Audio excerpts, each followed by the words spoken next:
बहुत सारा चाहते खिलिया है, कहीं भी तेरा जैसा कोई नहीं है।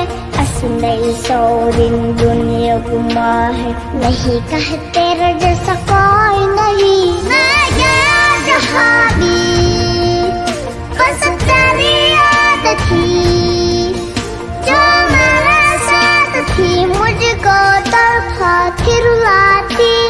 सबसे प्यारी तेरी सूरत प्यार है, बस तेरा प्यार ही। मैं तुझे सलाम, मैं तुझे सलाम, मामा तुझे सलाम। वंदे मातरम, वंदे मातरम, वंदे मातरम, वंदे मातरम, वंदे मातरम, वंदे मातरम।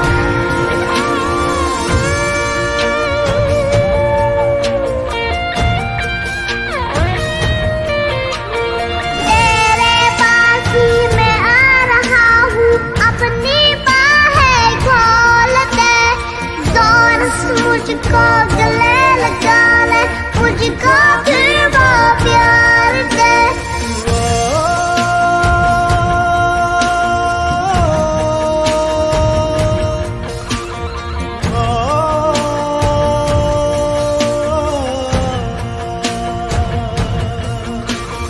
तू ही जिंदगी है, तू ही मेरी मोहब्बत है, तेरी ही पारम जानत है। तू ही दिल, तू जहाँ अम्मां, तुझे सलाम, माँ तुझे सलाम, माँ तुझे सलाम। Vande Mataram, Vande Mataram, Vande Mataram,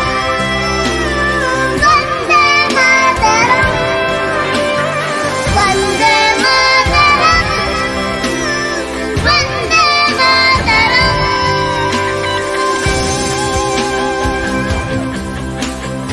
Vande Mataram, Vande Mataram,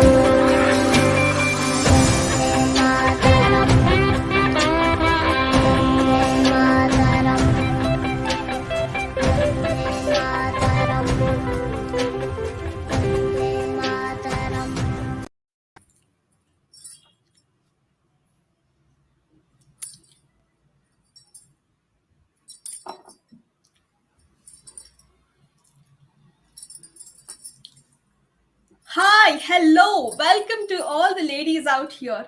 It is amazing to see you all here. What a morning! At 10 a.m. in the morning, we have a bunch of young ladies gathered over here. Now, let's say a big hi to all of us over here. Come on, let's wave our hands in our own way. Though it's virtual, let's make the most of it.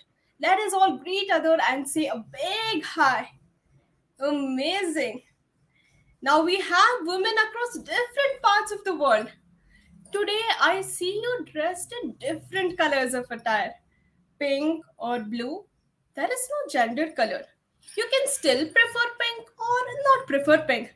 There is no difference. Let's break the bias. Long hair or shortcut hair. You can still choose any cut you want. Choice is yours. Break the bias. Hey, I'm a man. Hey, I'm a woman. Should I choose workplace or housework? Choice is yours. Break the bias. And what about this? Choice of your work or choice of housework. Everything is your choice. Now, what is this break the bias we see ringing at the end of each sentence? Well, hashtag break the bias is our theme on this International Women's Day 2022 by Prayaana Labs. When these stereotypes are not that of the society, but the stereotypes which we individually carry, maybe mentally, physically, actions, or in our gestures. Once we break them, we reflect the society the way it has to be, isn't it? With this, let's give a grand welcome to our 10 hours marathon live talk show program. Ladies, let's go a tour around the world. Yes, panel of women across the world who are now ready to break the bias. So, come on, speakers, we are waiting to listen to you all. The first speaker on the International Women's Day Marathon Live by Prayaana Labs, we have the co founder and chief mentor of Prayaana Labs, entrepreneur and senior HR professional, Ms. Kezia Thomas. Hello, ma'am, welcome to the show. The stage is yours, and now we are your audience, waiting to listen to you. Now the stage is yours. Welcome to you, ma'am. Thank you. Thank you, Tejaswini. It was so sweet of it. So, good morning, beautiful ladies out there. I know we are all beautiful every day, but still, who doesn't like a compliment, right? So, just pamper ourselves. It's so nice to see people across the world. It's very nice and this good. It might be evening or morning for you, but let's have a great day today. And today, International Women's Day. I would like to wish all of you a great day ahead. I believe that every day is a Women's Day. So, but we need some special days. Everybody has a special day, right? So, let's just keep moving. Well, I'm here to just share with you a few things that I would like to talk to you on this day. Well, if you ask any woman or any girl across the world, it's not any specific country or India or anything, any girl across the world, if she has faced any kind of challenges or issues, I'm sure that everyone would have hundreds of scenarios to share.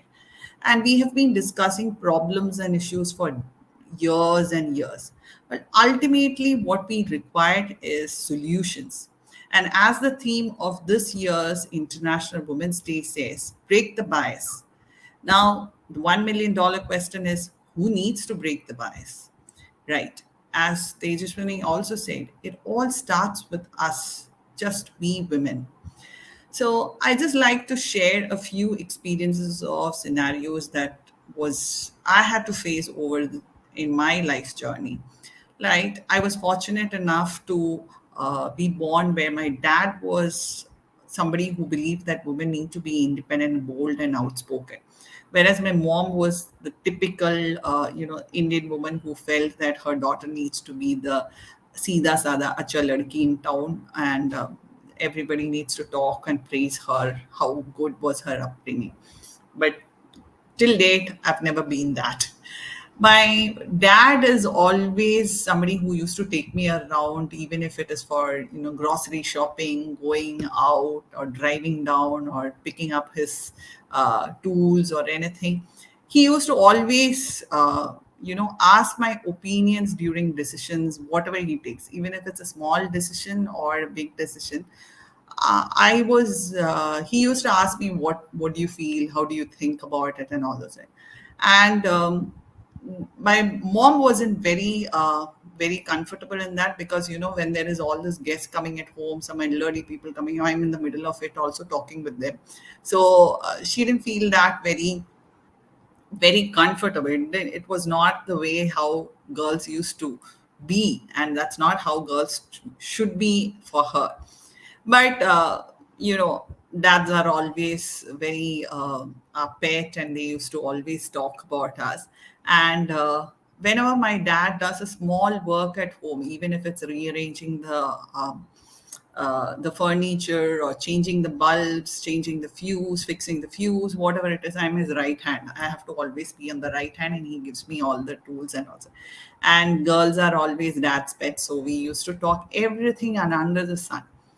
Well, I still remember around in my fifth or sixth standard, when I was just 10 or 12, 11 years, when after my brother was born, after a few years, uh, mom had some health issues, and I could hear whispers out there in the houses that she has some problem with the uterus, and she had to go some hysterectomy, some uterus operation or something like that. And one day, we were just going out as a family to a nearby park, and we were walking down, and suddenly I just put up this question: "What is this uterus?" to my dad. My mom was just looking at me as if I asked the most embarrassing question. She just turned the opposite direction and took my brother and walked off. So I felt like, kya hai? Is there a problem in what I asked? But my dad sat down and he was talking about reproductive organs and what was the issue, what does it happen, and what issue my mom was having, and he was explaining the whole thing. Of course, I didn't understand much of it, but at least we were talking things, anything under the sun. Later on, when I went to college, also, I used to be this girl with a bunch of guys leading the association, the department association, barging into the director's room or principal rooms, demanding for basic amenities, or even inviting chief guests for the functions. And of course, when love breakups happen and all those things, there's a bunch of guys who will come and say how to handle this, what to do, and all those things. So the only thing that I missed in college was probably nobody treated me as a girl, or probably wanted to actually think of me, because I didn't have much of these so-called then feminine qualities. So I missed a lot of love affairs. I didn't get much of love letters and all those things. But I was all around and in the middle of all discussions actually. And later on, when I got married, I got into a family. My mother-in-law was trying to show me that she's the central point of everything in the house, right from my father-in-law calling out, and from that call itself she could understand whether it was for tea or for water, and her son screaming out in the bathroom, whether it is for his towels or his undergarments. And she was just trying to show how efficiently she's handling everybody's need in the family without even then asking for it. And I'm here sitting so busy reading the paper or doing whatever I was kind of doing when all these hangamas were happening behind. Later on, my father-in-law tried to convince me, no, BT, this is your job. Now you have to ensure that their son turns out to be the most eligible and most responsible husband. He was a single child.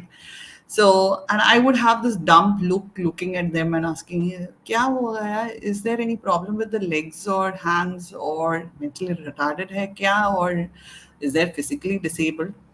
I try to explain to them it's in a relationship, it's basically you give love and respect and you get the dues. So I try to tell them that if their son performs his duties, then obviously he'll get his dues. And I still remember during the initial days of our marriage, I made this policy in our relationship, and it still stays the golden rule of our house: whatever is possible for you is possible for me. So my poor husband didn't understand the depth of that statement after until a few months later, because whenever he has his hangout with his friends, he handles his financial independence and his own financial account, his emotional traumas, and misplacing his personal things. And there's the other side to it also, because I can go for my solo trips and my girl trips also. I can keep my own account and my own financial things. And also, if he gives out a trauma and outburst, then it's possible for me also. So whatever is possible for you is possible for me also. And even today, after 20 years of marriage, it still rings in our house. That statement goes up every week or every day in our house. So it used to continue there. And at workplace also, whenever I always used to be in the forefront of talking things. I'm being in the team, I have to show. And in workplace, you can't just give out some rubbish and just talk girlish out there. You need to have valid points. You need to be having perspectives. You need to talk sense out there in the table. Only then people will listen to you.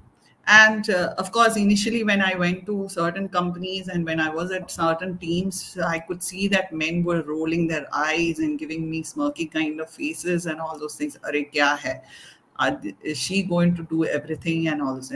But whether men acknowledge me or they accept it or not, it never bothered me. I was there for with my voice out. Even today, as I take up certain consultancy jobs as an HR business partner, I have the leadership team listening to me, and when I have to tell them that, okay, these are the solutions for your problems and all those things. Now, it doesn't mean that my life was easy as a bed of roses and it was an easy way out. And of course, I can talk about hundreds and millions of challenges and scenarios out there. But the point that I wanted to bring out here is basically that it is we have to make our space in the society. It all starts on how we put ourselves there. We can have conferences, debates, and forums or conclaves over women empowerment and everything, breaking the bias. But the plain truth is that nobody is going to give it to us. We just own it. I know it's not easy, but it's not impossible also. Today, as we are in the world, we are talking to the entire world today, talking about breaking the bias and coexistence of all genders. Do we practice it back at home? Do we give our daughters, our sons, our husbands, our parents the space to live with their respect and equal dignity? We could probably, it's the fear within us that if we break it or if we do the other way around, people are going to really, what will people think, is it the right way to do it? It's a stereotype or probably the upbringing that is given. So can we probably have this inculcated in our family itself to be independent, break the bias within ourselves, right? And Yes, yes, Kezia ma'am. So Kezia ma'am, as you rightly said, you brought a wonderful connect. See, for ladies like us, that home we have where we were brought during our childhood, and the so-called home that we are actually wanting to go. People say that there is a second home for ladies, and to get adjusted to that and to gap the thought differences which we had in our own home where we were brought in our childhood, and that marriage is seen where we have our own so-called home, to gap the connect between that, match everyone's thought. Yes, of course, it is a great task. But here in on International Women's Day, as you told, break the bias with that one tagline, we can tell that yes, women can do what she want. And it's not about she alone telling other women that yes, you are that energy, you have that energy to break the bias, but it's also making the society understand. In fact, we when we bring the change in ourselves, we reflect that in society. Rightly said by you, Kezia ma'am, and that was wonderful to hear from you. Okay, so with this, we come to the next lot. Let me introduce about our career break women. See, career break women are close to our heart at C2C Mission. So these are that wonderful women who are breaking the stereotypes, just like the story we heard from Kezia ma'am. Now, working after a career break is a challenge, isn't it? Now, these women are showing a possibility. So, we thought, why not release a book and make these superwoman stories heard around the world? Yes, you heard it right. Strategies of women to come back to career. Hey, what are the challenges faced by them? Now, all these questions will get an answer. For this, I invite our very own superwoman to launch our ebook. Kezia ma'am, the stage is yours. We request you to launch our ebook. Yes, exactly. I was just coming to that. We at Prayaana, we believe that education and financial independence is the key to women empowerment. So everybody who gets back to career, we have a wonderful gift for you on by experts and seniors from the industry on how to get back to your dream career within 60 days. And I'm very pleased to launch this ebook, Break the Career Break, and you can get this ebook free from prayaana.org. You can just log in there immediately and just download it. So have a great time reading it, and I'm sure that it would be helpful for many women to come back to career.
Well, thank you, Deepa ma'am, for the ebook ad and the trailer.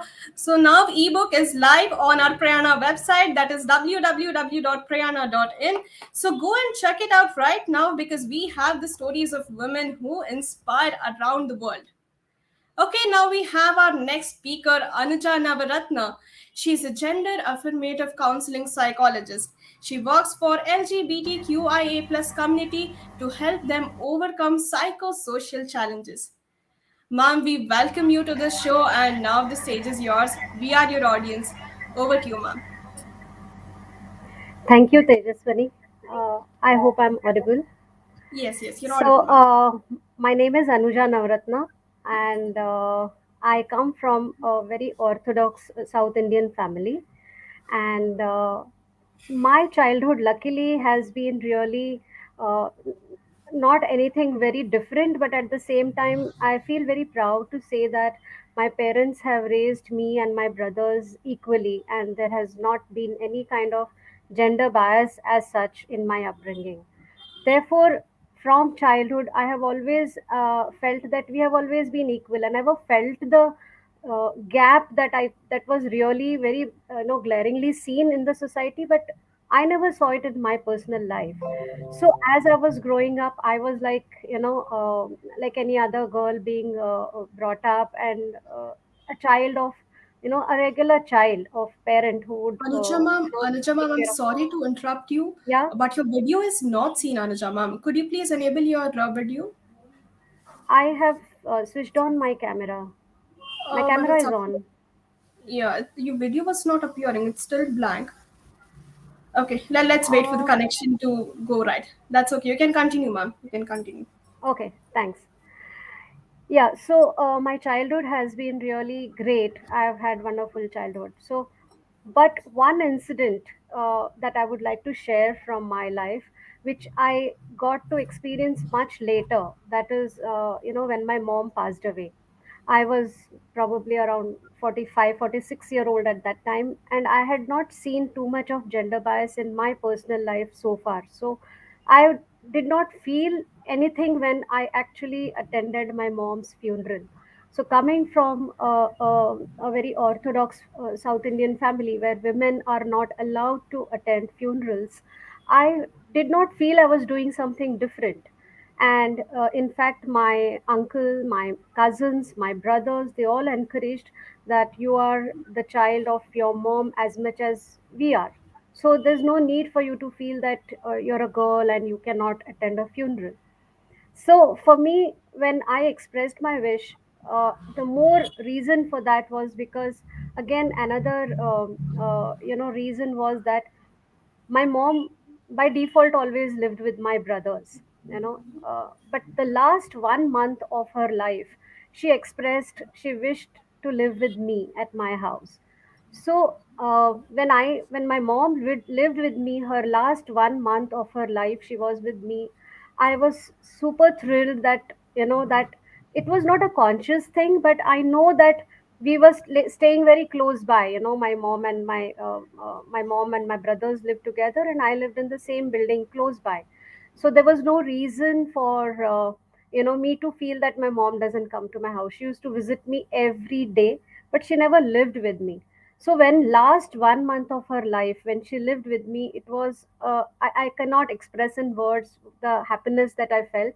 And when she passed away, I felt that I want to be with her till her last journey on this earth, until she moves on to the new realm, to the new place, the heavenly abode that she was moving on to.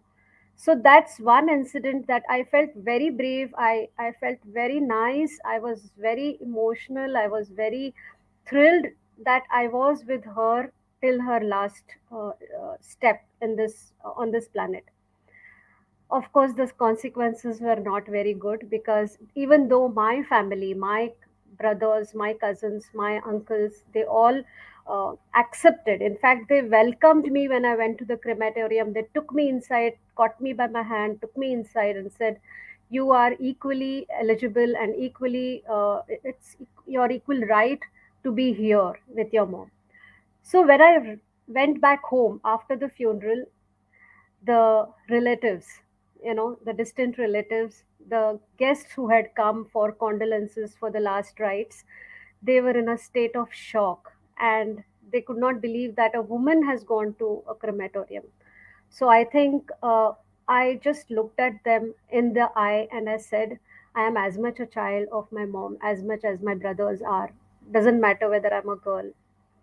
And I think I feel proud that I did not mind if anyone said anything to me, because I knew what I felt was right and what I did was right. So, my message to women is, please, please follow your heart. Do what your heart says. Don't worry about what the society says, because it is you who is living your life and you know your emotions and your thoughts and your feelings. So far as it is not illegal, so far as it is not hurting anyone's sentiments, please follow your heart and do what your heart says. Thank you. Break the bias. Thank you so much, Anjamam. Indeed, sometimes when we express our emotions, that also somewhere falls under a bias, a societal bias. Probably letting our emotions express the way we want is somewhere we have to free ourselves from these society norms. Very well story which shared by you. We are happy to see such women sharing such stories, and now we have an other woman who is ready to share her story and break the bias. Okay, just reminding each and every speaker, we have a special post for break the bias. We show hashtag break the bias, so we would like to capture this post of yours. So at the end of each of your speech, at the end of each of your story narration, we would like to see you with this post. So with this, let's invite our next speaker, Miss Jermina Menon. She is a result-oriented and ROI-obsessed marketing professional with over 25 years of experience in marketing and retail. Welcome to you, ma'am. The stage is yours. Hi, Tejaswini. Thank you for having me here. What I do, I'm a retail marketer. Both are my passions, retail as well as marketing. On a personal note, I am very fond of baking, reading, and very passionate about sustainability and promoting handlooms. And I try to, push that wherever I can, even on a personal basis. Uh, the story I want to share today is something I think every working woman goes through. It's the story about becoming a mother. And it was very startling for me because when I had my son about 25 years back, there was a lot of excitement in office because I was perhaps the first pregnant lady there. But somehow I always felt that my time schedule changed because of it. And it was something probably grudgingly accepted. And that was something which really left me uncomfortable because uh, I also saw myself become efficient, work the hours I was working, and there was a bit of a give and take. But I must tell you that after some time, people saw that I was putting in that effort and I was never using having a child at home as an excuse. And then the support changed. So, my message to women here is that continue doing what you're doing. You know you're doing your best, and the world is definitely going to see it. I have to give a shout out to my ex boss then, Minita Saxena, who was a total support. In fact, she even openly acknowledges that we never realized she had additional family responsibilities. And that's what I like to always share with people. A lot of women come up to me, a lot of young girls come up to me when I go for guest lectures to business school saying, how do we manage it as we go further? And I just tell them, if you want to do it, go ahead and do it and make it happen. It's for you to make it happen. If you're going to wait for anyone, even a female around you, to say, I will help you, it's probably not going to happen, but it's going to happen in a non-verbal fashion. So just support everyone around you and wait quietly and patiently for that support to come to you. Today, a lot of women decide to give up working with a child's responsibility. I'm saying that even those who do so, don't judge them. They have done what's best for them. As a society, we also judge women who give up careers, but that doesn't stop them from taking a break, coming back. It doesn't stop them from starting an enterprise. Today, a lot of women entrepreneurs who we look up to are exactly that. They had these thoughts and ideas going when they were on a maternity break. And once their children were old enough, they have gone ahead and crystallized and grown businesses we look up to today. So my only everybody is break the bias against women, against maternity leave, against those who decide to be homemakers, because everyone is doing their best, and that's what we really need to applaud.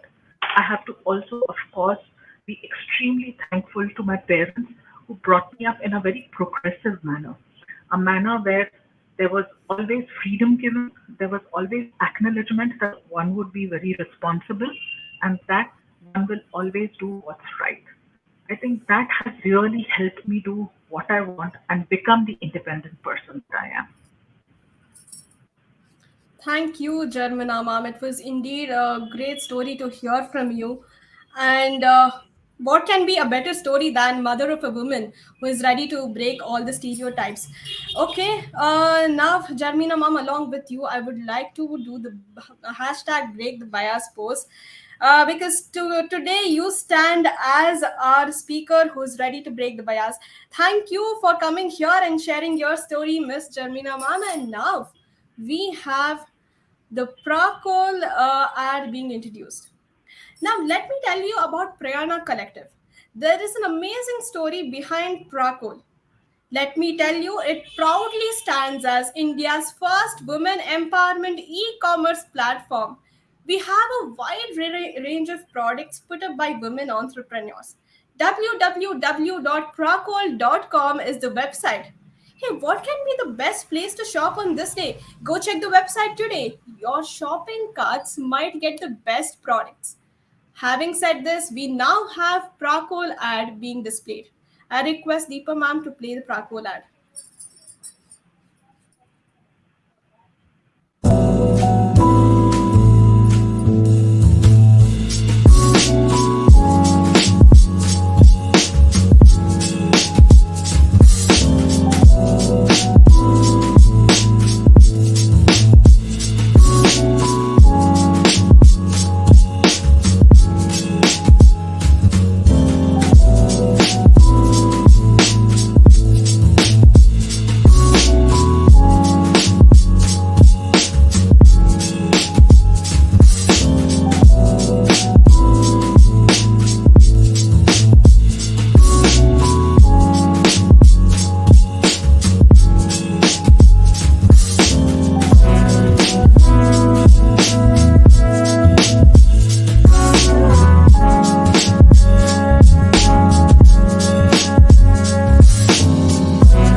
Okay, so this was our Pracol.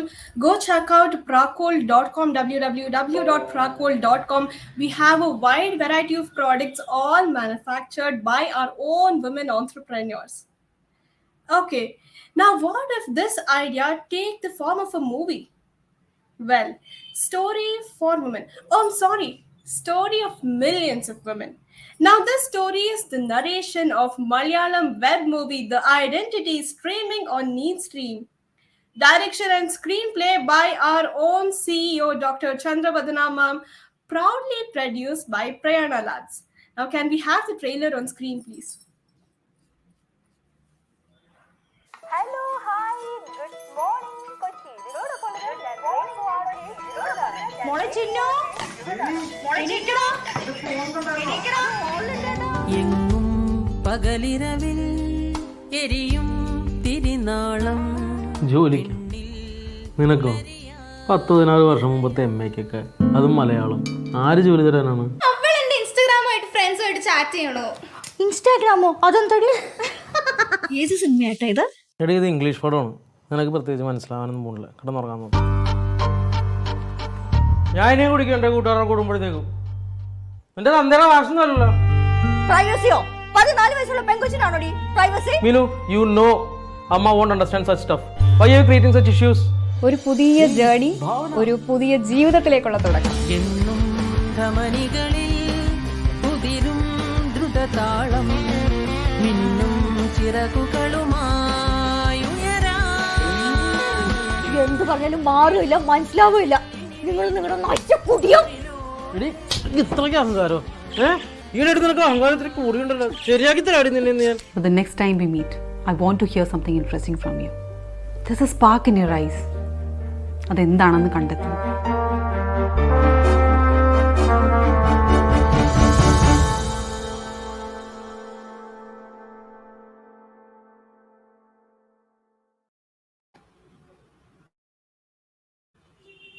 So, yes, that was the Identity movie trailer, and it's going to be released on Stream.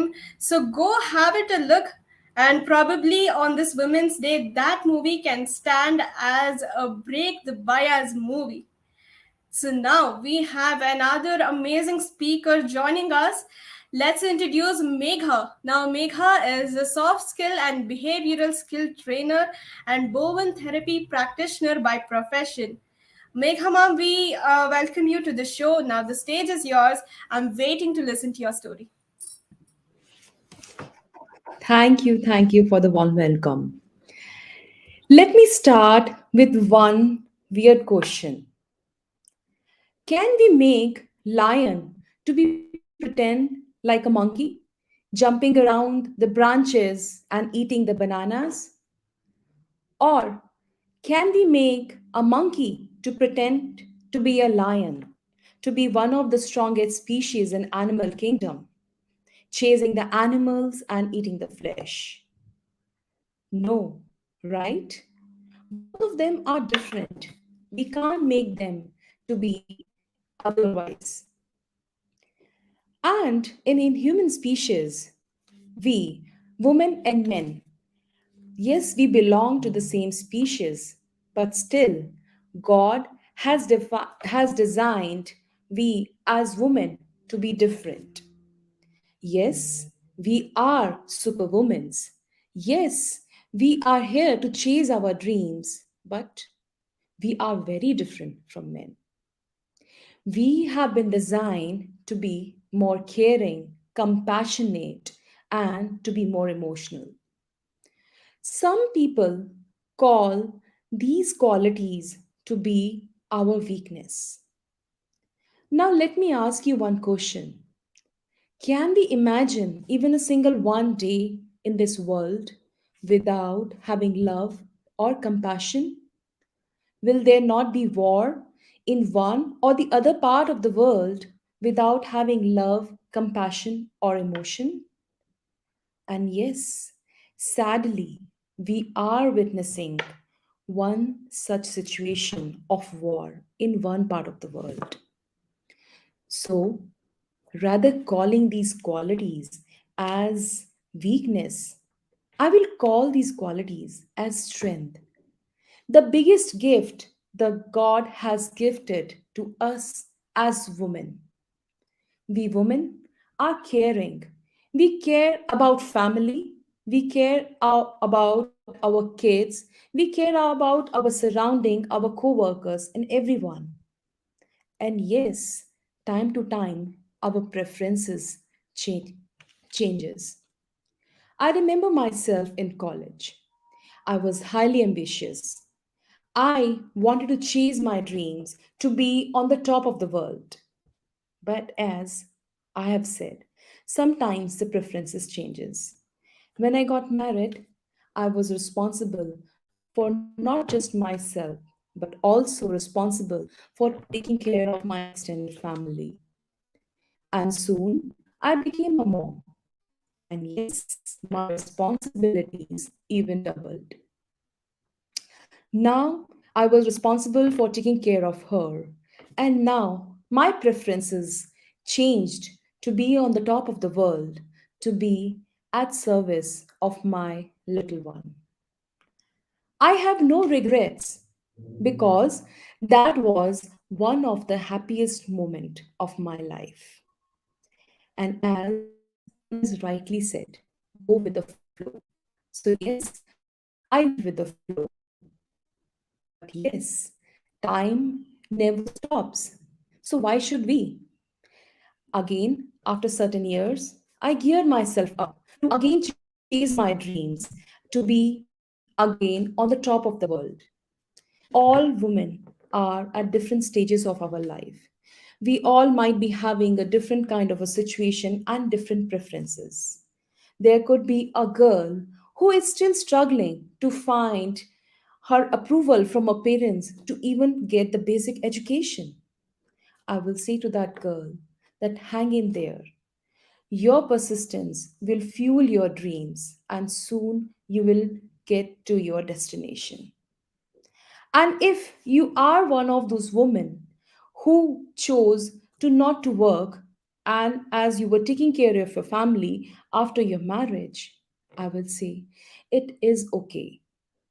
If you choose to work even after having kids and you could not give your 100% to your family, it is okay. If you choose not to marry, it is okay. If you chose to have kids later on, or maybe to not have kids at all, it is okay. If you choose to change your career, to find some other your passion, it is completely okay. And if you choose to start your new venture, but it did not work out, then also it is okay. And last but not the least, if you are one of those strongest and the most loving women who chose to take care of their family and kids throughout their age, you are not just okay. You are most amazing people on the earth.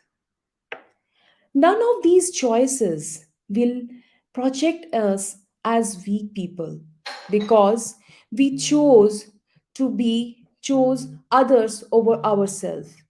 None of these options will project you as selfish person because you chose yourself over others. And yes, none of these options will make you project you as failure because things did not work out. Because you can always start over again. Yes, you have your 100% permission to make your life decisions and to accept them. Yes, you have your 100% dedication to again start all over again whenever you are ready. Let us stop judging ourselves. Let us stop breaking ourselves. Rather, let us stop the internal bias that we have created in our mind. Let us accept ourselves.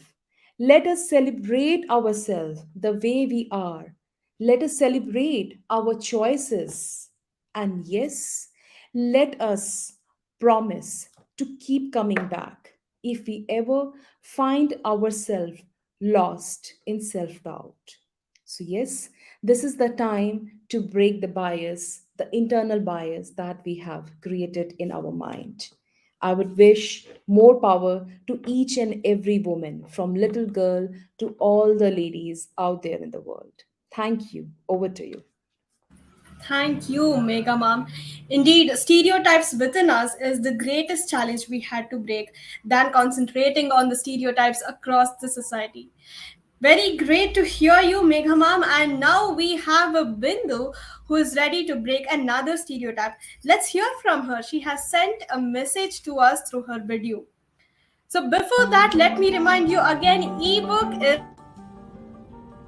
സ്വപ്നങ്ങളും സ്വത്വവും മറന്നുകൊണ്ട് കുടുംബം തീർക്കുന്ന സ്ത്രീകൾ നമ്മുടെ നാട്ടിൽ ഒരു പുതുമയേ അല്ല. എന്നാൽ അവരവരുടെ സ്വപ്നങ്ങൾ തിരിച്ചുപിടിക്കുന്നതിന്, സന്തോഷം കണ്ടെത്തുന്നതിന് പ്രായമോ കാലമോ സമയമോ സമൂഹമോ ഒന്നും തന്നെ ഒരു തടസ്സമല്ല എന്ന് അവരെ ഓർമ്മിപ്പിക്കുന്ന, അവളവളെ തിരിച്ചറിയാൻ അവരെ പ്രേരിപ്പിക്കുന്ന ഒരു സിനിമ, ഒരു പെൺപക്ഷ സിനിമ ഇതാ വരികയാണ് വീണ്ടും നമ്മുടെ അടുത്തേക്ക്. മാർച്ച് 8 അന്തർദേശീയ വനിതാ ദിനത്തിൽ റിലീസ് ചെയ്യുന്ന ഈ ചിത്രം ദ ഐഡന്റിറ്റി എന്നാണ് അതിന്റെ പേര്. ഡോക്ടർ ചന്ദ്രവദന സംവിധാനം ചെയ്യുന്നു. നീ സ്ട്രീമിലാണ് അത് റിലീസ് ചെയ്യുന്നത്. ഈ ചിത്രത്തിന്റെ അരങ്ങിലും അണിയറയിലും പങ്കെടുത്ത എല്ലാവരെയും വനിതാ വികസന കോർപ്പറേഷൻ അഭിനന്ദിക്കുന്നു. ഈ ചിത്രം നിങ്ങളേവരും കാണുക, അഭിപ്രായം രേഖപ്പെടുത്തുക.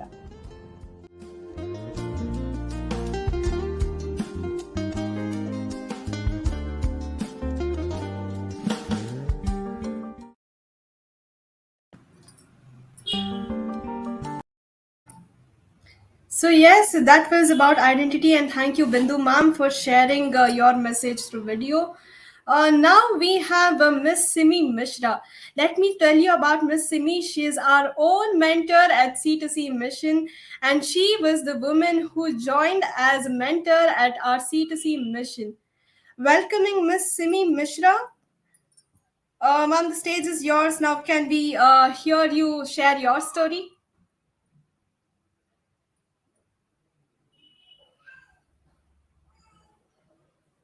Simi, ma'am, are you here?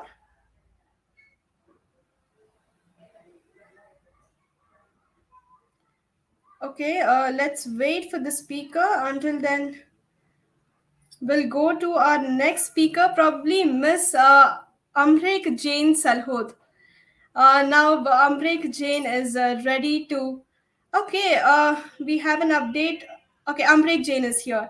So, Amrek Jain, ma'am, you're here. So, we are waiting to listen to you. Just like other women who broke the bias, we would like to hear your story on how you broke the bias. What did you choose for?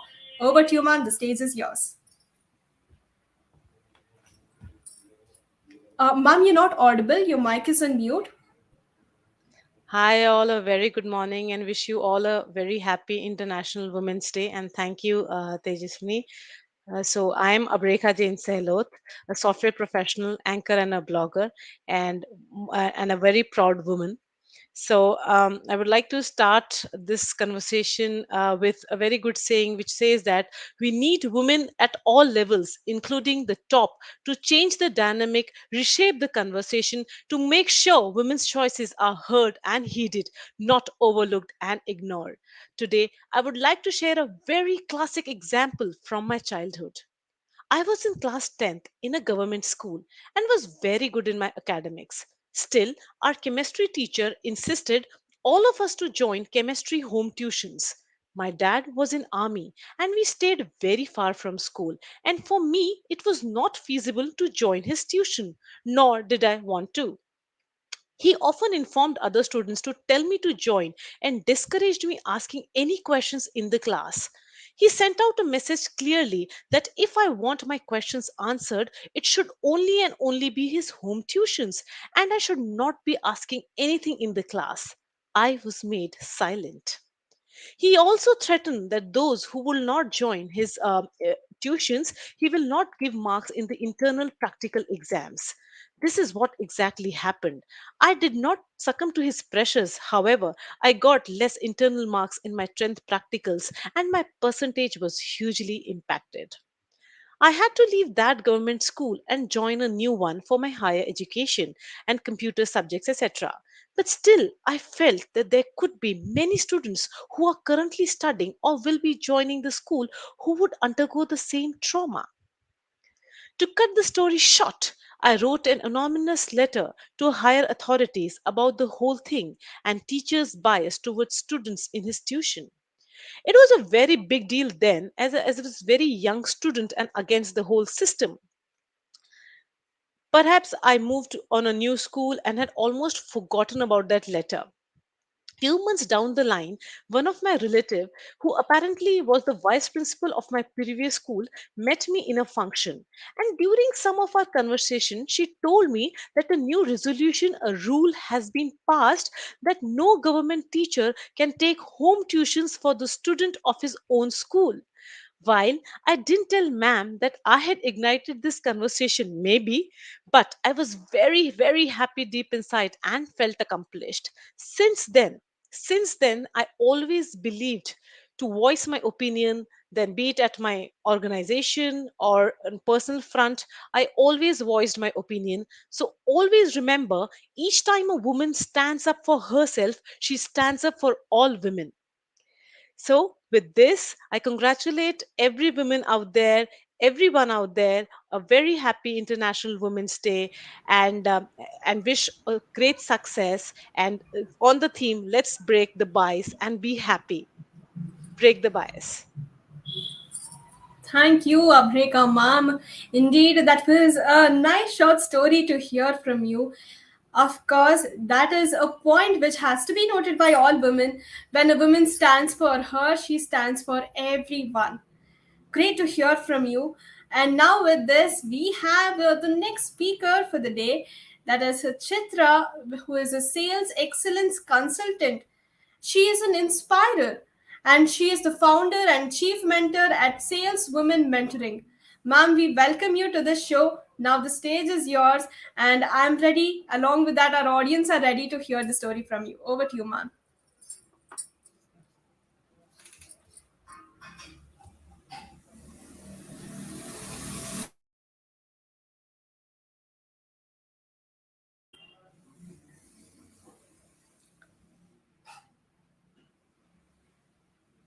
Ms. Chitra, you're not audible nor your video is seen.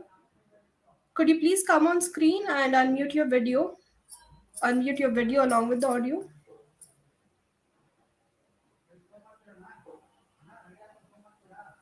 Okay, reminding you all again, ebook is live on Prayaana's website. Head on to www.prayaana.org. Get to read the stories of women who inspired around the world. Also, the identity, the trailer is already on knee stream, and Chitra ma'am, yeah, Chitra ma'am is here. Let's hear it from her. Chitra ma'am, we are waiting to hear the story from you. Over to you.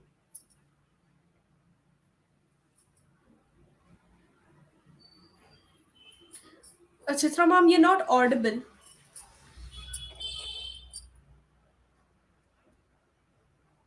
You're not audible. Your mic is unmuted, but you're not audible.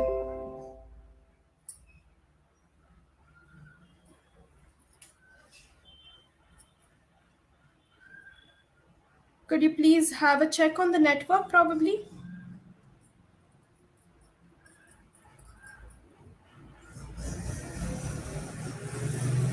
Could you please start speaking, and we'll let you know if you're audible? No, you're not yet audible, Chitra ma'am.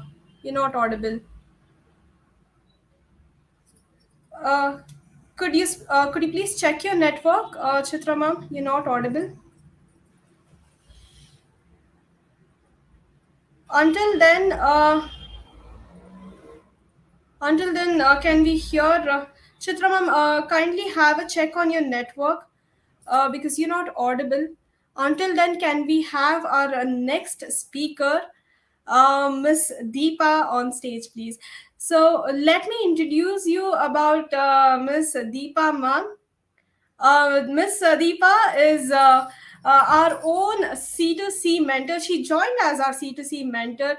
Now she stands as the COO of Peaks Academy. She is the Chief Operating Officer of Peaks Academy, and she is a great mentor for all of us. Deepa ma'am, we would like to have you on stage. So until then, until she joins, a quick reminder again about Prakol. Prakol is India's first e-commerce platform which is solely dedicated to women entrepreneurs. And you can head to www.prakol.com to fill in your shopping carts with our women products. With this, we now have Deepa ma'am on stage. We are waiting to listen to her. Over to you, Deepa ma'am. The stage is yours. Thank you. Thank you so much, Tejaswini, for the wonderful introduction. Good morning to all the ladies and everyone out there who's watching this live broadcast today. Happy Women's Day to all of you. Today I would like to talk about a bias that men face in the society, which is the expectation that a man should be the primary breadwinner of the family. So you must be wondering why it's Women's Day and I'm talking about men's bias.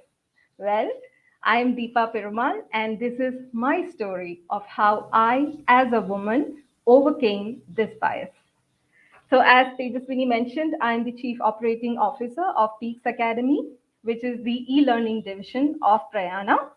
So let me share with you a very personal story of mine.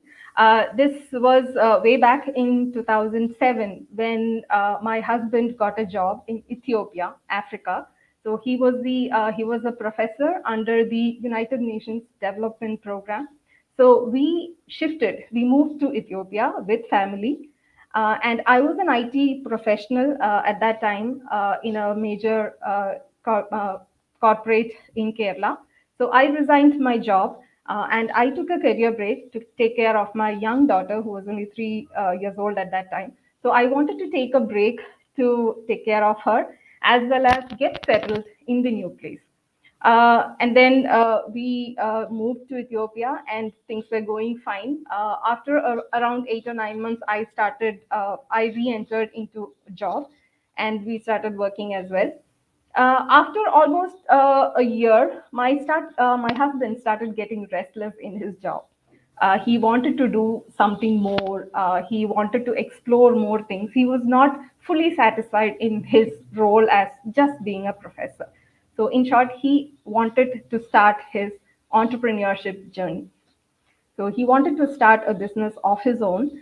And neither of us are from a business background. None of our families have ever been in business. So we didn't know anything about how to start a business or how to run a business. But the only thing we had was confidence. I had confidence in his abilities and I had confidence in his expertise. And together, we nurtured a dream of starting our own consulting firm, so which was like a baby for us.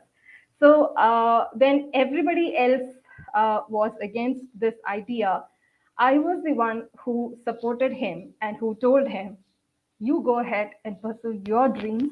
You pursue our dreams of entrepreneurship. I will take care of the family responsibilities and all the expenses. So he resigned his high paying job and he started his business. I was getting a decent salary from my job, so I took up the entire responsibility of the home.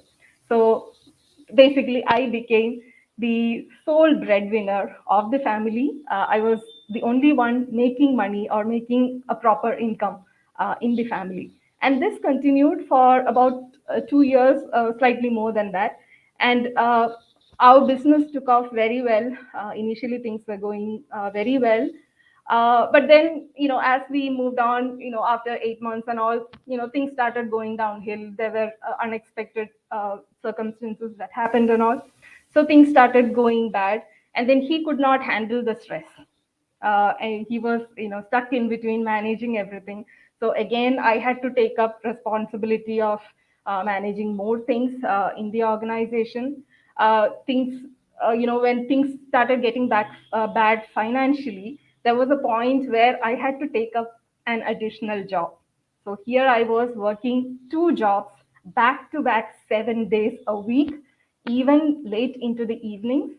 And I remember I walked back home 6 to 8 hours just to save up on my transportation expenses. So things were that bad. So, but there were times when we were facing a lot of difficulties, and I still remember my father-in-law, who's a very experienced person, who's a very senior scientist and all.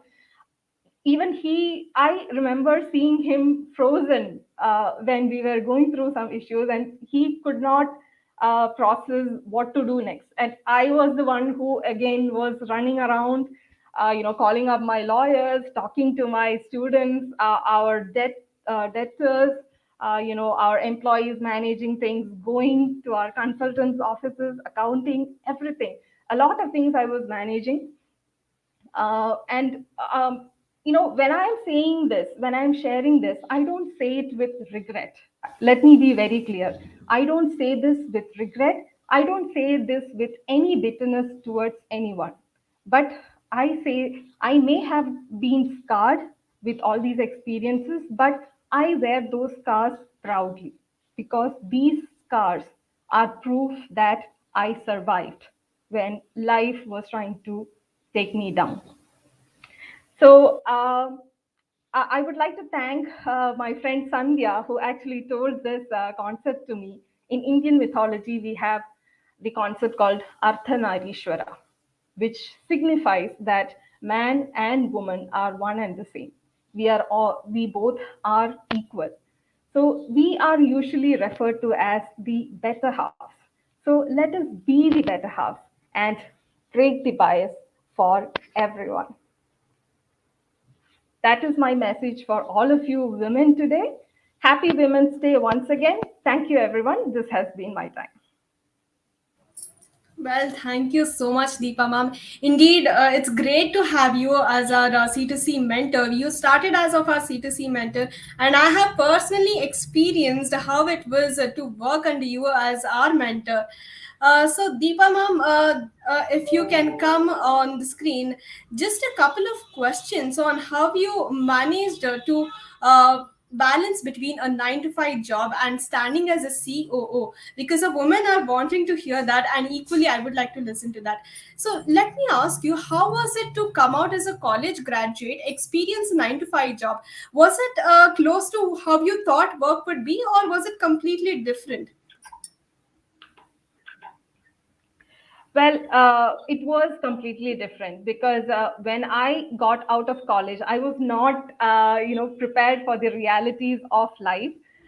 It was much more than I could handle, but I should thank my family. I should thank my husband and both my families for the constant support that they gave to me. And they have always encouraged me to pursue my dreams, to do whatever I wanted to do. So again, that was one of the I guess that is one of the biases I broke. That I was able to get into any initiative. I was able to make switches in my career whenever I needed. I never faced any kind of bias as a daughter-in-law or as a daughter or as a wife. Something that I wanted. So I'm thankful to my family for that. And regarding time management, I think Tejaswini, it's all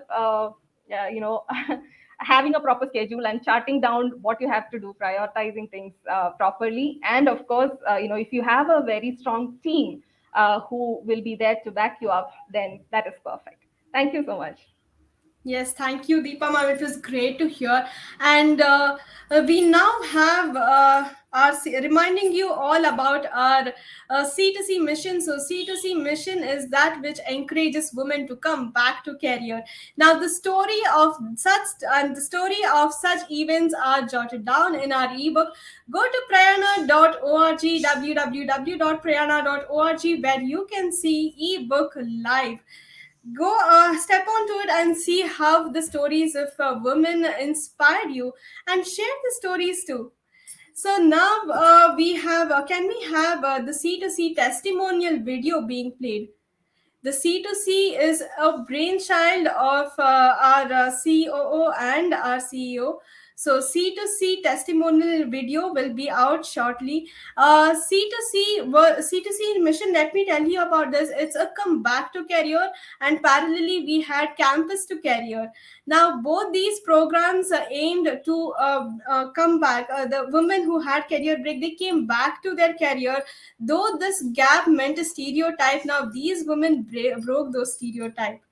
And when coming to campus to career, we had college going girls who had to make a decision about their career. So in those crucial times, these two mission came as a solution, where people chose to opt for these programs, and now they are experiencing huge results. So until then, can we see the ebook launch trailer again, so that our viewers over here will get an idea and will be wanting to just step into our Prayaana website and see the ebook and share it among the ones whom they can inspire. Can we have the ebook trailer on screen, please?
that was our ebook. As you can see, the contributors for this ebook are mostly the mentors of Prayaana themselves.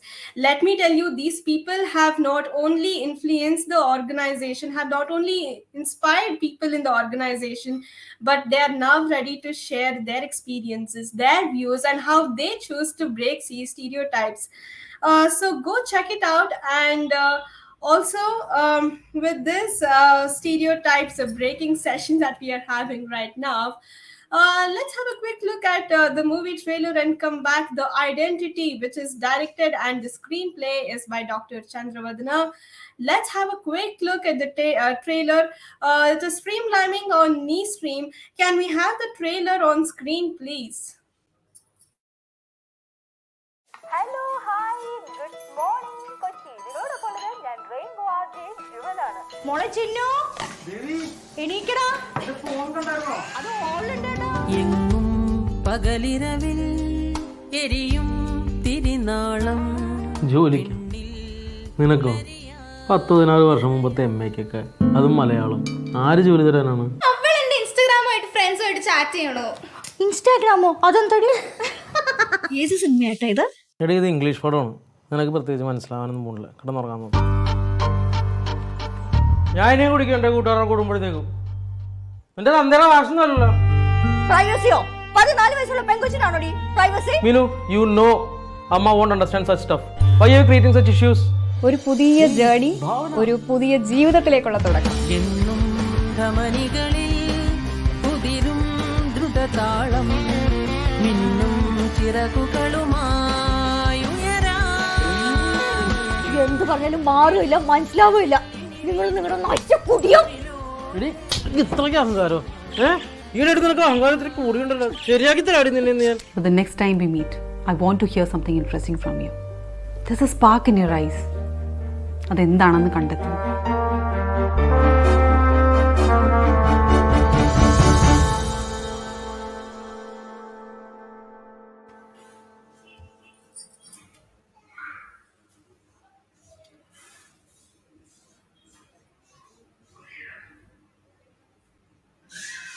Yes, so that was Identity.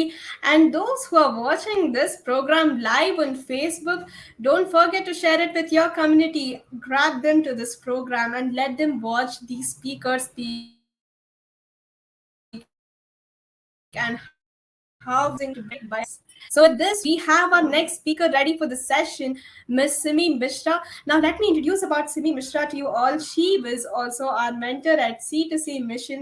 She started her journey at Prayaana as a mentor at C2C Mission, and she has contributed a lot to our mission, also to Prayaana and to members in Prayaana. She has also chosen to inspire people and all of us over here. Now Dr. Simi Mishra is on screen. Let's hear her talk and listen to her story. Dr. Simi Mishra, the stage is yours. Now we are waiting to listen to your story.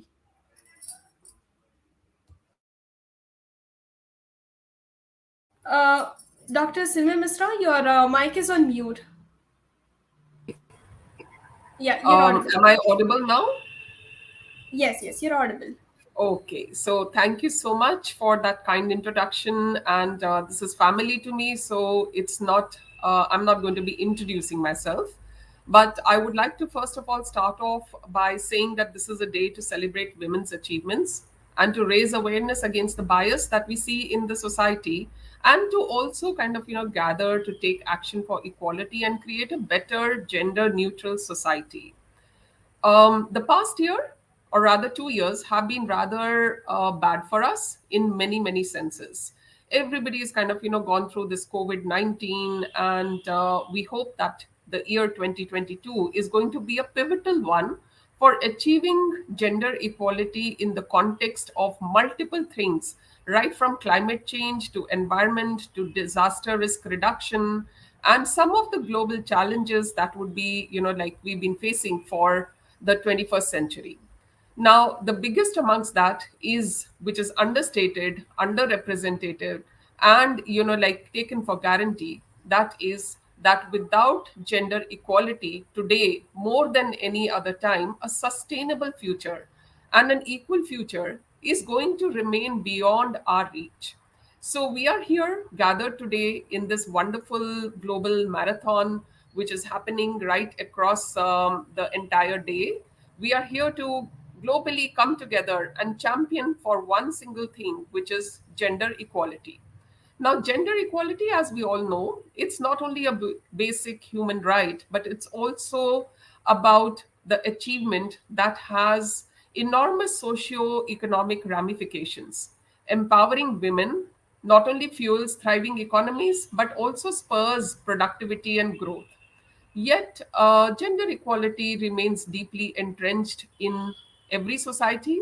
But women today lack access to decent work and face, not only occupational segregation and gender wage gaps, they are also often denied the basics of what we would say is access to education, access to healthcare, and also, like are suffering a lot because of violence and discrimination, with just because they're women.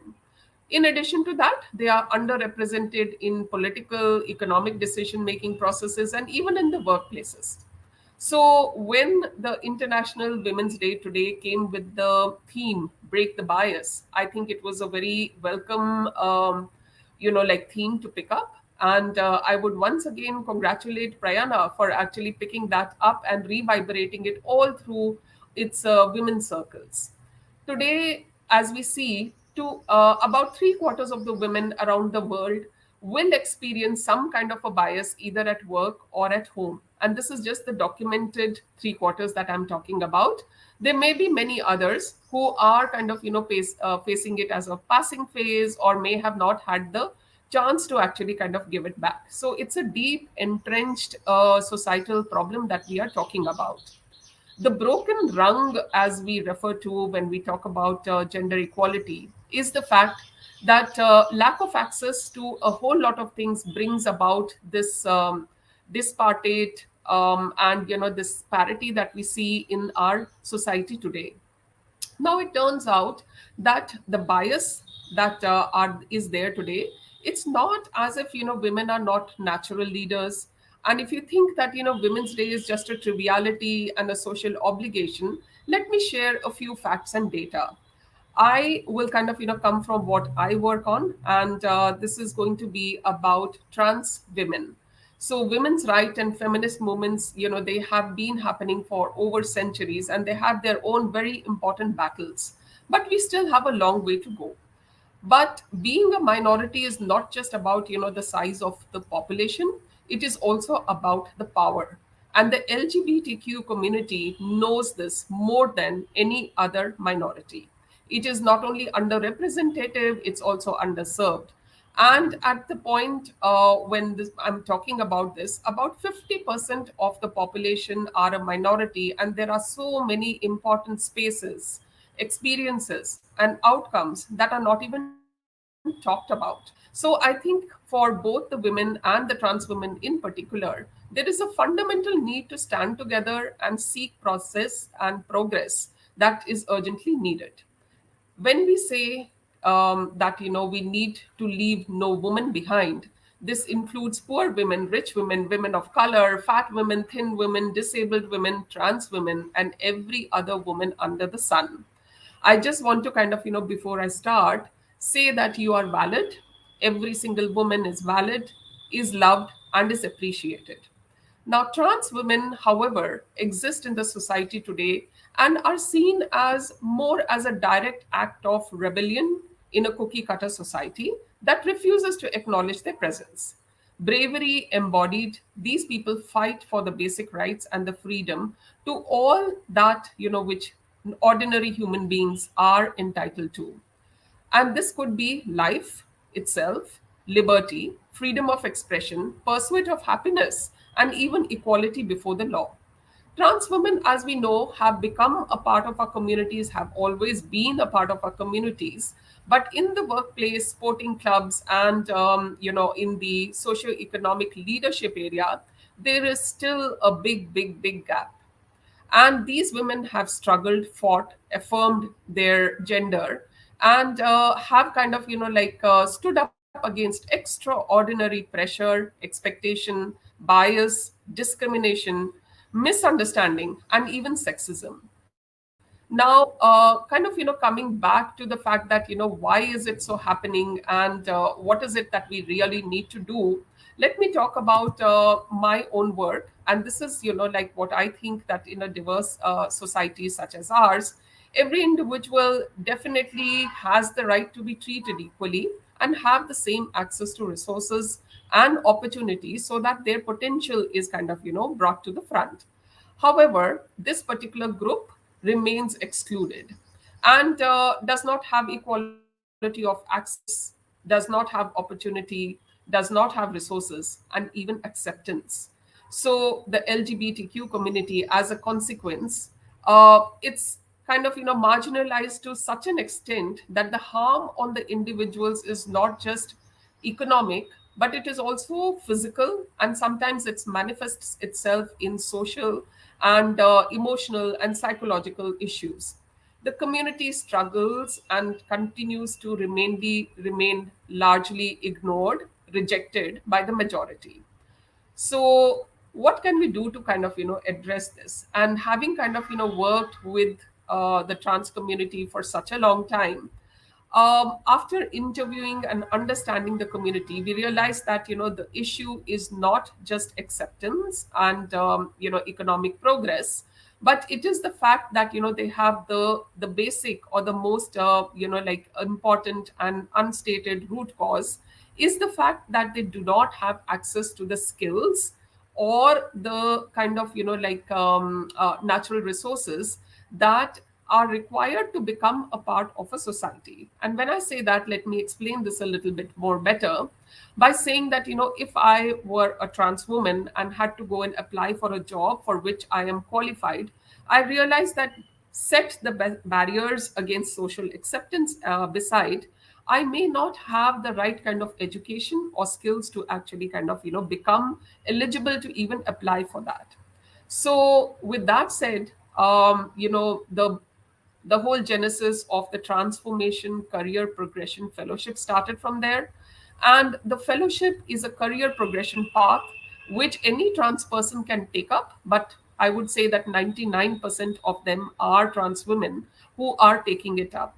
So we started with, just four basic things that anybody needs, which is basics of knowledge of IT, English conversational, a whole lot of emotional resilience to get rid of the emotional baggage, and then mainstreaming through a lot of hand holding for intensive, workplace readiness, and also incubation of entrepreneurial opportunities, because each one of them is so super talented that it sometimes brings tears to my eyes, that so much of potential just lying totally wasted. So collective movements have actually been a part of this journey. I've been very, very lucky to be supported by multiple NGOs, to be supported by so many different, multinational corporations and civil society organizations, and also, CBOs, which are, nothing but community-based organizations of trans persons. And therein was born Transformation, which has now become, from what was a small initiative to skill and to enhance the skill and mainly, mainstream towards jobs or towards entrepreneurial opportunities. It's become a collective platform for collective action. And therefore, it has facilitated to a large extent sustainable impact. Now, coming to the fact that, what is it, many times I come across this question: what is it really like to be a trans woman in India as compared to what it is outside? There are stark differences, very, very stark differences. The Western society and even the, Eastern society is actually quite accepting, but India is still opening up. It still is coming out as a society from the closet. And what I wanted to share with you are actually, two or three stories of, and I call them stories, but these are actually life journeys of people who have been working with me and have had a struggle and have had, no access to opportunities, etc. And what a little touch of help has brought out. So first of all, let me kind of share the story of Deepika. Deepika Modi is a trans person. She currently lives in Noida, and she hails from Meerut, which is in Uttar Pradesh, almost I would say outskirts of Delhi NCR. And right from her childhood and school, she realized that she did not identify herself as a boy. And when in school, people started to kind of bully her because of her mannerisms, and come puberty, she was even more uncomfortable. Her family wanted her to kind of take up responsibilities like a son, and therefore enrolled her into computer skills and gave her a whole lot of other options to kind of work with. But Deepika actually said that it's not the course that she's rebelling in, but she would prefer to do something in dancing, which comes naturally to her, and she wanted to play feminine roles. And this, brought about a lot of friction within the family. And before she knew it, she was forced to kind of run away from home, and she came to Noida and started to live as a part of a community in Noida. When I met her, Deepika just, said, and we were just sitting around and chatting. And suddenly it was evening, and, somebody said that, oh, Deepika dances very well. And why don't you, showcase something? And we just put on very quickly some music. And I was amazed at the fluidity of her movements, the kind of control that she showed. And forced there then in themselves, I said that okay, if Deepika comes in as a transformation fellow, she is going to be kind of supported in her endeavor to become a better dancer. And then came COVID, and it kind of smashed all the plans that we had. However, Deepika and her mentor, even though they were separated by good 40 kilometers, they just made use of technology, which is simple Zoom, and they kept on. I would say that with one single-minded focus, they kept on practicing and practicing and practicing until a point where I felt that now Deepika is ready to kind of showcase to the world what she has evolved into. And Deepika was given a chance to do Saraswati Vandana at a very large gathering. In fact, I was so scared that I did not even share to her that, what is this large gathering? It was an international gathering. And this gathering was, to be felicitated. And the chief guest over there was none other than Shrimati Meenakshi Lekhi. And as we all know that she's a minister, and she comes with a whole lot of, importance, etc. I was so nervous about it that I did not tell Deepika, saying that, if I were to tell her, maybe she will also get equally nervous. And therefore, the Saraswati Vandana was performed in front of a minister. And this was, like a seminar which was happening on culture and philosophy on 14th of August last year. And believe me, Deepika showcased her talent so well that after that, she was called into multiple different platforms to do the same piece of Saraswati Vandana because of her fluid movements. Post that, she was also, called by the Delhi legal cell to come and address and give her life journey to a whole lot of police women. And therein, Deepika started to become more and more confident, not only about her talent, but also about the kind of, work that she was doing and the investment that she had put in her own self. Post that, today, if you kind of go to Karkaduma court, Karkaduma court is one of the courts of Delhi. You will find Deepika in a black coat, kind of attending to a whole lot of cases. Today she has evolved and grown herself to become a lawyer and to become a person who is actually kind of solving courses, solving cases under the Lok Adalat, and is becoming such a wonderful role model that she is being invited to multiple talks, multiple shows, etc., to kind of talk about her journey, how she kind of went step by step, building her confidence and kind of moving towards a career of her own choice. So that, in a nutshell, is what Deepika is about. And there are many, many other, similar examples, such as Valentina, who owns a shop and a dance floor.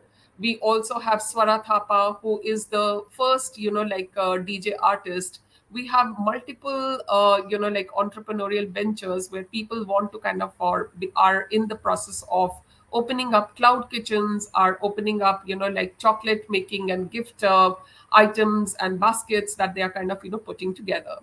So coming back again to after talking about such wonderful examples, I do want to kind of bring our attention to the real problem that we are trying to say, which is to say that let's make this International Day of Women's celebration a little more special, and let's make it as a moment to recall that we have answers not only just to the SDG 5, but through the advancement of gender equality, which is inclusive of trans women, for all the 17 development goals. Let's kind of work towards the Agenda 2030, which is kind of given by the United Nations, and the agenda, which is 2047, which is given by India.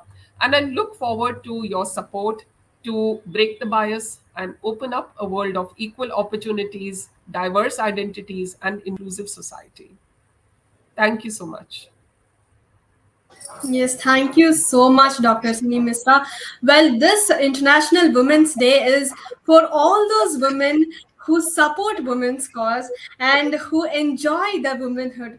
As beautifully portrayed by Simi Misra, the story of Deepika has not only inspired the trans community, but honestly speaking, it has inspired the entire human nature.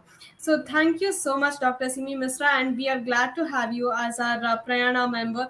You're just like any other family member who have mentored many girls out here. So it was great to have you. Thank you so much for joining. So with this, now the identity, the trailer, we came across the trailer. Why not hear to the song of the identity? Well, now it's time to hear to the movie song of the identity, the Malayalam web movie, which is going live on Stream. So let's have a hearing to the movie song. Can we have the song on screen, please?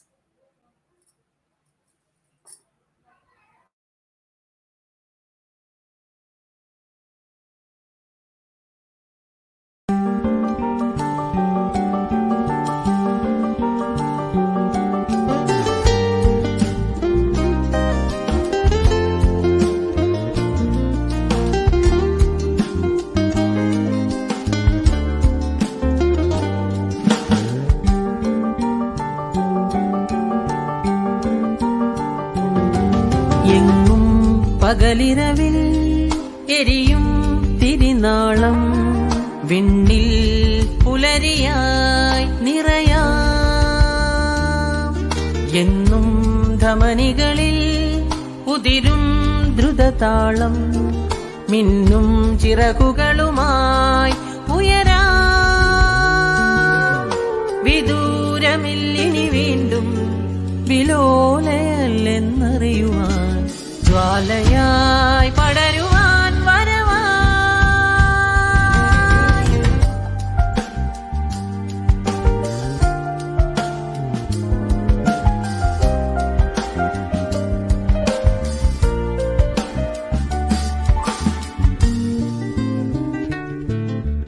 വിരഹമാം കണികകൾ കഥകളായി പറയും കഥകളിൽ കനലുമായി പകരും സത്യവും വിരഹമാം കണികകൾ കഥകളായി പറയും കഥകളിൽ കനലുമായി പകരും സത്യവും ഓരോ ചുവടുകളിൽ ഓരോ പടവുകളിൽ ഇടറാതിടറാതിനിയും പറന്നുയരാ എങ്ങും പകലിരവിൽ എരിയും തിരിനാളം വിണ്ണിൽ പുലരിയായി നിറയാം എന്നും ധമനികളിൽ ഉതിരും ദ്രുതതാളം മിന്നും ചിറകുകളുമായി ഉയരാം വിദൂരമില്ലിനി വീണ്ടും വിലോലയ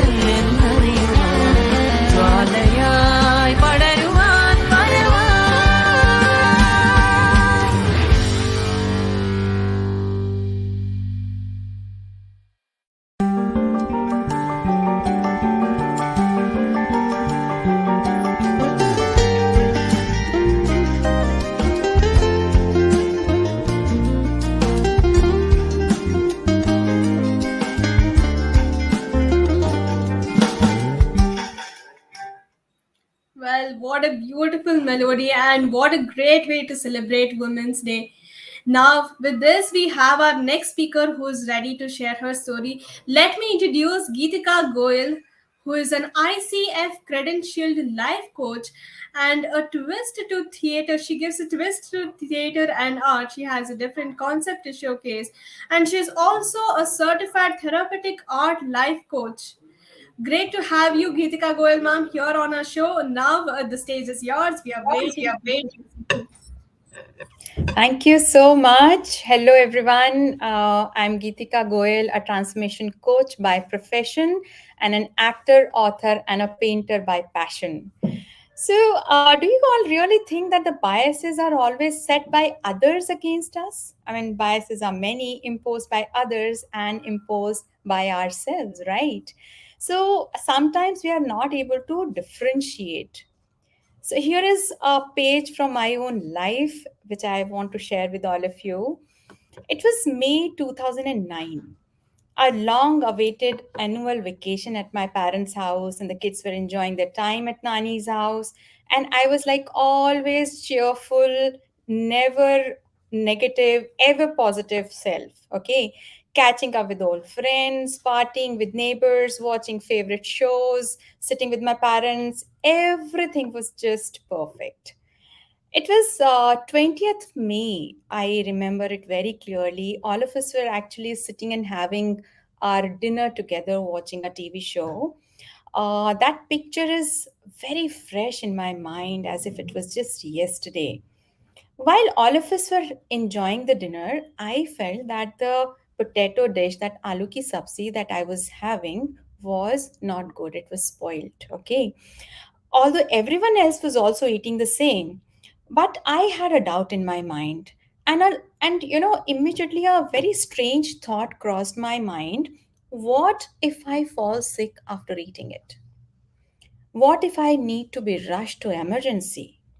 And Bijnor, my hometown, is a small place, and any critical cases are referred to Delhi, which meant that I may not get the required medical support at that moment. What if they were not able to save my life? My God. My mind was full of all these thoughts. My mind actually thought all of this in a fraction of second. Unbelievable, isn't it? I felt something was going to happen to me. It is a different thing that I woke up fit and fine the next day morning, but कुछ था, कुछ तो था जो बदल गया था. If I imagine my thoughts collectively as a ball, there was a tiny dent on this ball somewhere. And a dent of doubt was there on this ball of thoughts. And a ball with a dent cannot roll. And that was happening with me at that point in time.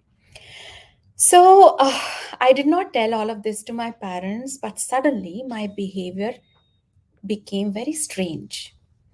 I wouldn't feel like talking to anyone. I would be off mood, generally lethargic. As a practice, during my stay with my parents during summers, my father would involve me in with his publication matters, title cover designs, layouting, and things like that. But nothing was seeming interesting right now. I discussed it with my best friend Anubha, who's a doctor, and her husband Dharya. Both are doctors. And after asking me few questions and consulting with one of their doctor colleagues, they came to the conclusion that I was under depression. Me, depressed. I mean, why? Why? How? I was not meant to be depressed. It was so hard for me to believe and accept this fact. No, this is not meant for me. So I was under depression and I was put on medication. As a result, I would feel like keep on lying down the whole day. My mind was involved in all sorts of strange thoughts. I would ask myself, oh my God, kids are still small. They will grow up, then we'll have to plan their weddings. Oh my God, how would I do that? Why would I have to do that? Oh my God, I will have to take care of my family. Why do I have to do that? Oh my God, I'll have to live and take care of myself. How will I do that? And you know what? All these all these have tos were killing me. They were making things even worse for me. There was no excitement left. Parents, friends, kids, they were all with me, holding my hand. But I was feeling all alone, dumped under a pile of responsibility that I had to dispose. And you know what? One thing that was troubling me the most was the fact that I was feeling so negative because I had a firm belief that I was an ever positive person and I could never be negative. So one morning, while I was analyzing all these things, I realized that I was being biased against myself. How? How was I doing that? Because I was over expecting from myself, telling myself again and again and again that I can never feel low, telling myself that I should always be okay. That day I realized that it is okay not to be okay sometimes. And friends, I broke that bias against myself that morning. The bias that I had set in my mind that I should always be positive. I'm perfect. I accepted that it is okay to feel low. It is okay not to be enthusiastic always. And I understood that it is not okay to be biased with the fact that you're perfect because I'm not. So that morning, I got up, did my chanting because I'm a practitioner of Nichiren Daishin and Buddhism, and took out my laptop. That morning, I was determined to defeat all my biases. And friends, that morning, I conceived the concept of my academy, Magic Creations. It was June 2009, and on 16th July 2009, we actually launched Magic Creations Studios formally. The inaugural lamp was lighted by Pandit Vishnu Mohan Bhattaji, who is a Grammy Award winning music maestro, and it was very well covered by media. So from 20th of May to 16th of July, I had experienced a one full circle of life. So friends, biases are not always set by others against us. I broke this bias, not set by anyone else, but by me, myself. Because once we do that, the message is conveyed loud and clear. And it breaks not only the biases, but many more such walls that stand there. The change starts from within. Since you believe, this is a message to all of you beautiful women sitting out there. Since you believe you can stand tall, you do. Since you believe in being who you are, just be it. Since you believe that you want to achieve it, go for it. That was my story. That was my breaking the bias story. Thanks a lot to Prayaana for giving this opportunity and providing the space to all of us so that we could share the pieces of our own lives.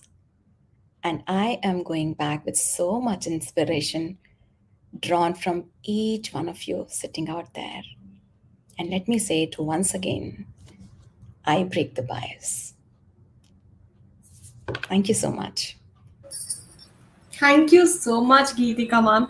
Indeed, it was very nice to hear. And in fact, it was very sensitive to hear how you identified the bias which was within yourself and how you chose to overcome. Indeed, a great bias story to hear from you. Thank you so much for sharing the stage along with us today here in Prayaana. We were indeed glad to have you. So, Thank you. with this, we see our next speaker coming on stage. Let me introduce our next speaker, Miss Chitra. Chitra is a sales excellence consultant, inspirer, and community nurturer. She is the founder and chief mentor at Sales Women Mentoring, India's only community with a mission to inspire 1 million women to succeed at selling. Indeed, a great mission holding company. And we wish and let us hear from Chitra how she broke the bias. What was that story of breaking the bias for her? Ms. Chitra, we invite you to our stage. Now we are waiting to listen to you. Over to you.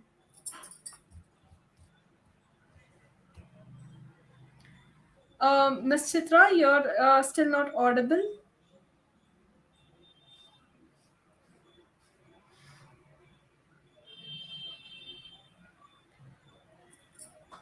Uh, we request you to kindly have a check on your network. Till then, let me introduce you about our She Site magazine.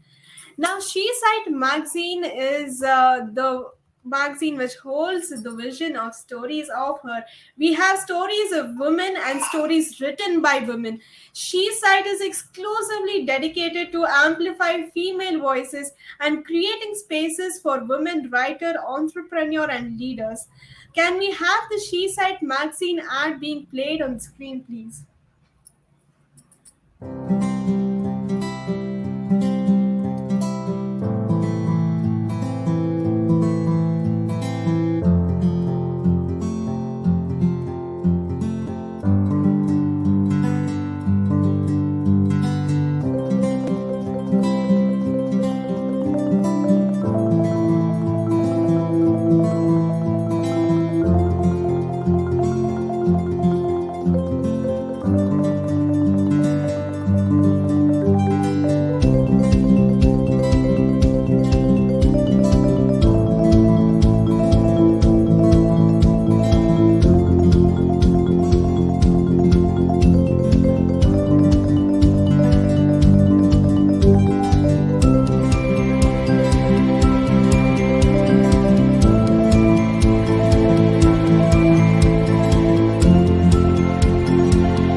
So that was our She Site magazine, which has subscribers across the globe.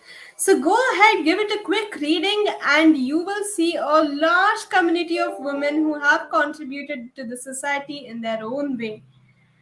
So, with this, let us now have a look at Peaks Academy.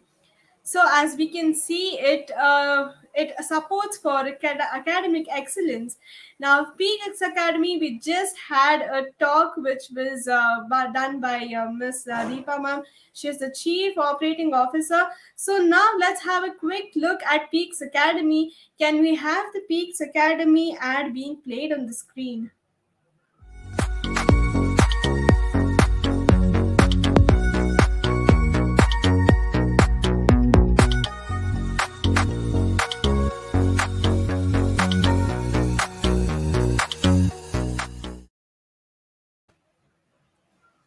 So Peaks Academy holds the vision to raise to our peak potentials and be future ready. So with Peaks Academy, you can check your incredible personality and career coaching programs, which is exclusively tailor made for individuals who are wanting to join the academy, and you will experience your growth through Peaks Academy. So with this, now let me tell you about Prakol. Prakol is that one-stop platform where you can see women entrepreneurs selling their products manufactured by them with a women community who has their exclusive stores at Prakol. We are giving women an opportunity to reach to wide variety of customers across the globe. So why don't we see the Prakol ad? Can we have the Prakol ad on screen, please?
that was our Pracol ad.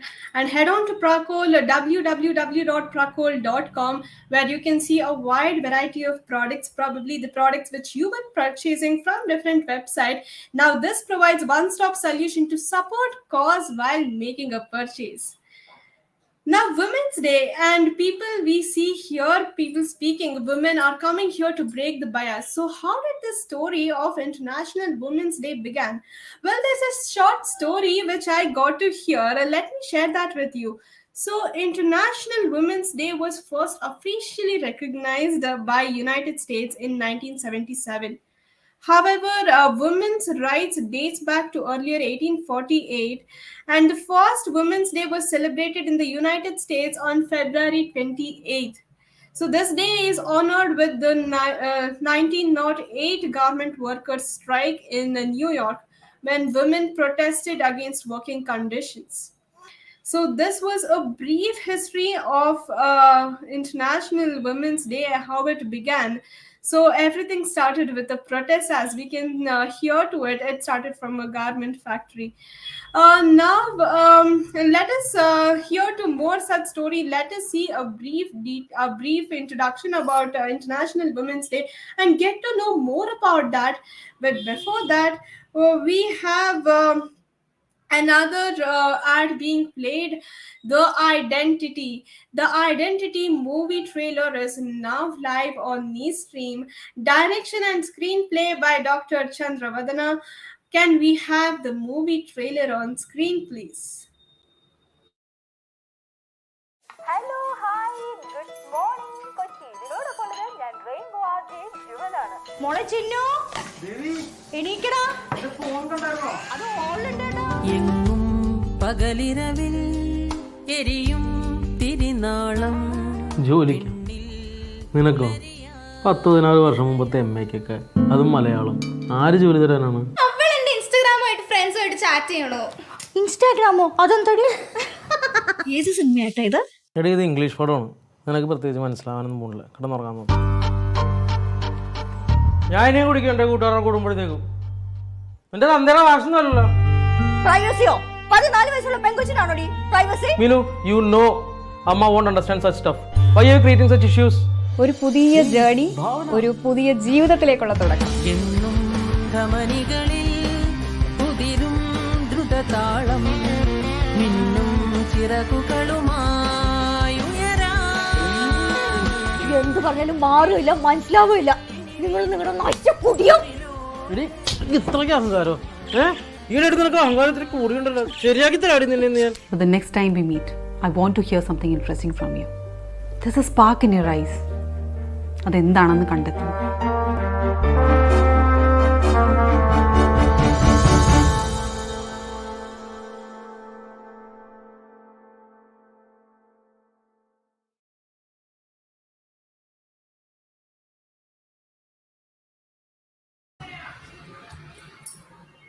So that was the identity live on Stream. Now we have Dr. Meena. Let's hear to Meena. I invite Meena on stage. Now let's hear what her hashtag break the bias story was. And let's get to interact with her, how she began her journey. And it's great to see Dr. Meena on stage. Over to you, ma'am. We are waiting to listen to you. नमस्कार, मैं doctor Meena Agrawal, retired associate professor Hindi literature. मैं लिखती हूँ कविताएं, कहानियाँ और theatre करती हूँ। आज आपने अपनी बात कहने के लिए मुझे मौका दिया है, इसके लिए बहुत बहुत धन्यवाद। आज महिला दिवस है और ये महिला दिवस साल में केवल एक बार आता है, लेकिन मेरा मानना है कि हर दिन हमारे लिए महिला दिवस है। आज मुझे बचपन की एक घटना याद आ रही है। ये शायद सन 1958 की बात होगी, जब मैं अपनी बहन के साथ एक कमरे में सो रही थी। भीषण गर्मी के दिन थे। रात को जब हमें गर्मी लगी और हम पसीने में भीग गए, हमने सोचा शायद बिजली चली गई है, लेकिन दूसरे कमरे में पंखा चल रहा था जहां मेरे भाई सोए हुए थे। तब समझ में आया कि बिजली नहीं गई है, ये हमारी दादी ने पंखा बंद कर दिया है। ये उन दिनों की बात है जब लड़के और लड़कियों में बहुत भेदभाव किया जाता था। उसका प्रभाव मेरी दादी पर भी था, पर बचपन में मुझे कुछ भी बुरा नहीं लगा और मैं खूब मस्त रही। जब मेरी शिक्षा की बात आई तो दादी कहने लगी, करे भाई इस मीना को तो बस कक्षा 5 तक ही हमें पढ़ाना है, क्योंकि लड़कियों के जीवन में पढ़ाई का कुछ महत्व ही नहीं है, उनके पढ़ाई काम ही नहीं आती, उन्हें तो बस चौका चूल्हा संभालना होता है। और फिर ज़्यादा से ज़्यादा 5वीं क्लास तक पढ़ेगी तो इसे रामायण पढ़नी आ जाएगी और पत्र पढ़ लिया करेगी। पर मुझे तो पढ़ाई से बहुत लगाव था। मैं पढ़ती रही, चुपचाप पढ़ती रही, अपने आप पढ़ती रही, पर दादी को ये सब कुछ पसंद नहीं था। जब कभी मैं रात को पढ़ने बैठती तो दादी आकर के बिजली बंद कर देती, पर मैं इन सब बातों से घबराई नहीं। और जब भी मैं मौका देखती अपनी पढ़ाई करती रहती। मेरी इस लगन को देख करके काका हाथरसी के परिवार में, क्योंकि मैंने जन्म लिया है, तो हम लोग भी उन्हें काका हाथरसी कहते हैं, काका जी कहते थे। तो काका जी ने मुझे पढ़ाया और मैं घर की पहली बेटी थी जिसने अपने माँ और पिता के घर पर रह करके बीए पास किया। ये मेरा सौभाग्य रहा। जब मैं 20 साल की हुई ना, तो मेरी शादी कर दी गई। लेकिन ससुराल में आकर चाहे कितनी ही विषम परिस्थितियां रही हों, मैंने हर चुनौती को स्वीकार किया और निरंतर पढ़ती रही। मैंने एमए किया, पीएचडी की और फिर बिजनौर के गर्ल्स पीजी कॉलेज में मैंने पढ़ाया। मैंने बहुत सारी लड़कियों को बीए और एमए में पढ़ाया, उन्हें पीएचडी कराई और इस तरह से मैं निरंतर शिक्षा से जुड़ी रही और मेरे मन की मुराद पूरी हो गई। मेरी भी 2 बेटियां हैं, गीतिका और अनुभूति। मैं बहुत खुश हूँ। मैंने उन्हें बेटों की तरह पाला है, पढ़ाया है और आगे बढ़ाया है। मैंने कभी उन्हें ये महसूस नहीं होने दिया कि वो लड़कियां हैं। वो जो कुछ भी काम करना चाहती थी वो उनको सब करने दिया। हमारे समय में बहुत सारी रूढ़ियां चली आ रही थी। बेटियों के और बेटों के बीच में पक्षपात होता था। जो बायस थे उनको मैंने तोड़ा, पहले अपने लिए, फिर अपनी बेटियों के लिए और अपनी छात्राओं के लिए। मैं कहानी लिखती हूँ, कविता लिखती हूँ और इनका विषय भी नारी चेतना से ही जुड़ा रहता है। आज जैसे जैसे परिस्थिति बदली है, नारी में चेतना आई है और वह उस पर लगाए गए बंधनों को काटने में निरंतर सक्षम और सशक्त हो रही है। मैं अपनी बहनों की भावनाओं को अपनी इन पंक्तियों के माध्यम से व्यक्त कर रही हूँ। दरिया के हैं उस पार तो इस पार भी हैं हम। दरिया के हैं उस पार तो इस पार भी हैं हम। माझी भी हैं, नौका भी हैं, पतवार भी हैं हम। एक रूप में हम फूल हैं, एक रूप में फौलाद है। गीत की झनकार तो हुंकार भी हैं हम। आज इतने सुंदर आयोजन के लिए मैं प्रयाण की पूरी टीम को धन्यवाद देती हूँ और मैं अंत में कहूँगी, I break the voice. Amazing, amazing, Dr. Meena. So nice to hear from you. And also, you choose to break the bias in educational aspect. Not only that, you choose to carry this message to your daughters too. Very nice to hear from you. And with this, so let's come across some inspiring women who made an impact. Now, time to hear such stories of women. Let me introduce you about Avni. So Avni was a 11-year-old girl, like any normal girl who was enjoying her childhood.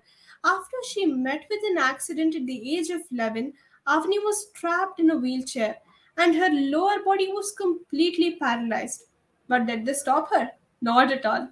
When everyone thought her life came to an end, Avni chose to start over. This 19-year-old girl from Jaipur became the first woman to win gold medal in Paralympics. And this was the story of Avni, how she chose to break the bias though her body or people around her didn't support what she wanted to. And let me tell you about another woman. When we speak about C2C career break, we have a similar story of a woman who inspired all of us. And most of us would have known because our cosmetics is our Nika cosmetics is nothing but the brainchild of Falguni Nair. After quitting a 20-year-old long career in investment banking, she started a beauty startup from scratch at the age of 50. And Falguni Nair became one of the most successful women of the year. She is the founder of Nika and she is now India's biggest self made billionaire. Well, how can age stop us from achieving anything, isn't it? Career break or even a break to start something new, nothing can stop us. And how many of us wouldn't have heard about the Miss Universe who made us all proud after 21 years? Let me tell you about Harna Sandhu. She's not only the girl who brought the Miss Universe crown to India after a long gap of 20 years, but someone who came over the years of body shaming due to thin figure. Hailing from Chandigarh, Harnas also advocates for normalizing mental health issues. Her life with beauty pageants began when she was 17 and she participated in national pageant representing the country. Indeed, after 21 years, we have got our Miss Universe crown back to India. So these were some women which we actually came across, and there are more such women. To hear to all such stories and to hear to women who broke that bias, we still have the show on go. Before that, let's see Peaks Academy ad on the screen. Peaks Academy is striving for academic excellence, and if you want to reach the peak of where you are aiming for in your academic excellence, Peaks Academy can be that one stop solution. So, can we have the Peaks Academy on the screen, please?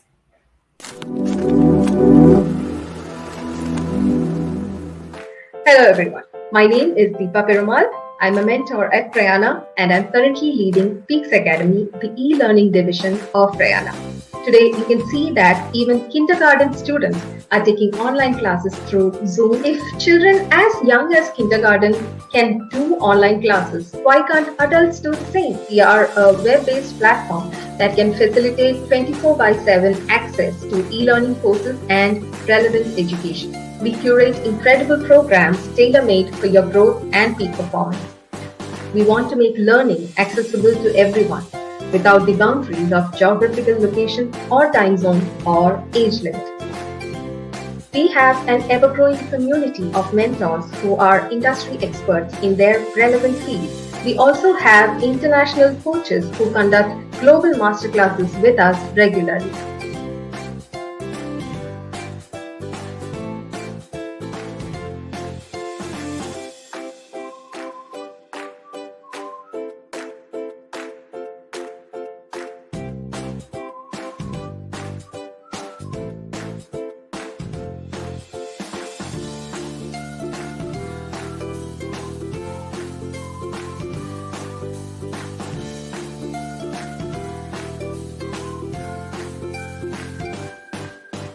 So please keep checking Peaks Academy website regularly so that you are up to date on the upcoming sessions. You can visit our website by entering hellopeaksacademy.com in your browser. Scroll down to read more about our features and browse through our most popular courses. For any further information about Peaks Academy, you can contact us at these channels. Thank you.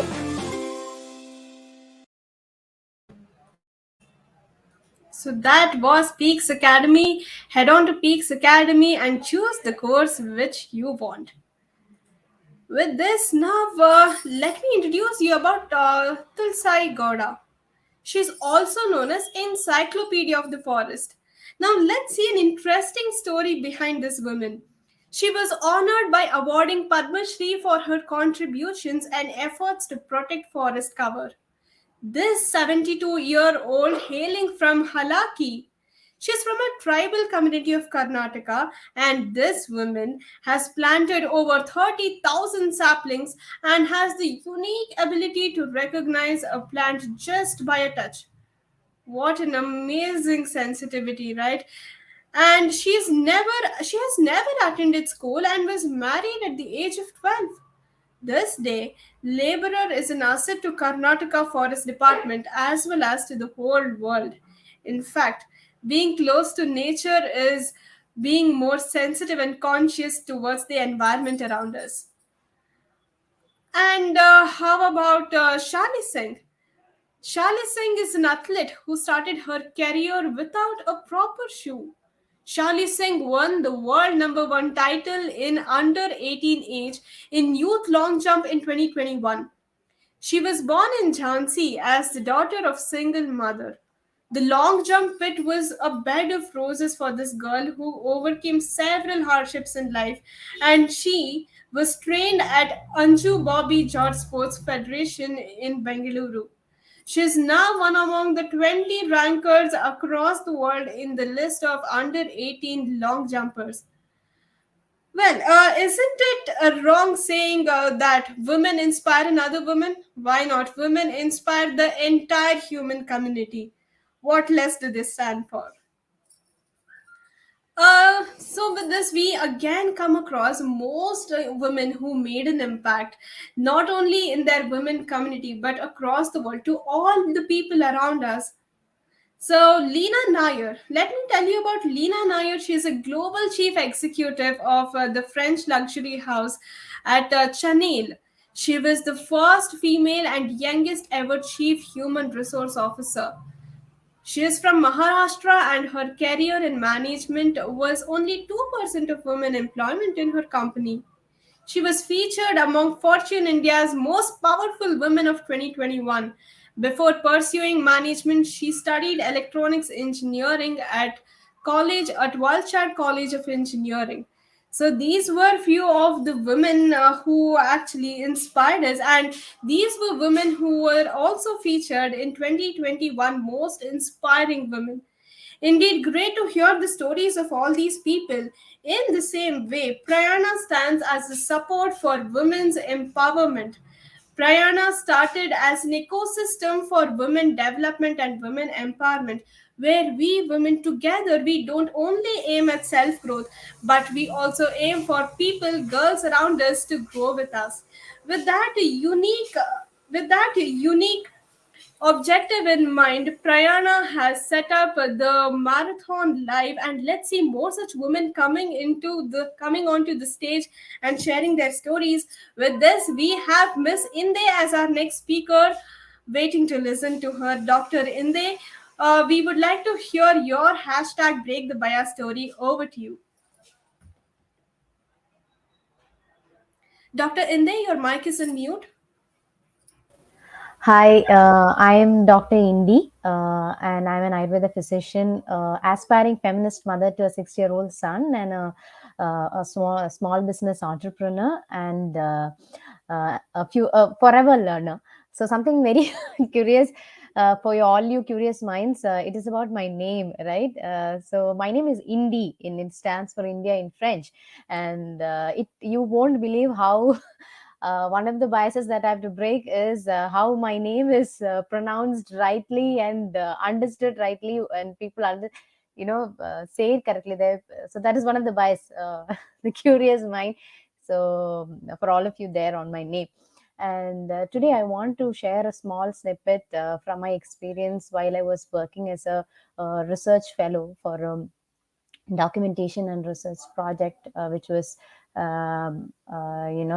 funded by Ministry of Environment and Forest and the Biodiversity Board, on a mission to collect traditional health practices followed by tribals in 8 states of the country. And I was recruited to work on 6 states. So while on the interview, after I cleared the first part of the interview, my center head had a one-on-one with me, and he was like, "Are you sure you're going to do it, ma? Will you be able to do it? It is going to be very different. Romba tough இருக்கும். Will you be?" And I did not actually understand whether he was trying to encourage me to take up this job or actually discouraging. But nevertheless, I was wanting to break out of my clinical practice routine, and I wanted to try something new, learn something new. And the 6 states thing, and all those were above South India, and it had west, east, and northeast states, and I was really looking forward to working in the states. And also, I was like really enthusiastic, and I said, "Sir, I don't know whether I will be, I'm equipped about it now, but I am willing to learn on the go and acquire new skills if you give me the opportunity." And he was like, "Okay, அப்படின்னா நீங்க comfortable-na, okay, this is yours." And then I was like, "Oh, okay, wow, very good." And I joined a week later. And while I was being introduced to, the other senior members in the team, and to give me orientation on what I should be doing, on what I should be working upon, whom I will work with, etc. I came across many seniors in the organization who were like, "How will you do it, Ma? It is going to be very tough. Two men who were already in the job, they left in between, right? It is going to be very tough. And ரொம்ப travel இருக்கும். Will your parents allow? What if you'll get married in between? Will your husband allow?" All of this kind of things. And then someone had like, "Oh, you're very urban, and the madri, there you don't have any experience with village and village life and all. How will our tribal people connect with you?" And all of that. And I don't it was actually very demotivating, because I was all charged up, taking up this new role, traveling to all these states and doing all this, no. So I was in my mind, I don't know, maybe it's the self confidence from my upbringing, or is it because of my overconfidence or total ignorance? I was fully confident that I will crack it, matlab, I will really do it, kind of a thing. And I was really understanding why these people are pulling me down, and I had that ego thing, no, I have to show these people, I will do this thing. And we started the project, and I was traveling about the whole month to these 6 states, to introduce myself to the project management team in the states, and get to know the process and meet the tribal people who are contributing for this register, everything. So after I finished the first round to entire 6 states, my last stop was at Arunachal. And somehow our transport got late, and I missed the ferry to go to Arunachal Pradesh. It's a ferry from across the Brahmaputra river that you have to go. And I missed the ferry. And that night we had to travel a little bit far, and we stayed in one hotel, and it is like that one typical shady place, and there was nothing available around. So I had the one botanist gentleman with me, and our driver, and both of us were staying in that hotel. And then we called up, and that night, this entire travel thing, and in every state I went to with regard to this program, I faced some or the other sort of bias. Like in some states, it was because, "Oh, you are a South Indian, what do you know about this?" And then, "Oh, you are an Ayurvedic doctor, you people don't value traditional, people and their knowledge." And in some places it was like, "Oh, what do you know about rural life? City people don't know anything about you. For you, we are people in forest," and this and that. And some places it was like, there was the men in the team, it was mostly men, and they were not ready to actually understand, okay, this woman from Bangalore is going to sit here and lead us through this project. And they were like, one day I would have sort of scheduled a meeting. I'd be waiting for them to come or take me to this project site or to meet some people or something. They'll just call up in the morning aram se say, madam ji aaj kuch kam aa gaya, aaj hum nahi aa payenge. And I'm like, what?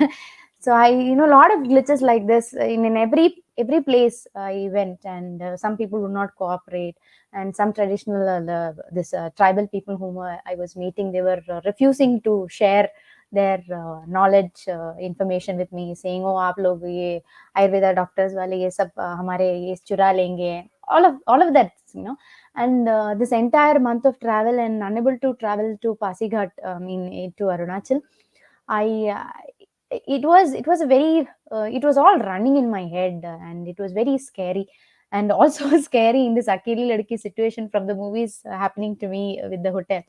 So I pushed the table to the door, bolted it, and slept on the floor near the table. And I was actually scared of too many things. Scared of all of these people who had told me that you will not be able to do coming true, the scare of staying alone in a hotel in the shady kind of a place, and that fear of also failing.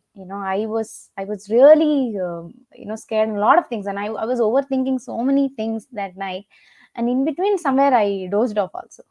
And I thought I will not be able to make it and all that. So, and then I had finished one tour. I was coming back to Bangalore, and this entire journey, I kept thinking about it. And somewhere around this journey from journey back, I thought I will actually, one of my biggest fears was living up to expectations of others.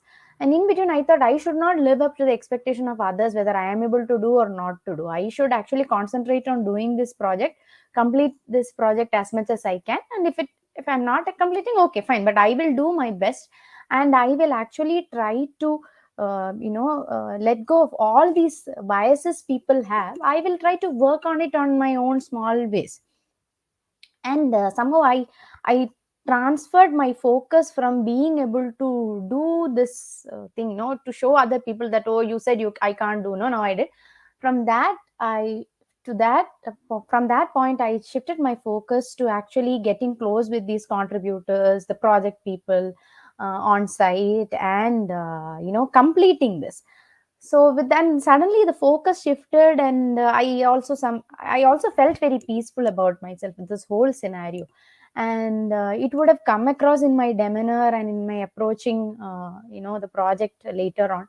Step by step, slowly I understood that when I was talking to these people, I was, when I became more open minded, and there was not this sword hanging on my head about proving to others, I could easily break these barriers and the bias people had against me on my appearance or my gender or my learning background or where I come from, all of that. And in different states, I understood that there were a lot of difficulties they were going through also, and they somehow thought they had this biased attitude ki, oh, this person coming from a city, this she will not understand what we are going through, or she will take our information and sell it off, or whatever, those kind of fears which which everybody has. So one of the things on my second trip was to have focal group discussions where we all would sit in a circle and talk. And sitting in a circle and talking, it actually kind of breaks barriers, and it will make you very open minded. You share more things. It's like sitting in the middle of a campfire and speaking out. So that worked. And after the second visit, I felt people were a little more comfortable with me. I was seeing them after about like 7-8 months. This time it was better. And slowly I understood. We started communicating. Every time I was not really traveling, sometimes I was talking to through phone, and we were trying to put things together. And I understood, because I've traveled to these places and I've known their conditions. Like in Nagaland, there would be a power cut every alternate hour for an hour, so such things. And in Meghalaya or other somewhere, it would be suddenly there would be a protest, the city would close down, and then you have to just pack your bags and escape. A lot of things which is unpredictable and beyond our control come up. So I could understand their problems, and we tried to concentrate more on the solutions rather than the problems we were all facing. And slowly, we were able to, I was our entire team, we were able to get through this project. We collected the oral practices, because these are not recorded practices, and tribal people or traditional health practitioners, they're very reluctant to share the information of their herbs or things like that. So we could break that glass, and so that ceiling, we were able to communicate. And they took me, these healers, they took me on to their forest walks, and I tried to change my, I changed my dressing. I was into hard, this men's shoes kind of thing, and shirt and jeans and all, and climbing up all of this. So when they saw that I was genuinely interested, and I am not actually, I wanted to get this done, I wanted to get this project finished, they were also very open. And one step at a time, one story, one focal discussion at a time, we could go ahead, made progress. And we finished the project a little late. I think it took about 6-7 months beyond the time, but we could finish it, we completed it. The project was, the all the information we collected was documented, assessed by a panel of people in Ayurveda also, Ayurveda, Swarikpa, Unani, Siddha, everybody, all of us. And the report came out, and it was a very proud moment because I was again at the end of my 2 years later, 2.5 years later, I was traveling back again to all of these states, this time to actually only dress up well, pose for the, attend the ceremony, give certificates, and pose for pictures. And everybody who were there, and they were all bringing camera ki, madam आप हमारे साथ एक photo ले लीजिए. And some places it would happen, like in beginning I was like madam ji, or the very this later, it by the end of the project, it was indi ji, mai, or some would call me beta ji. So it all changed, and I could work with these people, finish this project. All of this information that we documented was brought out as people's biodiversity register. And that day when these publications were coming out, and the minister and the IAS officer, everybody who were, and also they were submitting this to the nation, and this in front of all these people who had contributed, no, that was the moment. I'm sorry, I'm getting emotional, but that is when I really felt very accomplished. And I felt like I was big, big thing. It was and all of these struggles which we had, which I had faced, from like to my skin color, to appearance, to gender, to age, to whatever, and everything in between, people not listening to me, or pulling out or pulling down, everything, it made sense. And then that was one moment wherein I felt like a big achiever, kind of. It made sense to me that when you shift the focus from your own ego, or your own thing about yourself, from to a bigger perspective, you also not only break barriers, you break the bias, but when you talk and when you shift the focus for a bigger good, a whole lot of things around you also change, and it get better. So that is my breaking the bias story. Thank you, True, true, Prayaana, for Dr. giving. Indi. Thank you, Prayaana, for giving me this opportunity to share my experience with you. Tejaswini, I'm Indie, okay, and Hindi, okay. breaking the Hindi, bias. Hindi. Thank you. Okay, thank you, Dr. Indi. Truly, nationality, city, town, whatnot. When we go beyond all these terms, we'll know how to experience our full potential. And indeed, this narration was close to your breaking the ceiling, which was obstructing you to come out as a successful woman. And we understand the achievement which you felt while narrating your story. Thank you so much, Dr. Indi. It was great to have you on our show. Thank you for joining. So, with this, we call Chitra Singh. We hope Chitra Singh will be audible, and we are truly waiting to hear to her story. Can we have Chitra Singh on the screen, please? Yes, you can hear me now, I hope. Yes, we can hear So you. Yeah. finally, I think it's Finally, destiny. finally. Tejasvi and the team, thank you so much for waiting patiently and giving me a chance to speak, and also for your very enthusiastic introduction 2-3 times. I'm really grateful for that. You To get all it. the speakers before me, it was really inspiring. Dr. Meena and Dr. Indy, their stories were so vulnerable, honest, and I would like to compliment all of them on coming here and sharing so honestly. Like you have already mentioned 2-3 times in your introduction, I'm the founder of Says Mentoring, which is India's first and only community inspiring women to succeed at selling. And why a community only for women? And that too in sales, because there are very few of us in sales. Only about 40% at entry level, and only about 12% out of those reach sales leadership positions. And that is why I founded this community with a mission to enable 1 million women to sell with confidence and lead with conviction. So, with this brief introduction about myself, I'll just start off on my journey of breaking the biases. First of all, let me also wish you all a very happy Women's Day, and then move on to my story of breaking the bias. The first time I really felt I did something different was when I was actually deciding my life partner. That was around the age of 20. And 32 years back, it was acceptable that you chose the man your parents chose for you, or rather, you accepted the man your parents chose for you. And if at all you chose yourself, then you would choose a person from a rich family who is socially and culturally matched to your thoughts and views and values.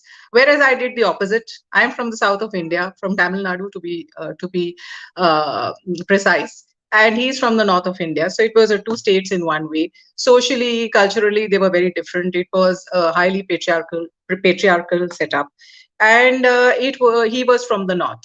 So all in all, it was not a choice which was accepted by society, and yet I chose to go on with my choice and get married to the person I chose, because I was true to my decision to marry this person. And that was the first time I broke the bias, not by choosing somebody who was conventionally richer, more successful, more famous, had a better position in society, so called, than me, but someone who I thought would be my equal partner in life.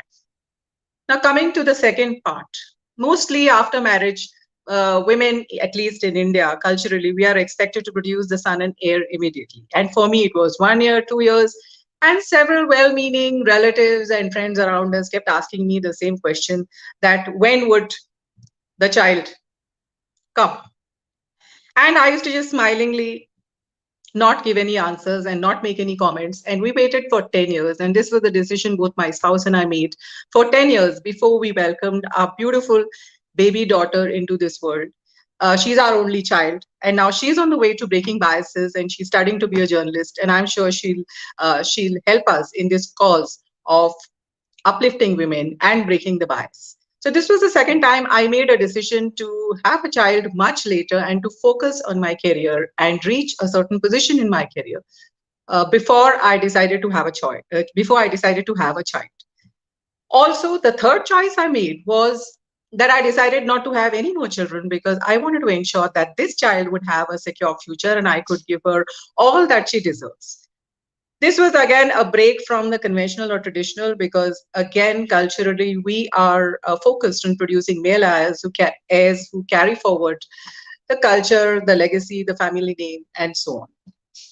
This again was the third time I made a different choice. And the last and final time, or the recent time when I made a different choice, was when I started the community Says Mentoring, which is India's first, as I already mentioned. This was again a break from the conventional, because I was asked by several people, why are you leaving a good corporate career? You're already national head in a reputed bank. You're doing well in your career. You're earning so much of money. Why would you give up all this to get into a career in a non-profit community? This community is not for profit, and it is there to provide an ecosystem to support women to succeed at selling. And people found this to be a very unusual choice, and also the fact that I was not interested in making money, rather interested in making an impact, again seemed very difficult for people to accept. A community, that too for women in sales, when women are not accepted in sales, and nor is sales acceptable as a career for women. So that was another time when I chose to break the bias. Now, why am I saying all this? Through these messages, I want to pass on a message to all women out there. There are so many women, over 350 plus women in our community, who share stories of how they cannot do certain things, or they're not allowed by their husbands to do certain things, or they do not, circumstances don't allow them to make certain career choices. To all the women out there, I want to pass on a message. Don't let your circumstances limit you or define you or defeat you. Instead, use your circumstances to learn, to evolve, to grow, to transform into the best you can be, so that you can fulfill your highest purpose. Your highest purpose of giving back to society, contributing to society, and helping others to rise and shine along with you. We cannot keep waiting for the world to change for us. It is up to us to make choices for our future today. It is up to us to be the change we want to see. So beyond doubt and despair, beyond barriers and biases, an equal world awaits all of us. The action is in our hands, the power is in our hands. So what will you choose to do today? Choose to be the best you can today. Thank you so much, and thank you for providing me with this platform. And here's over to you, Tejasvi. Yeah, thank you so much, Chitra ma'am, for sharing that back-to-back actions which you took to break the bias. With you, we would like to have a pose of a break the bias. So, along with you, you chose to break the bias, and the stories which you told were equally inspiring. In fact, what you told, that the change you want to be, the change that you want the society to be. First of all, we have to be the change we want to see in the society. Beautifully Absolutely. narrated by you, beautifully narrated by you, and we wish your organization to grow into great heights. Thank you for joining us on the show. It was glad to have you here. Thank you, Chitra ma'am. Thank you so So much. thank you. So with this, we have our next speaker who is waiting on the show. So let me introduce to you Silpa Nayak. Silpa Nayak is HR and soft skill trainer by profession, having 4+ years of experience in talent management, training, employee life cycle, etc. She is the council member of WICCI Anti-Sexual Harassment of Karnataka. Now let's see what story we get to hear from Silpa Nayak. Ma'am, over to you. The stage is yours. We are ready to hear to your story. Thank you so much, Tejaswini. So, hello everyone. I am Shilpa Naik, and I'm here to share my story. So, I have two things to to share my story. I have two. So, number one is I was very bad in maths since my childhood. I was not getting good scores. Rather, I was very good in English and all other subjects. But our society had this mentality that if you are good in maths, you are excellent. But if you're not good in maths, then you are absolutely useless. So when 11th and 12th classes came, I was getting all sorts of suggestions from all across the society, be it random aunties, uncles, parents, friends, teachers, that, okay, why don't you make a career in this? Why don't you make a career in that? Oh, you're not good in maths. Oh, you're not good in physics. So why don't you make a career in this? Oh, come on, you can make, तुम इसमें चली जाओ, better होगा, तुम्हारे लिए life आसान हो जाएगी, उसमें तुम्हें नंबर्स नहीं देखना पड़ेगा, and all sort of suggestions. I was quiet. I could not say much anything. Then I got into BTech. I never wanted to get into BTech, but okay, fine. I got into BTech for because of my parents' decision. And of course, I never blame them for that. Okay. And then I passed out from BTech again without a so-called MNC job, be a software engineer tag. And again, people had this mentality for me that, okay, now you're passed out of your BTech, you don't have a job in your hand, what are you going to do? What type of job you would get into? But in the back of my mind, I had always this thing that I want to be an HR, and anyhow, somehow, by hook or crook, I shall make my way to becoming an HR. So instead of looking out for technical jobs after BTech, I started looking out for HR jobs. And luckily, I got into recruitment. Then again, people started questioning, okay, how could you get into recruitment? You are BTech, and all sort of questions.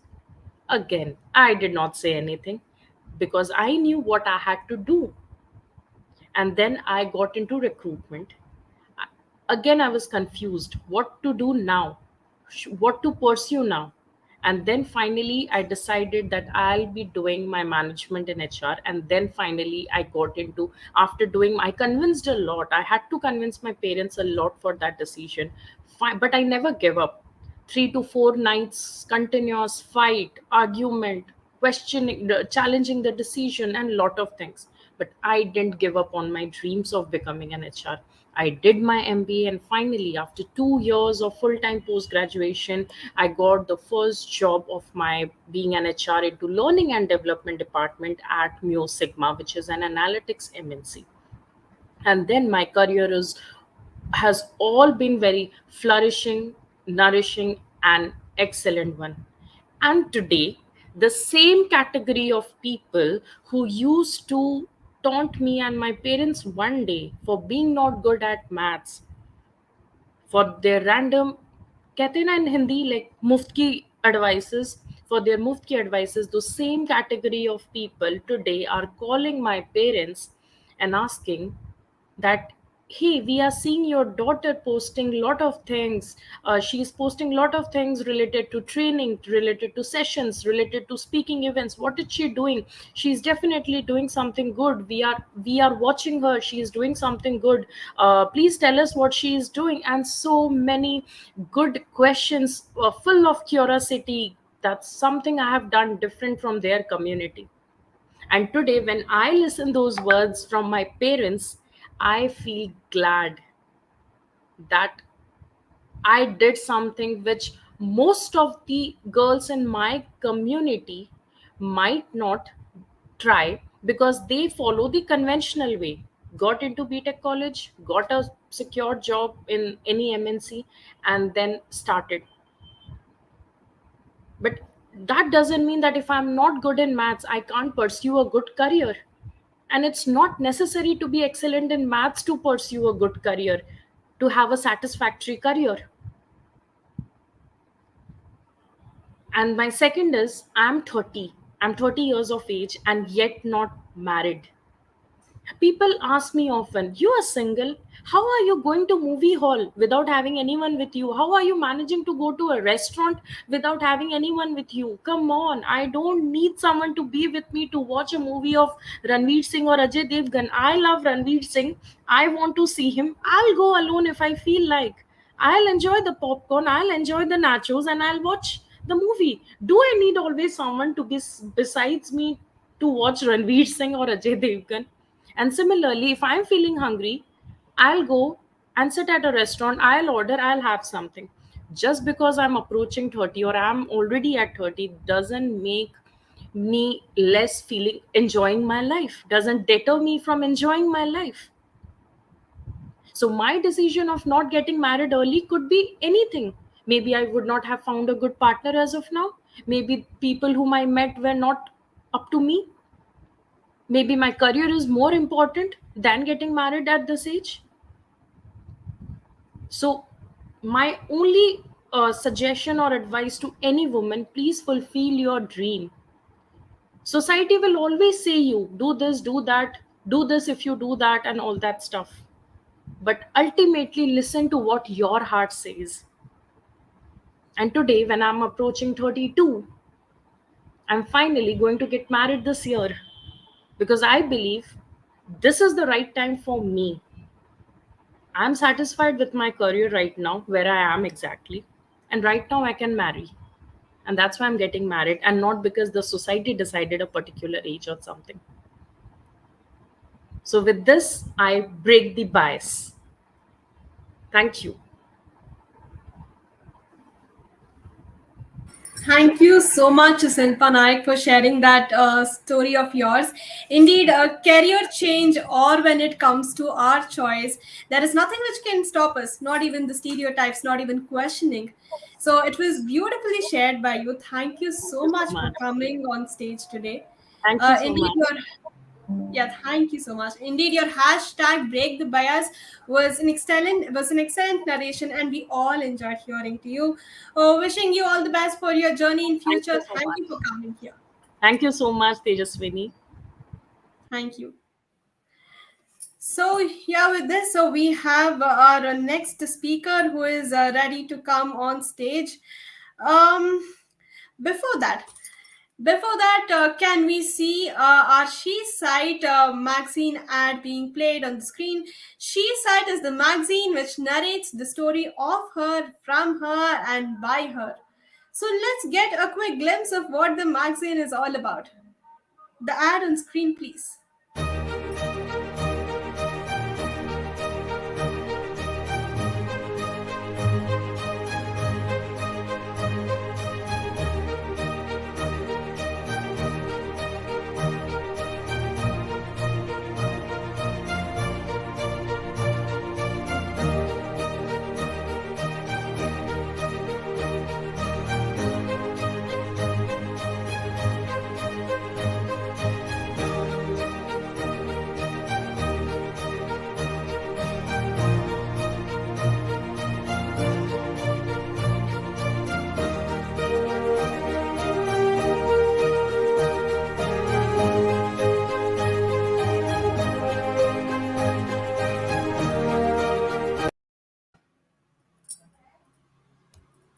Yes, so this was She Site magazine. We have subscribers across the globe. So what stops you from being the next subscriber? Head to She Site magazine and be the next subscriber to get stories of women.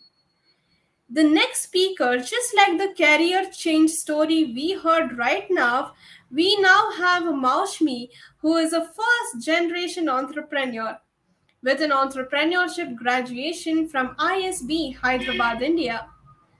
8 years back, Maushmi's life changed. Her journey from being a professional IT to being a professional at beauty industry.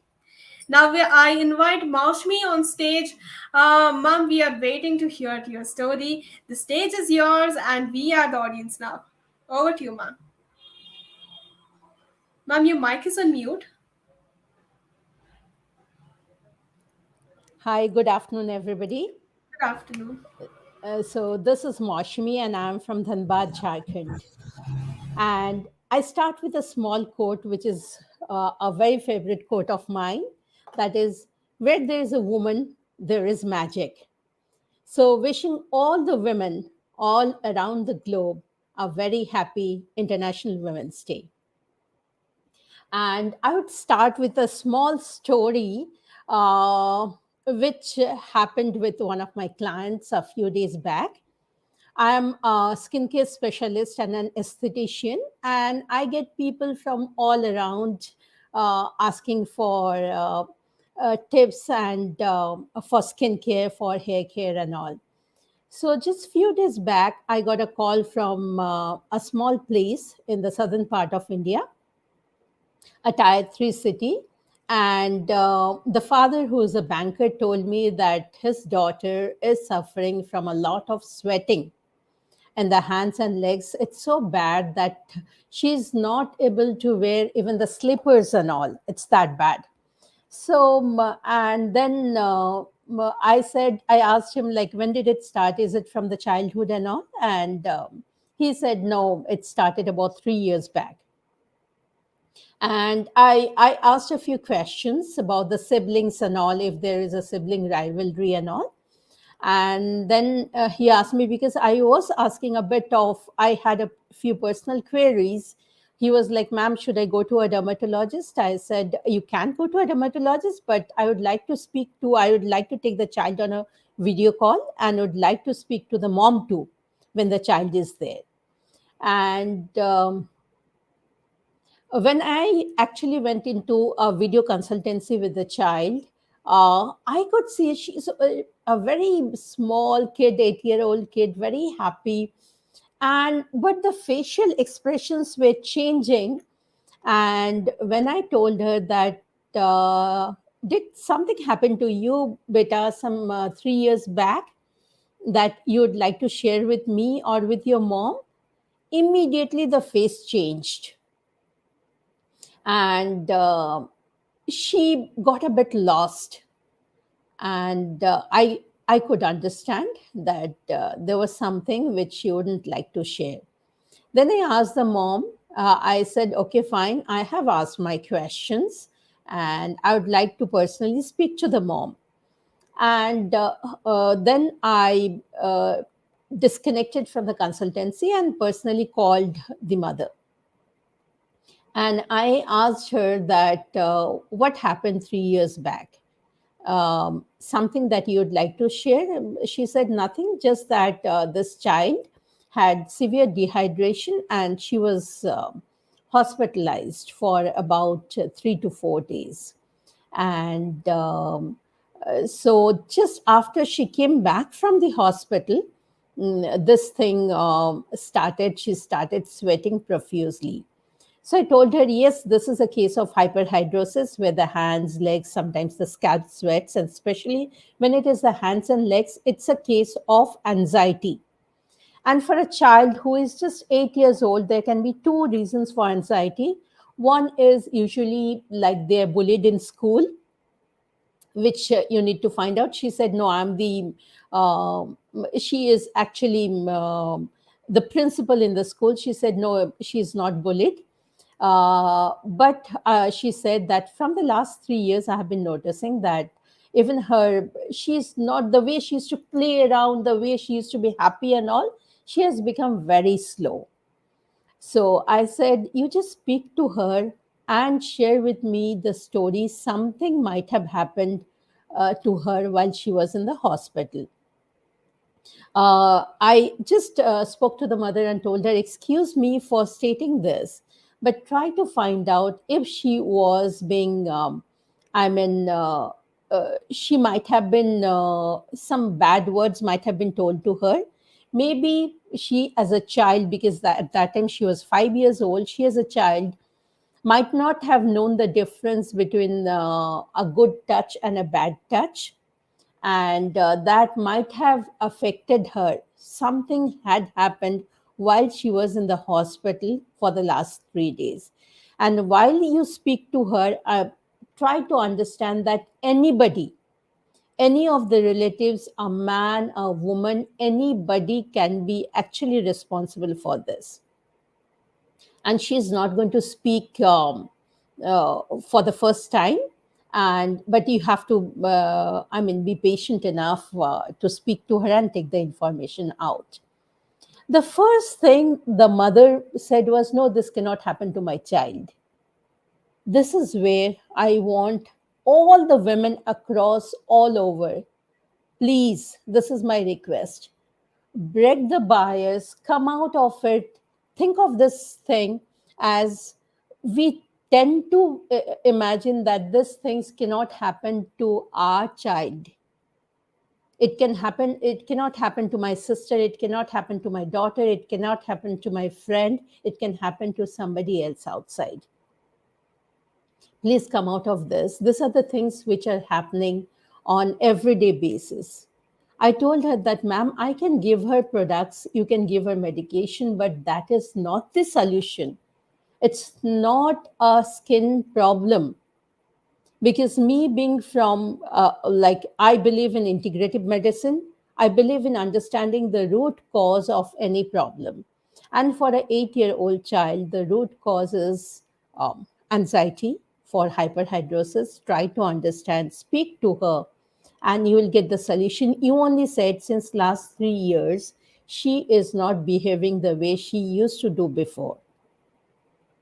So then later, of course, the mother confirmed some unfortunate incident with her, and that has been affecting her. So this is where I wanted to share the story of a child who could not share what had happened with her mom, because the parents are busy, the mom being working, the father being working. It becomes difficult for the child to take time out and share something which she was a bit scared about. As a child, she had it in her mind that this is something we should not be talking about. Yes, as women, this is a feeling which we do not share, usually do not share with others. But this is where we need to be close to a child and start asking them questions whenever we see a change in the behavior. A change in the behavior, especially for kids, children, it does actually give us a message. So this is where I wanted to share about this incident, because this is a very common incident happening all across the globe. And there was another bias which I would love to share about, that I'm the founder of Mosh and Daughters Greenfields Private Limited. When I wanted to register my company, the first question that came from my accountant or my CA was, why Mosh and Daughters? I said, there is always, like I see, whenever as a child, whenever I used to go out, I could see the stores being named this Agarwal and Sons, Perumal and Sons, but there were no daughters named anywhere. So I wanted to break the bias and be the first one to register a company globally in the name of daughters. So my friends call me Mosh. So the name of the company is Mosh and Daughters Greenfields Private Limited. And thank you so much, Prayaana. It's a wonderful initiative to talk about breaking the barriers as women, as friends, as mothers, as daughters, as wives, as sisters. At each and every moment in our life, we have to break the barrier and move forward. And thank you so much, Tejashri, for such a lovely introduction, and wish you all a very happy Women's Day. Break the barrier. Thank you.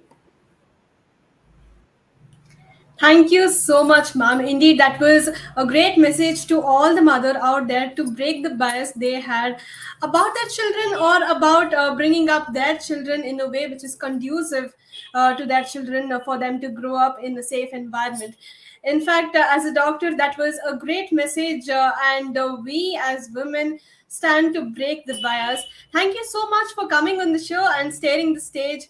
It was indeed great to have you over here and listen to your story. Thank you so much. Thank you. It's a pleasure. Thank you. So with this, we have our next speaker who is ready to share her story. In fact, she has shared a message to all of us. So let's see what she has to tell. Let me introduce you about this particular speaker. She's someone who literally started a revolution in Trivandrum. In what? In earthenware. She is the one who founded Organogram, a premium shop for pottery, earthenware, and stoneware. So let's see what's in the store and what she has to share with all of us. The video, please. Hi, I'm Sridevi Padmajam, a social entrepreneur from Kerala. Basically, I'm a postgraduate in rural management. I was working in development sector for the last 16 years, and after that I have started my own entrepreneurship. Its name is Organogram. It's a shop for traditional kitchenwares like pottery, cast iron vessels, bronze vessels, etc. So today we all are here for a wonderful reason. Today it's March 8th, International Women's Day.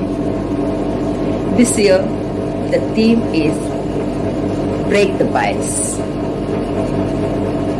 It's a wonderful theme. Hope it supports all our women to achieve their goals in their life. And as a woman, I also faced many kind of discrimination in my life from our society. So I take this opportunity to share about my bitter experience that I have faced in my life. If we want to share something which is painful better to speak in our mother tongue. So, let me speak in Malayalam. Thank you. എൻ്റെ career തുടങ്ങുന്ന സമയത്താണ് ശരിക്കും പറഞ്ഞാൽ ഒരു സ്ത്രീ എന്ന നിലയിൽ ഉള്ള ഒരു ബുദ്ധിമുട്ട് ഞാൻ മനസ്സിലാക്കിയത്. കാരണം വീട്ടിലെല്ലാം പെൺകുട്ടികളാണ്, അവിടെ എല്ലാം ഈക്വലാണ്. ഈവൻ ഇൻ അവർ ഫാമിലിയിൽ പോലും അല്ലെങ്കിൽ സൊസൈറ്റിയിൽ പോലും ഒരു പെൺകുട്ടി ആയതുകൊണ്ട് എന്തെങ്കിലും തരത്തിലുള്ളൊരു നിഷേധം എനിക്ക് നേരിടേണ്ടി വന്നിട്ടില്ല. It's a good thing. But when I have started my career, I had faced many kind of discrimination as a woman. എൻ്റെ കരിയർ തുടങ്ങുന്നത് തന്നെ ഒരു അത്യാവശ്യം നല്ലൊരു റെസ്പോൺസിബിലിറ്റി ഉള്ളൊരു പോസ്റ്റിലായിരുന്നു. And I'm really thankful for that because it's a learning for me. But ആ ടൈമിൽ ഞാൻ നേരിടേണ്ടി വന്ന കുറേയധികം ബുദ്ധിമുട്ടുകൾ. കാരണം it's a community project and I had to travel a lot. ആ സമയത്ത് രാത്രിയിൽ പോലും സഞ്ചരിക്കേണ്ട സാഹചര്യം ഉണ്ടായിട്ടുണ്ട്. അതും മലപ്പുറത്താണ്. വളരെ ഒരു എന്താ പറയുന്നത്, അല്പം റിമോട്ടായിട്ടുള്ളൊരു ഗ്രാമമാണ്. അപ്പം അതുകൊണ്ട് തന്നെ ഒരു സ്ത്രീ, അതും വളരെ ചെറുപ്പമാണ്, അവിടെ നിന്ന് യാത്ര ചെയ്യുന്നു ടീമായിട്ട്. ഈവൻ രാത്രിയിൽ പോലും മീറ്റിങ്ങുകൾക്കും മറ്റും പോകേണ്ടി വരുന്നു. പലപ്പോഴും രാത്രിയിൽ ട്രിവാൻഡ്രത്തേക്ക് മീറ്റിങ്ങിന് വേണ്ടി വരേണ്ടി വരുന്നു.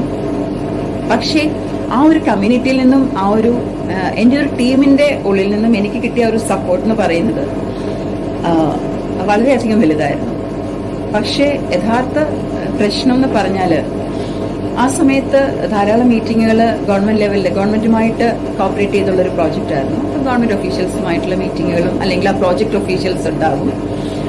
അപ്പം അത്തരം മീറ്റിങ്ങുകളിലാണെങ്കിൽ പോലും ഒരു സ്ത്രീ എന്നുള്ള നിലയിൽ, ഒരു വിമൻ ടീം ലീഡർ എന്നുള്ള നിലയിൽ ധാരാളം പരിഹാസങ്ങളും കളിയാക്കലുകളും ഒക്കെ നേരിടേണ്ടി വന്നിട്ടുണ്ട്. പക്ഷെ അന്നത്തെ ആ ഒരു എക്സ്പീരിയൻസ് കുറവ് കൊണ്ടും റിയാക്ട് ചെയ്യാനുള്ളൊരു ധൈര്യക്കുറവ് കൊണ്ടും അന്ന് പലപ്പോഴും റെസ്പോണ്ട് ചെയ്യാതെ അവർ പറയുന്നത് കേട്ട് തലകുനിച്ച് നിന്ന് കരയാൻ മാത്രമേ സാധിച്ചിട്ടുള്ളൂ. ഇന്നത് ഓർക്കുമ്പോൾ പലപ്പോഴും ഉള്ളിൽ ദേഷ്യം തോന്നാറുണ്ട്. അന്ന് ഇങ്ങനെ റെസ്പോണ്ട് ചെയ്യാമായിരുന്നു, അല്ലെങ്കിൽ അന്ന് ശക്തമായി നമുക്ക് പ്രതികരിക്കാമായിരുന്നു. പക്ഷെ അന്ന് അതൊന്നും ചെയ്തില്ല. നിസ്സഹായായിരുന്നു ആ സമയത്ത്. പക്ഷെ അതൊന്നും എന്നെ ഇന്ന് വിഷമിപ്പിക്കുന്നില്ല. കാരണം അന്നത്തെ ആ ഒരു ബാഡ് എക്സ്പീരിയൻസ്, ആ ഒരു ബിറ്റർ എക്സ്പീരിയൻസ് ആയിരിക്കാം ഒരു പക്ഷേ ഇത്രയും സ്ട്രോങ് ആയിട്ടുള്ളൊരു ആളായി എന്നെ മാറ്റിയത്. അത് എനിക്ക് എവിടെയും പറയാൻ പറ്റും. കാരണം ഇന്ന് എനിക്കെതിരെ ഉണ്ടാകുന്ന ഒരു വിവേചനവും ഒരു അതിക്രമവും ഞാൻ ക്ഷമിക്കില്ല. തീർച്ചയായിട്ടും ഞാൻ റെസ്പോണ്ട് ചെയ്യും. അത് എനിക്കെതിരെ മാത്രമല്ല, എൻ്റെ ചുറ്റുമുള്ള അല്ലെങ്കിൽ ഏത് സ്ത്രീക്കെതിരെയുള്ള എന്ത് അതിക്രമത്തെയും ചോദ്യം ചെയ്യാനുള്ളൊരു കേപ്പബിലിറ്റിയിലേക്ക് എന്നെ എത്തിച്ചത് അന്ന് ഞാൻ ഫേസ് ചെയ്ത കുറേയധികം മോശം അനുഭവങ്ങളാണ്. ഡെഫിനറ്റ്ലി ബാഡ് എക്സ്പീരിയൻസ്, ആ ഒരു ബിറ്റർ എക്സ്പീരിയൻസ് ആയിരിക്കാം ഒരു പക്ഷേ ഇത്രയും സ്ട്രോങ് ആയിട്ടുള്ളൊരു ആളായി എന്നെ മാറ്റിയത്. അത് എനിക്ക് എവിടെയും പറയാൻ പറ്റും. കാരണം ഇന്ന് എനിക്കെതിരെ ഉണ്ടാകുന്ന ഒരു വിവേചനവും ഒരു അതിക്രമവും ഞാൻ ക്ഷമിക്കില്ല. തീർച്ചയായിട്ടും ഞാൻ റെസ്പോണ്ട് ചെയ്യും. അത് എനിക്കെതിരെ മാത്രമല്ല, എൻ്റെ ചുറ്റുമുള്ള അല്ലെങ്കിൽ ഏത് സ്ത്രീക്കെതിരെയുള്ള എന്ത് അതിക്രമത്തെയും ചോദ്യം ചെയ്യാനുള്ളൊരു കേപ്പബിലിറ്റിയിലേക്ക് എന്നെ എത്തിച്ചത് അന്ന് ഞാൻ ഫേസ് ചെയ്ത കുറേയധികം മോശം അനുഭവങ്ങളാണ്. ഡെഫിനറ്റ്ലി ഞാനൊരു സ്ത്രീ ആയതുകൊണ്ടാണ് അന്ന് അങ്ങനെയുള്ള അനുഭവങ്ങൾ എനിക്കെതിരെ ഉണ്ടായിരുന്നെന്ന് എനിക്ക് വളരെയധികം ഉറപ്പാണ്. അപ്പം അങ്ങനെ ഉള്ള ഡിസ്ക്രിമിനേഷൻ അനുഭവിക്കുന്ന ധാരാളം സ്ത്രീകൾ നമുക്കിടയിലുണ്ട്. പക്ഷേ അത്തരം സ്റ്റീരിയോടൈപ്സ് അല്ലെങ്കിൽ ഇൻഇക്വാലിറ്റീസ് നമ്മൾ മാറ്റിയെടുക്കണം. ഈ ഒരു ഇന്റർനാഷണൽ വിമൻസ് ഡേയുടെ ആ ഒരു theme, break the bias, it's a wonderful theme. Hope it helps to achieve the goals of women to achieve their life in a good manner. So definitely we all are stand together against the atrocities against the women. And thank you so much, Prayaana, for giving me such a wonderful opportunity to speak in front of all of you. So let's all break the bias. Thank you. Now I am proud to be a woman. Thank you so much.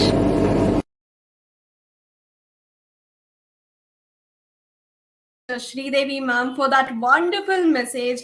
And thank you for sharing your narration on hashtag break the bias. And also, we thank all those wonderful ladies who came up today to share their stories. Let me tell you, you just didn't break your hesitation to come up with your story, but in turn, you made us to break our own hesitations, come up with our stories, and speak out as loud as possible to break that bias. Kudos to all of you. And on behalf of Prayaana and the entire management team, we thank you for coming to our show and sharing your stories. Now, ebook is live on Prayaana's website. Head to www.prayaana.org. We now have a small trailer of ebook ad. I request my team to play it on screen.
Career break. Now, this no longer remains as a barrier as we have our own people from C2C community as contributors to this ebook. What are you waiting for? Head to www.prayaana.org to download your copy. And now, we have a beautiful contribution to the Malayalam movie industry from our web movie, The Identity, which is being streamed on Stream. Screenplay and direction by our own Dr. Chandravadana ma'am. So let's have a quick look at the trailer, and also don't forget to give your support to the movie because now it's live on Stream. Go for it, hit the like button and share the movie to all those women who inspired you to take up actions or decisions in your life. Can we have the trailer on screen, please? Hello hi good morning Kochi ഇതിനോടൊപ്പം ഞാൻ rainbow RJ ജുവലാണ് മോളെ ചിന്നു എണീക്കടാ അത് ഓളുണ്ടേടാ എങ്ങും പകലിരവിൽ എരിയും തിരിനാളം ജോലിക്ക് നിനക്കോ 10-14 വർഷം മുമ്പത്തെ MA-ക്കൊക്കെ അതും മലയാളം ആര് ജോലി തരാനാണ്? അവൾ എന്റെ ഇൻസ്റ്റാഗ്രാമായിട്ട് ഫ്രണ്ട്സുമായിട്ട് ചാറ്റ് ചെയ്യണോ? ഇൻസ്റ്റാഗ്രാമോ? അതെന്തടി? ഏത് സിനിമയായിട്ടാ ഇത്? എടീ ഇത് ഇംഗ്ലീഷ് പടമാണ്. നിനക്ക് പ്രത്യേകിച്ച് മനസ്സിലാവാനൊന്നും പോണില്ല. കിടന്നുറങ്ങാൻ നോക്കും. ഞാൻ ഇനിയും കുടിക്കും എൻ്റെ കൂട്ടുകാരെ കൂടുമ്പോഴത്തേക്കും. എൻ്റെ തന്തയുടെ വാസനല്ലോ. പ്രൈവസിയോ? 14 വയസ്സുള്ള പെൺകൊച്ചിനാണോടി privacy? Meenu, you know Amma won't understand such stuff. Why are you creating such issues? ഒരു പുതിയ ജേർണി, ഒരു പുതിയ ജീവിതത്തിലേക്കുള്ള തുടക്കം. എന്നും ധമനികളിൽ കുതിരും ദ്രുതതാളം മിന്നും ചിറകുകളുമായി എന്ത് പറഞ്ഞാലും മാറില്ല, മനസ്സിലാവില്ല. നിങ്ങൾ നിങ്ങളുടെ നശിച്ചുകൂടിയോ? ഇത്രയ്ക്ക് അഹങ്കാരോ? ഈയിടെ നിനക്ക് അഹങ്കാരത്തിൽ കൂടിയുണ്ടല്ലോ. ശരിയാക്കി തരാടി നിന്നെ ഞാൻ. But the next time we meet, I want to hear something interesting from you. There's a spark in your eyes. അതെന്താണെന്ന് കണ്ടെത്തും.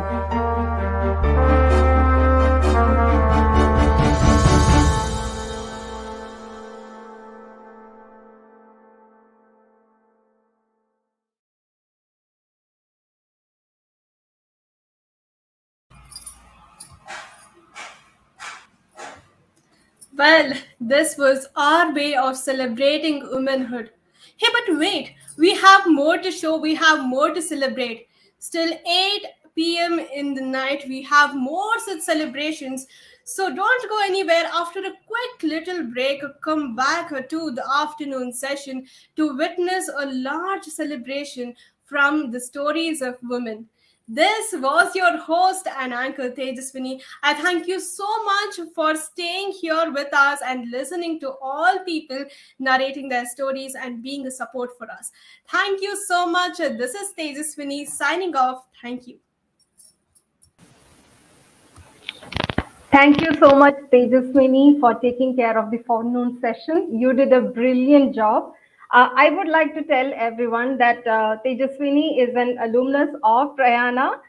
She has been one of our fellows who has passed the fellowship program. And, we are all happy to see her blossoming into such a confident young woman. So from all of us here at Prayaana, thank you so much, Tejaswini. Thank you so much, Deepam. I'm glad to connect with you today. Thank you so much.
സ്വപ്നങ്ങളും സ്വത്വവും മറന്നുകൊണ്ട് കുടുംബം തീർക്കുന്ന സ്ത്രീകൾ നമ്മുടെ നാട്ടിൽ ഒരു പുതുമയേ അല്ല.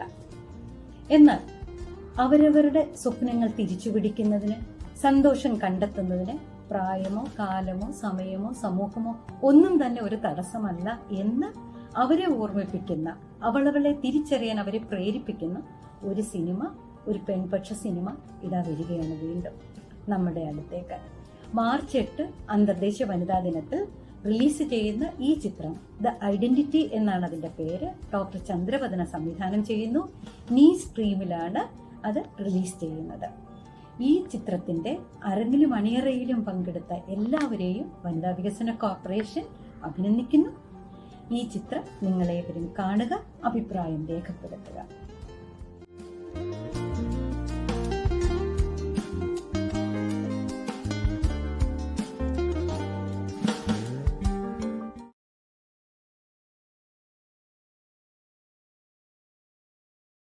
Hello, hi, good morning Kochi. ഇതിനോടൊപ്പം ഞാൻ റെയിൻബോ ആർജെ ജുവലാണ്. മോളെ ചിന്നു, എണീക്കടാ, അത് ഓളുണ്ടേടാ. എങ്ങും പകലിരവിൽ എരിയും തിരിനാളം.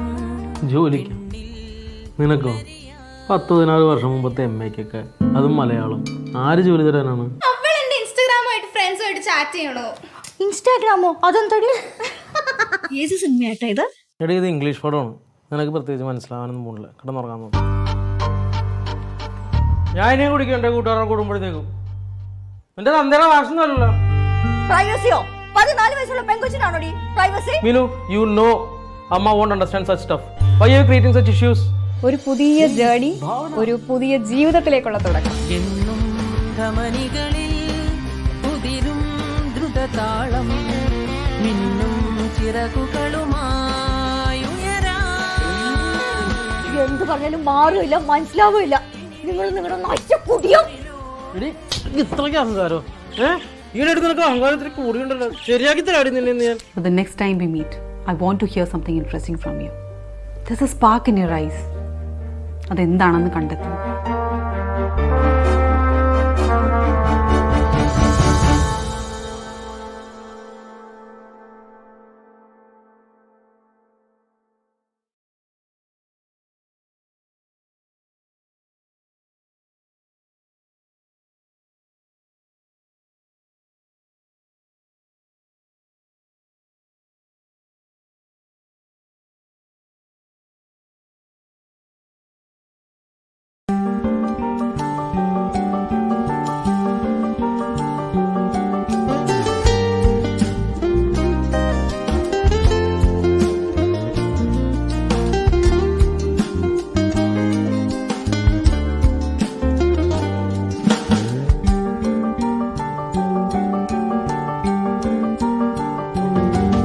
എങ്ങും പകലിരവിൽ എരിയും തിരിനാളം. വിണ്ണിൽ പുലരിയായി നിറയാം. എന്നും ധമനികളിൽ ഉതിരും ദ്രുതതാളം. മിന്നും ചിറകുകളുമായി ഉയരാം. വിദൂരമില്ലിനി വീണ്ടും വിലോലയല്ലെന്നറിയുവാൻ, ജ്വാലയായി പടരുവാൻ വരവായി.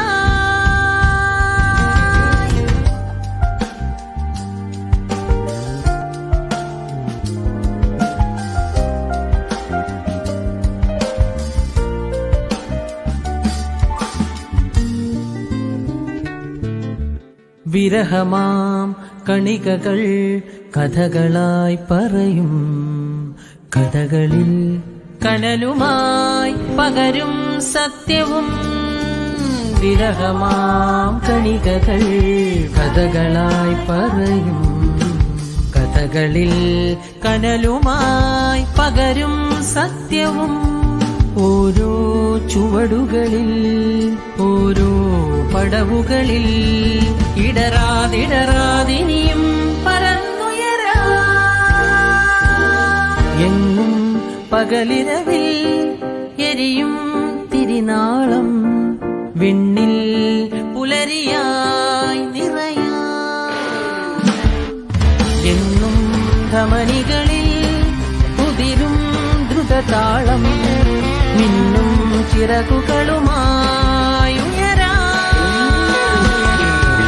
വിദൂരമില്ലിനി വീണ്ടും വിലോലൽ എന്നറിയുമോ ജ്വാലയായി പടരുവാൻ വരവാ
Hello everyone.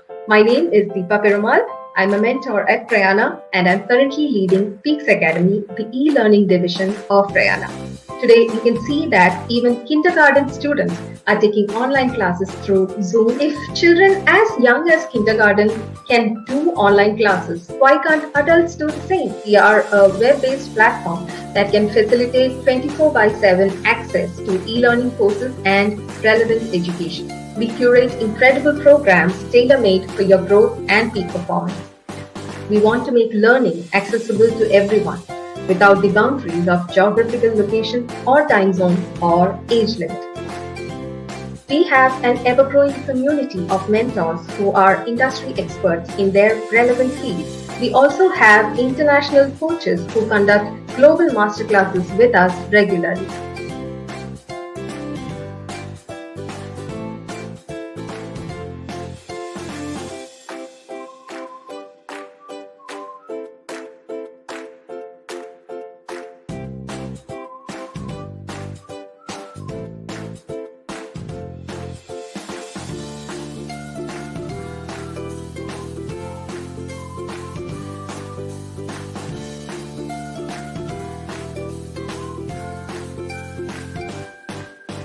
So please keep checking Peaks Academy website regularly so that you are up to date on the upcoming sessions.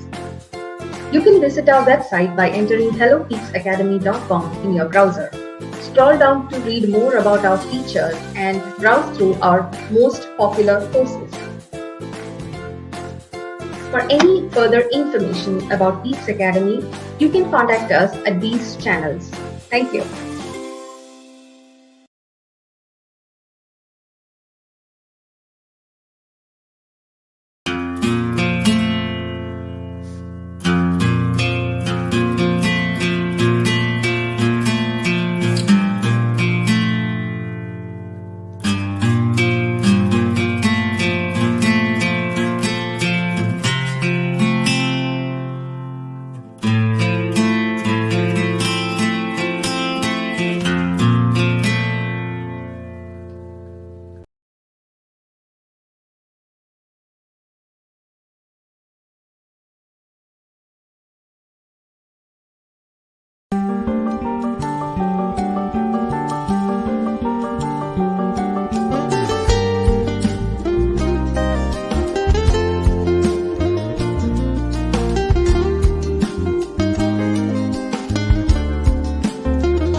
പകലിരവിൽ എരിയും തിരിനാളം വിണ്ണിൽ പുലരിയായി നിറയാം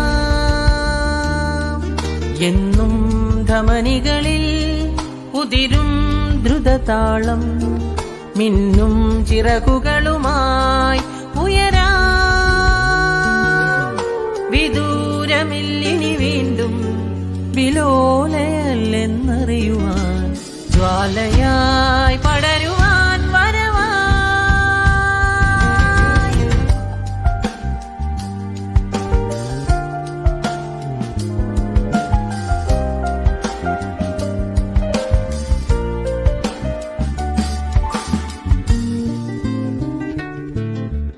വിരഹമാം കണികകൾ കഥകളായി പറയും കഥകളിൽ കനലുമായി പകരും സത്യവും വിരഹമാം കണികകൾ കഥകളായി പറയും കഥകളിൽ കനലുമായി പകരും സത്യവും ഓരോ ചുവടുകളിൽ ഓരോ പടവുകളിൽ ഇടറാതിടറാതിനിയും പറന്നുയരാ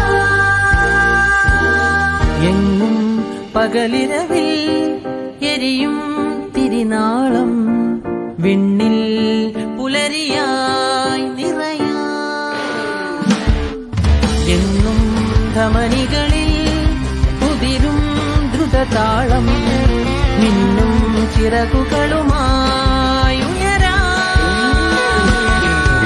വിദൂരമില്ലിനി വീണ്ടും വിലോലയെന്നറിയുവാൻ ജ്വാലയായി പടരുവാൻ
hello hi good morning Kochi ഇതിനോടൊപ്പം ഞാൻ റെയിൻബോ ആർജെ ജുവലാണ്. മോളെ ചിന്നു എണീക്കടാ, അത് ഓളുണ്ടേട്ടാ. എങ്ങും പകലിരവിൽ എരിയും തിരിനാളം. ജോലിക്ക് നിനക്കോ 10-14 വർഷം മുമ്പത്തെ MAക്കൊക്കെ, അതും മലയാളം. ആര് ജോലി തരാനാണ്? അവൾ എന്റെ ഇൻസ്റ്റാഗ്രാമായിട്ട് ഫ്രണ്ട്സുമായിട്ട് ചാറ്റ് ചെയ്യണോ? ഇൻസ്റ്റാഗ്രാമോ? അതെന്തടി? ഏത് സിനിമയായിട്ടാ ഇത്? എടീ, ഇത് ഇംഗ്ലീഷ് പടമാണ്. നിനക്ക് പ്രത്യേകിച്ച് മനസ്സിലാവാനൊന്നും പോണില്ല. കിടന്നുറങ്ങാൻ നോക്കും. ഞാൻ ഇനിയും കുടിക്കും എൻ്റെ കൂട്ടുകാരെ കൂടുമ്പോഴത്തേക്കും. എൻ്റെ തന്തേടെ വാശനല്ലോ. പ്രൈവസിയോ? 14 വയസ്സുള്ള പെൺകൊച്ചിനാണോടി പ്രൈവസി? മീനു, യു നോ അമ്മ won't understand such stuff. Why are you creating such issues? ഒരു പുതിയ ജേണി, ഒരു പുതിയ ജീവിതത്തിലേക്കുള്ള തുടക്കം. എന്നും ധമനികളിൽ ഉതിരും ദ്രുതതാളം. മിന്നും ചിറകുകളുമായി എന്ത് പറഞ്ഞാലും മാറില്ല, മനസ്സിലാവില്ല. നിങ്ങൾ നിങ്ങളുടെ നശിച്ചുകൂടിയോ? ഇത്രയ്ക്ക് അഹങ്കാരോ? ഈയിടെ നിനക്ക് അഹങ്കാരത്തിൽ കൂടിയുണ്ടല്ലോ. ശരിയാക്കി തരാടി നിന്നെ ഞാൻ. But the next time we meet, I want to hear something interesting from you. There's a spark in your eyes. അതെന്താണെന്ന് കണ്ടെത്തണം.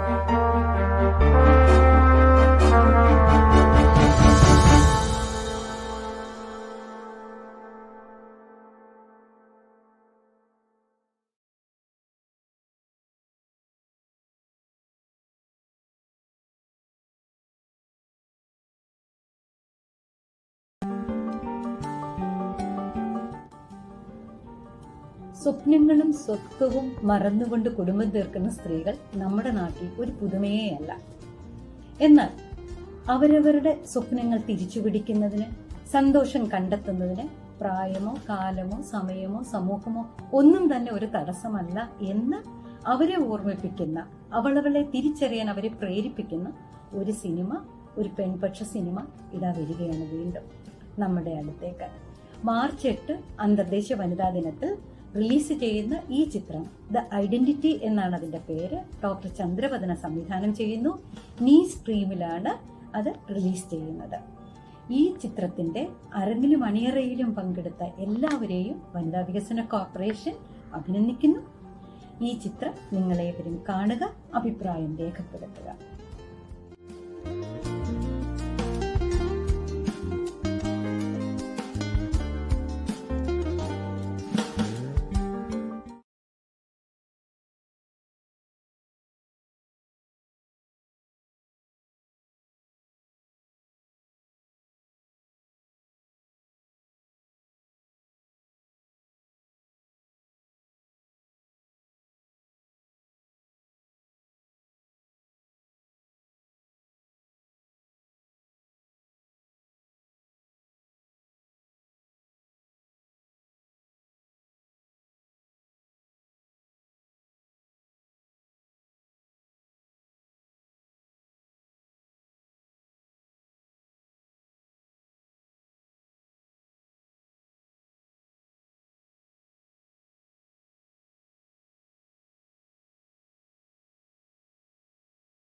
മോളെ ചിന്നു, എണീക്കടാ.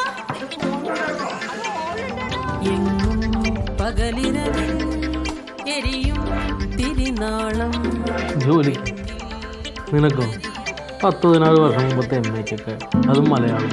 ആര് ജോലി തരാനാണ്? അവൾ എന്റെ ഇൻസ്റ്റാഗ്രാമായിട്ട് ഫ്രണ്ട്സുമായിട്ട് ചാറ്റ് ചെയ്യണോ? ഇൻസ്റ്റാഗ്രാമോ? അതെന്തടി? ഏത് സിനിമയായിട്ടാ ഇത്? എടീ, ഇത് ഇംഗ്ലീഷ് പടമാണ്. നിനക്ക് പ്രത്യേകിച്ച് മനസ്സിലാവാനൊന്നും പോണില്ല. കിടന്നുറങ്ങാൻ നോക്കും.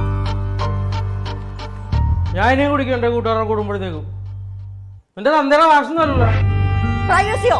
14 വയസ്സുള്ള പെൺകൊച്ചിനാണോടി പ്രൈവസി? മീനു, യു നോ അമ്മ won't understand such stuff. Why are you creating such issues? ഒരു പുതിയ ജേർണി, ഒരു പുതിയ ജീവിതത്തിലേക്കുള്ള തുടക്കം. എന്നും ധമനികളിൽ ഉതിരും ദ്രുതതാളം. മിന്നും ചിറകുകളുമായി എന്ത് പറഞ്ഞാലും മാറില്ല, മനസ്സിലാവില്ല. നിങ്ങൾ നിങ്ങളുടെ നഷ്ടപ്പുതിയോ?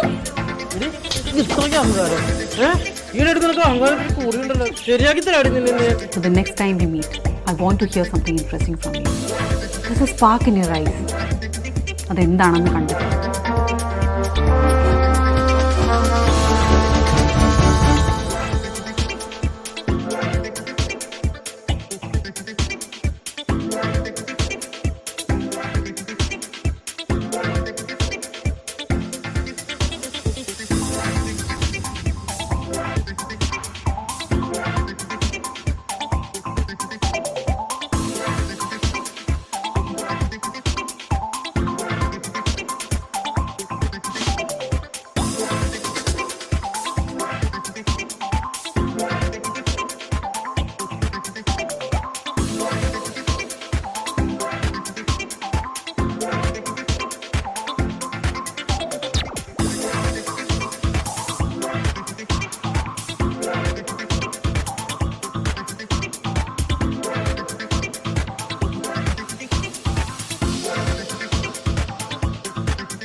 പകലിരവിൽ എരിയും തിരിനാളം. വിണ്ണിൽ പുലരിയായി നിറയാ. എന്നും ധമനികളിൽ ഉതിരും ദ്രുതതാളം. മിന്നും ചിറകുകളുമായി ഉയരാ. വിദൂരമില്ലിനി വീണ്ടും വിലോലയല്ലെന്നറിയുവാൻ. ജ്വാലയായി പടരുവാൻ വരവായി.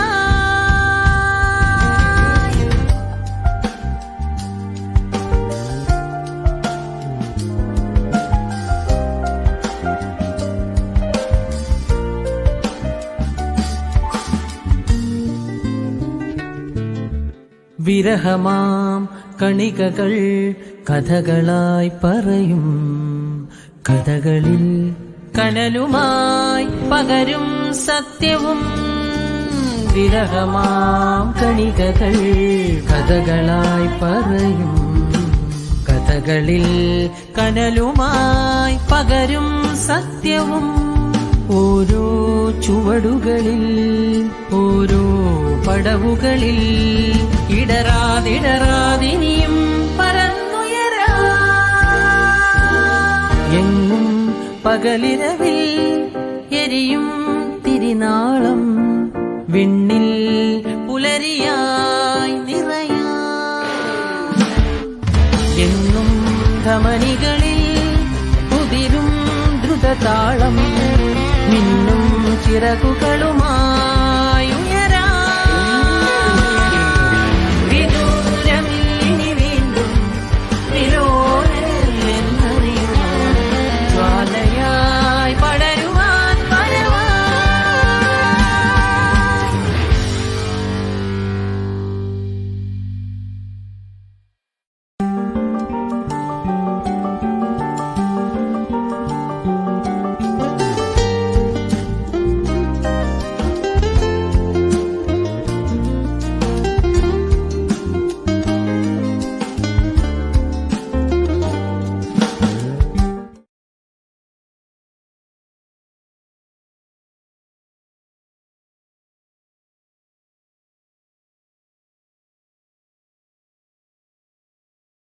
Hello hi good morning Kochi. ഇതിനോടൊപ്പം ഞാൻ റെയിൻബോ ആർജെ ജുവലാണ്. മോളെ ചിന്നു എണീക്കടാ, അത് ഓളുണ്ടേടാ.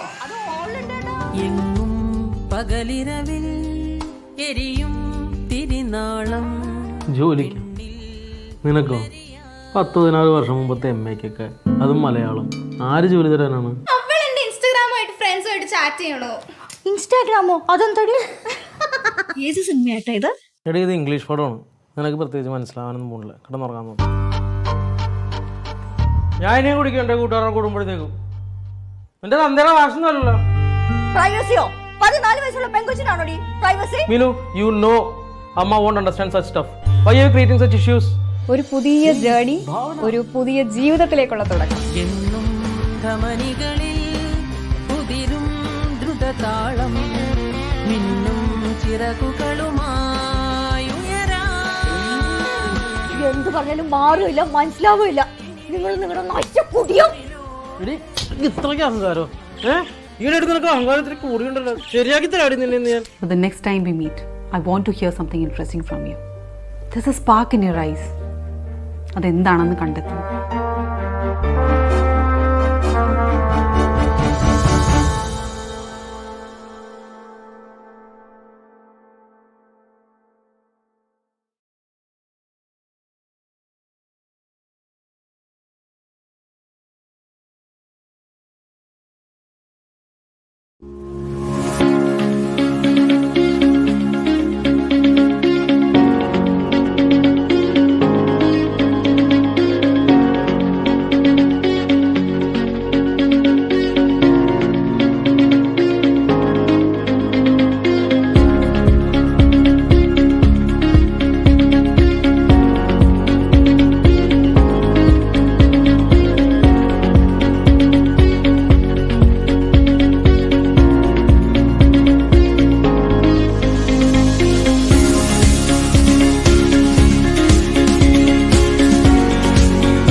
സ്വപ്നങ്ങളും സ്വത്വവും മറന്നുകൊണ്ട് കുടുംബം തീർക്കുന്ന സ്ത്രീകൾ നമ്മുടെ നാട്ടിൽ ഒരു പുതുമയേ അല്ല.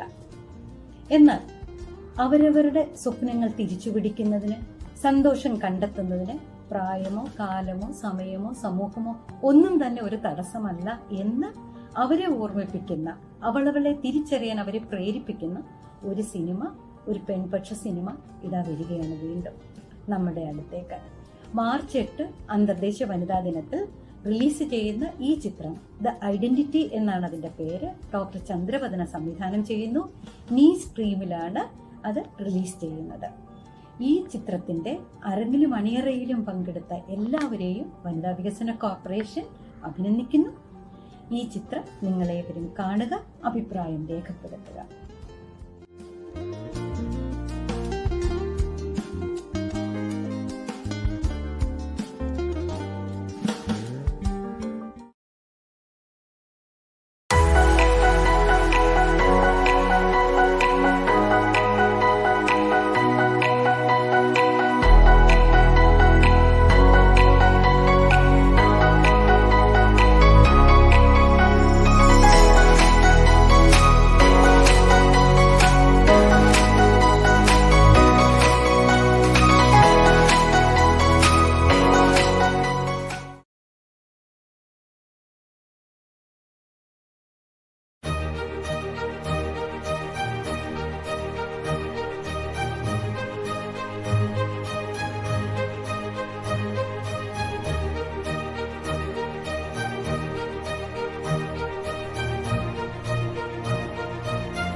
Good afternoon, everyone. We hope you had a great lunch. You know, a woman loves to hear three words most in her life. No, it's not I love you. It's no cooking today. And since it's Women's Day, I hope you too ordered something from Swiggy Zomato because what a day to celebrate women. So, with this note, I would like to thank our very own Tejaswini for her inspiring talks and our very own speakers for their inspiring talks too. And Tejaswini has done a great job by anchoring for our first morning session. So on this note, I would like Deepa ma'am to play the movie trailer, The Identity, which is directed by our very own Dr. Chandra ma'am. Hello hi good morning Kochi ഇതിനോടൊപ്പമുള്ളത് ഞാൻ rainbow R J ജുവലാണ്. മോളെ ചിന്നു എണീക്കടാ, അത് ഓളുണ്ടോ? എങ്ങും പകലിരവിൽ എരിയും തിരിനാളം. ജോലിക്ക് നിനക്കോ 10-14 വർഷം മുമ്പത്തെ MAക്കൊക്കെ അതും മലയാളം ആര് ജോലി തരാനാണ്? അവൾ എന്റെ ഇൻസ്റ്റാഗ്രാമായിട്ട് ഫ്രണ്ട്സുമായിട്ട് ചാറ്റ് ചെയ്യണോ? ഇൻസ്റ്റാഗ്രാമോ? അതെന്തടി? ഏത് സിനിമയായിട്ടാ ഇത്? എടീ ഇത് ഇംഗ്ലീഷ് പടമാണ്, നിനക്ക് പ്രത്യേകിച്ച് മനസ്സിലാവാനൊന്നും പോണില്ല, കിടന്നുറങ്ങാൻ നോക്കും. ഞാൻ ഇനിയും കുടിക്കണ്ടേ കൂട്ടുകാരെ കൂടുമ്പോഴത്തേക്കും? എന്റെ തന്തയുടെ വാസനല്ലോ. പ്രൈവസിയോ? 14 വയസ്സുള്ള പെൺകൊച്ചിനാണോടി പ്രൈവസി? മീനു, യു നോ അമ്മ won't understand such stuff. Why are you creating such issues? ഒരു പുതിയ ജേർണി, ഒരു പുതിയ ജീവിതത്തിലേക്കുള്ള തുടക്കം. എന്നും ധമനികളിൽ കുതിരും ദ്രുതതാളം. മിന്നും ചിറകുകളുമായി എന്ത് പറഞ്ഞാലും മാറില്ല, മനസ്സിലാവില്ല. നിങ്ങൾ നിങ്ങളുടെ നശിച്ച കുടിയോ? ഇത്രയ്ക്ക് അഹങ്കാരോ? ഈയിടെടുത്ത് നിനക്ക് അഹങ്കാരത്തിൽ കൂടിയുണ്ടല്ലോ. ശരിയാക്കി തരാടി നിന്നെ ഞാൻ. But the next time we meet, I want to hear something interesting from you. There's a spark in your eyes. അതെന്താണെന്ന് കണ്ടെത്തും.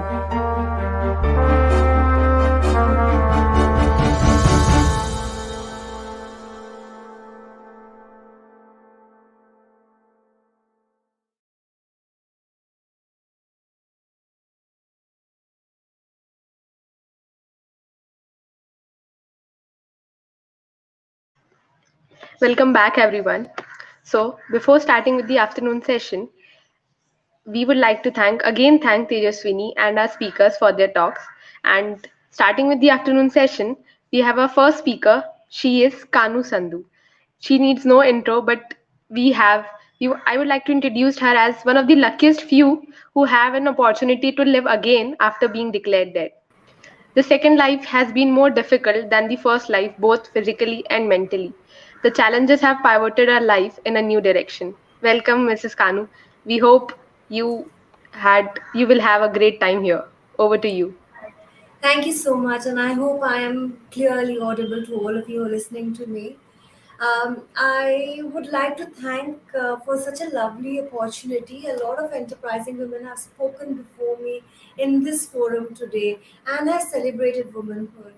And I'm very happy for this moment that you've given me to talk about myself and to introduce myself and to also talk about the way I have broken biases across in the industry and in my personal life. So I remember I was told that when I start my introduction or talk about myself, I should go ahead and also talk something about myself, something eye-opening, something that surprises the audience. Well, to let you know that my whole life has been very, very shocking and surprising for me. I don't know which incident or which event I should share with you to tell you how surprising and shocking my life has been. But I want to start my introduction from a particular date, which is October 13th, 2010. That was the day my daughter was born. I was already blessed with a boy before my daughter was born.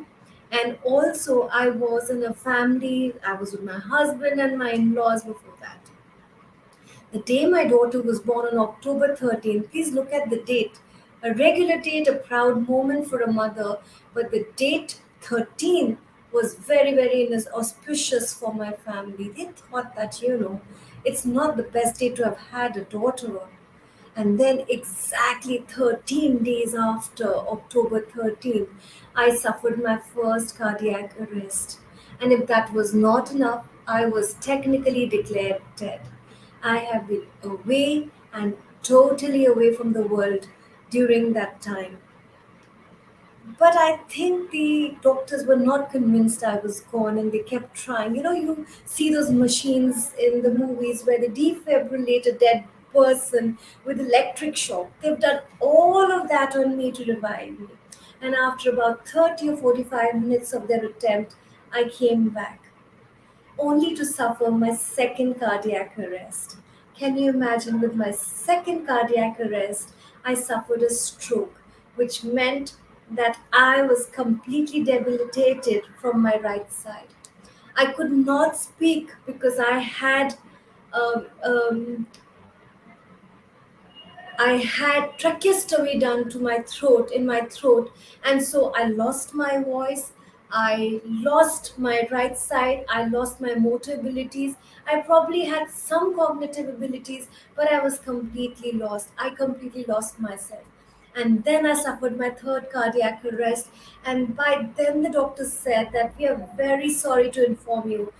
This family member of yours is likely to stay in a vegetative state. She's unlikely to come back to life again.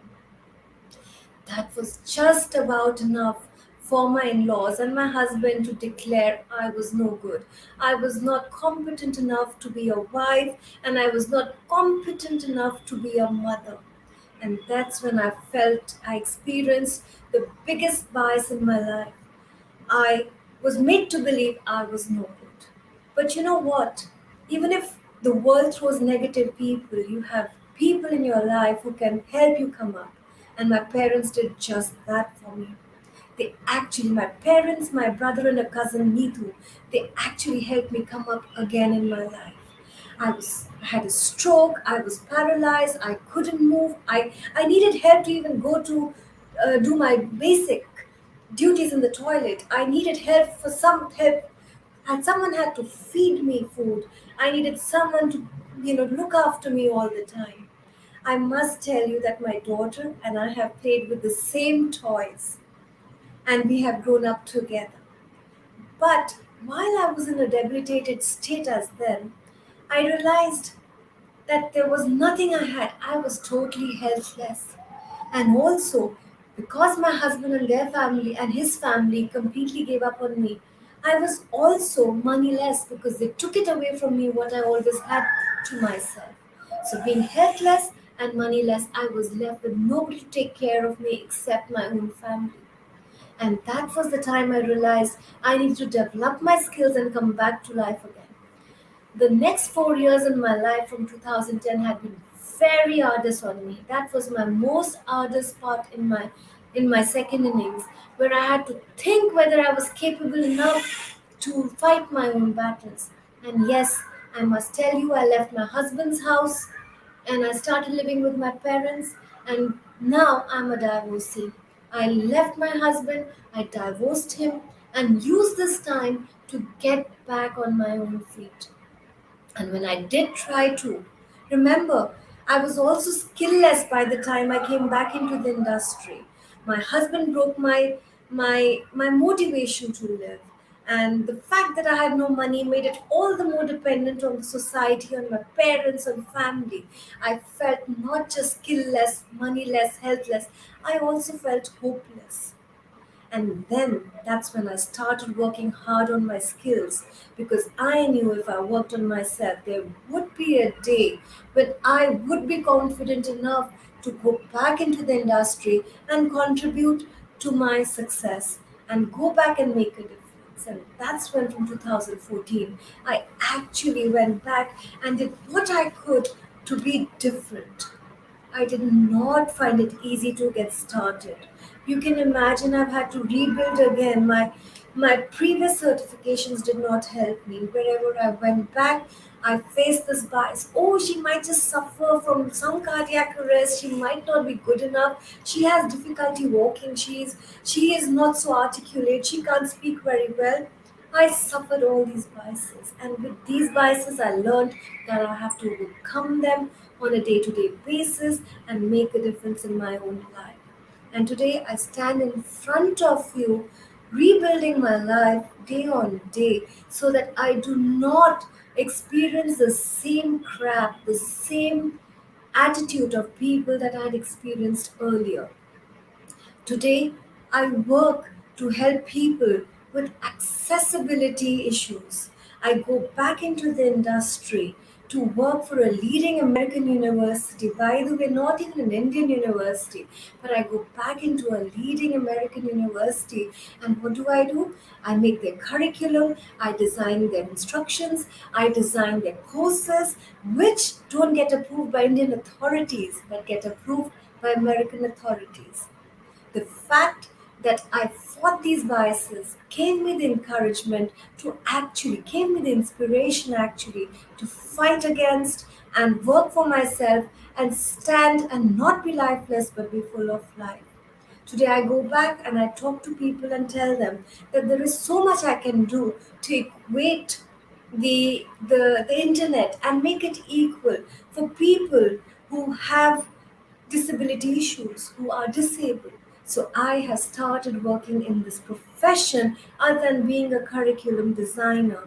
I go back in and see how is it that I can make the same website equally affordable for a disabled person who has cognitive issues or who cannot see or who can't listen but can enjoy the website with the same enthusiasm and zeal as anyone who is normal just like us. Well, I don't even want to call myself normal, but over the years I have learned the art of normalizing my life and telling the world that I am the difference. I can make a difference. And I urge each one of you amongst the audience here to be the difference in their life, because let me tell you, nobody is going to help you but you, just you. So each day when you look up in the mirror, compliment yourself and tell yourself that you are the change and you can be the change that can bring the change in the society. I really want to thank Tanisha and all the others who've given me this opportunity, because I can tell you that I'm a live example of how you can change your life. I was a nobody before, a girl next door before. I was just about anybody who was born, who was living, but now I have a purpose. And a purpose that I have given to myself now, after years of abandonment, after years of having issues. And I So tell sorry, you, ma'am. I'd like to interrupt you, but since we are running short of time, I'd like to go ahead with our next speaker. But before that, I would like to thank you for sharing your story, and I'm sure you must have inspired many with your words. Thank you, ma'am. I hope to. Right. Pleasure being on Thank board you. here. Thank you Thank you. so much. So going ahead, we had our second speaker for this session. She is Priya Vardhana. She is a doctor who has completed her MBBS and MD and is working as a consultant in a multi-specialty hospital. Welcome, Priya. We hope you will have a great time talking and sharing your story. Over Hi to you. everyone. Yeah. Hi Tanisha. Thank you for that introduction. So hi everyone. This is Dr. Priya Vatana. So I'm a consultant. I'm MD in physical medicine rehabilitation. So I'm working in a private, multi-specialty hospital in Coimbatore. Okay. So from the time I have been called for this talk, I have been thinking a lot. What to talk? Because to be very frank, I have uh, kind of faced less bias in my life comparatively, because I was born to a very progressive mother and who believed that educating her daughters is much important than saving for her dowries. That was my mother.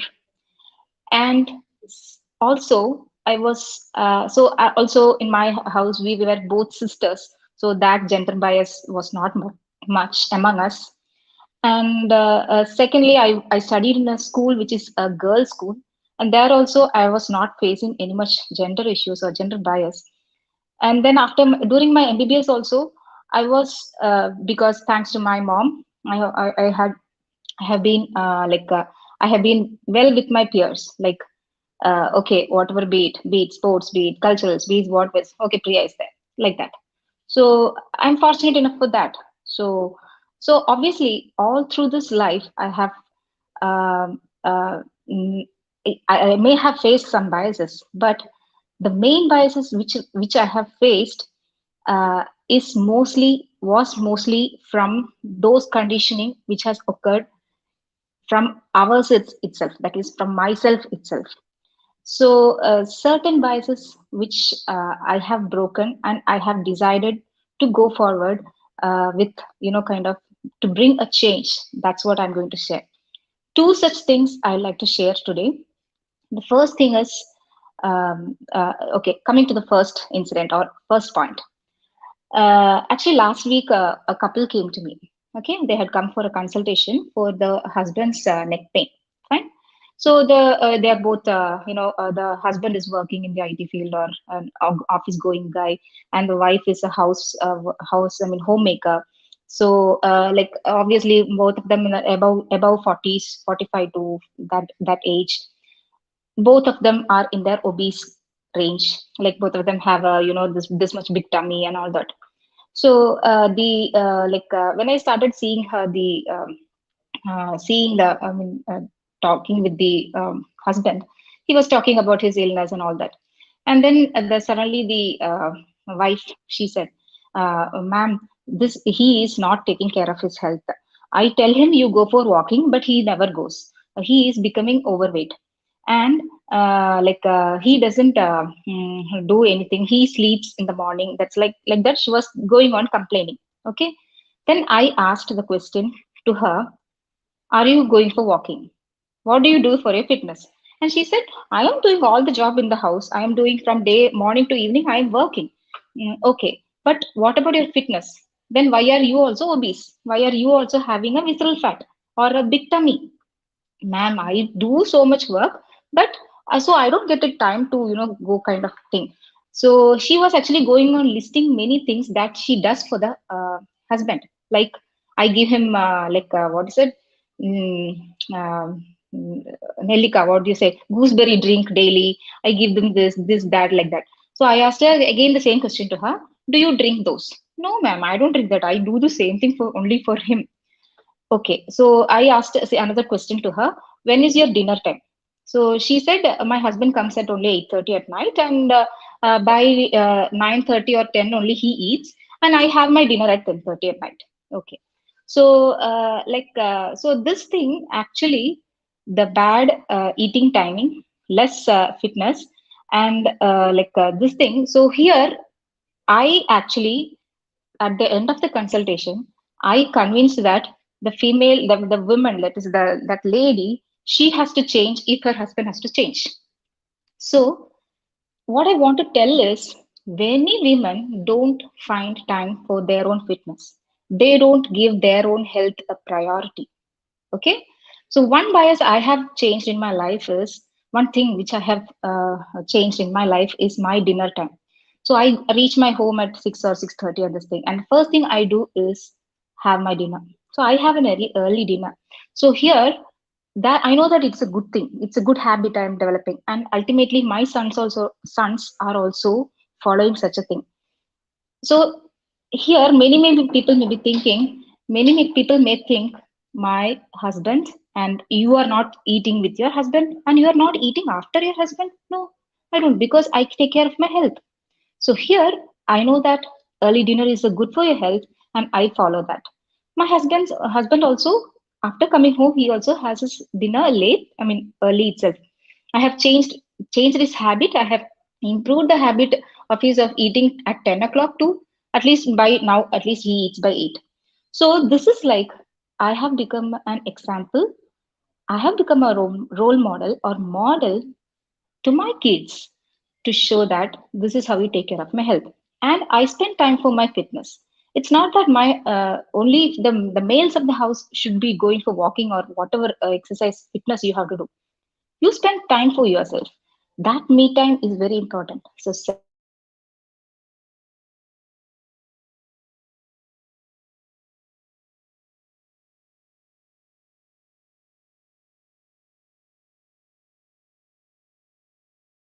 is important.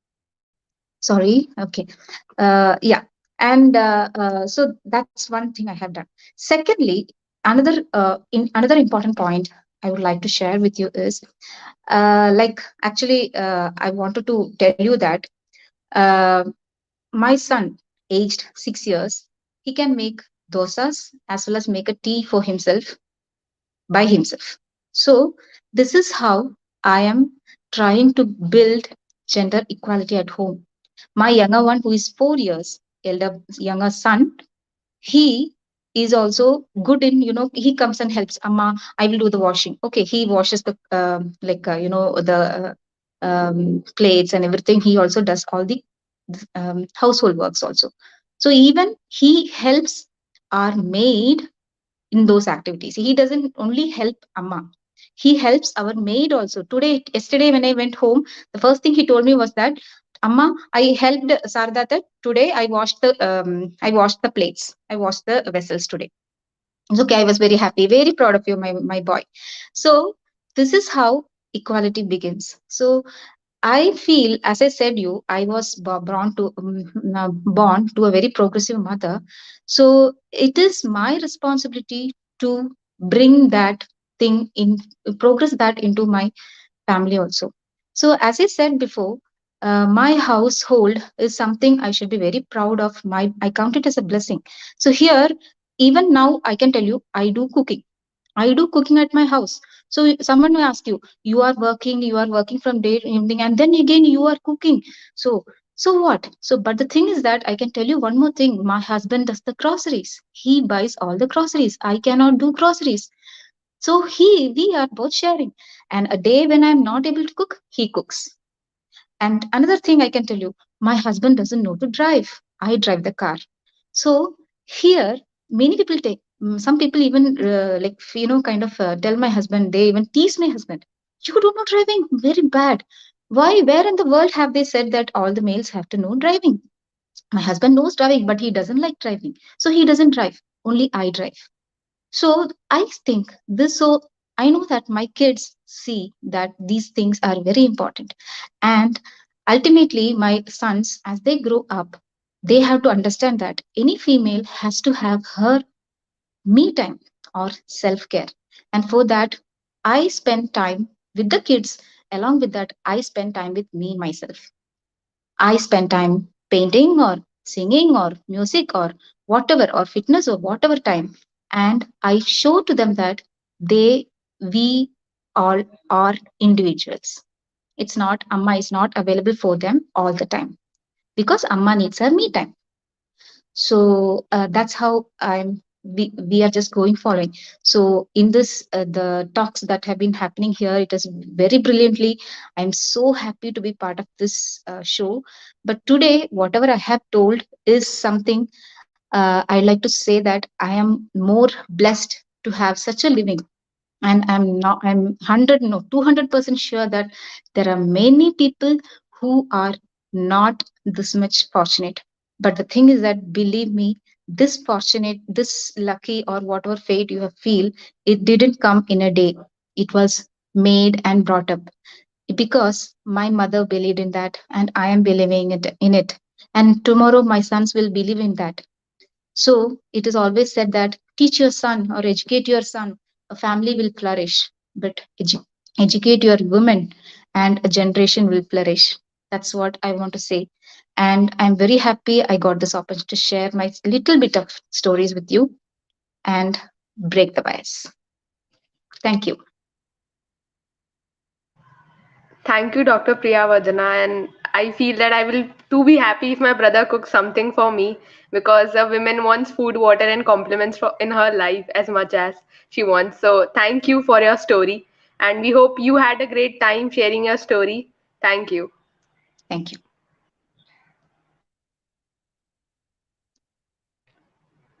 So going ahead, She Site is a magazine which, whenever you read something, you get a very good, when whatever you read is always in your mind. So it's, if you read something good, your mind will be good too, and your thoughts will be good too.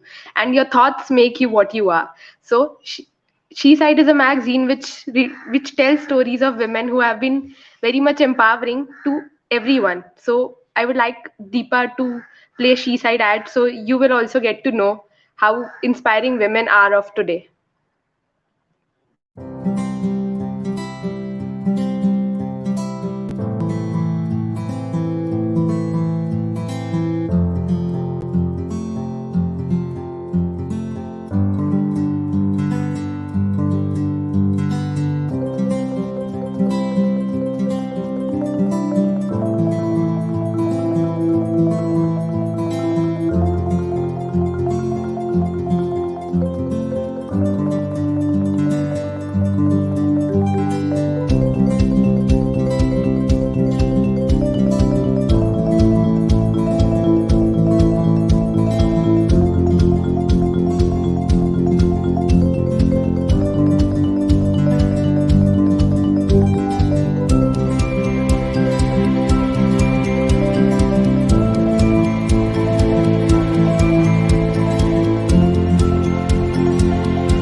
Welcome back, everyone.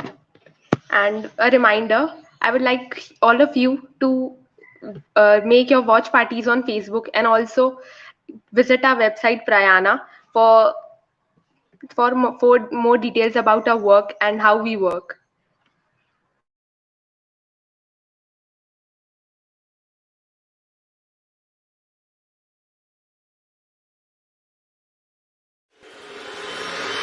For the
Hi, this is Arati. Hello, I'm Annie Jason from Mumbai. I'm a C2C mentee of Prayaana and I'm in a career break for almost 7 years. I had been on a career break since the last 7 years. It was an amazing journey of mentorship by your beautiful mentors, Mrs. Anuprida and Dr. Nidhi. I got enrolled in Prayaana for the 6 months mentorship course and I completed this course under the able guidance of Ms. Kopika Ram. Like we had marketing activities, creation of posters, Google form, etc. So the level of mentorship was just awesome. This course has helped me in increasing my self-confidence, improving my communication skills, presentation skills, and most important, boosted my self-esteem. So why wait? Come and join this journey of empowerment, prosperity, and societal transformation. I'm ever grateful to Prayaana for this beautiful transformation, and I would definitely recommend this program to any woman thinking of restarting her career. Career break വന്നാൽ ഞങ്ങളെപ്പോലുള്ള ഒരുപാട് വിമനിന് ഇതൊരു വലിയ സഹായമാണ് പ്രയാണ ചെയ്യുന്നത്. ഷൈമ മാഡത്തിന്റെ session വളരെ നല്ലതായിരുന്നു. സെഷൻ നല്ല ഹെൽപ്ഫുൾ ആയിരുന്നു, ഇന്നോവേറ്റീവായിട്ട് ഉണ്ടായിരുന്നു. ഷൈമ മാമിന്റെ സ്പീച്ചും the way she handle the class എല്ലാം നല്ല സൂപ്പറായിരുന്നു. ചന്ദ്ര സാറിന്റെ വീഡിയോ എല്ലാം നല്ല ഹെൽപ്ഫുള്ളായി. വളരെ നല്ലൊരു ട്രെയിനിങ് ആയിരുന്നു ഇന്നത്തേത്. കൂടാതെ നമുക്ക് നല്ലൊരു മോട്ടിവേഷൻ കിട്ടാനായിട്ട് ഈ ഒരു ഓപ്പർച്യൂണിറ്റി സഹായകരമായി. ഇനി ഇതുപോലെയുള്ള നല്ല നല്ല അവസരങ്ങൾ പ്രതീക്ഷിക്കാം. വളരെ ഒരു മോട്ടിവേഷനായി തോന്നി. വളരെ എൻതൂസിയാസ്റ്റിക് ആയിട്ട് എല്ലാവരും അറ്റൻഡ് ചെയ്തു.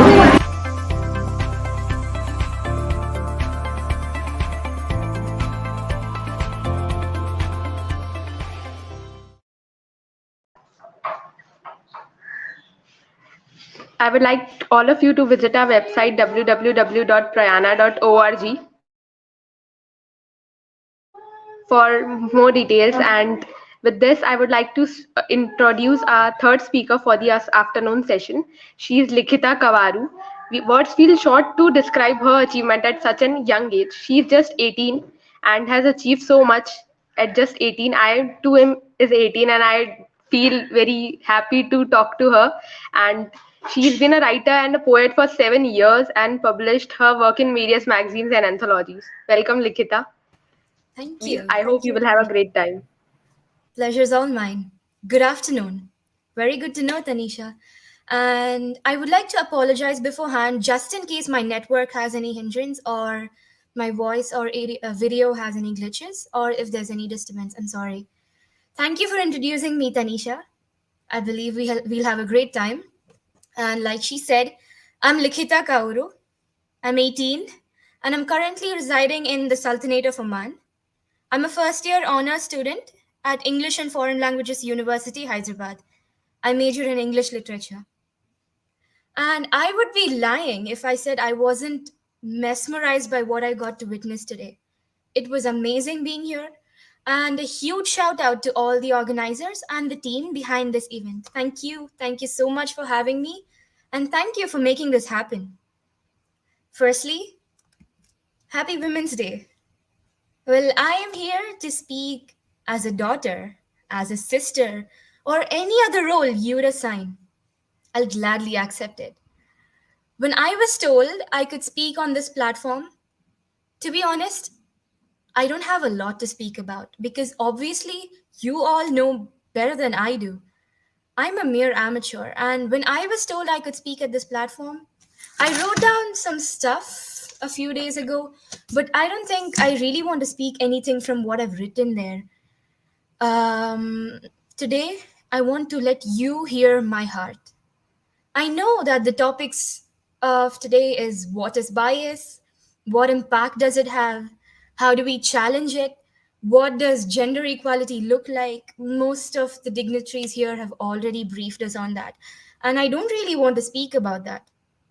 I want to speak my heart. I'm a girl, and I'm wear my femininity like a crown. I won't let anyone snatch my throne or try to put me down. No waves from the ocean's womb, no blues from the burning flames can bring me down. I will hold out and period. I also realize that the entire theme for today is preferential treatment for men or of men, whether the bias is deliberate or unconscious. It is holding women back from reaching their full potential or not. But would you believe me if I said that this entire practice of biasing has constructed a wall in legit every woman's mind? The other day, I came across this situation. Some parents do this. Some parents do this. When their sons are not doing well or they're doing poorly, they compare their sons to their daughters, saying, "Are you not ashamed that your sister's doing better than you? And you're a boy and you're not able to reach her level." You are teaching him that excellence is not for women. That is the most pathetic thing I've ever come across. This kind of scenario has successfully created a wall in women's mind. Take this scenario. A man and a woman are working on something, whatever it may be, anything. If the man is doing better than the woman, there will always be a thought lingering in her head like, it's okay, he's a man and he's supposed to do better, like, supposed to do better than a woman. Now, it would be ridiculous if we decide to hand out bulletproof jackets to every single woman to shield her against stereotypes, comments, discriminations, and racial bullets aimed at women, especially the adolescent girls. I happened to read this somewhere. This is rightly so, because gender parity is a conversation that needs attention, especially in a country like India, where the situation can be called discouraging from a numbers perspective. Fortunately enough, I have never ever come across such a situation among my friends or family, and personally, I myself have never been in that situation, but that doesn't mean it never exists. It may not be noticeable to many of us, but gender biases and stereotypes have been deeply ingrained into our working norms, influencing the way we work, from our hiring processes to our daily environment or workplace or interactions. And I guess we all do realize it's not enough to just recognize. It's something we all need to, how do I put it in words, actively challenge? Like when we see it happening, we all need to move. And another reason succumbing to the topic of biasing is basing your opinion of certain people on ideas you may have about a particular group they belong to, whether it's their gender, race, or religion. Someone once said, the world is changing every day, and it takes for strong people to make a stand and fight for change in the face of inequality. If it was easy for everyone to do it, we would all reap the positivities from those who have and still continue to pave the way for greatness in what can sometimes be considered a man's world. I believe that we, as a woman or as women, should hold each other up, pull each other up when we fall, Continue to fix each other's crowns and support and celebrate and cherish each other's presence. And do you want to know something ironical? Excuse me. International Women's Day started out in the beginning as an explicitly communist and workers based moment.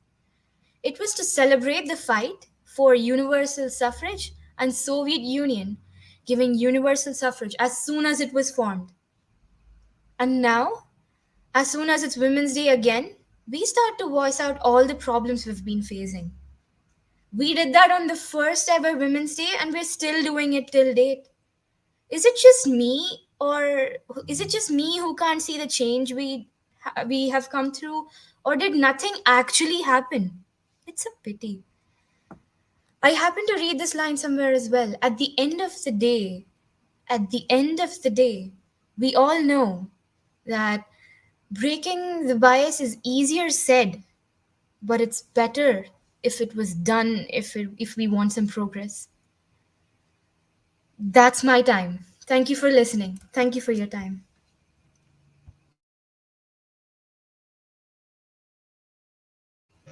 Thank you, Likhita, for sharing your story.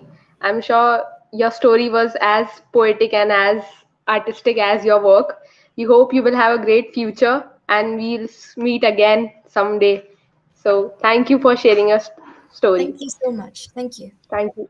I would like you to do the break the bias pose, Likhita. Yeah, thank you. Thank you.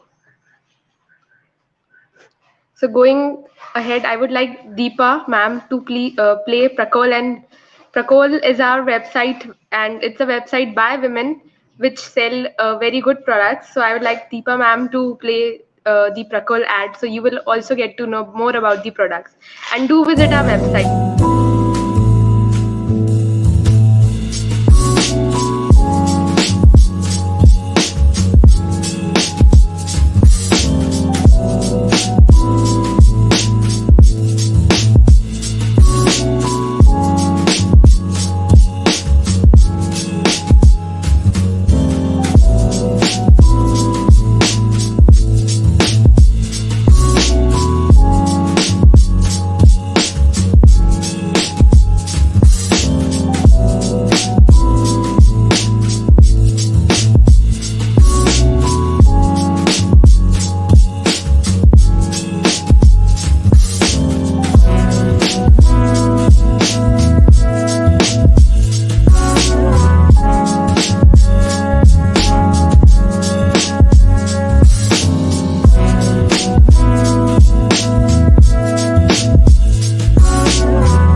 Next, I would like to present our associate editor, Ms. Jisa Haridas. She's one of the many multifaceted leaders in Prayaana. She's an engineering postgraduate and kicked off her career as an assistant engineer, later switched on to teaching and many new things. I'd like to welcome Jisha as a fourth speaker. She was also working as an assistant professor in Bengaluru, the IT hub of India. Welcome, Jisha. We hope you will have a great time, and thank you for coming. That was nice, Tejaswini. So, hi everyone to all those who are present, and I hope you all are doing great at this moment. I wish you all a very happy and powerful Women's Day. So, I'm Jisha Haridas, serving as associate editor for the very unique She Site magazine. So, She Site magazine is one of the key initiatives of Prayaana, where we try all the possible ways to inspire women. We do promote women authors, and I hope if you want to, elevate your mood, you can quickly come to our website and have some stuff to read. Okay, now coming to my story. I would like to say that I have been very fortunate to born as a product of two families, where one is very orthodox and the other one is very generous. Yes. So at the early stage itself, I think I could easily realize the value of a human, how simple but how powerful he can be. Coming back to my early background, the Orthodox background had really pushed us into some struggles, but I proudly say that my parents stood there for me as well as for my siblings, because each and every day they used to impart the value of education every girl child should have, where they had been denied in those days.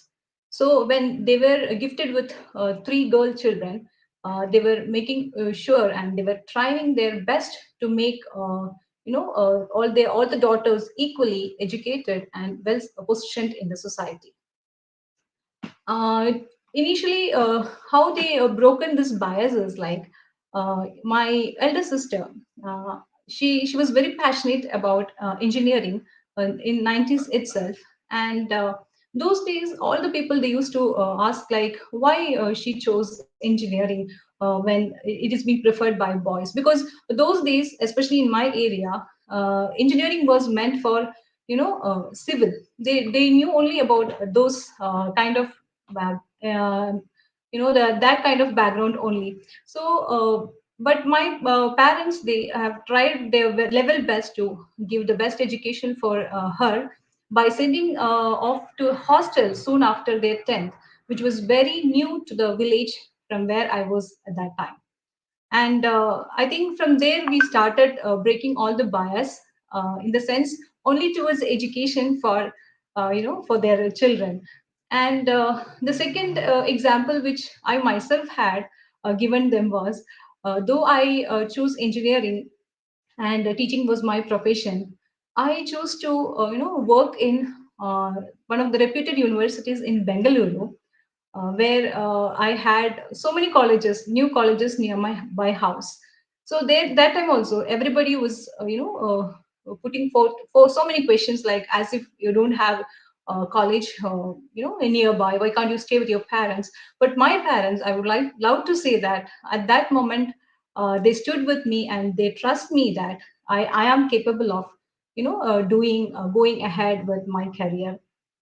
And similarly, my younger sister, though she is also from electronics background, she chose to break those bias. Like she don't want to, work with that core team, but she instead chose the software professional, which she later found very interesting and very passionate about. So all we three had enough examples in our life, that we had broken the bias. Very, it may be in a very meek manner, but at that time we did not realize how we had broken those. But now at this moment, when I think back about 10 years back, yes, I can proudly say, to some extent we had broken those bias. And coming to my the present stage, I would like to say that I proudly choose to have a single child, just because I don't want to invite biasing from me, because it was my observation. With all due respect to the parents also have more than one children, I'm sorry, but I have noticed in almost all the houses that some of the other times they may have to disappoint one kid. You cannot make both the kids or all the kids happy together. So I choose not to go for such biasing, and I proudly say that I am a mother of a single child. And recently I got an opportunity to attend an interview in abroad country, and my family stood with me just to attend that interview. Later I was selected, and I had been working there for a few months. Then later I just came because of the pandemic and all. So what I mean to say is like, my story may not be so inspiring for you, but one or the other way you might have realized that after passing so many years, that you had did something. It may not be with a bang for others, but inside if you speak, yes. So mainly I would like to concentrate on the women who feel stuck, or in their life. So don't worry if you're feeling that you are facing so many struggles in your life. Just try to do two things, like either you let it go or just melt it down in front of a mirror. And once you start letting it out of that, when you start coming out of those fears and struggles, a powerful woman emerges. You can see, you got wings with vibrant colors on you. You can see dreams, which helps you to chase and achieve it. So at this moment, let me try to remind you all that you are unbeatable, you are unbiasable, you are unstoppable. So keep moving ahead with your journey. Try to realize yourself. Your day will come soon. So let's strongly break this bias by trying to start saying a strong no to wherever position or wherever situation you are. Wherever necessary, you try to start telling a strong no. That is a simple and but a very powerful tip which had helped me to come out of some of the struggles which I had faced.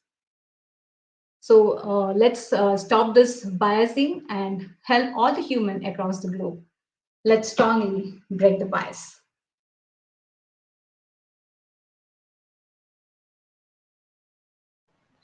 Thank you, Jisha, for sharing your story. And I hope you have inspired many with your talk. Thank you. Next, I would like to introduce Glad to that. Hafiz. Thank you, Right. Prayaana. Thank you. Next, I would like to introduce Hafisa. She's our fifth speaker for this afternoon session, and she's working as a consultant physiatrist based in Calicut, Kerala. She speaks for women's rights and fights against gender equality. Welcome, Hafisa. Your video is not. Can you please switch on your video?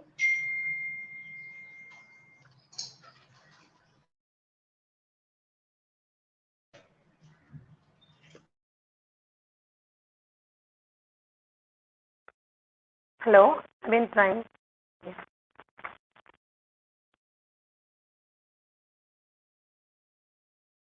Yeah, Can you you are see? visible.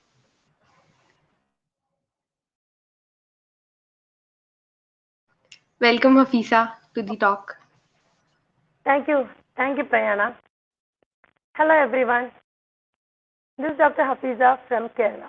I'm working as a consultant in rehabilitation medicine in Calicut. I'm a person with so much of passion towards my profession. Here we are talking about different kinds of bias most of us face in our life. Gender bias is not merely a women issue, rather it's a social issue. But when coming to our society, falls more on girls and women. So today, on International Women's Day, I am here to motivate each one of you, irrespective of your gender, because I strongly believe that breaking the bias it should be targeted towards the whole society. So I'll tell you my story. 3 years ago, when I came down from abroad to settle down in my town, I joined a multi-specialty center in the private sector as a consultant. In spite of being a reputed organization with high-end facilities, they offered me a very low remuneration. My challenge was to set up a department in the same organization. At that time, I was in a bias. I had been considering only about my future and it would help me settling down in my town and I should focus more on my quality work rather than compensation.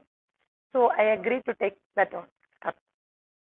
I've been doing very well, taking up all the challenges and setting up a new department and I had succeeded in creating an identity. And I had enjoyed that also very well. All of a sudden, they appointed a new consultant in my department without my knowledge.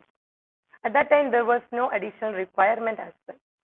He was much junior to me, considering the education qualification and work experience as well. I took it on a positive note that we could develop the department, expand the department together. But to the contrary, they posted me on top of me and offered him double the salary. I was so disappointed, and of course, I felt degraded.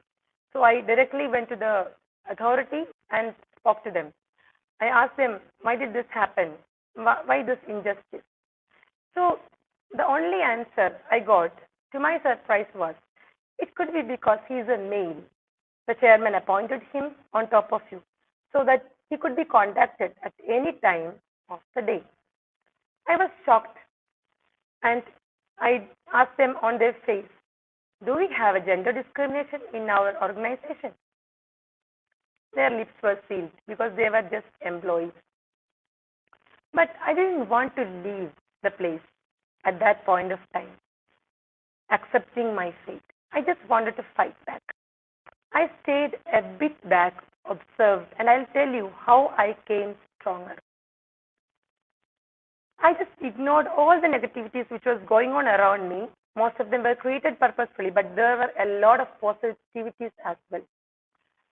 I concentrated on my good quality work, acquired more knowledge and skills, and showed them how successful I can be as an individual and a consultant. And I utilized all my patient skills very well, patient care skills very well. And also, I developed a very good professional and personal relationship with all the other consultants and staff. I gained all of their respect so that I could always keep my head up and walk around. After a few months, the top leading organization in the same town, within the same industry, they invited me to take up a lead role in their team. So I felt so valued, happy, and content. So guys, from whatever I have undergone and survived, there have been a lot of good lessons as well. So all of you here listening to and watching me should realize your potentials and come out of any bias strong, more strong, stronger than you were before. And you should be capable of doing very well whatever you can achieve. And you should show that you are capable of reaching at any level. So never give up. One more point I want to mention that being a mother of 3 children, I've been managing household and work together independently because my husband is working abroad. So I can clearly prove that a woman can be very strong and efficient. At the same time, I would like to tell you that they should not be taken for granted and overloaded. They should be taken care of very well. And also, this should not be set an example to each and everyone that you should be a superwoman or something like that. Men should also know how to take up responsibilities equally, and they should be able to manage their own family when their spouse is not around. We should give consideration and respect to each other as individuals. So all these lessons we should start from our children. We should teach our sons, just like we teach our daughter, about being independent and take up the responsibilities when it is time. So this is my talk for the day. I once again really thank Prayaana for giving me such a wonderful opportunity in a platform like this. And happy Women's Day, breaking the bias. Thank you, Hafisa, for sharing your story. We hope you had a great time with us.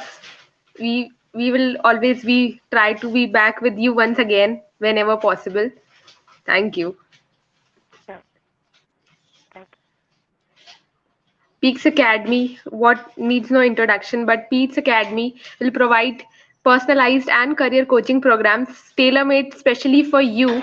So I would like Deepa ma'am to play the ad, and you can also visit our website for Peaks Academy, and you can get the courses tailor-made for you. Deepa ma'am, please play the ad.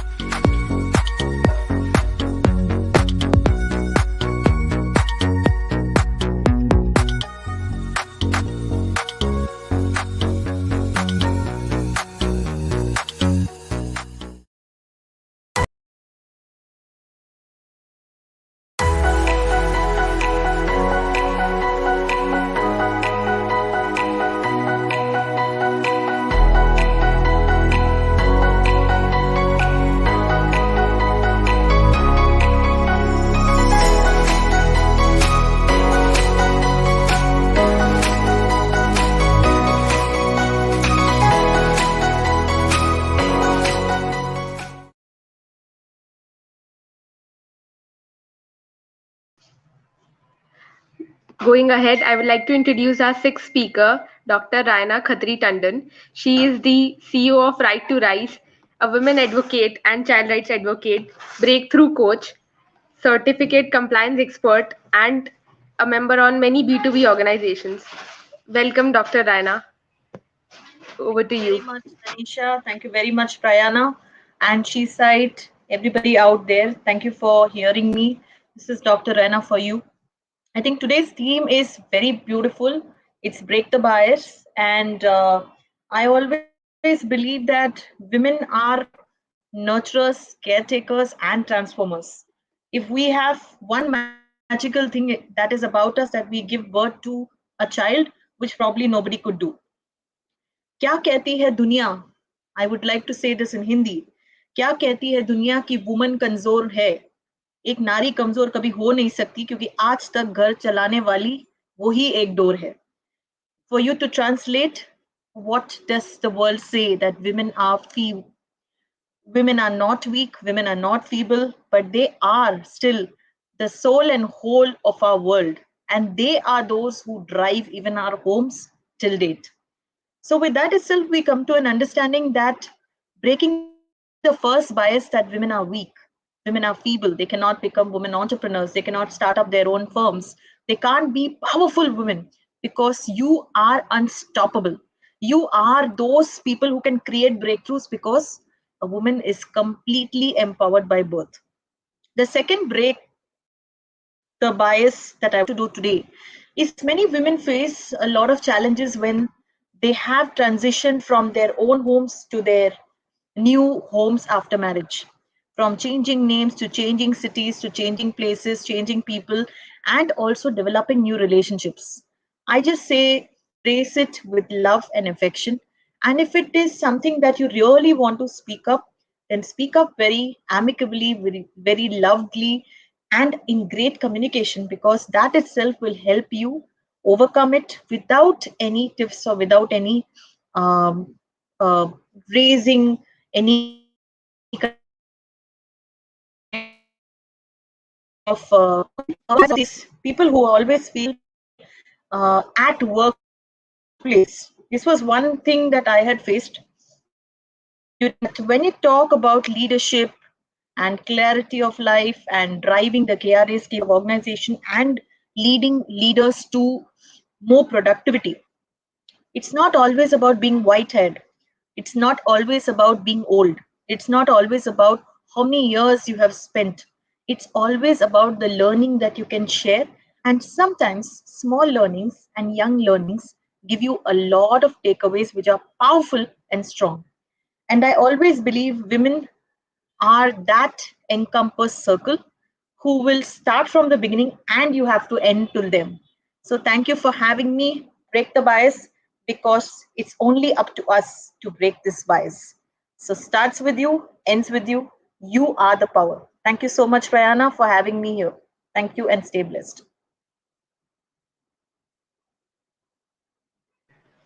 Thank you, Dr. Prayaana, for sharing your side of the story. And gender equality is not just good for women, it's good for societies too. And I feel great to hear women telling how they break the bias and being such an inspiration for me as well. Thank you.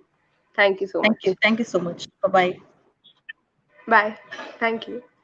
Next, I'd like to ask Deepa ma'am to play a Prakol ad, because Prakol is our website and it has all the daily products and all the necessary products produced by women themselves and women empowered entrepreneurs.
there's no other way to know about something than asking people who have been a part of them.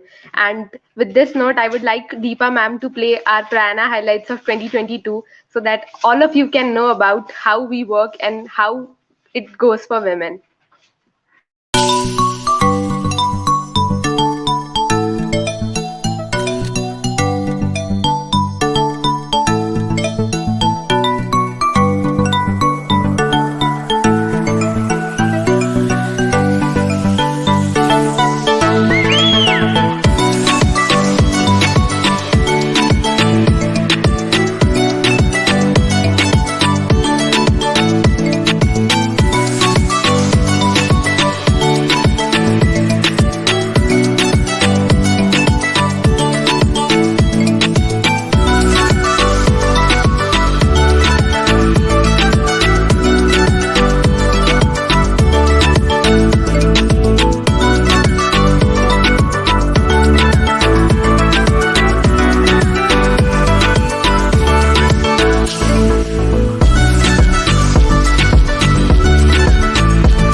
There, I would like to introduce you to our very own movie.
Hi, this is Arati. Hello, I'm Annie Jason from Mumbai. I'm a C2C mentee of Prayaana and I'm in a career break for almost 7 years. I had been on a career break since the last 7 years. It was an amazing journey of mentorship by your beautiful mentors, Mrs. Anuprida and Dr. Nidhi. I got enrolled in Prayaana for the 6 months mentorship course and I completed this course under the able guidance of Ms. Kopika Ram. Like we had marketing activities, creation of posters, Google form, etc. So the level of mentorship was just awesome. This course has helped me in increasing my self-confidence, improving my communication skills, presentation skills, and most important, boosted my self-esteem. So why wait? Come and join this journey of empowerment, prosperity, and societal transformation. I'm ever grateful to Prayaana for this beautiful transformation, and I would definitely recommend this program to any woman thinking of restarting her career.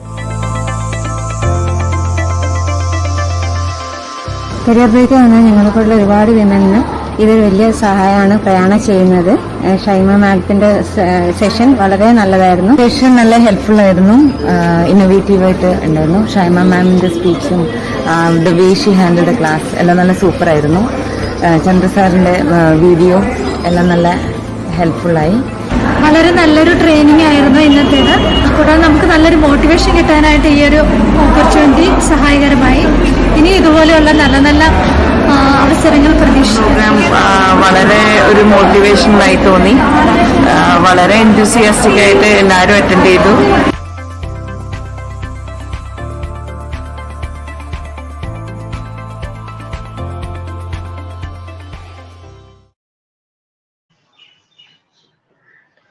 Next, I would like to introduce Rekha Vipin. She is... Rekha, are you there?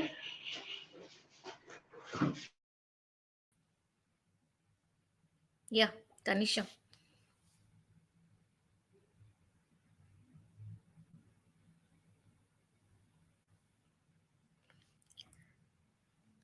Thank you, Tanisha, for introducing me. Sorry for the interruption. She is Rekha Vipin. She's a digital marketing consultant for all the ventures of Prayaana and Shri's Sankalp project. She is also carrying out the digital media marketing and business analytics, including website SEO. Welcome, Rekha. Thank you, Tanisha. I'm proud to be a part of Prayaana and be a speaker in the marathon event.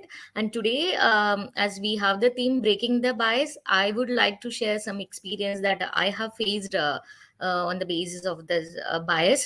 So I have to go back to my childhood where as a girl who was born and brought up in a village in Kerala, and all the relatives and cousins are abroad or other parts of North India, like big metro cities and all, I was always having that people telling that that language bias, like we could not like speak in English, even though I was well educated in a CBSE school. People were having that I think that okay, she's from Kerala, she can't talk nicely and all, but I overcome that through my means confidence and hard work, and I'm proudly saying that I'm very well, I can speak now, and I have achieved whatever I want, and I would like to overcome all the bias that is on the basis of gender.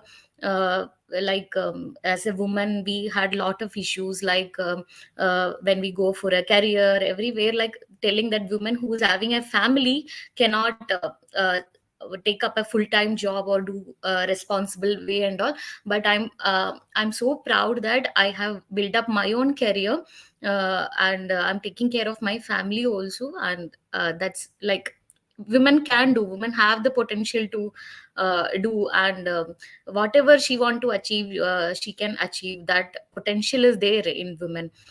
So I proudly say that there should not be any bias on the basis of gender, or whether you're coming from any part of the world, or whatever the color, whatever, there should not be any bias on the basis of anything. It's all basis, everyone is human, everyone is having the potential. Through hard work, everyone can achieve anything they want. So break the bias.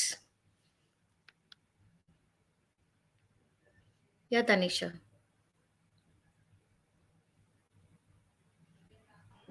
Thank you, Rekha, for sharing your story. And I know it's how difficult it is to manage family and work at the same time. I have seen my mom doing that too. So it's been inspiring to see all of you women talking so great about how you have broken the bias. Thank you. Thank you for being here. Thank you, Tanisha. Next, I would like to introduce all of you once again to our very own movie, The Identity, which is directed by our very own Dr. Chandra ma'am. And I'm sure if you will watch that movie, it will inspire you all of a lot. And it is the story of millions of women around the country and as well as the world, which will tell you how difficult it is for a woman to do work and handle home at the same time. Deepa ma'am, can you please play the movie trailer? Hello hi good morning Kochi. ഇതിനോടൊപ്പം ഞാൻ rainbow RJ ജുവലാണ്. മോളെ ചിന്നു എണീക്കടാ, അത് ഓളുണ്ടേടാ. എങ്ങും പകലിരവിൽ എരിയും തിരിനാളം. ജോലിക്ക് നിനക്കോ 10-14 വർഷം മുമ്പത്തെ MAക്കൊക്കെ, അതും മലയാളം. ആര് ജോലി തരാനാണ്? അവൾ എന്റെ ഇൻസ്റ്റാഗ്രാമായിട്ട് ഫ്രണ്ട്സുമായിട്ട് ചാറ്റ് ചെയ്യണോ? ഇൻസ്റ്റാഗ്രാമോ? അതെന്തടി? ഏത് സിനിമയായിട്ടാ ഇത്? എടീ, ഇത് ഇംഗ്ലീഷ് പടമാണ്. നിനക്ക് പ്രത്യേകിച്ച് മനസ്സിലാവാനൊന്നും പോണില്ല. കിടന്നുറങ്ങാൻ നോക്കും. ഞാൻ ഇനിയും കുടിക്കും എൻ്റെ കൂട്ടുകാരെ കൂടുമ്പോഴത്തേക്കും. എന്റെ തന്തയുടെ വാസനല്ലോ. പ്രൈവസിയോ? 14 വയസ്സുള്ള പെൺകൊച്ചിനാണോടി privacy? Meenu, you know Amma won't understand such stuff. Why are you creating such issues? ഒരു പുതിയ ജേർണി, ഒരു പുതിയ ജീവിതത്തിലേക്കുള്ള തുടക്കം. എന്നും ധമനികളിൽ കുതിരും ദ്രുതതാളം, മിന്നും ചിറകുകളുമായി എന്ത് പറഞ്ഞാലും മാറില്ല, മനസ്സിലാവില്ല. നിങ്ങൾ നിങ്ങളുടെ നശിച്ച കുടിയോ? ഇത്രയ്ക്ക് അഹങ്കാരോ? അഹങ്കാരത്തിന് കൂടിയുണ്ടല്ലോ. ശരിയാക്കി തരാടി നിന്നെ ഞാൻ. But the next time we meet, I want to hear something interesting from you. There's a spark in your eyes. അതെന്താണെന്ന് കണ്ടെത്തണം.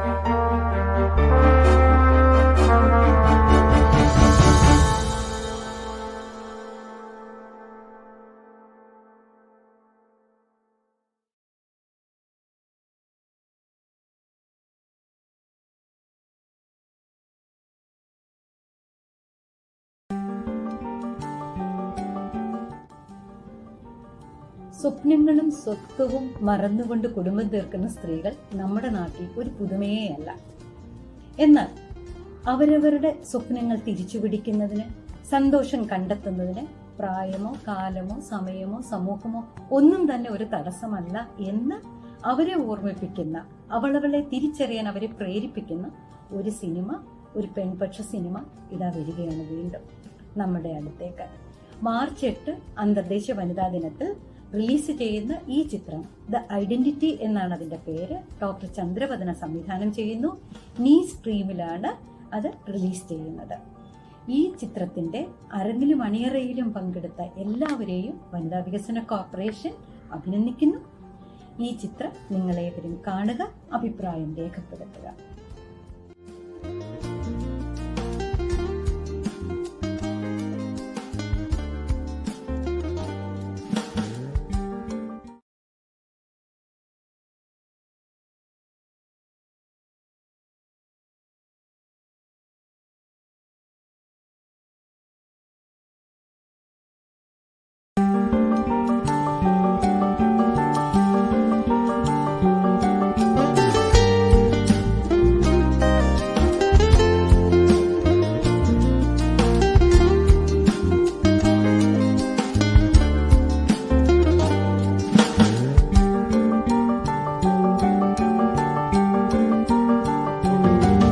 എങ്ങും പകലിരവിൽ എരിയും തിരിനാളം, വിണ്ണിൽ പുലരിയായി നിറയാം.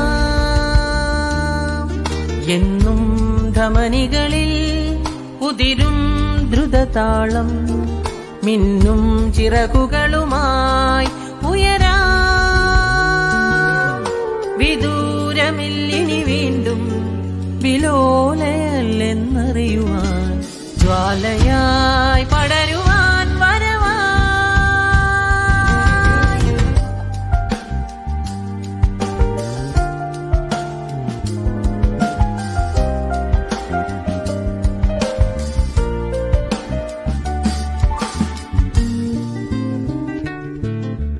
വിരഹമാം കണികകൾ കഥകളായി പറയും, കഥകളിൽ കനലുമായി പകരും സത്യവും.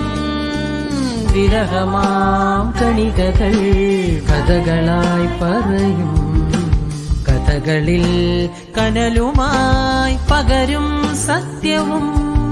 ഓരോ ചുവടുകളിൽ, ഓരോ പടവുകളിൽ ഇടറാതിടറാതിനിയും പറന്നുയരാ.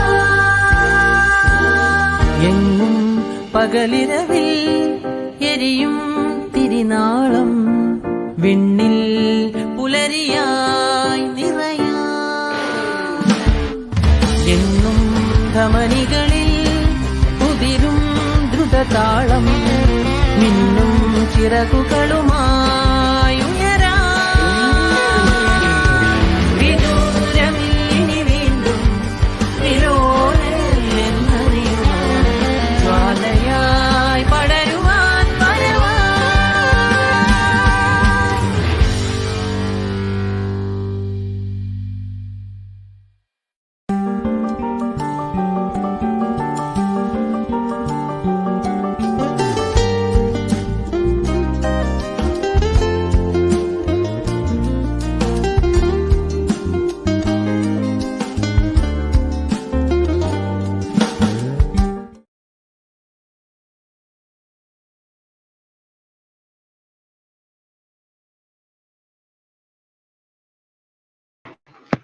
Welcome back, everyone.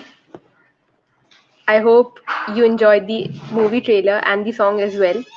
Next, I would like to introduce you to myself. Hello, everyone. My name is Tanisha Nathwani, and I am 18 and currently in the first year. And I am also going to talk about how I broke the bias. And since I am a first year student, I have a younger sister too, and I am the first one in the family to move out of my hometown, and I moved out of my hometown and go for further studies in another city. And that has not been easy for me because I had to convince my parents for it, and it they were really hesitant to send me because no girl from my family has ever done that. So I feel very proud that I have broken the bias of being the first girl in my family to move out of my city and for further studies and try to make a career for myself and be independent. Thank you everyone. Break the bias.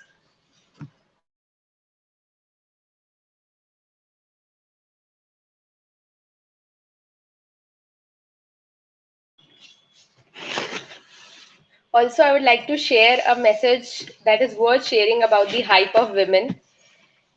If we must celebrate a day for women, let us celebrate it every day apart from stereotypes, from expectations, from idealization, from everything else. And we should stop congratulating women for the secret behind of them being successful. So we should stop telling them that they are beautiful. We should try to tell them that it's not important to be just beautiful. Stop praising her roles as mother, daughter, wife, but we should praise them as they are. Thank you everyone.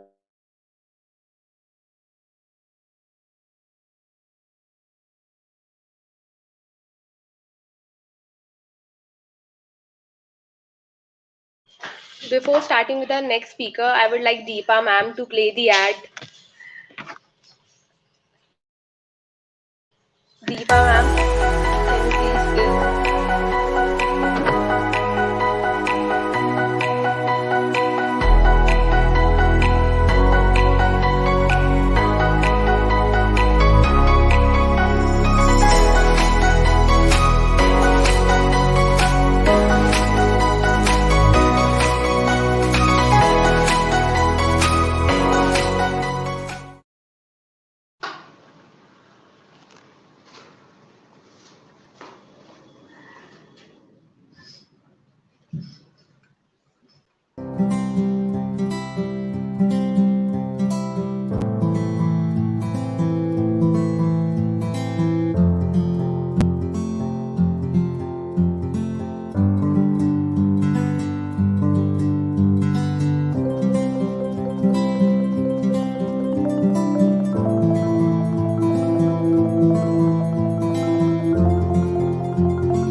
For the eighth speaker, I would like to introduce Vansa Bali.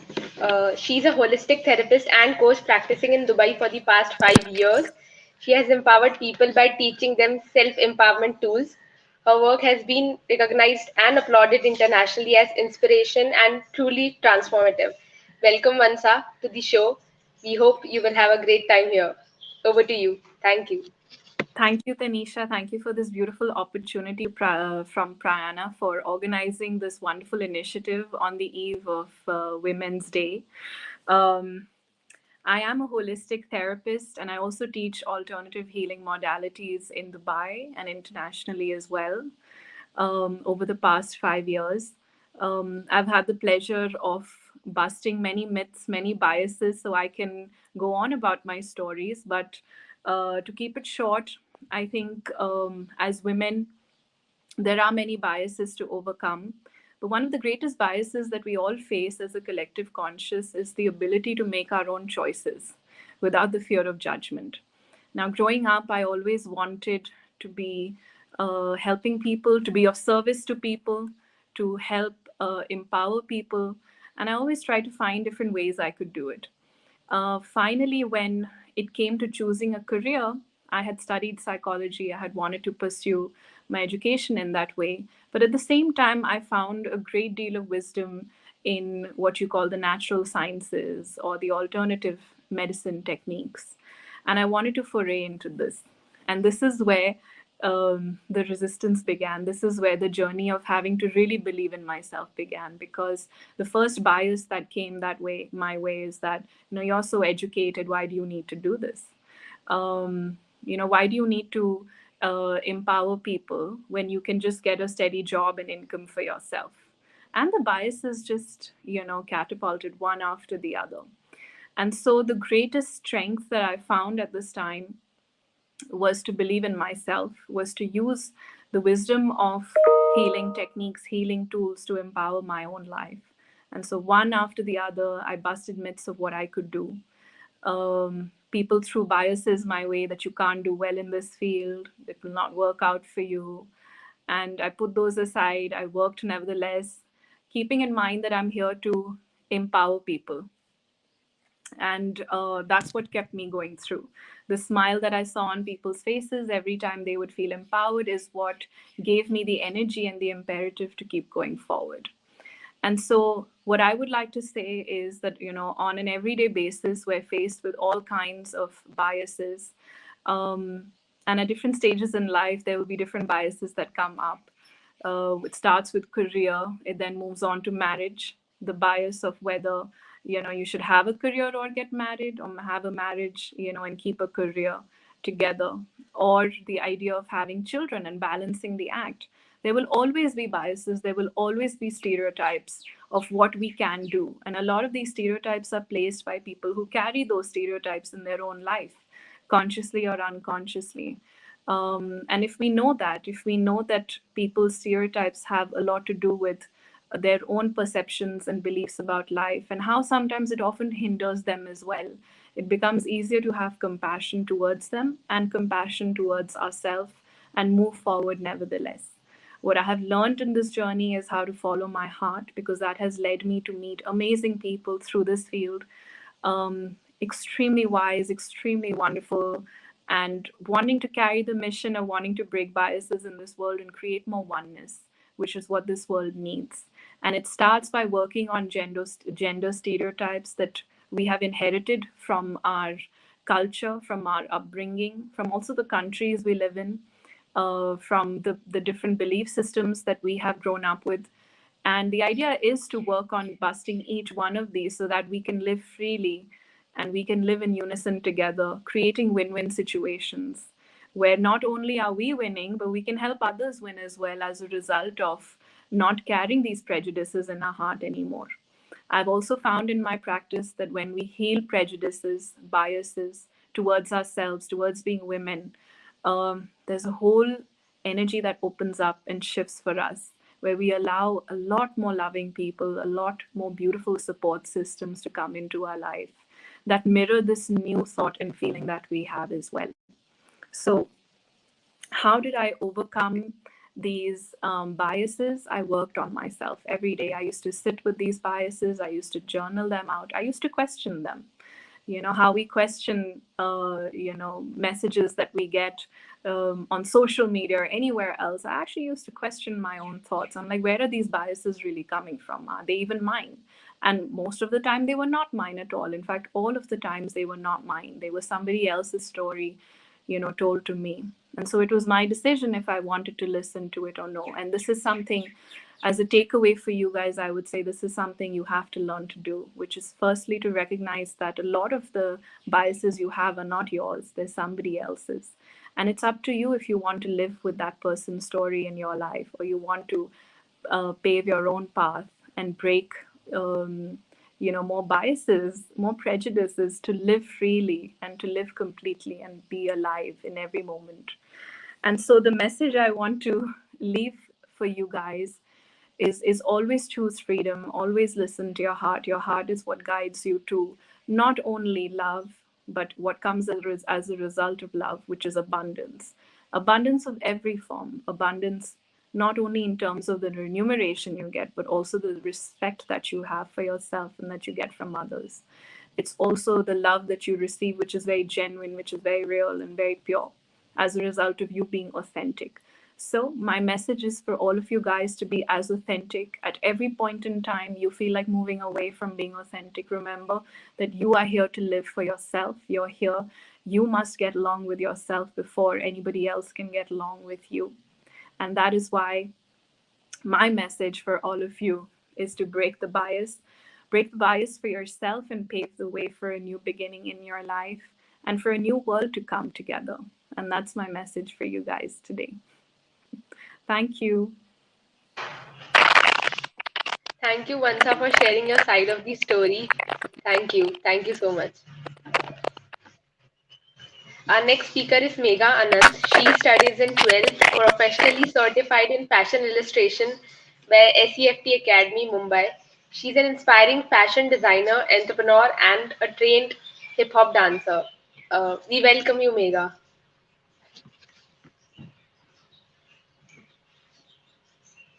Deepa ma'am, is she there? Hello everyone. I would like to thank Prayaana for this wonderful opportunity to talk and listen to all these amazing women and their stories on breaking the bias. I would like to introduce myself as the youngest woman here at 17 who is currently a +2 student with a professional certification of a fashion illustrator and a trained dancer on social media for the huge culture of Korean pop music. Now, you may be wondering, what is my story? Well, where do I even start? As you know, my generation, or else known as Gen Z, is the current generation leading us into the future. I would like to start off with the way we are viewed as the most technologically forward generation, but at the same time, the generation who has it the easiest. Just trust me, the amount of stories I've heard of. Remember, in my time, we used to not do it like this. Like in my time, I used to do it like that. I do realize we have everything in our hands and on our smartphones, and most people think of us as scrolling addicts. But let me just say, we're more than that. Trust me. I will admit though, I am one of those people. Just ask my mother. But let me tell you, even though I scroll mindlessly for hours and hours, I still have achieved so much in life even before completing my 12th boards. Just recently, I have gotten admission into one of the most prestigious fashion colleges in India while also studying for my boards. I run a podcast with my friends where we discuss all the aspects of teenage lives, from musics, book, and daily events that can affect us in a big way, social events, and so much more. I have taken part in simulated United Nations conferences to learn more about the world's events and take part in striving for a better future. These conferences really changed my mind. The way world leaders are taking decisions, like, for example, let's say the COVID-19 pandemic right now. The way certain places are giving certain amounts of subsidies to people so that they can help the people recover from COVID-19 is absolutely outstanding. And to get a better insight into that is one of the most amazing experiences in my life. I am also the first person in my family to take humanities and pursue art as a subject. In a family that is filled with teachers, scientists, and engineers, I strive to write my own destiny and become the first ever fashion designer in my family. Let's say these days mental health is one of the most talked about subjects on social media, households, schools, and many such more places. I have volunteered in mental health programs discussing teenage suicide and drug abuse. We may not realize, but these kind of issues are really serious. They're very serious. And to understand why people go through certain things in life is another experience. I have learned so much about what people go through, what rehabilitation is, and so much more. But all this in just 17 years of my life? This is my story on breaking the bias. One more story let me add. So I was in class 3 And I remember being an NRI because I was living in Africa and I came to India. And when I came here, I remember facing a lot of comments such as, "Oh my God, are you African because you're black?" And I used to be so offended by that because being a dusky skin tone was one of the biggest insecurities in my life. And for people to point that out every single time hurt me in a way that I could not just recover from it. But this one time when I came home crying, my mother told me, "Do you realize your skin tone is the exact skin tone as Lord Jagannath?" And from that day onwards, my whole perspective on life had changed. I used to always be insecure. I used to always look at those Fair and Lovely ads and be like, "Oh, I want to be fair like them." But after hearing what my mom said, I am proud of my dusky skin tone. This is also my story on breaking a bias, because you don't have to be fair to be beautiful. Any skin tone is beautiful. Any shape is beautiful. And like I was saying, just like me, there are many teenagers who are still studying but have achieved more than life had entailed. And from the deep heart, I respect you. I am absolutely delighted to be here with all you women who have broken the bias, and I am proud to have done it too. Happy Women's Day, and may we all keep being the strongest gender we are. Now I shall sign off as I have my pre-boards from tomorrow, and I must be a diligent kid who can prove to her family that I am worth of making a change. Thank you.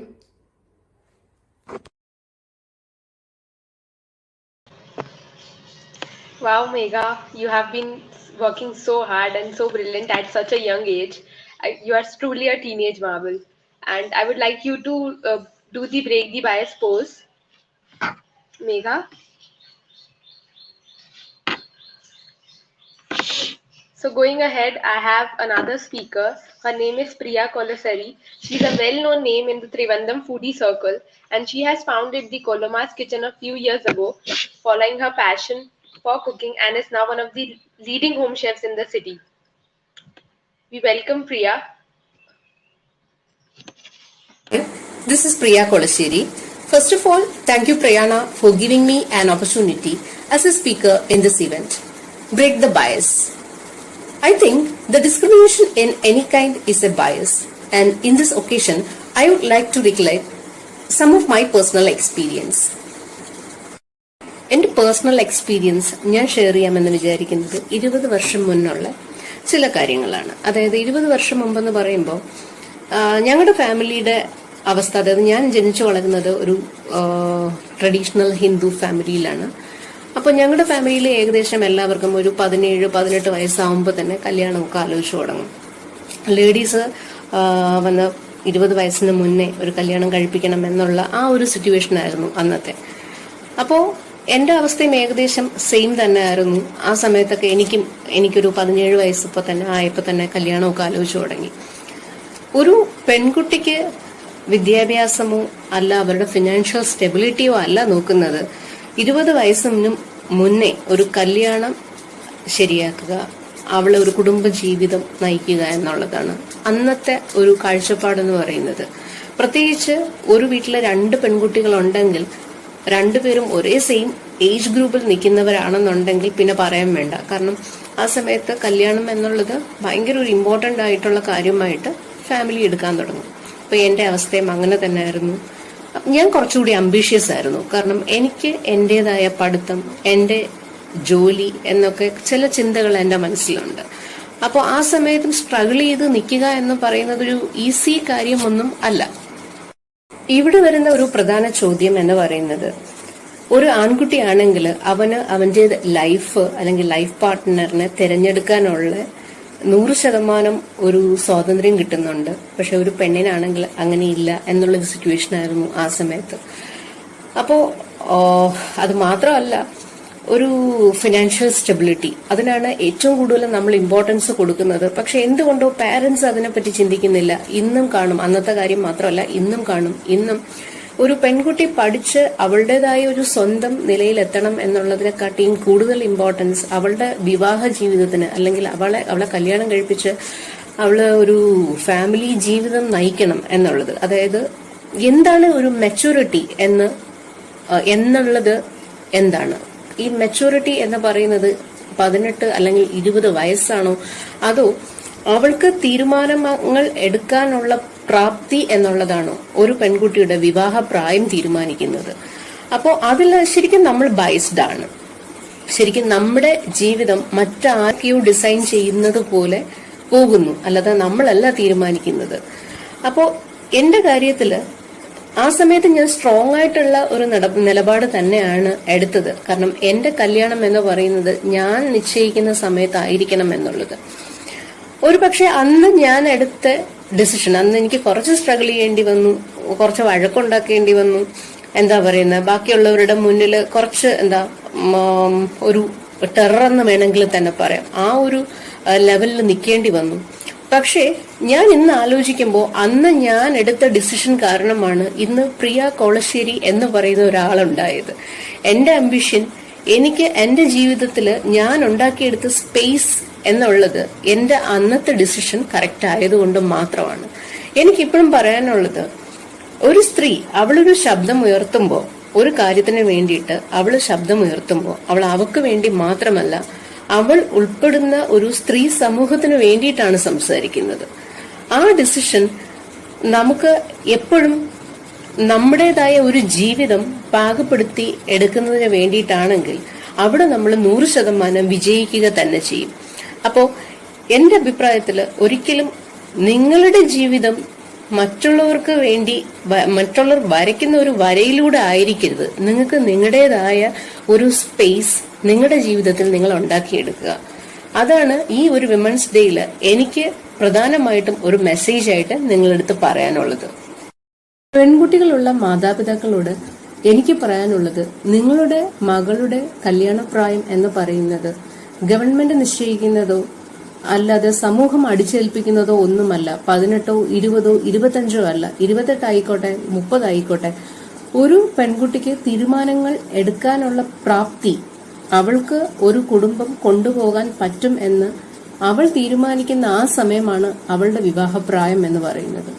അതുവരെ നമ്മൾ ചെയ്തു കൊടുക്കേണ്ടത് അവരുടെ വിദ്യാഭ്യാസം, അവരുടെ ഒരു career, അത് set ചെയ്യാൻ വേണ്ടിയിട്ട് അവൾ എടുക്കുന്ന സമയം, അതിന് ഉള്ള സൗകര്യങ്ങൾ ചെയ്തു കൊടുക്കുക. അതാണ് ഒരു പെണ്ണിന് വേണ്ടി നമുക്ക് ചെയ്യാവുന്ന, ഒരു പെൺകുട്ടിക്ക് വേണ്ടി നമുക്ക് ചെയ്യാൻ പറ്റുന്ന ഏറ്റവും വലിയ കാര്യം എന്ന് പറയുന്നത്. ഓരോ പെണ്ണിന്റെയും ജീവിതം ആഘോഷിക്കപ്പെടാനുള്ളതാണ്. അതിനാണ് നമ്മൾ ഇമ്പോർട്ടൻസ് കൊടുക്കാനുള്ളത്. ഈ വിമൻസ് ഡേക്ക് എനിക്ക് കൊടുക്കാനുള്ള സന്ദേശവും അത് തന്നെയാണ്.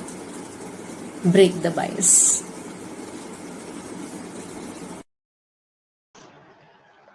Thank you, Priya ma'am, for sharing your story. Next, I would like to introduce all of you to our very special ebook, which is available on our website, and it is free for all of you. So do check out the book and read that.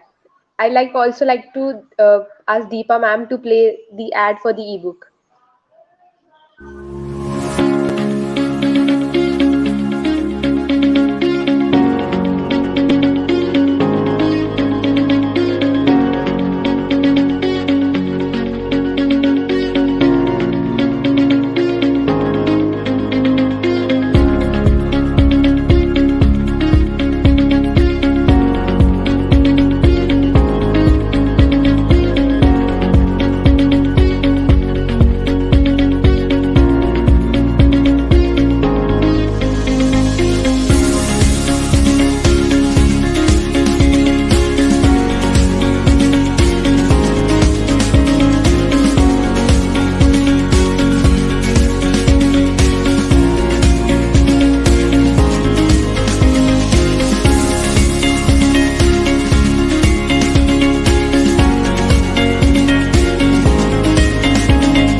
Now, I would also like to remind all of you that you can download our ebook from our website www.prayaana.org, and I'm sure you will have a lot of inspiring things reading that book.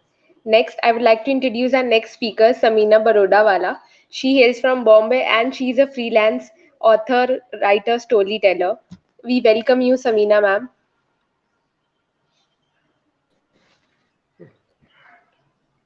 Hello, everyone, and a very good afternoon to all the guests and hosts here.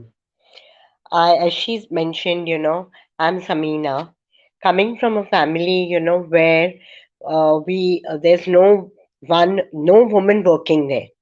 So me working was a great taboo for me, but I insisted on becoming a teacher because that was my passion to lead students in the forefront.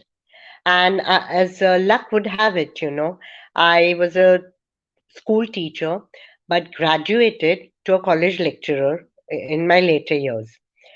Not only that, I have faced and seen bias in society on different angles, from close quarters and from far, hearing, seeing, and reading. But the thing that pains me is that even after being educated, after we seeing the entire global world of what their patterns are, we still are stuck to our root where, we make fun of anyone who's different from the stereotypical person. Like I just state an example, when I was young in school, I had specs, and my friends used to call me Owl, and maybe because the frame was shaped that way. It did deter me for a time, but I just went on because I said, wow, the owl is an intelligent bird. So why should I worry? I may look like that, but internally I'm strong and beautiful. So it didn't deter me. Later in years, I faced the bias of having this white hair, which you can see at this age. And they said, oh, why don't you color your hair? And why do you keep it white? You look so young, but just because of the hair, you look older. Excuse me, I told them. That is my individual take, and I don't color my hair to please society. And I don't want to look young. I am what I am. So, your guest and all the participants, I'd urge you to be yourself and not listen to the barkings and the criticisms pointed at you, because we are our individual self. We are what we are unique in a way that the creator has made us. And why should we get hampered and made to feel low when we don't want to? We need to stick to our guns and show society and ourselves how strong we are, and we're not going to succumb to their nitty gritty criticisms and pointing fingers. So I did not deter. But there were a few good compliments also that I got, like people telling me, wow, you're so bold, to come out with this. We feel so shy, and we got so much stigma attached to it. Like our parents or our husbands don't allow us to come. They say, no, you dye your hair, dye your hair. So again, the same thing comes out that we are listening to other people for our individual self. How we dress up, how we carry ourselves, our attitude towards life, our approach to different things is more important than, our color. Where we know the fair and lovely thing. I'm fair, so I didn't face a bias there. But as I told you, I faced the bias for my specs. But I felt very strange when I saw the fair and lovely cream, and I thought, why are all running and aspiring for that? Because black is also beautiful. But I never realized that this was ingrained in our society and it was a general trend and not for some few. So again, I was shocked, but I came to the terms, that this is how people function and think and how they. In fact, when my students at the college level came and told me that when I explain in class and want interaction, many a times I've seen in 10th, 12th, the girls don't speak up. And I feel so bad that why do the girls, they look so intelligent, but they don't open their mouth. So one day, they told me, ma'am, we want to speak to you after the lecture. I said, sure, do come and meet me. And they came, and the thing was that they told me, ma'am, we know the answers what you asked, but we can't speak. I said, why? It's because the boys make fun of us and they laugh at us. I said, oh, such a small issue. You should do more than what, let them laugh. If they're laughing at you, what difference it makes? And like, I'm the youngest child, so I have faced a lot of criticism, as I just told you earlier, for taking a stance, like working. It wasn't for money, but it was, of course, for proving myself that and proving my education, right? That what my parents have given me, I need to spread it in society. I need to, and that's how I've done a lot of social work also.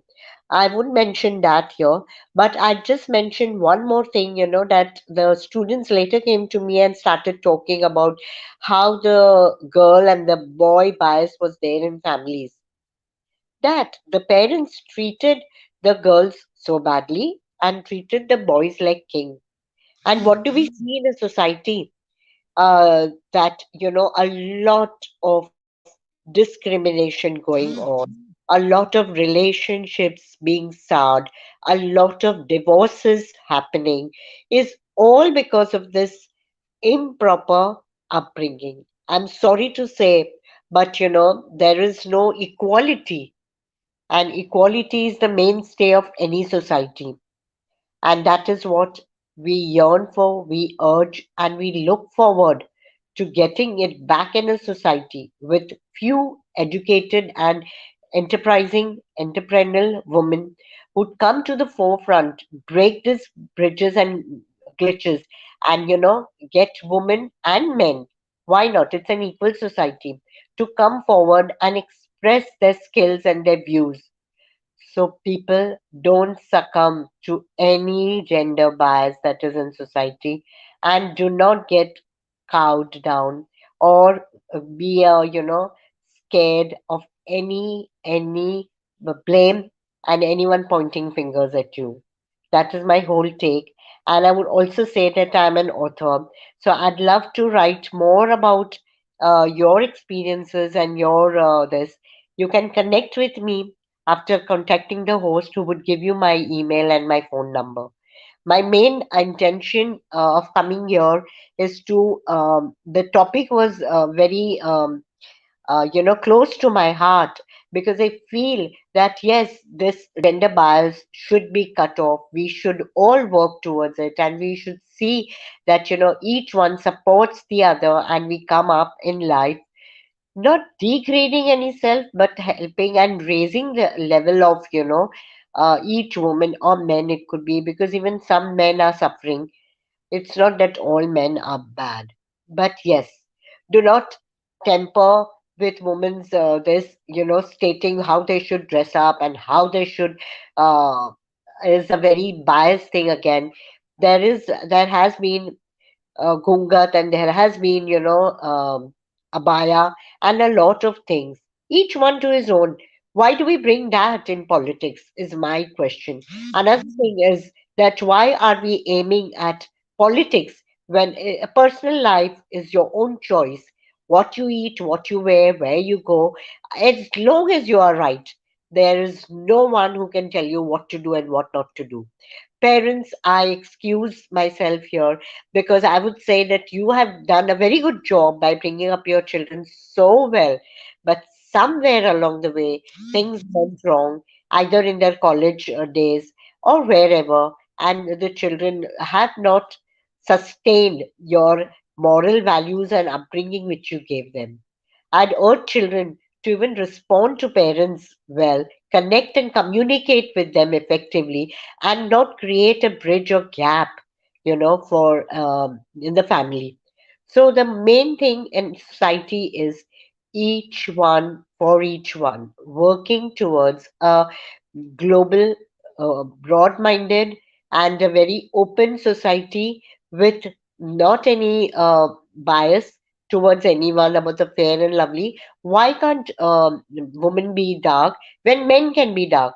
Why doesn't a woman can't earn when a man can earn? And why does a woman have to only succumb to the household work and not go outside and earn? That is the strategy again of in-laws. I think all this should be eliminated. And if I have a few minutes, I just urge the host, can I go on a little while? Yes, ma'am, you can. Okay. Because I just wanted to speak about the bias happening in the legal society, where the women are looked down if they are lawyers and advocates, and the judges, sorry to say again, they behave very badly because they think they are the kings now and they've got the ultimate word. Fine, you have the ultimate word, but don't degrade anyone. Because if a woman is a lawyer and if she's speaking the truth, protecting her client, you can't be telling her that you're being aggressive. Yes, she will be aggressive to keep her client safe and protected. So, how are you saying that? And I have seen many people dropping out from the industry of legal this thing. Whereas I spoke to after the survey that the woman said, "No, ma'am, this job is not fit for women." I said, "Why not?" It's because there are not only this, even the clients sometimes behave badly, or the judges, they speak like this. I would just say one thing, that please respect women in whichever job or this service she is in. Respect her individuality, and if she's clever enough to argue on the basis of the client, why do you put her down? We are not getting cowed down here just because you try to make us cow down, so don't even try it. That's my take, and I hope I've not been very vocal, but yes, I have been right in the face. Is because I want to, in a short time, just bring my views out in the open and not get this thing scared or frightened by anything. And I hope that our society takes a turn for the better, changes for the best, and aspires to get women and men evolve and become better human beings. Thank you so much, everyone. Thank you so much, Samina ma'am. I'm sure you have inspired me as well, because I know how important it is for how we are told to dress up at this age particularly and how we should be. But your talk has inspired me that it's not important how I look, but how I feel, and I should always feel confident regardless of how I look. Thank you. Thank you so much. I urge you to please do the break the bias first. Yes, I'm sorry. Okay. Uh, Yeah. Okay. I'm sorry because I'm just holding my phone. I'm so sorry. yeah, ma'am, you can take your time.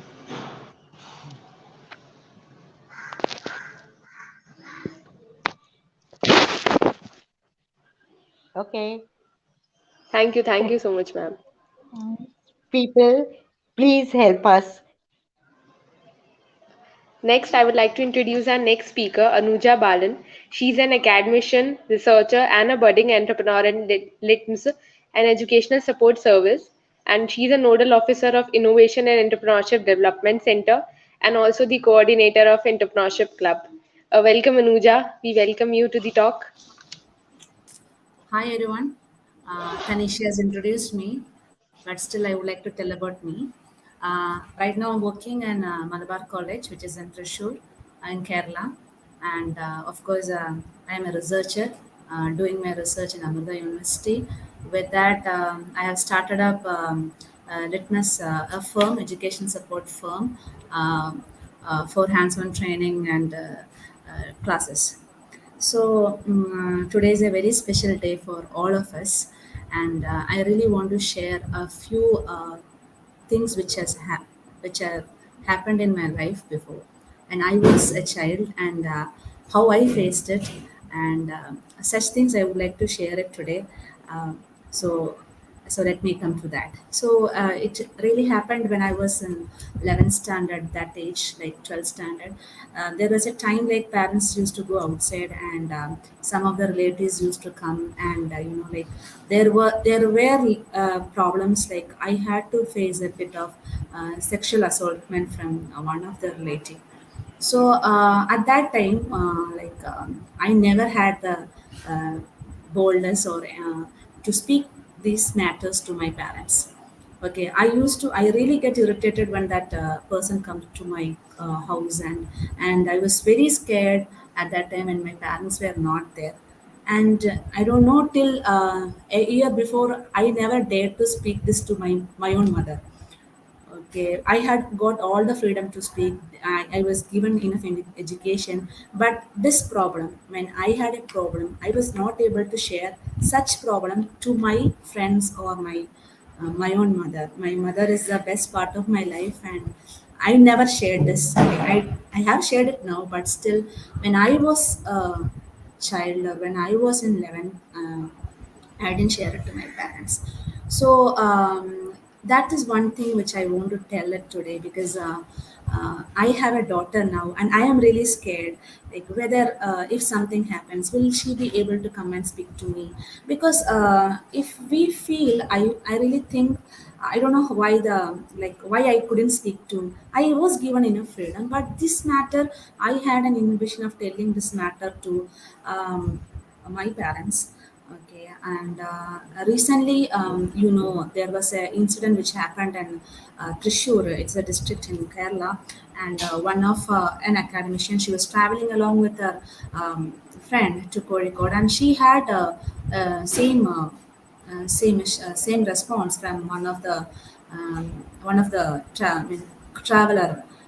And what happened was, the thing was that nobody in that support, nobody in that base supported her. That was her concern. Like, she was really scared, and no one was there to help her out, apart from her friend who was traveling with her. So this really is a very big problem, because when something is happening, if really I want to share this matter to someone, I really should see some matters have happened this before, and somebody has supported that person. Like, something has happened to this person. Ah, yes, if this person has got harassment from somebody else, there are people to support that system. I don't know why still, Kerala is supposed to be one of the highest literacy state and all, but still this problem is existing even in our state. And so if it is happening in the state, what is happening in the family is a bit more closer, but still, this is happening. Okay, so I have taken so much of strength to speak this. And uh, so such things, we need to find out solutions where we really can tell our matters to, if I am married now, if something happens to me in bus or something, I will have the hesitation to tell to my husband if he is not that friendly with me. But still, what he'll be thinking about me. I still have that. Okay. Anyways, it has not happened with God's grace. But there are, I think we really have to share such matters, and we really want to get a solution for such problems. So, here, what I want to deliver is that, like, we have to speak for ourselves. Okay, we have to react to such situation. So that time when it happened, like, when my parents were not, and this person came inside, he was trying to pull me towards him, and I just went to I had my room, and I just went and closed it. I didn't know what to do at that time. I didn't have a mobile at that time. Landline was there, and really we had that difficulty. So somehow I escaped, you can say that. So this is one thing I just want to share, which has happened. And later on, slowly, I changed from what I was before, and we had so many financial difficulties after 12th, and lots of loans and things came. But my mother strived hard.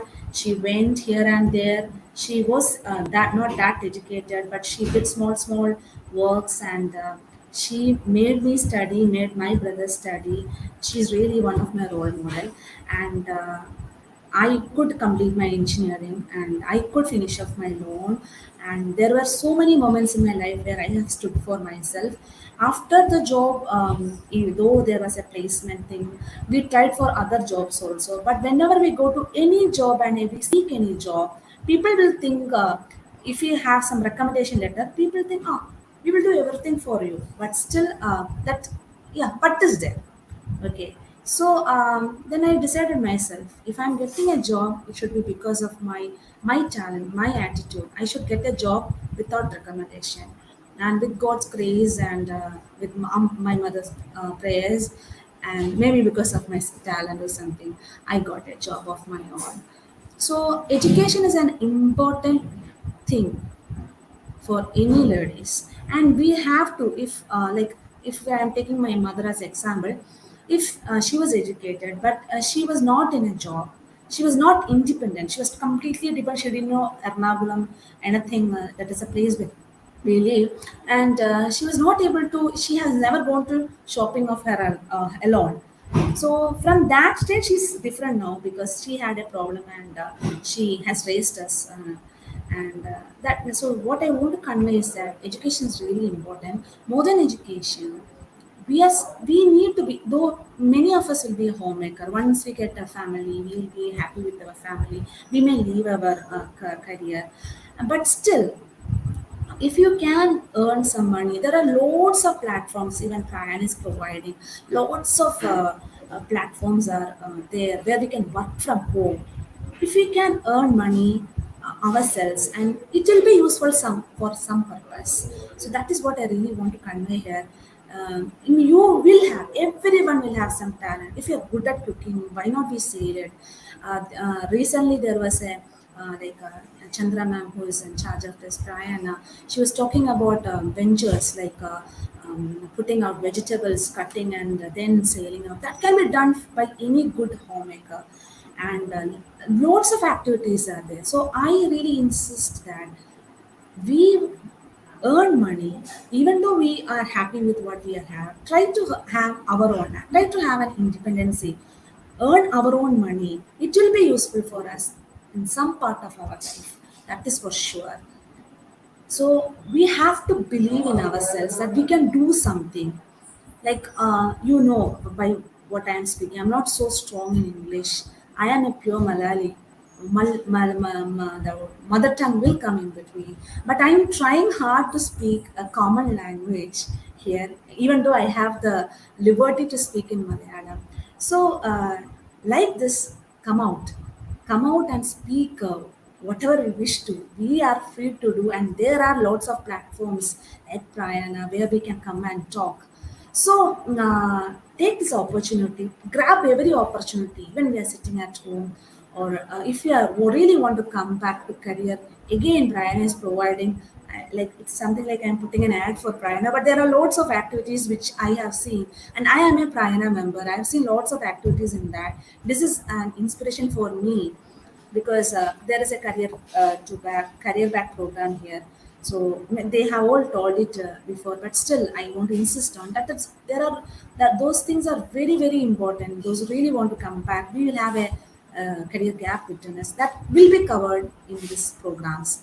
So it will be good for you. I am telling you, this is very good for you, and or we can start new ventures. So I was working in college for a long time. I'm still working in college. I'm sitting in college only, but I had an idea, like, why not I start something which I know it is in the budding stage only, but I would like to be owner of something of my own. That is my own ambition, being my boss. So that is my litmus, my venture. Okay, so you can also start something new. If you're sitting at home, you can start something you know, share it with others. Something, you have a product which you are making, double sell it or manufacture it more. So think about it. Even if it is a pickle sale, again there are lots of platforms where you can sell it. So be always occupied, speak for ourselves, for our things. If we want, like in film ping, we say if it is a no, it is really a no. So whenever you want to say no, we should say no. That I have learned in life. Okay, many instant there was many and I am in my 35s. Okay, so from my teenage, from my college days and till today, when I was first in other, so on one other college I worked, and I was really hesitant to say this no. Somehow I will be having all these gens now, like that compatibility issues were there, so they will be approaching in a different sense. I was really feeling suffocated, and I never was able to say no, but that doesn't mean I have to go in their way. I never went, but I said I was feeling that hesitation, but now I have taken a strength and say, you are not supposed to talk like this. I didn't like it. We should speak for ourselves. There is bias in even when I was working in college. I am the head of department of my two branches here, but I am the only one in this head of department. So even in the salary scale, I think many of the field it is there. There is a bias in giving them. And when I ask for an increment because of my because I am having double department, they'll say, "Why you need money? Your husband is a government official. Why you need money? Okay, why should we? I have enough money. Why should we need money? They don't know us, right? How we have come, how we learn, how our parents sacrifice. We know what has happened to our family, and we know what we have to do in our life. So that is what we have to trust ourselves. We have to come out of our shell, and we have to speak for ourselves. We have to believe in ourselves, and we have to trust ourselves that we can do something. So this is a small thing which I want to talk on this International Women's Day. There are loads of women who are suffering apart from this, but there is from 18th century there are a lot of why there is a need for International Women's Day. That is one question, but that really is like because there was a time when ladies were not allowed to read, they can't come out of their house, they can't even vote, but things have improved. That is because our ancestors, or we can say like that, or women leaders who stood for us from 18th century, they really stood for us, they fought for us. And now we have to solve other things, these bias issues, discrimination in the, even though we are in the highest position, there is a salary discrimination, or there is sexual harassment, or there is something which in the terms of dressings we still have it. Well, why wearing like this dress? Even at why wearing shorts, as ma'am said before, yes, it is still there. Okay, so it is our liberty. So even we'll tell the day should come when we can walk at even at 12, 1, 2, 3.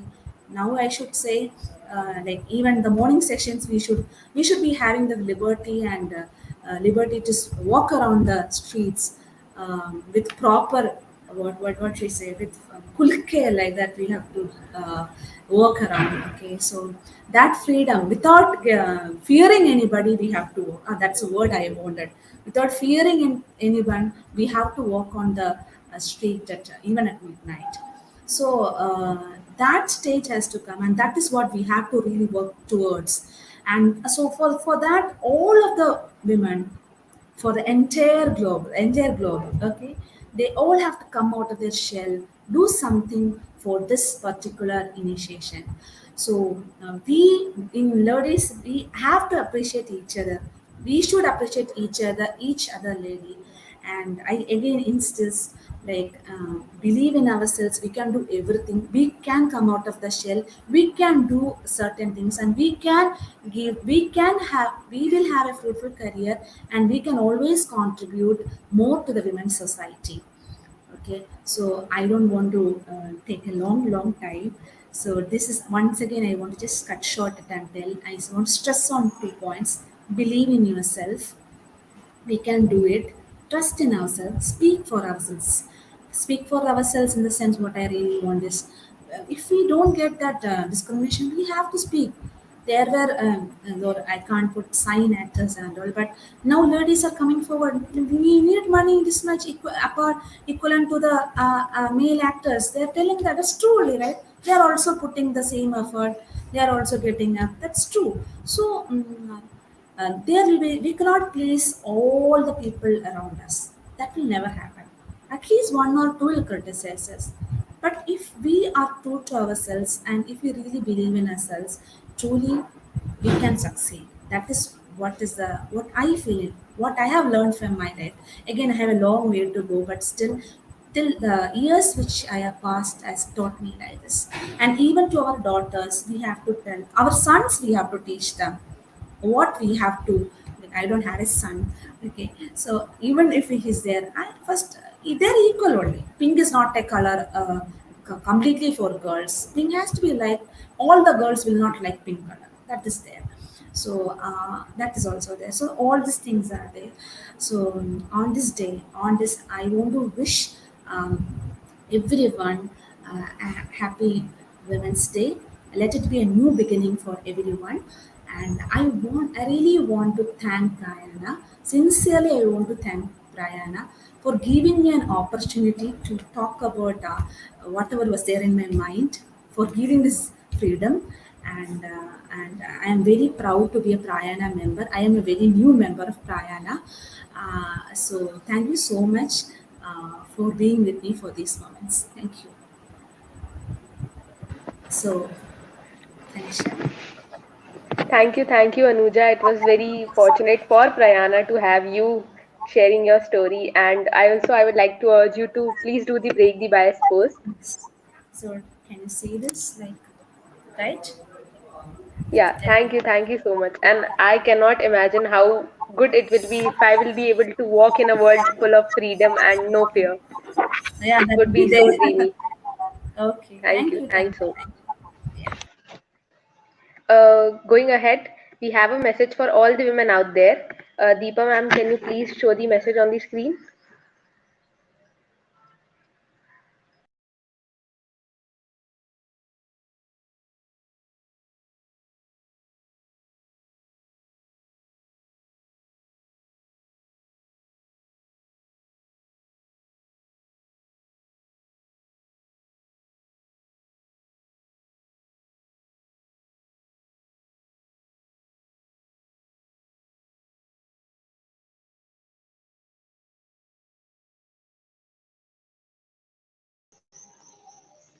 That was so humorous, and I'm sure you would also have found that all of that humorous.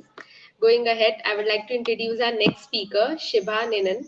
She's a senior consultant in geriatric psychiatry specialized in mental health and memory problem in older adults. She's also trained and worked in UK, and she's now in Calicut. Welcome, ma'am. Welcome. Hello there. Good afternoon, everyone. Good afternoon, Prayaana. And I feel very privileged to come and stand here before all of you on this really wonderful occasion of Women's Day. And I'm really excited that I'm here because I've not done this before, and I thought this is probably the right platform to kind of talk about strongly about some of my experiences and how I feel that I need to share this with everyone so that people understand what we kind of believe in and what our rights are. So, just a little bit of my background. Yes, I am a medical doctor, geriatric psychiatrist by profession. I grew up in the Middle East and then came to India for my pre med school and med school, and then went to the United Kingdom where I lived for more than 15 years or so, and then came down to India again, and I'm North Kerala now. So as you see, I've seen a bit of everything really, a bit of the Middle East and outside of India as well. And the one thing that I've noticed, and this is personally from what I have experienced, what I've seen from friends, colleagues, family, and everyone around me, is that being a female, really, right from the time you're born up until the time you're an adult, it's just the way we're considered, isn't it? So that's a female child. Oh yes, now we need to make sure that everything's sorted out first, that she's married off well. Oh, you're a girl, so yes, there are certain limitations to what you can do. You're a girl, so you can't go there, you can't wear this. And once you become a teenager, again, there are restrictions on the kind of things you do, you say, what you wear. And then you become an adult, you become a wife, your mother, and then it's like, oh, you're a wife now, so yes, this is how it should be done. You're a mother now, so you have to think about other things as well when you do things. And then when we move on from there and move on, after you retire and you kind of want to do things differently, then we are kind of having to face comments like, oh, I'm not quite sure whether you can do that because it might be a bit difficult for you. I don't think this is your cup of tea. So these are the kind of comments that we tend to hear right from the beginning. And I just wonder, when when someone has to kind of hear this right from the start, upon how does one perceive that, how does it affect you as a person, and where does your self-esteem stay? Does it pull you down? It would, isn't it? If you have to listen to this, if you grow up listening to this, if you grow up seeing things around you, it will definitely pull down your self-esteem, and it'll kind of think that, do you think you will ever be a success? I mean, will you end up being a failure? You have those different lines of thoughts in your mind. So it's just interesting to see how all of this can affect a person. And being all of this, and I think the one thing that we have to do is we have to do things if we believe in ourselves. We have to do things if we believe that is the truth, and we should go ahead with it, whatever be the circumstances. So keeping this in mind, I would like to share my experience, which is and my esteemed colleagues had such wonderful experiences and such a lot of message to talk about. And I thought this is probably, my message is probably something that I thought I should share with all of you too. So I am as a trainee, I had to undergo my training, and during my training, I got pregnant and I took time off for maternity, which was like 2 years or so. And after that, I returned back to work. Just before training, before I left for maternity leave, I was somebody who was very conscientious, very hardworking, and making sure everything was done on time. And there was always a very good, positive, feedback and things about me. So keeping that in mind, I returned back after maternity, and I realized that things were slightly different now, because maybe because of the time I took off, or maybe because of motherhood, I don't know, things were slightly different. And my seniors and the team I had to work with said that they were like, I don't think, Shiva, you're doing very well. Maybe you should go back and stay at home and take some more time off. We don't think you're ready for this. And this kind of went on for a bit, and with a lot of negative vibes as well. So I was a bit shocked, really, because I didn't think that this would happen to me. I didn't think that this was something that everyone will have to experience, or maybe it's just me. I don't know, suddenly pulled me down. I felt very anxious and fearful. I started doubting myself. I wondered, is this possible? Am I going to survive? Am I going to get through this? And then I was very upset, and I was like, what is different now? Yes, I'm a mother, I've got children, and I'm enjoying my, being a young mother with my children. And there's nothing in the world that I would give up for them, because my children are my assets. Even now, I love them so much. So, and in addition to that, there is my profession as well. I mean, this is what I want to do. This is my training. I need to complete this. So, why is it that it is difficult now? And I thought hard and said, no, I'm not going to give up on this now. Whatever happens, whatever people say. And I just thought I should do the thing that I do best. Just work hard and see what can be achieved. So I worked hard, put my heart and mind into it. I worked really late hours, going early, coming back home early, and working on calls, working academics, and just bundle a lot of things together. And this went on for a few months. And really, by the end of that post, and it was a struggle. It was a struggle because I had to come home to young kids as well. But somehow I managed to cope. And by the end of the day, the same seniors who had actually kind of doubted the way I would cope, the way I would kind of manage, they looked back and said, I knew they were observing, and they looked back and said, oh, we didn't realize that you could cope through this. We didn't realize you would get through this. And we are very happy with the way you kind of persevered, and that fact that you didn't give up. And we really, and the senior most person, my trainers, they said, you've done a commendable job. You've done things to such an extent that persons who are going to follow you are going to have to follow a big set of shoes. You've certainly had very high standards. And I was so happy and so joyful to hear that, because that one thing struck in me so much, because I could have just coped, probably taken time off, like they said, maybe said, I'm not ready for this comeback. But I decided to not give up, decided to persevere. And I think that was the one thing that helped me survive and get on with this and be successful and kind of give a positive image to all the people around me. And that's the one thing that I want to say today. That experience has helped me throughout my life. Whenever there are difficulties, I try to think about the difficult time I had then.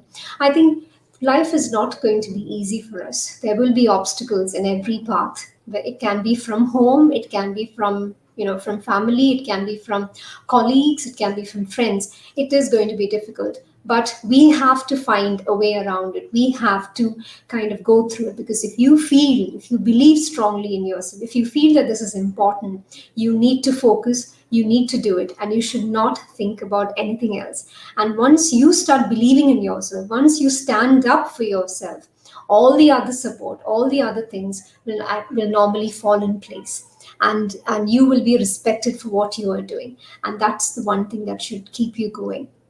And this should be a lesson. This should start, and this should be an example for us. We should strive to look around everybody around us who are kind of going through similar situations and support them as much as we can.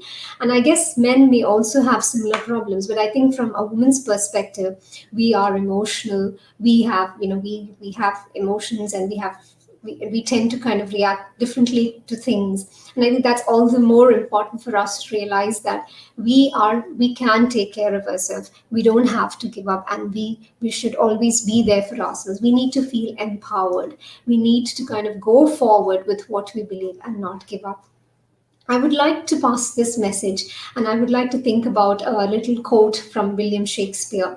Though she be little, she is fierce. And that's the one thing we should keep in ourselves. We might be small, we might be little, we might be not good looking, we might be not very healthy, but however we are, it is up to us what we believe in and how much we want to work around it. And that is the one message that I would like to give to all my colleagues, to all my women folk, to all the people listening to this message here. Do not give up if you believe in something, and that will lead to take you to a road of success. And with that, I would like to thank Prayaana for giving me this wonderful opportunity for being here. And I would also like to wish a very happy Women's Day to all of you. And I would like to end the bias with this. Thank you. Thank you so much, Shiva ma'am, for sharing your story. You must have inspired many, and we were fortunate to have you on, Prayaana, for your story. Thank you so much. Next, for our speaker, I would like to introduce Kalai Rasi. She is a Singapore Mediocre singer, and she is the top finalist, and she's also a Tamil theatre artist. Welcome on. Hello, hi. Hi, I'm Kalayarasi. நான் வந்து தமிழில் பேசலான் இருக்கேன். நான் வந்து ஒரு singer, theatre artist சொன்னாங்க. அதே மாதிரி நான் வந்து ஒரு 2 வேர்ல்ட் ரெக்கார்ட் பிரேக் பண்ணியிருக்கேன். கம்மிங் டு மை ஸ்டோரி, என்னோட ஸ்டோரி பற்றி சொல்லணும்னா, ஃபர்ஸ்ட் டைம் நான் வந்து ஒரு சோஷியல் மீடியாவில் என்னோட பர்சனல் திங் பேசுகிறேன் டு பிரேக் த பயாஸ். நான் பேச போகிற டாபிக் சூசைடு, தற்கொலை. ஒரு சின்ன வயசு, எனக்கு நான் வந்து 9th ஸ்டாண்டர்ட் படிச்சுட்டு இருந்தேன். சின்ன வயசில் ஏஜ் அட்டெண்ட் பண்ணி ஒரு 1 மாதம் இருக்கும். வீட்டில் ரொம்ப ஹாப்பியான ஃபேமிலி நாங்கள். ஸோ நல்லபடியாக நல்லா ஜாலியாக போயிட்டு இருந்த லைஃப். ரொம்ப செல்ல பொண்ணு, நல்லா போயிட்டு இருந்தது. எல்லார் வீட்லையும் இருக்கிற மாதிரி ஒரு சின்ன கொஞ்சம் பிரச்சனை, சண்டை, குட்டி சண்டை தான் இருக்கும். மாமியார் மருமக சண்டை, அந்த மாதிரி இருந்துட்டு இருந்துச்சு. எங்கள் அம்மா ஒரு கட்டத்தில் வந்து தப்பான ஒரு முடிவு எடுத்துட்டாங்க. அன்னைக்கு வந்து என்னோட பெஸ்ட் ஃப்ரெண்டோட பர்த்டே. ஸோ அன்னைக்கு மத்தியானம் ஒரு 12 மணி இருக்கும். நான் 12:30க்கு எப்போதும் வீட்டுக்கு வந்து லஞ்ச் சாப்பிட்றதுக்காக வீட்டுக்கு போவேன். 12 o'clock இருக்கும். என்னோட ஹெட் மாஸ்டர்ஸோட கிளாஸ் நடந்துட்டு இருக்கு. பக்கத்தில் வந்து ஒரு காம்பவுண்ட், என் கிளாஸ்க்கு பக்கத்தில் வந்து ஒரு காம்பவுண்ட் இருக்கும். அந்த காம்பவுண்டில் வந்து இருந்து பார்த்தா தெரியும். அங்கேருந்து எங்கள் அம்மா வந்து சைக்கிளில் தான் வருவாங்க. சைக்கிளில் வந்து நின்று என்னை பார்த்துட்டு இருந்திருக்காங்க. என் ஃப்ரெண்டு வந்து அங்கேருந்து உங்கள் அம்மா ஜன்னல் வழியாக பார்க்குறாங்க அப்படின்னு சொல்லி எனக்கு சிக்னல் கொடுத்தாங்க. நான் எட்டி பார்க்கும்போது என்னோட ஹெட் மிஸ்டர்ஸ் வந்து ஒரு சாக் பீஸ் தூக்கி போட்டு கிளாஸை கவனி அப்படின்னு சொன்னாங்க. சரி, நான் நினச்சேன், சரி நான் 12:30க்கு போயிடுவேன், ஏதாவது பழம் அங்கே வந்திருப்பாங்க கடைக்கு, சரி போய் பார்த்துக்கலாம் அப்படின்னு சொல்லிட்டு இருந்துட்டேன். என்ன எப்போதுமே வந்து எங்கள் அம்மா தான் என்னை வந்து ஸ்கூலில் கொண்டு போய் விடுவாங்க சைக்கிளில் உட்கார வச்சு. அன்னைக்குன்னு பார்த்து எனக்கு வந்து ஸ்பெஷல் கிளாஸ் இருக்குன்னு சொல்லிட்டு எங்கள் அப்பாவோட நான் பைக்கில் வந்தேன். வந்து பாயெல்லாம் சொல்லிட்டு இருந்தாங்க. எனக்கே ஒரு நிமிஷம் ஆச்சரியமா இருந்தது. என்ன புதுசாக டாட்டாலாம் சொல்கிறாங்க அப்படின்னு சொல்லிட்டு. ஆனால் அந்த வயசில் எனக்கு அதனால யோசிக்க தெரியல. அதே மாதிரி வீட்டில் நிறைய துணி காய போட்டிருக்கோம். துணி ஊற வச்சிருக்கேன், துவைக்கணும். ஸோ வந்து எங்கள் அப்பா கையிலேயே வந்து ஒரு கயிறு தர சொல்லிட்டு போயிருந்தாங்க. அது யாராலையும் வந்து யோசிக்க முடியல. ஏன்னா அவ்வளோ ஸ்ட்ராங் விமன் அவங்க. ஒரு 12:30க்கு நான் வந்து வீட்டுக்கு போனேன். என் ஃப்ரெண்டோட கொடுத்த சாக்லேட் எடுத்துட்டு வீட்டுக்கு போனேன்.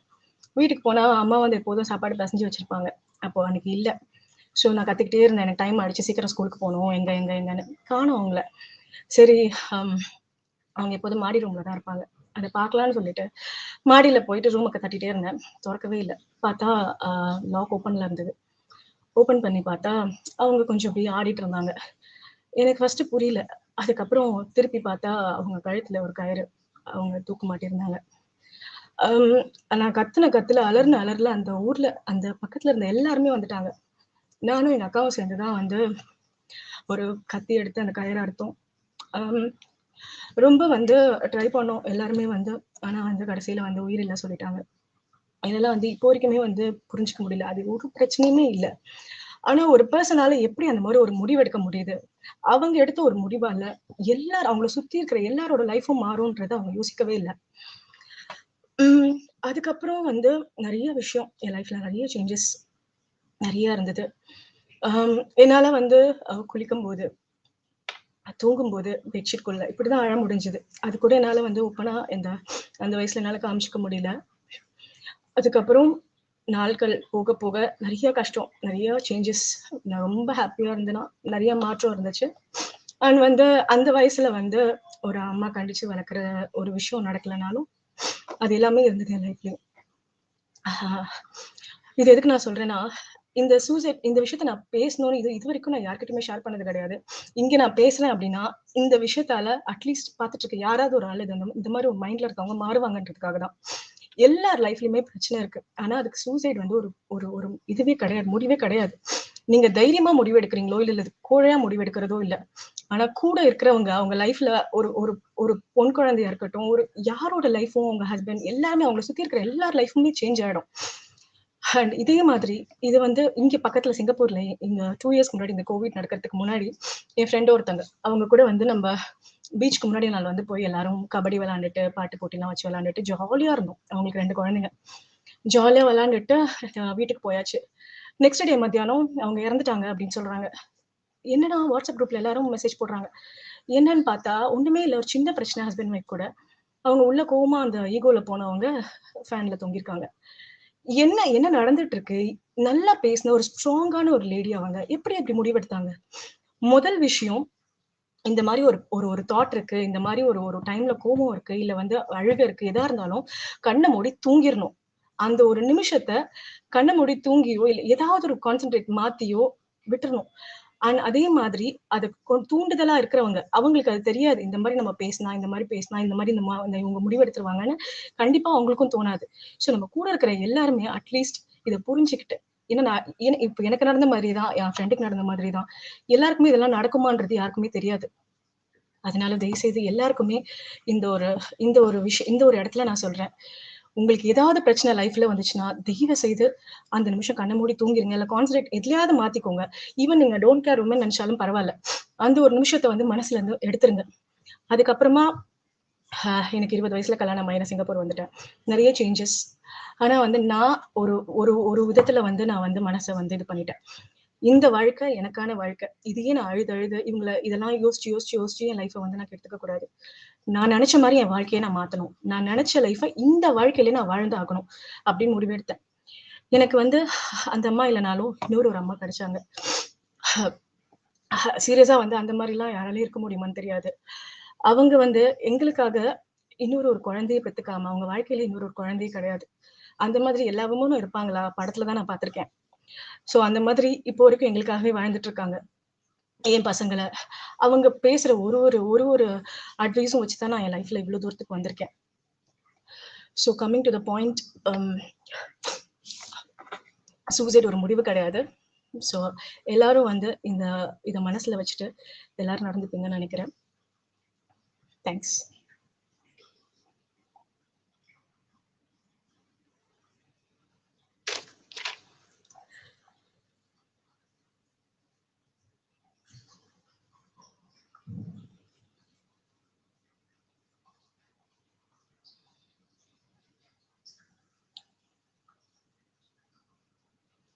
ஸோ இந்த தருணத்தில் நான் வந்து ஒரு அது சிங்கராக எங்கள் அம்மா வந்து என்ன சின்ன வயசில் பாட்டு கிளாஸ் சேர்த்து விட்டுருந்தாங்க கிளாசிக்கல் சிங்கிங்கில். நான் எழுதிக்கிட்டே போயிருக்கேன். ஆனால் இப்போ வந்து நான் ஒரு பெரிய சிங்கர்னு நினைக்கும் போது எனக்கு ரொம்ப பெருமையாக இருக்குது. அது பார்க்குறதுக்கு அவங்க இல்லைனாலும் இந்த விமன்ஸ் டே அன்னைக்கு நான் ஒரு பாட்டு பாடலாம், ஒரு 4 லைன் பாடலான் இருக்கேன்.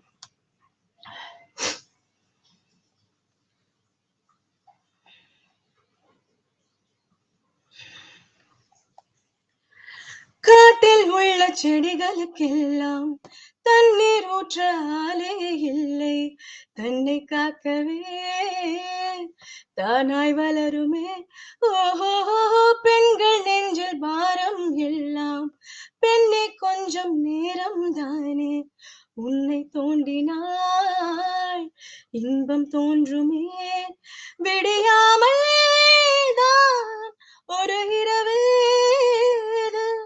வடியாமல் தான் வெள்ளம் கிடையாது, வருந்தாதே வா, அடங்காமலே அலை பாய்வதே மனம் அல்லவா.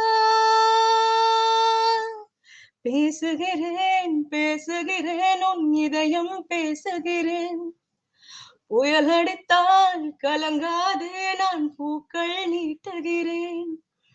எது நீ தொலைத்தாலும் மனதை தொலைக்காதே, அடங்காமலே அலை பாய்வதே மனமல்லவா.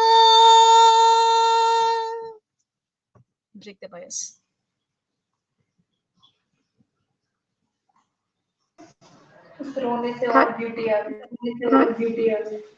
Thank you, Kalaisari ma'am. You have made all of us emotional. Thanks. Next, I would like Deepa ma'am to please play the ad, ebook ad.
Next, I would like to introduce our next speaker.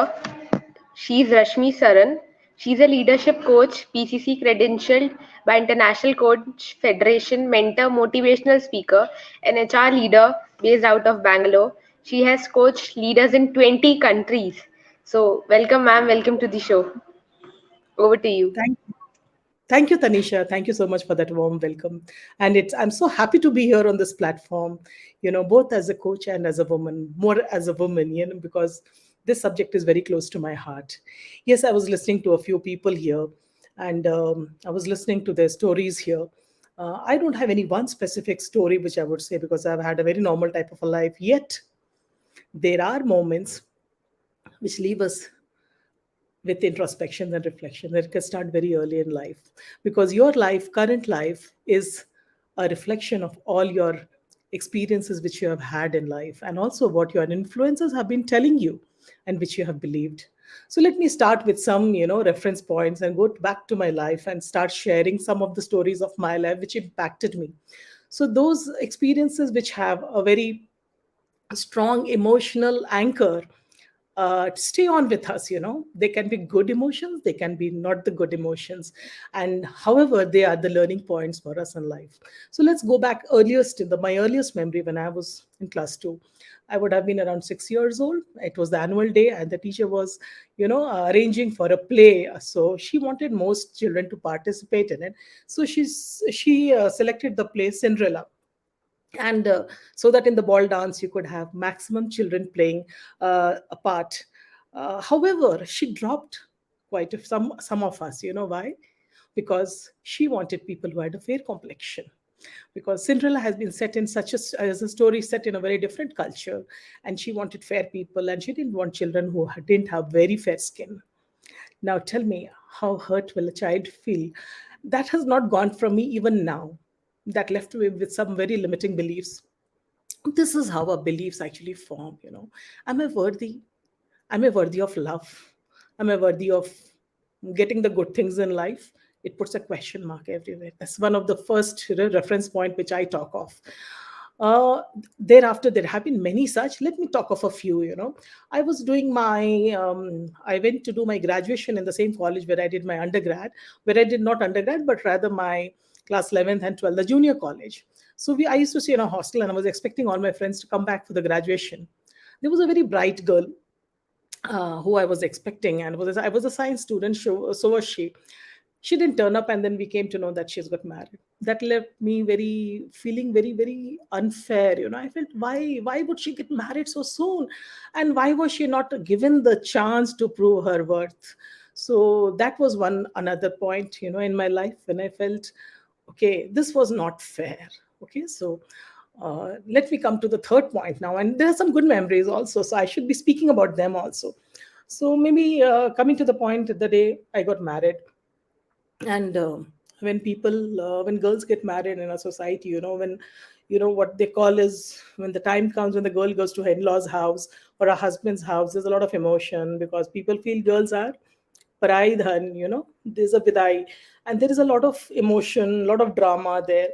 But somewhere, from the very childhood, I had a very strong belief that all this is a myth. A girl will Parents will always remain my parents, my responsibility, and my very close to my heart. I don't become different by getting married. So I was very happy, actually. So I didn't have any bad emotions. Another fact was that definitely uh, I was getting married to someone who I loved, and so that was also making me very happy. So I was, in a very good state of mind. I would say that that was something which made me feel very powerful when I thought of it, saying this is just a myth. So though we still have these, I would say, very regressive practices of kanyadan, where the girl is given away and all that, which I never believed in these things. Okay, so let me come to one or two more instances, in my life. Maybe when I started taking over the responsibility of the entire house, staying in a place like Bombay, having a kid very soon, within after 1 year of my marriage, and so many responsibilities, and I was struggling with them, and I was feeling, and it was like, it was my responsibility to do that. And I also thought, and let me tell you, it was also my own doing, because I also thought this was my responsibility. I took over every responsibility, and I really had a burnout absolutely there. Coming to the workplace now, the workplace also, I saw that bias, I saw the discrimination. When I came back from my maternity leave, my boss said, and that's why I came back very early, within when my kid was barely 2.5 months, I joined office, because I didn't want to lose out. And actually, at that time, I was not so aware of what are the bigger things in life and what are not the bigger things in life. So I joined office, leaving my small baby at home. And my manager says, Rashmi, now you have only 9 months to prove your capability against the 12 months which others have had. So instead of showing gratitude that I did come back so soon and leaving a small baby or asking about my baby, this is what he said. And this made me feel really sad that this is what the workplace is. This is what the feelings are of people. So these are some of the reference points. And now let me start telling you, how I overcame things and what is empowerment finally, what do we talk about when we say empowerment?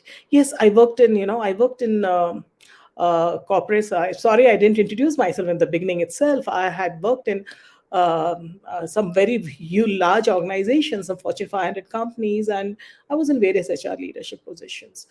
There came a time when I felt I need to leave this and get into something which is my passion, because my passion was bringing out the best in people, empowering people, changing people, transforming their lives. And that is what I wanted to do. And with that belief, I actually came out of the corporate world. But yet I worked there for a very, very long time. Yes, so when I speak of women empowerment and when we talk of empowerment, my heart goes out to those people who are still struggling to make, to come out, struggling to make the people around them believe that they are worthy of something more. And that especially the young girls, who have their aspirations. However, not the right guy, not they don't have that much of, they don't feel empowered, because empowerment doesn't come from outside. It comes from inside. It comes when you start getting aware of yourself, getting aware of your own strengths. As I said, our life is a total reflection of what we believe in. It's a reflection of what you value, what your perceptions are, what your biases are. Are you biased against yourself? I ask this question to you. Do you think you deserve the love and compassion which you give to others? Please think about it, because if you're not, that's the first step of women empowerment. That's the first step of getting empowered. Empower yourself. So I was just thinking, what do I speak here, in this forum? And I was making a few points as to what all should I speak to you, not as an advice, but as an insight through my own life. Okay, so a few points which I have made here and I would like to speak. The first point is, get aware of yourself. Understand yourself best. Understand your strengths. Leverage your strengths. Understand what your core values are. What makes you happy? Are you going to make a choice in your life, or are you allowing others only to make all choices for you? Are you going to just drift in the flow of life? Are you making conscious choices? Your life is not forever. So you have to fulfill your aspirations and dreams yourself. So how do you do that? Are you aware of some of your beliefs? You may be having some very limiting beliefs, which are not allowing you to move forward. Because as I said, when I told you about my first experience as a 6-year-old, when I was not selected for a play just because of the color of my skin not being very fair, that was a time when I already had developed a belief that I don't deserve the best. I don't deserve to be loved. So know yourself very well, because many of your beliefs need to be changed. Many beliefs which are disempowering, beliefs which are limiting you, you need to get aware of them. So how do you get aware of yourself and your strengths? Reflect. Get into the habit of reflecting very often, introspecting very often, and also seeking feedback from those who you trust in life. Seek feedback and get to know yourself better. Second point, which I wrote down, is influencing. Get good at influencing. When I finished my graduation, my mother wanted especially, that I should get married, because all my friends were getting married. That's what the society was. I negotiated with them. I influenced. I said, if I don't do something in the next 1 year, I'll get married, and I'll fulfill your aspirations of getting married. However, I could do something, got somewhere, got into a professional college, and started, my journey towards my aspirations. So start getting, into this power of influence in you. You have it in you. Start influencing people through your own strong beliefs. Education, number third point. Please, everyone. I don't know who all of you are here. I think most of you are very empowered already. Yet you would be seeing so many women around you, girls around you, who are denied the basic right of education. Education is a must. There is no compromise here. Education has to be given and has to be taken. So you figure it out how you have to get, but you have to get educated, because education also has, though there are limitations of the present education system, yet a lot to do with your self-awareness. You really get very aware of yourself when you get educated. Fourth point which I wrote down was financial independence, and this is very related to the earlier point which I said. Get financially independent. When with financial freedom comes every freedom. You seek freedom, you seek choice in life, you seek to live a life which you want. Get financially free. Self-compassion. How much do you love yourself? Do you give permission to yourself to be loved, to be treated well, to live a life which you want? Please start thinking about it. What's your inner conversation? What do you tell yourself? Do you beat yourself very much? Are you very harsh to yourself, or are you very kind to yourself? That's something which is very, very important, in your empowerment journey. Self-belief. What type of beliefs do you have about yourself? Do you believe you can do things which you want to? Your life is limited. You have to fulfill all your dreams. Are you aware of your dreams? Your purpose. What is the bigger purpose of your life? What are the bigger goals you seek? It takes time to understand, but even the smaller goals which are leading to the bigger goals need to be identified. Put it on paper. What is it? What calls you? What makes you happy? What are you passionate about? That is where your goal is, and that is where you have to move towards. As I said, are you drifting in life without any goal, or are you making conscious choices? Are you living your life consciously? What gives you happiness? The next point, your values. What do you value the most? What do you value the most? Because that is what is going to take you further. Because if you live a life which is not in alignment with your values, you are going to be very unhappy. Live a life which is in alignment with your values. And if you're stuck in a life which is not honoring your values, your core top 2-3 values, change it. Please change it. Because again, I will repeat, your life is not very long. You have to live a life which is purposeful. It is a life which has clarity and which has a lot of purpose in it and a lot of happiness in it. Have courage. Please have courage. Nothing comes without some risk. Take risk. You have to take risk, because if you don't take risk, no return. Low risk, low return. High risk, high return. You have to take some risk in life. And the last but not the least is learn to say no. Are you saying no? And this combines with your self-compassion. Are you able to say no to things which you are sure? And for that, you have to be clear what you have to say no to. And that's why you have to be clear about yourself. You have to be clear about your values. You have to be clear about what you want in life. So these are some of the things, which I thought I'll share in today's session. And of course, I'll end with this question once again. Is empowerment external or internal? Are you empowering yourself? Are you giving yourself the permission? I spoke from my insights. I wish someone had told me this long back, that Rashmi, you deserve the best. And let me also tell you here, I think time is very less, but still I'll see if I have the time. Also, let me tell you, when I was a small girl, around 8 or 9 years old, and I had gone to my grandparents' house, maternal grandparents' house, there I heard my grandfather tell my mother that your daughter is very bright. She'll do something great. She's born to do something great. This stuck in my mind. I kept telling myself, I'm born to do something great.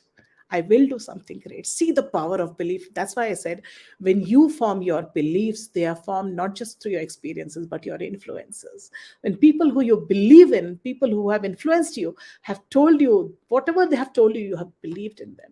So reflect on them. How has your childhood been? What all do you believe in? Do you think whatever you believe in is helping you? Well, go ahead. Those are empowering beliefs. But do you think the belief which you have are disempowering you, limiting you in going forward? Please shift them. Please change them. Please throw them out. They no longer deserve a place in your life. So thank you so much. And thank you so much, Prayaana, for giving me this opportunity to be here. And yes, break the bias. Absolutely. Break the bias consciously, not just towards others, towards yourself. God bless all of you. Thank you so much.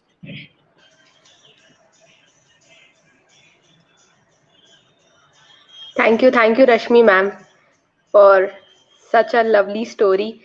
I'm sure you must have inspired many. Thank you so much for coming. So much. Thank you. Next, I would like to introduce all of you to the Peaks ad.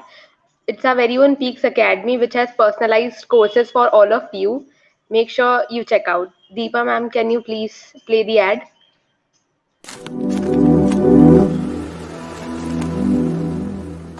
Hello everyone, my name is Deepa Perumal. I'm a mentor at Prayaana and I'm currently leading Peaks Academy, the e-learning division of Prayaana. Today you can see that even kindergarten students are taking online classes through Zoom. If children as young as kindergarten can do online classes, why can't adults do the same? We are a web-based platform that can facilitate 24/7 access to e-learning courses and relevant education. We curate incredible programs tailor-made for your growth and peak performance. We want to make learning accessible to everyone without the boundaries of geographical location or time zone or age limit. We have an ever-growing community of mentors who are industry experts in their relevant fields. We also have international coaches who conduct global masterclasses with us regularly.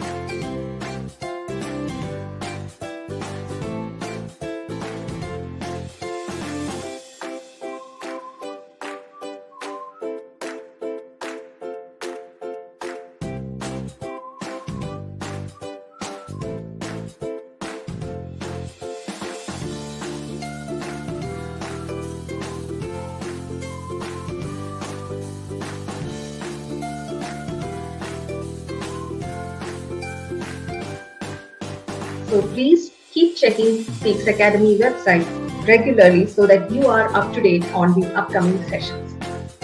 You can visit our website by entering hellopeaksacademy.com in your browser. Scroll down to read more about our features and browse through our most popular courses. For any further information about Peaks Academy, you can contact us at these channels. Thank you. Thank you, Deepa ma'am. And I would again like to remind that do check our website, Peaks Academy. Next, going ahead with our next speaker, I would like to introduce Dr. Mary Jyoti Wilson. She is a doctor in Kerala Health Service Department. Welcome, Dr. Mary. Thank you, Tanisha. Hi, everyone. I'm Dr. Mary Jyoti. I'm working as a doctor in the Health Service Department of Kerala. I just heard Rashmi ma'am's very inspiring talk.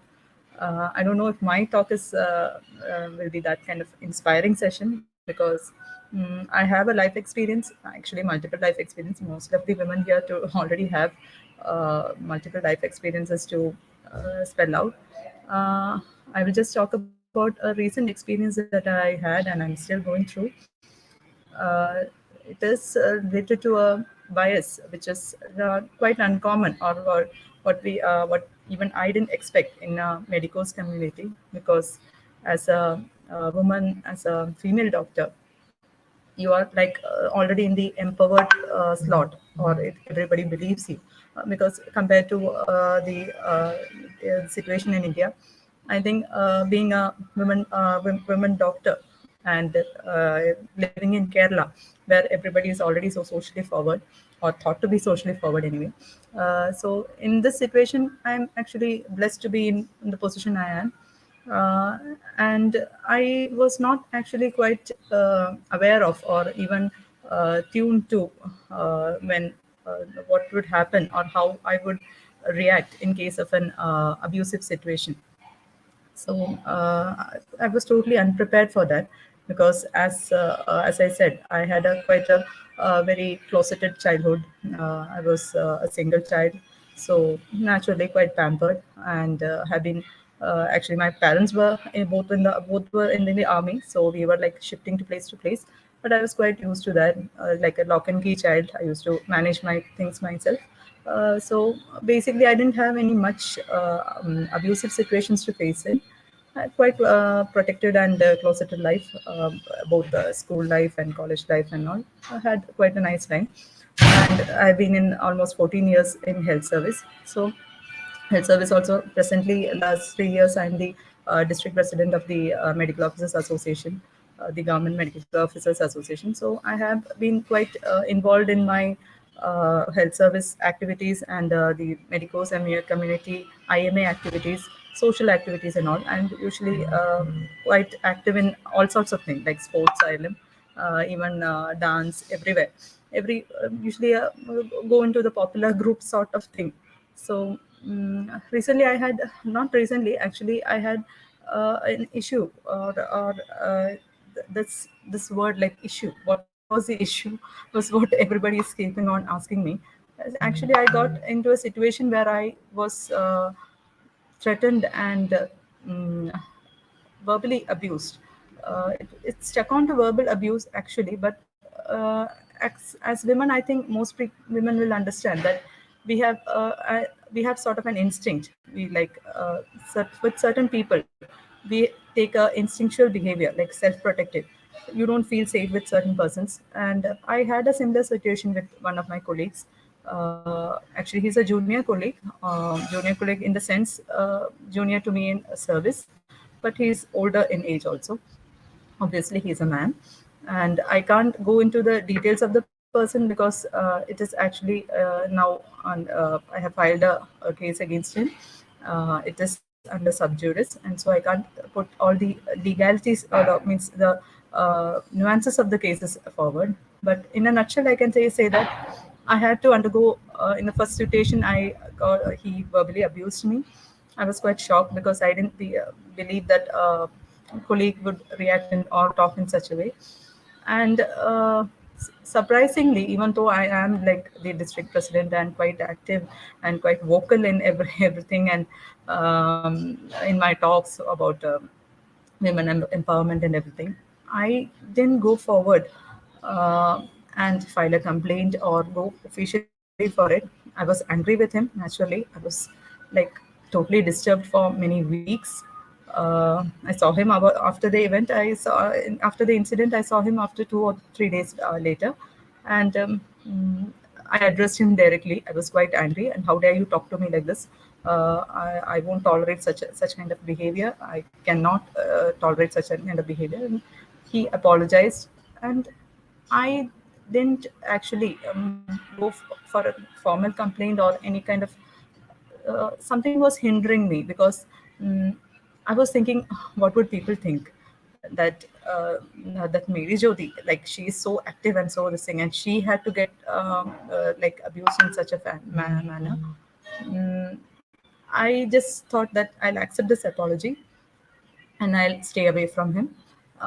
Just ignore him and try to stay away, and that way I'll be safe. What made me feel that, I don't know, but anyway, few months later, this happened again. He went on to threaten me. He went on to threaten my husband also. Just imagine the situation, like it is. I'm avoiding him. I got a threatening call, his abusive call, and I blocked his number. Next, he's calling my husband and put your wife in line. I'll do so and so things to your wives. Like he's telling my husband that to control me, because obviously it was there were many official matters in between. So he was maybe in an inebriated. Most of the time he was in a, when he did these things to me, it was in an inebriated situation. He was drunk or somewhat. So he just thinks that I should be controlled by my husband. Of course, I'm a woman, so I don't have I'm in control of my husband, so my husband should control me, or even my husband will face the consequences. So this kind of thing, this time I couldn't take it anymore, because the last event itself, last incident itself, pushed me into like a brink of depression. Even I was quite shocked. I was ashamed of myself, that this is not enough. It's not like he's done this to me alone, and there are other people also. But even though they opened up to me, even I didn't go forward with a complaint at that time. But second time when it happened, I went full-fledged. The legal level, the department level, every kind of limits, National Women's Commission, to Chief Minister, whichever forum I could go and present that this thing has happened, and it has happened to two people who are working in the government department. So the government has to take a stand, and legally also it has to be proceeded. I thought women have a women will be heard, or women will be understood. But the fact is, it's not so. It's around 8-9 months since the event, and things are somewhat as it was earlier itself. Now it's like I am like in a victim's role.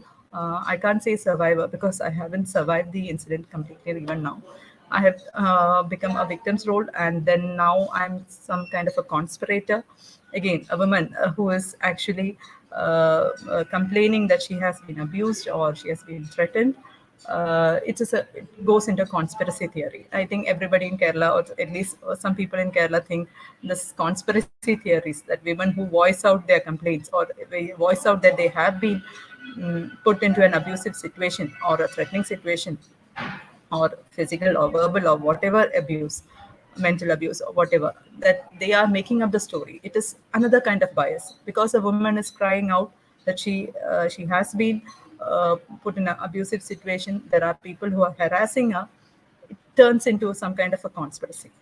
I think recently, even I won't go into the media part of that or media recent actress issues and all that. But anyway, I felt quite similar to that situation because you have a perfectly normal life. You don't want any hassles. Actually, I even explained to one of my senior officers in the department, everybody would have been happy if I constantly heard all these abusive words and threatenings against me, and I didn't complain. You would be happy, sir. He would be happy, everybody would be happy, nobody would be in like they have to do a hearing or inquiry or anything.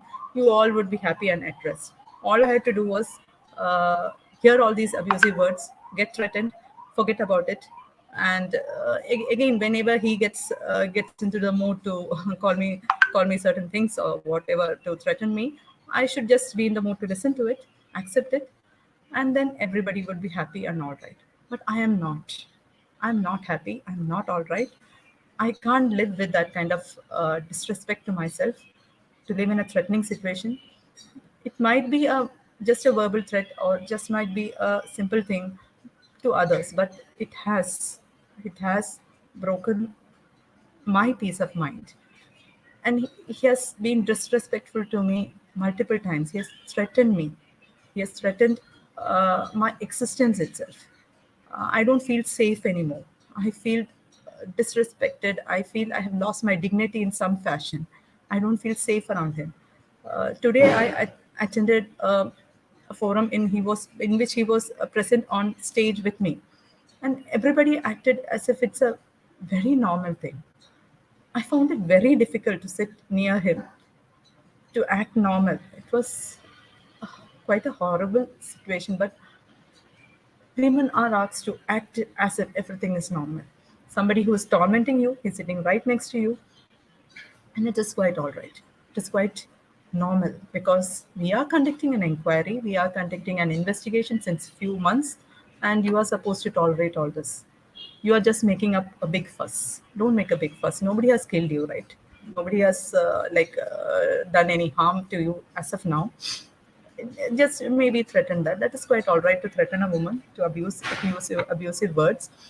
We can't go in cinema style and like I can't go and like beat up that person or call him the similar kind of words he used on, and that I can't do because this is not a film or a cinema in which suddenly the heroine becomes very angry and takes up a stick or a rod and beats up her tormentor.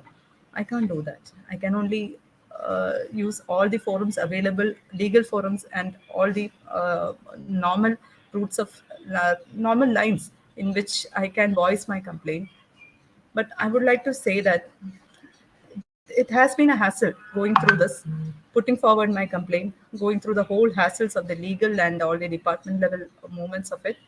But I do find satisfaction in that because if I didn't do that, I wouldn't forgive myself. Because the last time when I forgave him, I couldn't forgive myself. But this time, I'm happy that I'm whatever the outcome of the case is, whatever the outcome of the inquiry is, whatever it is. But I did voice out. I did voice out where other women didn't. And at least now, last 8 months, nobody has or this concerned person, at least he hasn't tormented me again. I am safe in that way. Because if I had kept quiet, maybe after 1 month or 2 weeks or 1 week, whenever he got drunk, he would have done the same incident. This last, after I have voiced out my complaint, nobody has come or he hasn't tried to torment me again. So, in that way, I have protected my dignity and my peace of mind.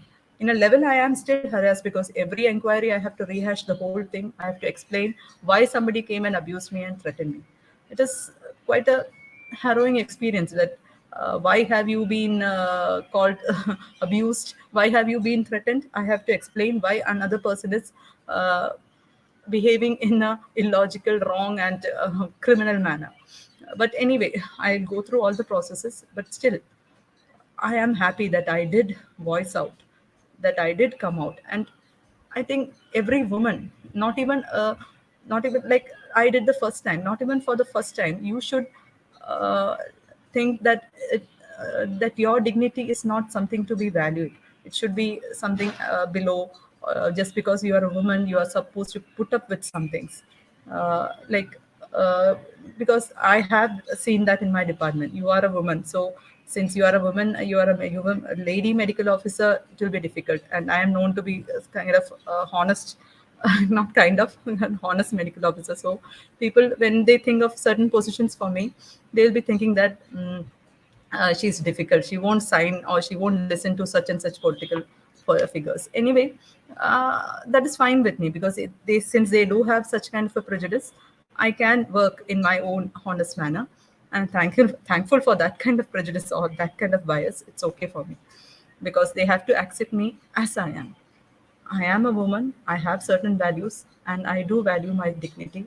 And since I value my dignity, I won't allow any such person to come and behave in an undignified manner to threaten me, my family peace. And I'm happy that I did. I went forward with my complaint, and I'm still going. I'm still fighting that fight. I haven't reached my outcome, and it might be a positive outcome, might be a negative outcome, whatever it is. I am happy that I went forward with it, and that would be the bias that I have to. I went through the bias of as a woman because there were many incidents that rose up because I was a woman, and I think I will still continue this fight, not just for me, but for everybody else. Like other women who voiced out that they also had to face the situation, and it's so brave of you to go forward with this. I think next time he thinks of threatening or abusing a lady or a woman, uh, he won't find strength in himself to do such a thing. Not just to me, not to any woman. So at least I'm happy for that. That what I did, and and all the more, I would like to thank Prayaana for giving such a forum. I could just hear a few of the talks, and Prayaana has given such a nice forum to voice out our experiences and like our situations can be, or maybe I said I don't know if I have an inspiring situation. Anyway, I thank Prayaana, and we will break the bias.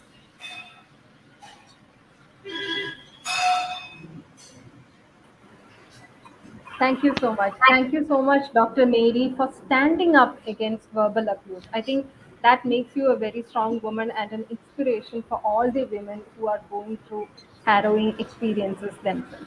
And I know it must be hard for you because in India, the ordeal does not end after the harrowing experience, do not end after the victim has faced the abuse.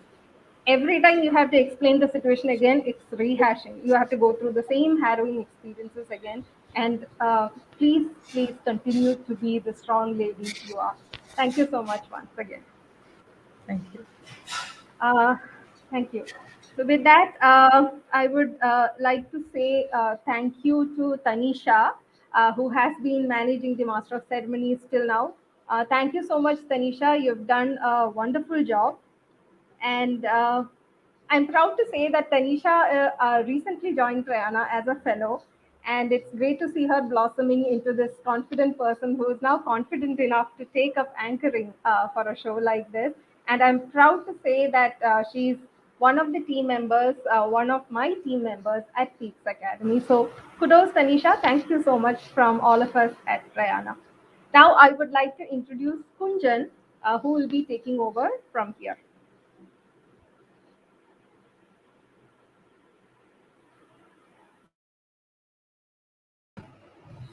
Thank you, Deepa ma'am, for inviting me, and thank you, Tanisha, and a heartfelt thank you to Dr. Wilson for standing up. It is really inspiring that women are standing up now. With this, I want to move forward with a quote by Oprah Winfrey. Think like a queen. A queen is not afraid to fail. Failure is just a stepping stone to greatness. Now, with this, I want to welcome Dr. Neeta Mahatre, the founder of Reach Out, a passionate psychotherapist, an edupreneur, and co author. Thank you, Kunjan, for giving me this place. And I would like to start. A strong woman knows she has strength enough for the journey, but a woman of strength knows it is in the journey where she will become strong. And here is Dr. Neeta Mahatre, founder Reach Out and co founder Bloom, sharing my personal story so that it becomes a stepping stone for someone else. I'm sure everyone has been experienced a lot in their own journey, experienced a lot of trauma, experienced a lot of abuse. But here is something which is called as awareness to reach where you want to reach and how you reach. The step which I took for myself after understanding that it is important to stand for yourself. Though you have a family, though you have family members, though you also have decision makers, but it is important to stand for yourself. So I was married at the age of 19 years. And at the age of 19 years, when I'm doing my medicine also, coming from a UPI society where people are not agreeing for a female child, and I was the fourth girl child, a fourth girl child, and again, oh my God, a girl child, and getting married at the age of 19 and getting divorced at the age of 25 just for a reason that I was not looking good, for a reason that I had put on weight because of my delivery. I didn't take care of my so called physical outlook. I was more in nurturing my womanhood, my motherhood, and nurturing my child. So, this journey started of improvisation, this journey started of self development when my case went to the court. And in the court, the counselor happens to tell me, "Oh, madam, the person doesn't wants to stay with you. Why don't you end it?" And I'm like, "Arey, I'm married. I have a daughter. I have a child. You need to think about her. You need to think about me. What about my feelings?" And she was so blunt in telling that I have a file of 350 people here on my table. If I scroll down and if I read each and every 350 stories, I think the court will be able to do any kind of settlement. The court will be there to do any biases or any unbiased journey, and anything can happen here in the court. So please take a decision and move ahead. And I was like, "You are a counselor, don't you think that you need to hear me?"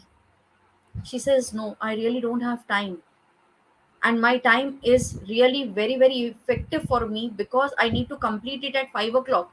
You need to go from here."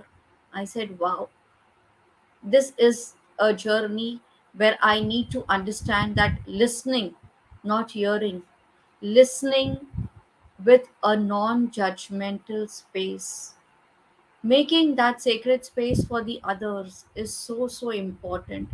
And that is where the journey of Reach Out started, and the journey of Dr. Neeta Matre started, of getting into studying psychology, getting into studying counseling, doing multiple courses, doing multiple certifications, doing multiple tasks where I was just a listener because I wanted to understand what happens while listening. Why was I denied of listening? Why was I not allowed to tell? What was it that stopped her not to listen to me? Was it about me or was it about her? So listening became the prime focus, and Reach Out has been doing amazing work in this space of listening to all the emotions, listening to all the unheard story. And I think that is what Prayaana today is doing, of portraying and of bringing in all these stories today by each and every one, all the dignitaries, all the beautiful, lovely ladies here. So I understand that listening is so efficient in any space of life we are into. And with this space, I understand that it is so important that we allow that compassionate, unjudged, unbiased space to be there, which is a safe and a sacred space. Allow people to voice out, allow people to take decisions. However, the decisions could be wrong, but allow them to do that. Listen to them with non judgmentals, listen to them with no stories, listen to them with nothing around you. Just listen. And when you listen, half the healing happens only and only through listening. And it makes the opposite person so very much powered, empowered. We need to break the bias of not listening. We need to break this bias of judging somebody's clothes, of judging somebody's body, of judging somebody's look. Why? Why do we do this? And this is where I think we all have to stand and make noise and tell everyone, yes, you are not allowed to judge me. I am comfortable in my body. I'm happy with the woman who I am. I'm happy with the body what I want. And I'm happy with the body what I have. First of all, it is so much in gratitude to have this body. First of all, it is so much in gratitude to have everything functioning. So I understand that breaking the bias starts with stop judging, stop having negative self talks, stop doubting, stop putting people in their comfort zones and telling them, oh, this is right, or that is wrong. Maybe that could be right or wrong according to you, but stop doing that. And this is small little biases, but it is very important that break the bias. Break the bias of smiling and laughing to whomsoever you meet. Why do you want the opposite person to smile at you? You can be the first person to smile at that person. So, breaking the bias. Thank you, Prayaana. Thank you, Deepa. I only understand that it is me who is empowered. It's not about that, it's about empowering the entire global. It's about empowering each and every person. It's about empowering our thoughts and breaking bias with our own thoughts. Thank you.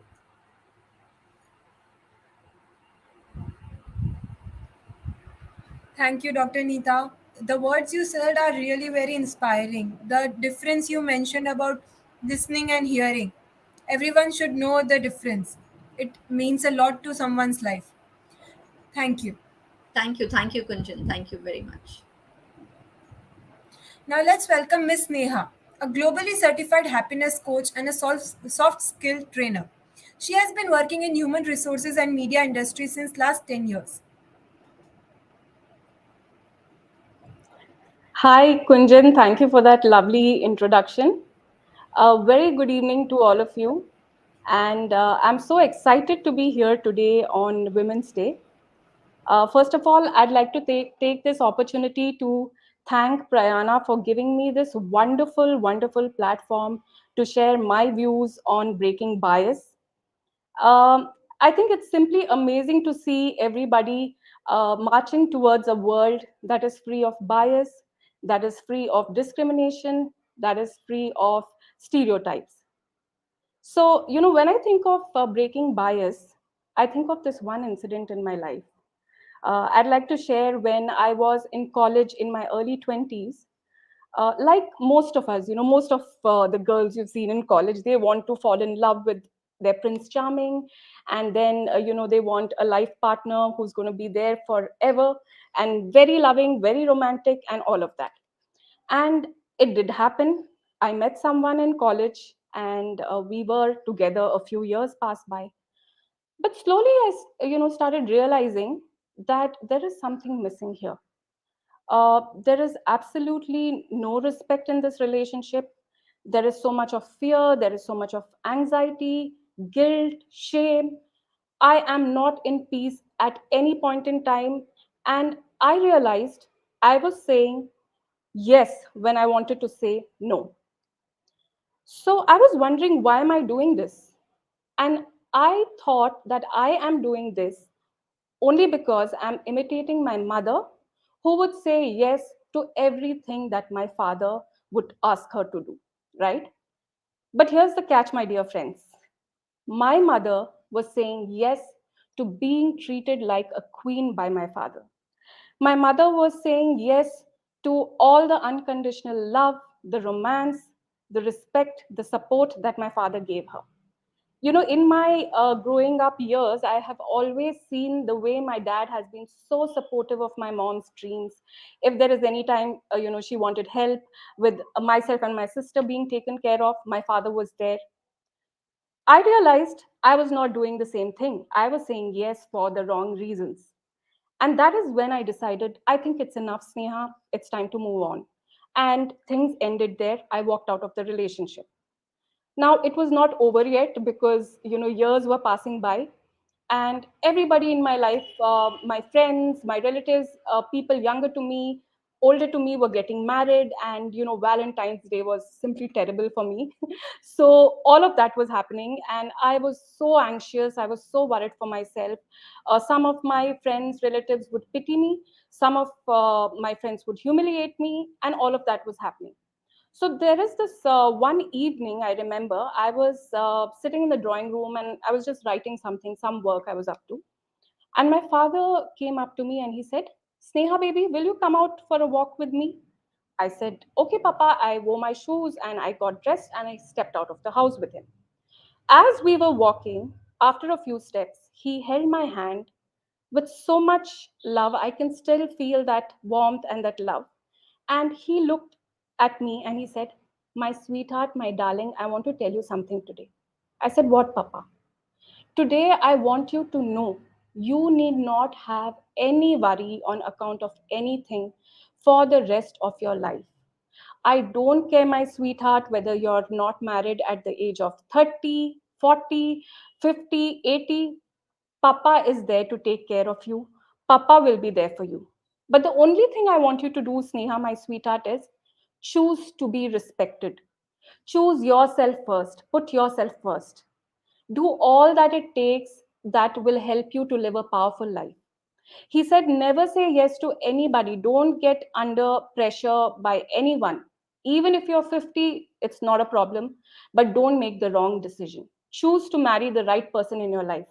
Choose to love yourself, and it will happen. You will see."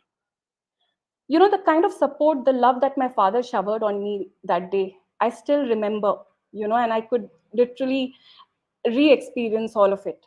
And I decided, something moved in me that day. I decided, Sneha, I think it is time. I think I need to start taking actions in alignment with what my dreams were.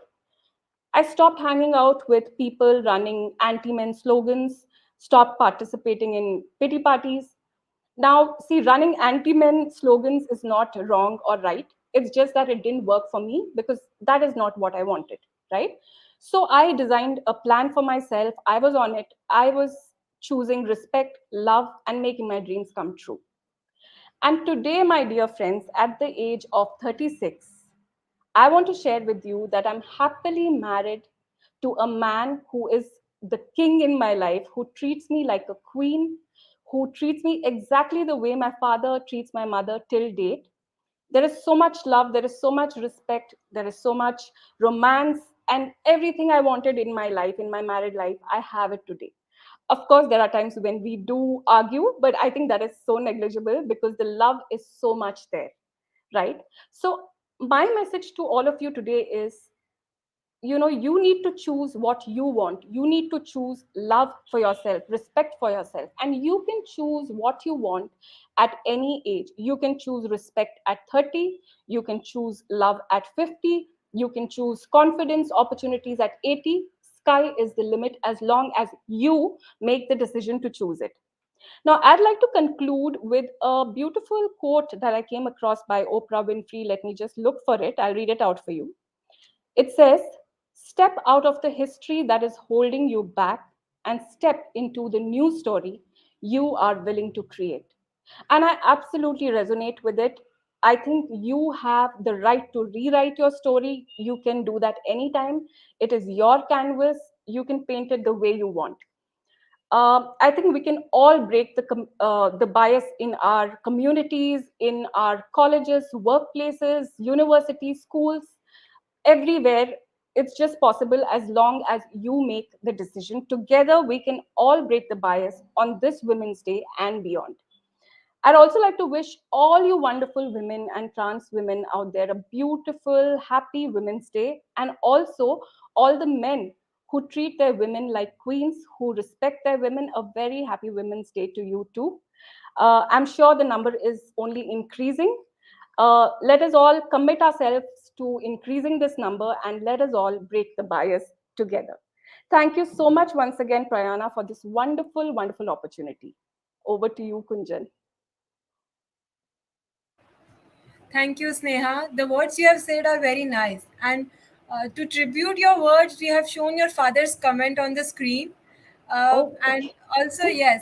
And also, I am in college right now, so I can relate to the FOMO. Yeah. So thank you for your words. We will Thank remember you. it. Thank you so much. Thank you. Bye. With this, I want to move ahead with a movie trailer so that we have a break and we can enjoy the session ahead. Ms. Deepa. Hello hi good morning Kochi ഇതിനോടൊപ്പമുള്ളത് ഞാൻ rainbow RJ ജുവലാണ് മോളെ ചിന്നു എണീക്കടാ അത് ഓളുണ്ടേടാ എങ്ങും പകലിരവിൽ എരിയും തിരിനാളം ജോലിക്ക് നിനക്കോ 10-14 വർഷം മുമ്പത്തെ എമ്മയ്ക്കൊക്കെ അതും മലയാളം ആര് ജോലി തരാനാണ്? അവൾ എന്റെ ഇൻസ്റ്റാഗ്രാമായിട്ട് ഫ്രണ്ട്സുമായിട്ട് ചാറ്റ് ചെയ്യണോ? ഇൻസ്റ്റാഗ്രാമോ അതെന്തടി ഏത് സിനിമയായിട്ടാ ഇത്? എടീ ഇത് ഇംഗ്ലീഷ് പടമാണ്. നിനക്ക് പ്രത്യേകിച്ച് മനസ്സിലാവാനൊന്നും പോണില്ല. കിടന്നുറങ്ങാൻ നോക്കും. ഞാൻ ഇനിയും കുടിക്കും എൻ്റെ കൂട്ടുകാരെ കൂടുമ്പോഴത്തേക്കും. നിന്റെ തന്തയുടെ ഭാഷയൊന്നുമല്ലല്ലോ. പ്രൈവസിയോ? 14 വയസ്സുള്ള പെൺകൊച്ചിനാണോടി privacy? Meenu, you know Amma won't understand such stuff. Why are you creating such issues? ഒരു പുതിയ ജേർണി, ഒരു പുതിയ ജീവിതത്തിലേക്കുള്ള തുടക്കം. എന്നും ധമനികളിൽ ഉതിരും ദ്രുതതാളം മിന്നും ചിറകുകളുമായുയരാ. എന്ത് പറഞ്ഞാലും മാറില്ല, മനസ്സിലാവില്ല. നിങ്ങൾ നിങ്ങളുടെ നശിച്ചുകൂടിയോ? ഇത്രയ്ക്ക് അഹങ്കാരോ? ഈയിടെ നിനക്ക് അഹങ്കാരത്തിന് കൂടിയുണ്ടല്ലോ. ശരിയാക്കി തരാടി നിന്നെ ഞാൻ. But the next time we meet, I want to hear something interesting from you. There's a spark in your eyes. അതെന്താണെന്ന് കണ്ടെത്തുന്നു.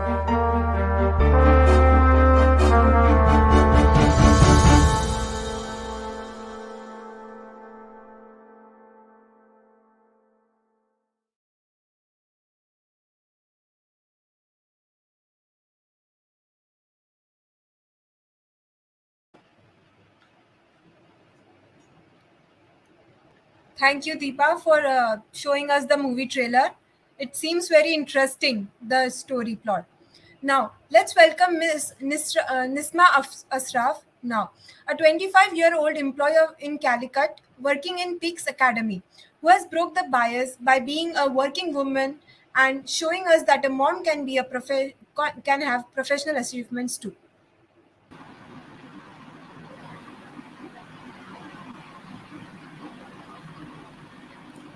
Hello.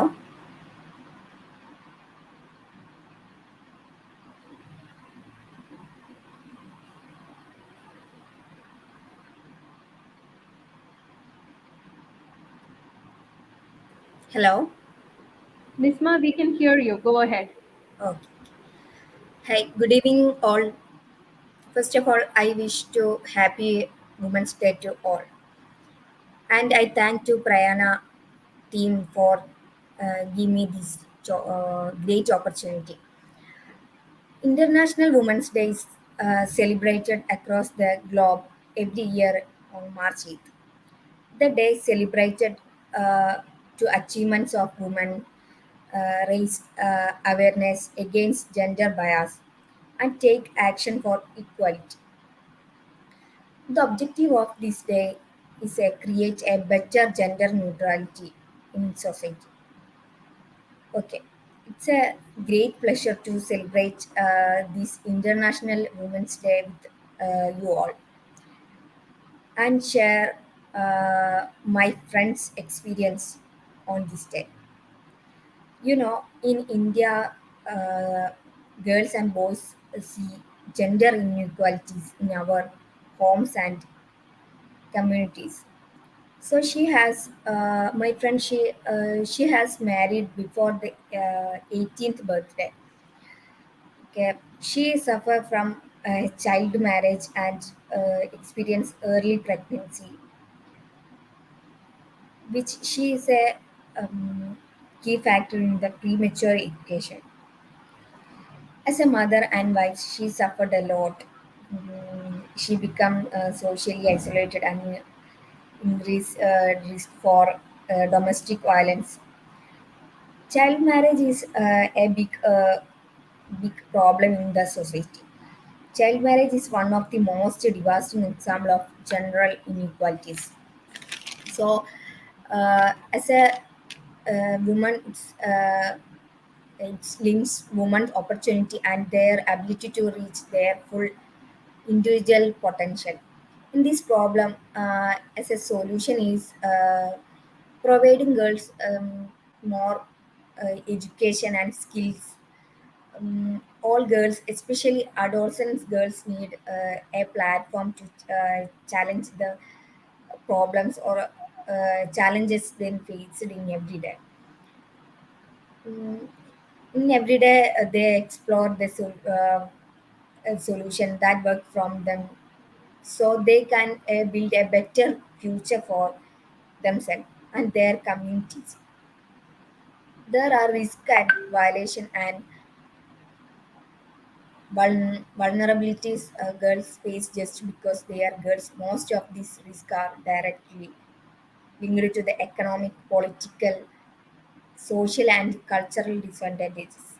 Girls deals with their daily lives with the prevalence of gender discrimination and social norms and practices. Girls become exposed to the possibility of child marriage, teenage pregnancy, child domestic work, poor education and health, sexual abuse, explosion, and violence. A woman is said to be a beautiful creation of God. It's a fact that all great personality are formed in a woman womb, have taken their initial teaching from a woman. Celebrating Women's Day, whether professionally and or personally, is a sense of commitment to the each and every woman in one's life. In much of countries, in this day has been declared a national holiday. International Women's Day is all about feeling women realize worth and giving them a boost of achievement as per their actual potential. It's a day where women are recognized and appreciated for all their hard work and dedication. International Women's Day, women get appreciated for their um, their more hard work and efforts maintain their lives of other around. In nowadays, school and colleges are getting more and more open to celebrate in this International Women's Day. It's a sign of progress, and they are more motivated or more respect these women. In the empowerment of women is a great responsibility. That are these women need a world to become a better place when women don't feel had to hardship to exist. For many years, women have faced several difficulties. Women are being given an equal opportunity at work. They are given the freedom of move ahead of opposite gender. Women are running ahead of men and leading their respective companies. In that direction, success is coming. The confusion that may towards society has immensely increased. As a woman in employment has what we always face in glass ceiling. Being as a woman as a gender society or corporate already assumed that what as a woman we can do if we are skilled by technically or in manageable function. So the role we get to be narrow. Sometimes the contribution will would be unseen and voice will be unheard. Society by society bias should change as a woman in everyone different and their ability to do tasks should be based on their skill and knowledge, not based on just or gender. When we voice our opinion, I heard if people saying you know nothing about this. This is not about just cooking, as their notation that woman is only for cooking. Mm, women do have high organization and manageable skills than men do. Women do have better decision making power and emotionally capability. As we are living in 2022, we should change the bias that built in past centuries. We should give everyone to space to explore skills and capabilities without giving responsibility and accountability and chances. We can't change anything if we really want to make a change given the space. And if you are getting a chance, getting a responsibility to your 100% do it. Okay, thank you. And once again, break the bias.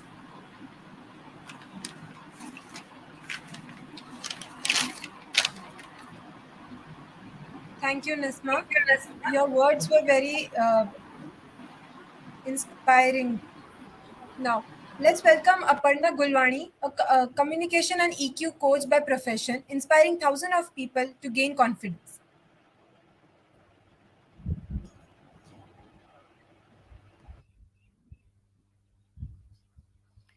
Thank you so much, Kunjan. Good evening, everyone. My name is Aparna Guravni. I am a communication skills and an EQ coach.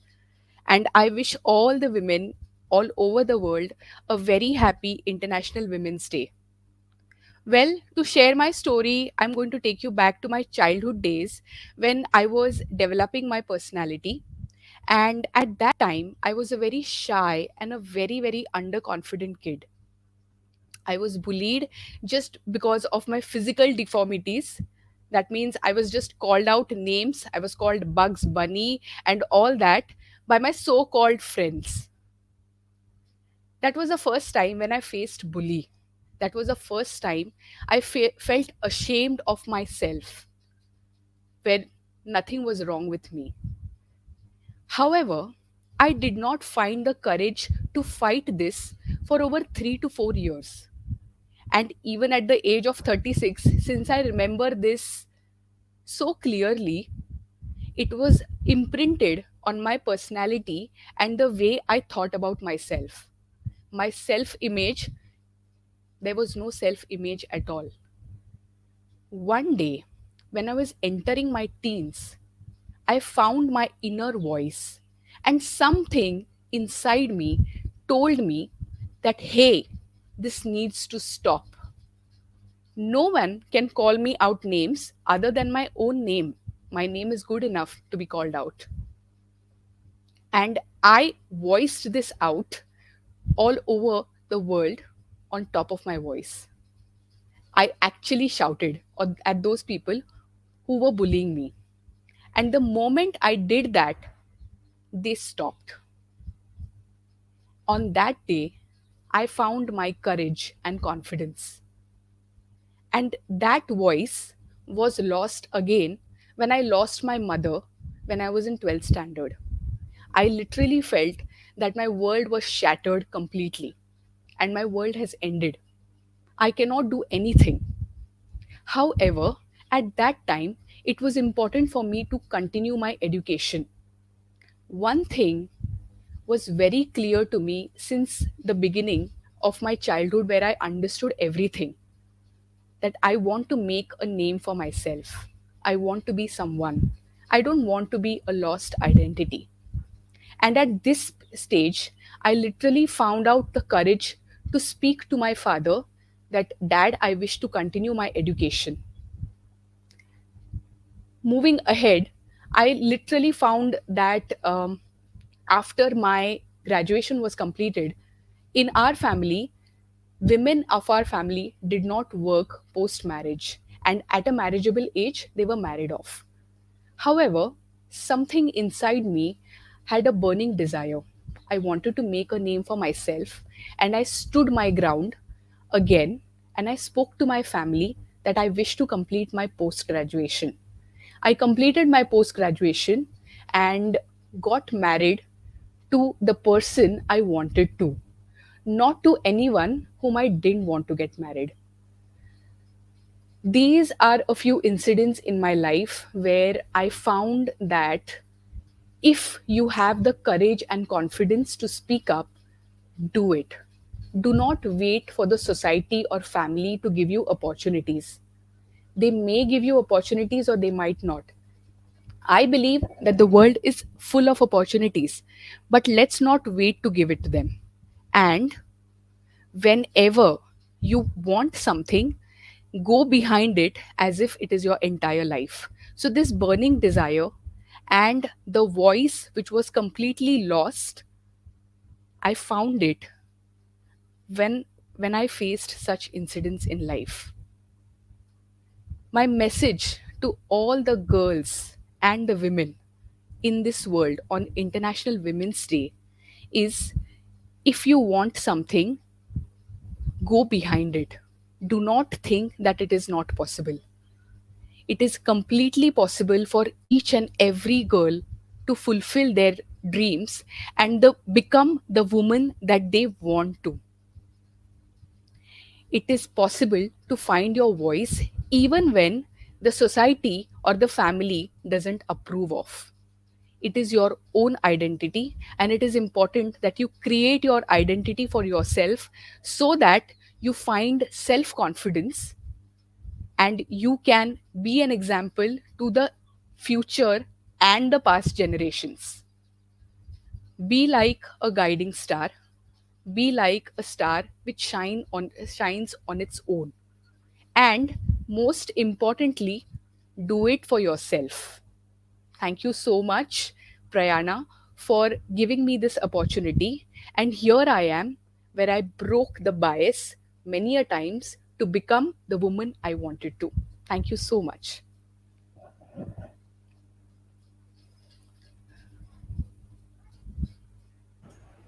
Thank you, Aparna. Your words and your story, it really inspired us a lot.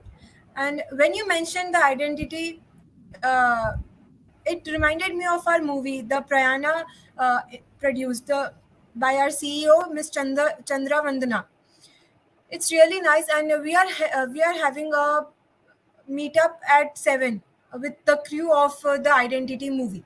Please join us then. Now, let's invite Ms. Shalini Srivastava. Shalini Srivastava is a CS leader and L&D expert. She has over 14 plus years of leading various industries. Good evening, everyone. On this special occasion, I welcome everybody and congratulate women around regarding this Women's Day. And regarding the topic breaking the bias, I'll tell you my own story. I was eldest among the three sisters and born in a very poor family. Jahan science lena was like a costly decision and it's not allowed, possibly nahi hai. और इतनी income source नहीं है और science लेके आप करोगे भी क्या. So baking, my journey started of breaking the bias from starting earning at the age of 14, taking science. Then in that age, जब आपके फैमिली में कोई 10th के बाद पढ़ाई नहीं करता था, उस जमाने में आप MBA मार्केटिंग फाइनेंस करके सेल्स फील्ड में जाना चाहते हो, breaking again that particular bias, going international trips and earning your own money, and that to 6 figure salary at that point in time, जहां आपके पास बचपन में आप शुगर पैकेट्स भरा करते थे. So starting and doing anything and everything under that particular domain and breaking the bias every time. So life was not a choice for me कि मैं confident थी या मुझे सब कुछ पहले से आता था. It was like challenges which were given to me and I have to face it. So it's like do or die. You take it, earn your bit and move ahead. So यही continue चलता रहा इतने सालों तक till the time I took a break to take care of my family and started accepting some of the bias like break के बाद job आराम से नहीं मिलती है या after 40 you can't reinvent your career या आप अगर चले जाओगे तो आपके बच्चों को कौन देखेगा घर पे. मॉम से अच्छा खाना या मॉम से अच्छा ध्यान तो कोई रख ही नहीं सकता. क्यों? कुकिंग क्या डीएनए में आती है हमारे? क्या केयर गिविंग कंपैशन ऐसी स्किल्स नहीं है जो कि आप सीख सकते हो? क्या इफेक्टिव डेलीगेशन सिर्फ वुमेन का ही काम है? नहीं. ये सब बायस हम लोग आप सब एक दूसरे को देख के अपने मन में बना लेते हैं और मानने लग जाते हैं कि मुझसे अच्छा तो कोई कर ही नहीं सकता. ऐसा पॉसिबल नहीं है. If I can learn it, anybody else can also learn it. And I have also learned it hard way. So I trusted my instinct and I felt that जब भी आपको कुछ करने का मन करे, so you don't wait and ask for somebody to help you. It's you become your leader and find your way. When you start taking the first steps, slowly, you will start creating your own path. So the importance is that what is the kind of stories you tell about yourself. Most of the women what we see is we see कि इसमें क्या बुरा से बुरा हो सकता है. Why can't we simply see कि इसमें best possible option क्या हो सकता है मेरे लिए and let me go for it. So whenever I now think of any challenge, I don't feel that if I am 100% only then I try. Even if I am sure of 50-60%, I take calculated risk. I first thing what I do is I vocalize to myself. I do a positive self talk. This is what I want to do right now. And I do is once I vocalize, then I emotionalize that particular thing within my being. How do I feel emotionally charged up if I want to take that particular challenge? Once I emotionalize, then I started visualizing it. If I do it that ways, मैं ऐसे करूं तो कैसे होगा? What are the possible options? How I can prepare better? How I can understand that where is working in current market dynamics? How can I get support from the vendors? How can I get understanding from the seniors, from the colleagues, from my network? And then I try and make a plan and actualize this. So my message to you is whatever you vocalize it to yourself, let that be positive. Then emotionalize yourself, visualize yourself in a success position, so which is the best possible option, and then go for it. And I know you can actualize it, you can fulfill all your dreams, and these can happen. If it can happen for me, it can happen for you also. So all the best, and I really take good pleasure in welcoming this particular initiative of Prayaana, wherein they are giving a podium to all the women to speak their heart out. There is no the thin talent in women. It's just they are little skeptical about themselves to take charge of their life and don't wait for anybody to give you approval. This is your life. You have to earn it. And the most important part in your life is your own being. If you are comfortable in your soul, I'm sure you will make everybody proud of you, and people around would you be really happy, and this will be a really a good place to be. Thank you so much.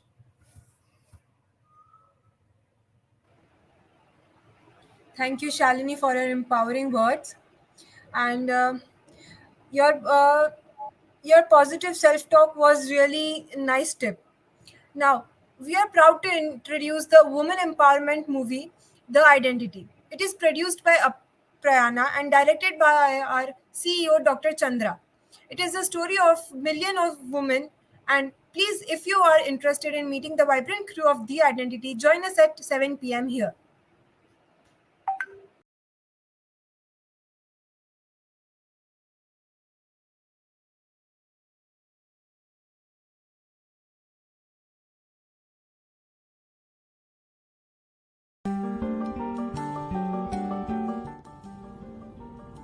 സ്വപ്നങ്ങളും സ്വത്വവും മറന്നുകൊണ്ട് കുടുംബം തീർക്കുന്ന സ്ത്രീകൾ നമ്മുടെ നാട്ടിൽ ഒരു പുതുമയേ അല്ല. എന്നാൽ അവരവരുടെ സ്വപ്നങ്ങൾ തിരിച്ചുപിടിക്കുന്നതിന്, സന്തോഷം കണ്ടെത്തുന്നതിന് പ്രായമോ കാലമോ സമയമോ സമൂഹമോ ഒന്നും തന്നെ ഒരു തടസ്സമല്ല എന്ന് അവരെ ഓർമ്മിപ്പിക്കുന്ന, അവളവളെ തിരിച്ചറിയാൻ അവരെ പ്രേരിപ്പിക്കുന്ന ഒരു സിനിമ, ഒരു പെൺപക്ഷ സിനിമ ഇതാ വരികയാണ് വീണ്ടും നമ്മുടെ അടുത്തേക്ക്. മാർച്ച് 8 അന്തർദേശീയ വനിതാ ദിനത്തിൽ റിലീസ് ചെയ്യുന്ന ഈ ചിത്രം ദ ഐഡന്റിറ്റി എന്നാണ് അതിൻ്റെ പേര്. ഡോക്ടർ ചന്ദ്രവദന സംവിധാനം ചെയ്യുന്നു. നീ സ്ട്രീമിലാണ് അത് റിലീസ് ചെയ്യുന്നത്. ഈ ചിത്രത്തിൻ്റെ അരങ്ങിലും അണിയറയിലും പങ്കെടുത്ത എല്ലാവരെയും വനിതാ വികസന കോർപ്പറേഷൻ അഭിനന്ദിക്കുന്നു. ഈ ചിത്രം നിങ്ങളേവരും കാണുക, അഭിപ്രായം രേഖപ്പെടുത്തുക.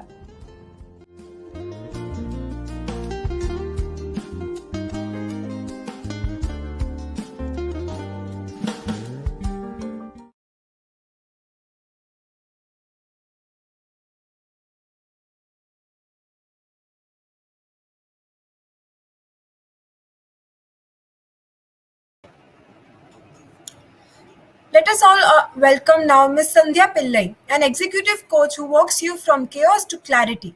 A master coach who has been mentoring and guiding aspiring coaches discover their coaching niche and launch their business. Hi, good evening, everyone. It is so wonderful to see this marathon event. I think when we started it around a week ago, I did not even fathom the kind of mega success we'll have around this event.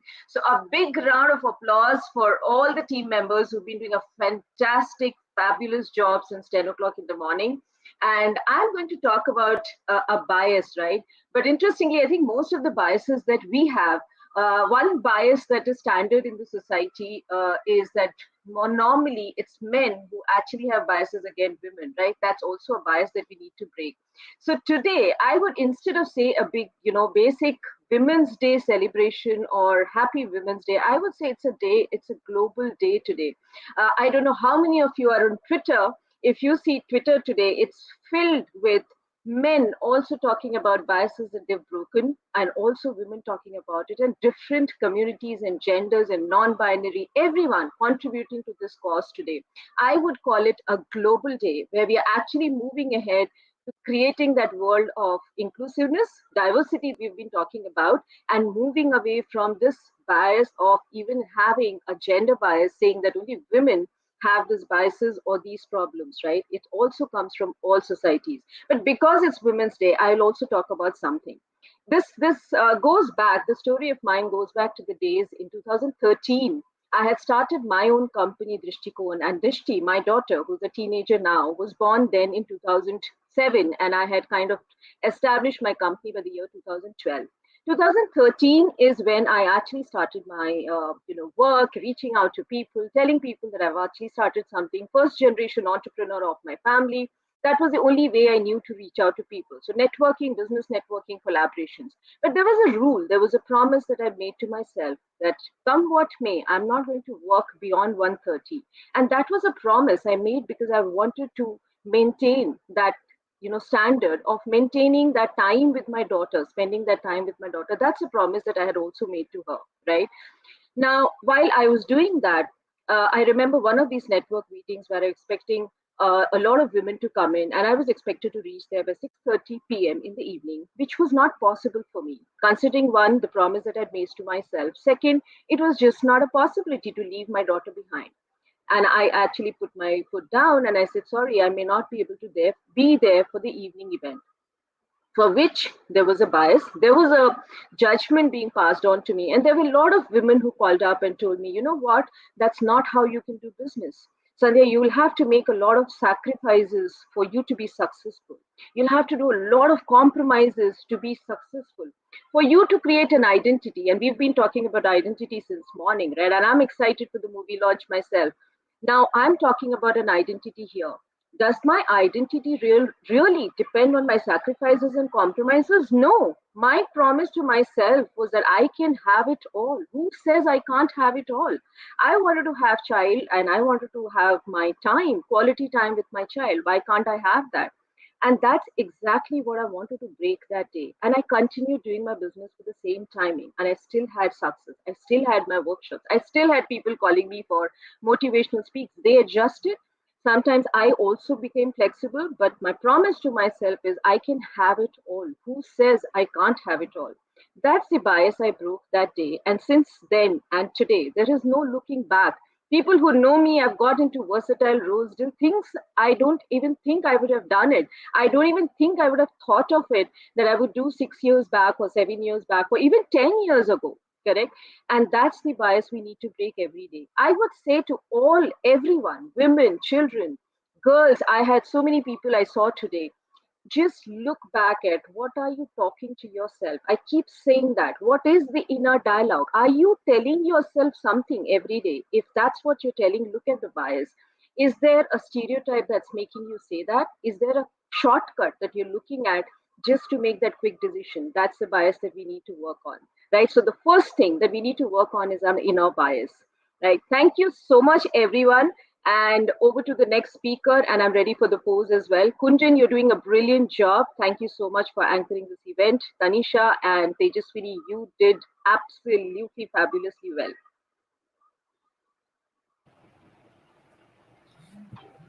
Thank you, Sandhya. Yeah, it really meant a lot that you complimented my anchoring speech because because I'm kind of fluctuating and I'm kind of like, oh, I'm stuttering.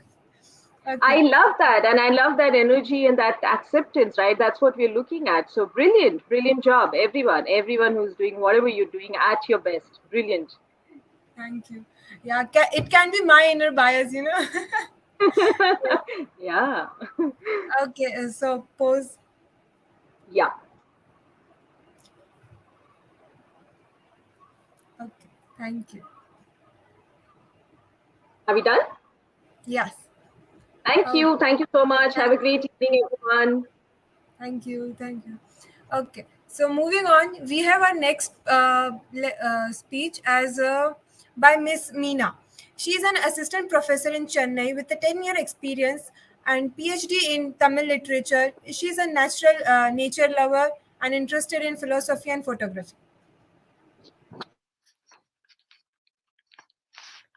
அனைவருக்கும் எனது அன்பான வணக்கம். உலகெங்கும் இருக்கக்கூடிய அனைத்து பெண்களுக்கும் என் இனிய மகளிர் தின நல்வாழ்த்துக்களை தெரிவித்துக் கொள்கிறேன். அழகாக அறிமுகம் செய்த குஞ்சனுக்கு மிக மிக மிக மிக நன்றி. என்னை பற்றி ஒரு சிறிய அறிமுகம். என் பெயர் மீனா. நான் சென்னையில் ஒரு 10 வருடங்களுக்கும் மேலாக துணை பேராசிரியராக தமிழ் துறையில் பணியாற்றி வந்தேன்.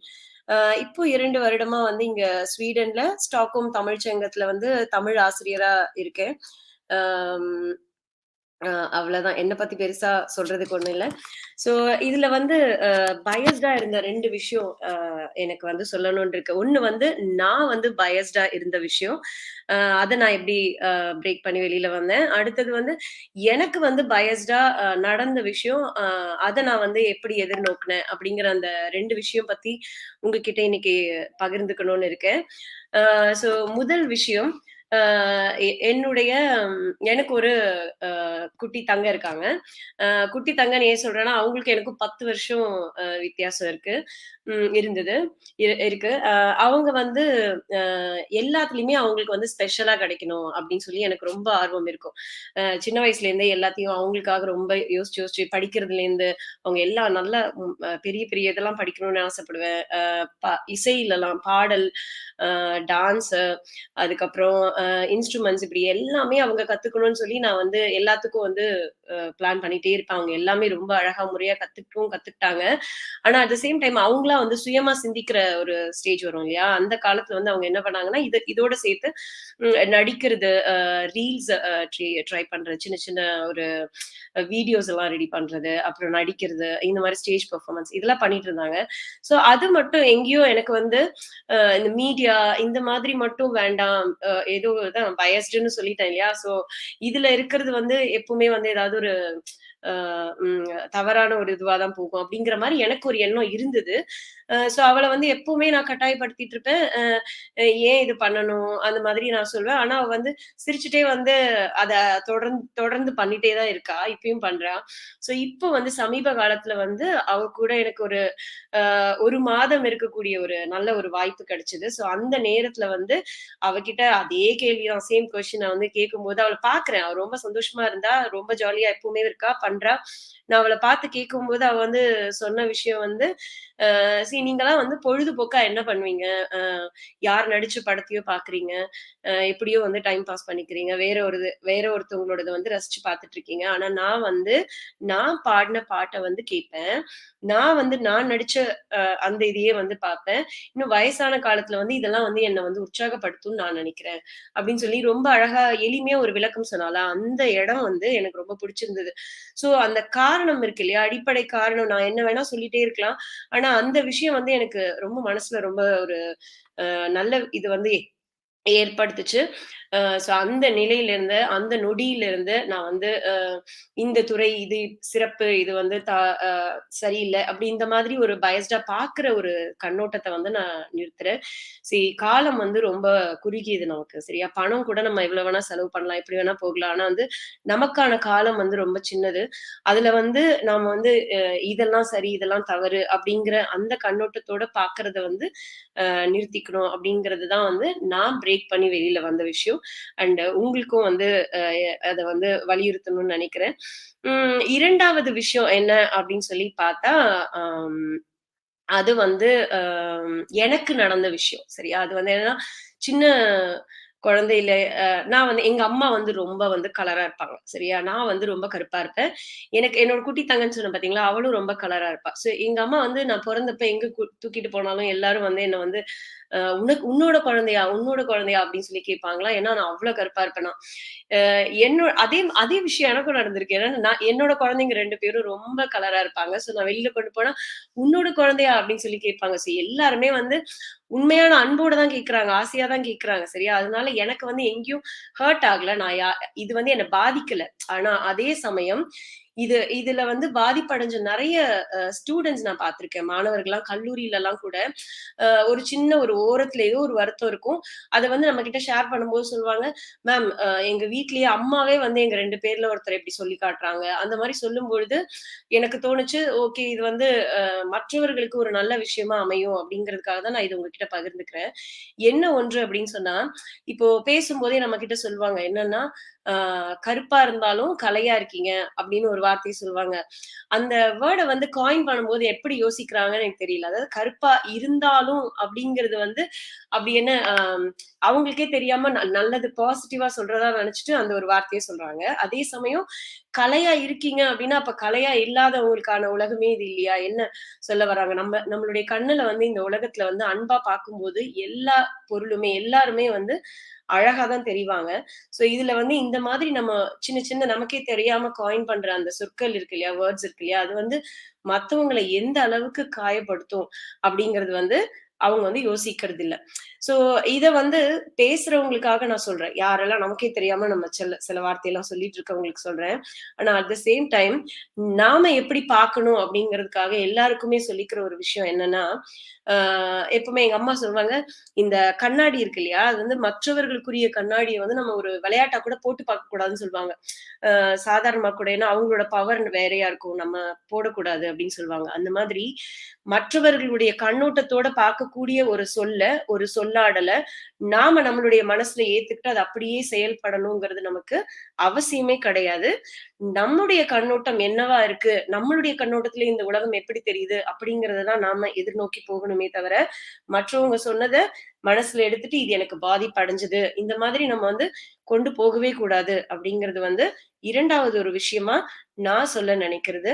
சோ இந்த 2 விஷயத்தையும் நான் வந்து எப்படி ம் அ எதிர்கொண்டு வெளியில வந்தேன் அப்படிங்கிறத இன்னைக்கு உங்க எல்லார் கூடயும் பகிர்ந்துக்கிறதுல வந்து எனக்கு ரொம்ப ரொம்ப மகிழ்ச்சி. இந்த நிகழ்ச்சிய வந்து தொகுத்தளிச்சுட்டு காலையில இருந்து தொகுத்தளிச்சுட்டு இருக்கிற ஆ அ அனைத்து பெண்களுக்கும் வந்து என்னுடைய மனமார்ந்த பாராட்டுக்கள். ரொம்ப அழகா வந்து ஒவ்வொரு விஷயத்திலயும் ஒரு ஒரு எடுத்துக்காட்டெல்லாம் எடுத்து சொல்லி ரொம்ப அழகா பேசிட்டு இருக்கீங்க. இந்த ஒரு வாய்ப்ப வந்து குடுத்த இந்த பிரயாணா இந்த ஒரு குழுவுக்கும், அதுக்கு உறுதுணையா இருந்த என்னுடைய ஒரு தோழி பிரியவதனாவுக்கும் என்னுடைய மனமார்ந்த நன்றிய வந்து தெரிவிச்சுக்கிறேன். அ மீண்டும் உலக மகளிர் தின நல்வாழ்த்துக்கள். Break the bias. Thank you. Thank you, Dr. Meena. Now let's take a break and watch the movie again, produced by Prayaana and directed by Dr. Chandra Vandana.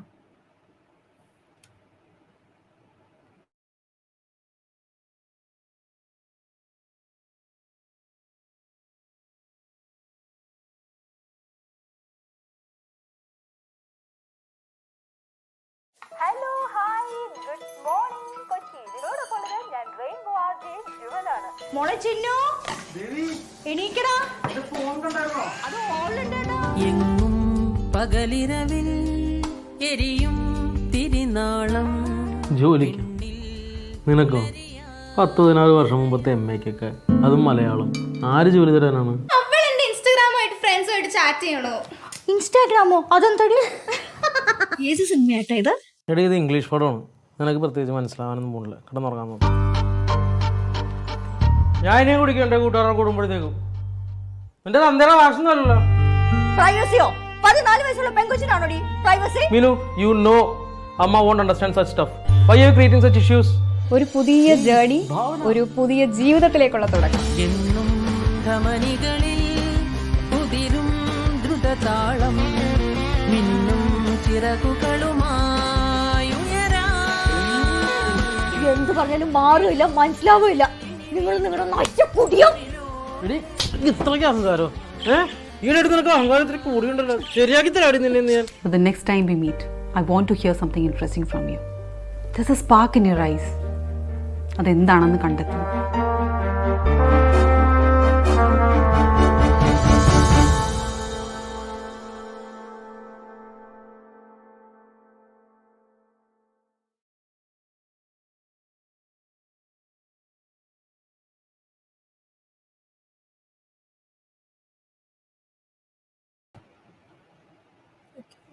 Moving on, we have our next guest as Dr. Lipika.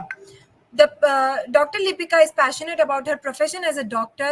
She is very keen. She has a very keen interest in vlogging and creating videos on YouTube about awareness.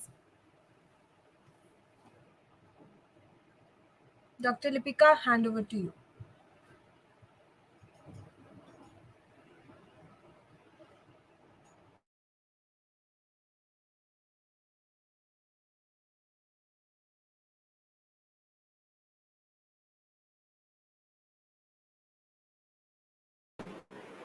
Lipika, you're muted. Can you please unmute your mic and talk, please?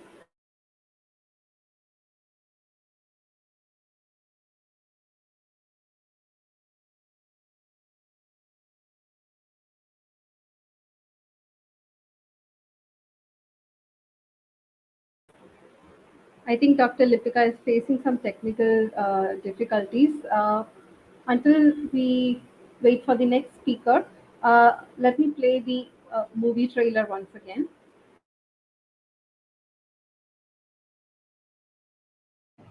Sure.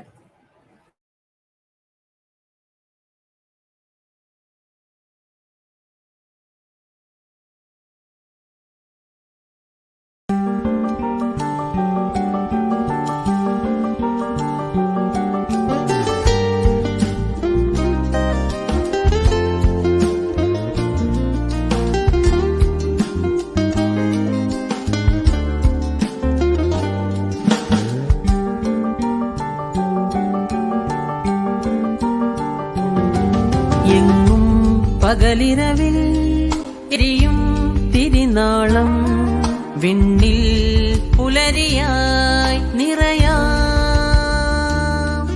എന്നും ധമനികളിൽ ഉതിരും ദ്രുതതാളം മിന്നും ചിറകുകളുമായി ഉയരാം വിദൂരമില്ലിനി വീണ്ടും വിലോലയല്ലെന്നറിയുവാൻ ജ്വാലയായി പടരുവാൻ വരവായി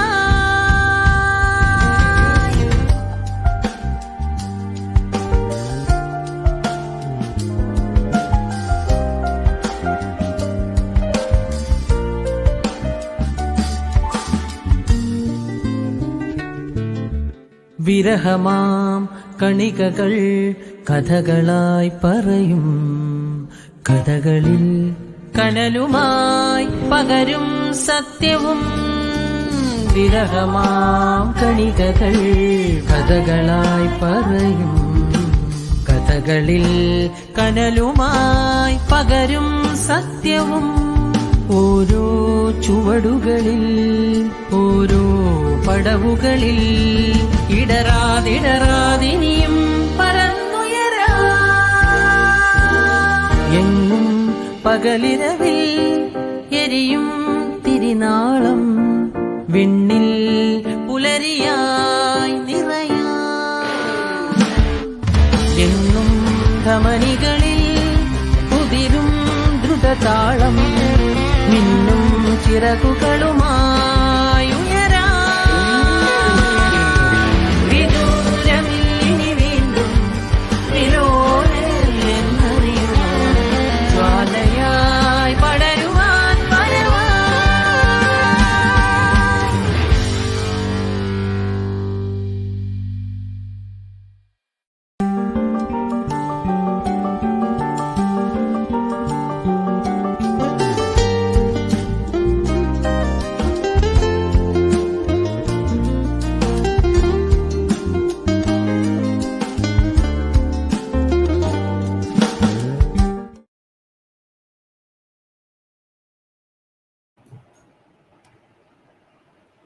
So, Dr. Lipika is back, and please, Dr. Lipika, go ahead.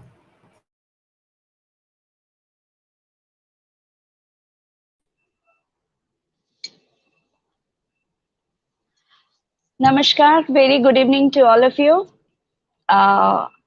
First of all, I would like to thank Prayaana Labs for giving me this opportunity to speak on behalf of all the women seeing me and listening to me. It's always been there in our mind. It's not only that today we are celebrating Women's Day. We all know that for us, every day is a Women's Day. Like every day we are facing challenges in different forms, whether it is in our house, in our work, or everywhere.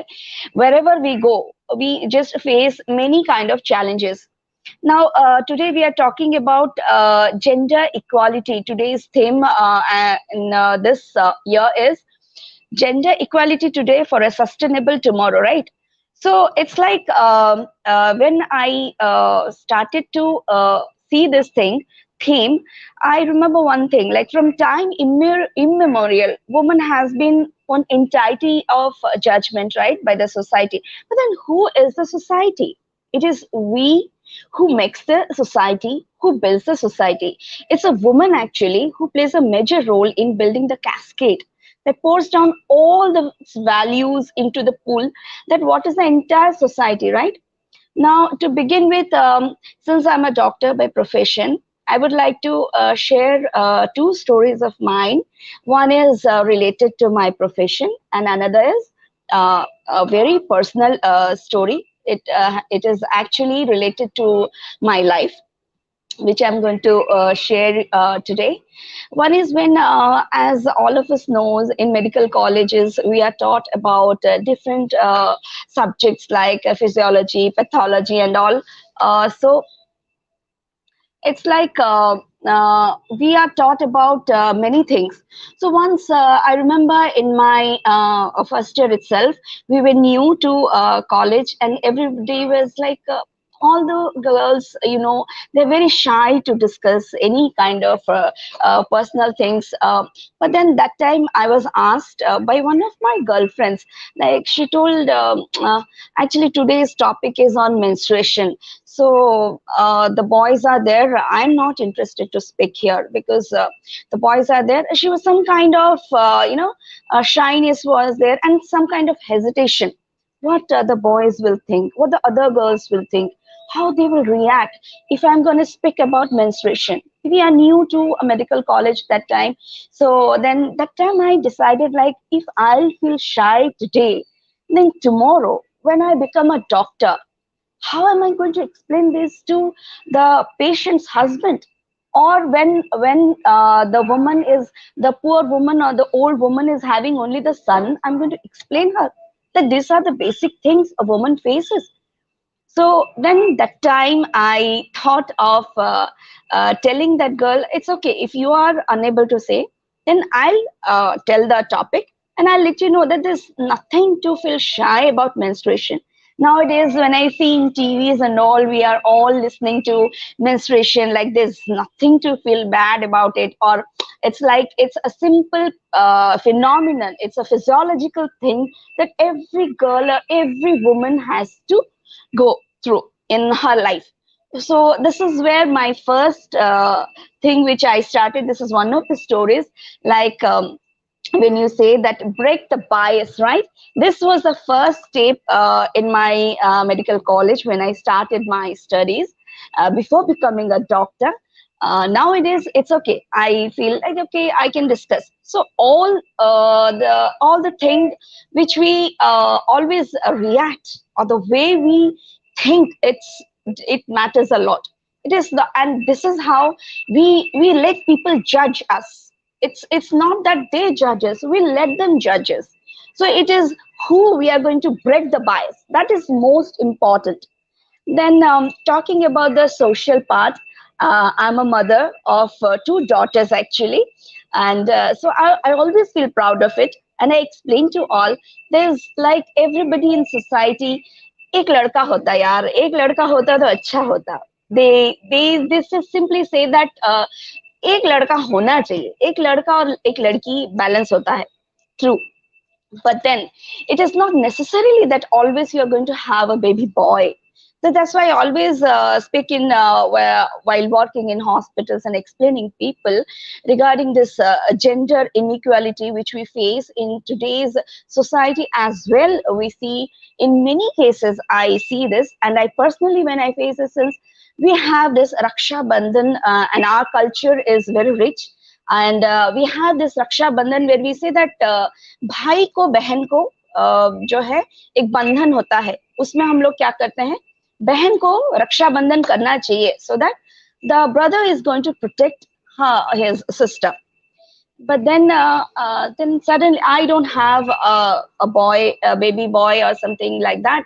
So I told my daughter, it's okay, you are having cousin brother, you can tie a knot and you can expect, okay, he is your brother, he'll fulfill all the duties. But then suddenly, due to some issues, they couldn't come, and it was like in a very bad way they reacted. And that time, I at this age, I know what the society is, how we have come across, but how to explain my daughter? She was feeling so bad, like, Mama, what to do? Like, I could see that she was waiting with the Rakhi, and she was like feeling very sorry, like, I couldn't tie today, and it's very bad that I am feeling very bad for this thing. Then I decided, no, enough is enough. I need to break this. Only if I will build this thing, it will become an example for others as well. I have two daughters. Then I told my daughters, it is not necessary that what is Raksha Bandhan? It is a bonding, okay, between brothers and sister. Since you don't have a brother, you can have that bonding with your sister. I have asked the elder one to tie a knot to the younger one, and the younger one, I told you tie the same Rakhi to the elder sister. So we started this thing, this costume we have started in our house, like this is the thing. See, it not necessarily, and this is this small things only we are going to show people, and this is the way to break this feticide or the expectations that we should have a baby boy anyhow because our rituals are there, our culture is there. We cannot let our culture die. We cannot let our expectations die like this. Beta hoga to ghar ka sab kuch wo karega. It is not necessarily. So let us begin and let us break this bias to build a new society in a new form where we all will be equal.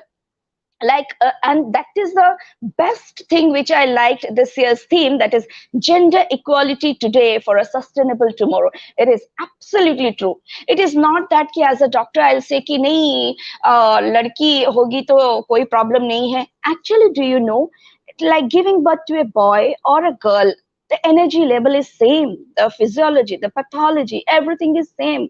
Then why do we differentiate? Just because long ago the system of patriarchy started?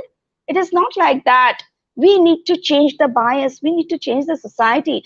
And it is not now. In 1975, this Women's Day celebration started. And it was in February 23rd, they started in Russia, but later on it became March 8th.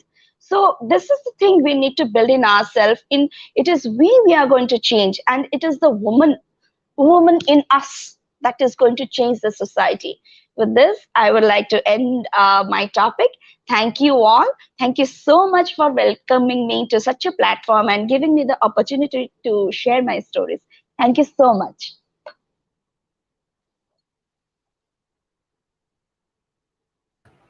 Thank you, Dr. Lipika. Your story was fascinating. Thank you. Thank you. Thank you so much.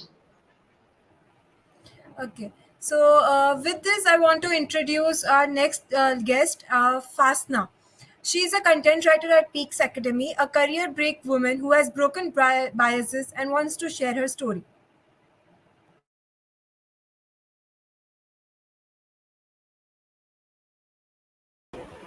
Uh, Sorry, Kunjan, Fasna has not joined yet. Can we move on to Anushri, please? Okay. Okay. Please welcome Advocate Anushri. She is a district court lawyer and has received her LLM from Kerala Law Academy. Also, happy birthday, Anushri. Thank you, ma'am. Good evening, everyone. First of all, I'm really pleased to sit in front of you before this a beautiful day, March 8th, Women's Day. I'm thanking to Prayaana and program coordinator for giving me this a wonderful chance for presenting Break the Bias program. I'm an Anusri. Now I'm pursuing LLM and also practicing as an advocate in district court. This day is very special day for me because I was born in this day. Then I go to my story which I faced in my childhood. You guys, have you seen the rose and lily? The rose is very beautiful flower and it is loved by everyone. Lily has its own characteristics to stand out.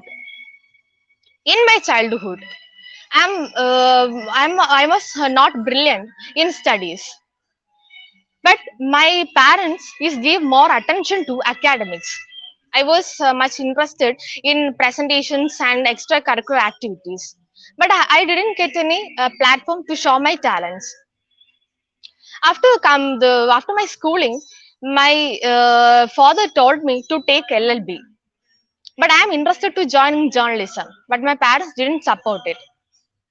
After my schooling, I take LLB, and after passing LLB, I realized that because I am so afraid to came forward in the front of the public. I'm already told that I didn't get any platform to show my talents. So and I was also very shy to came in the front of audience. So after completing LLB, I realized that if I continue like this, the LLB degree won't good for me. So I self encourage to me and communicate and part the presentation skills in the courtroom. Within 1 month, I handled so many cases. My senior was so proud of me.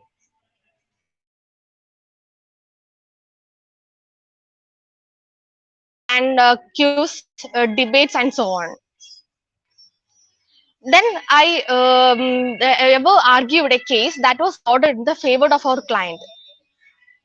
So I want to told to every woman in this world to came forward and break your barriers and show your talents in this world. No one can push you. Only you can to push yourself to came forward. So I conclude my speech with a quote. There is no food equal to woman determined to rise. So I again thank to Prayaana and program coordinator for giving me this wonderful chance. Thank you. Thank you, Anushri. We want to Thank you. tribute your presence by a happy birthday song. Thank you, ma'am. Please take. Happy birthday to Birthday to you. you. Happy Happy birthday birthday to to you. you. Happy Happy birthday, dear birthday, Anushri. Anushri. Happy Happy birthday to birthday to you. you. Thank you, ma'am. Wonderful Thank you. having you here, Anu. Thank you so much. Thank you, ma'am.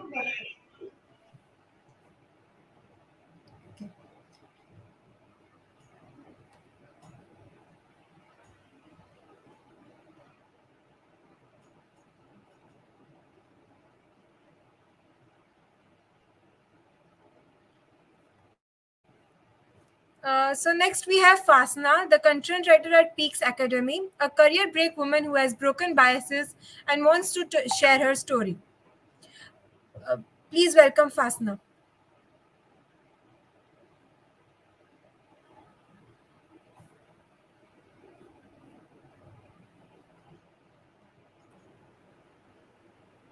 Fasna is facing technical issues with her device. Can we move on to the next speaker, please? Okay. So next we have Sajida Rashid. Sajida Rashid is a trainer, mentor, writer, and a dancer. Training and changes thousands of people's lives since last 14 years. She has a PG in sociology and general psychology, PG diploma in health and yoga, and masters in Kundalini yoga. Hi, thank you, Kunjan. Am I on? Yes. Okay. I can just see a blank screen. So is that how it is?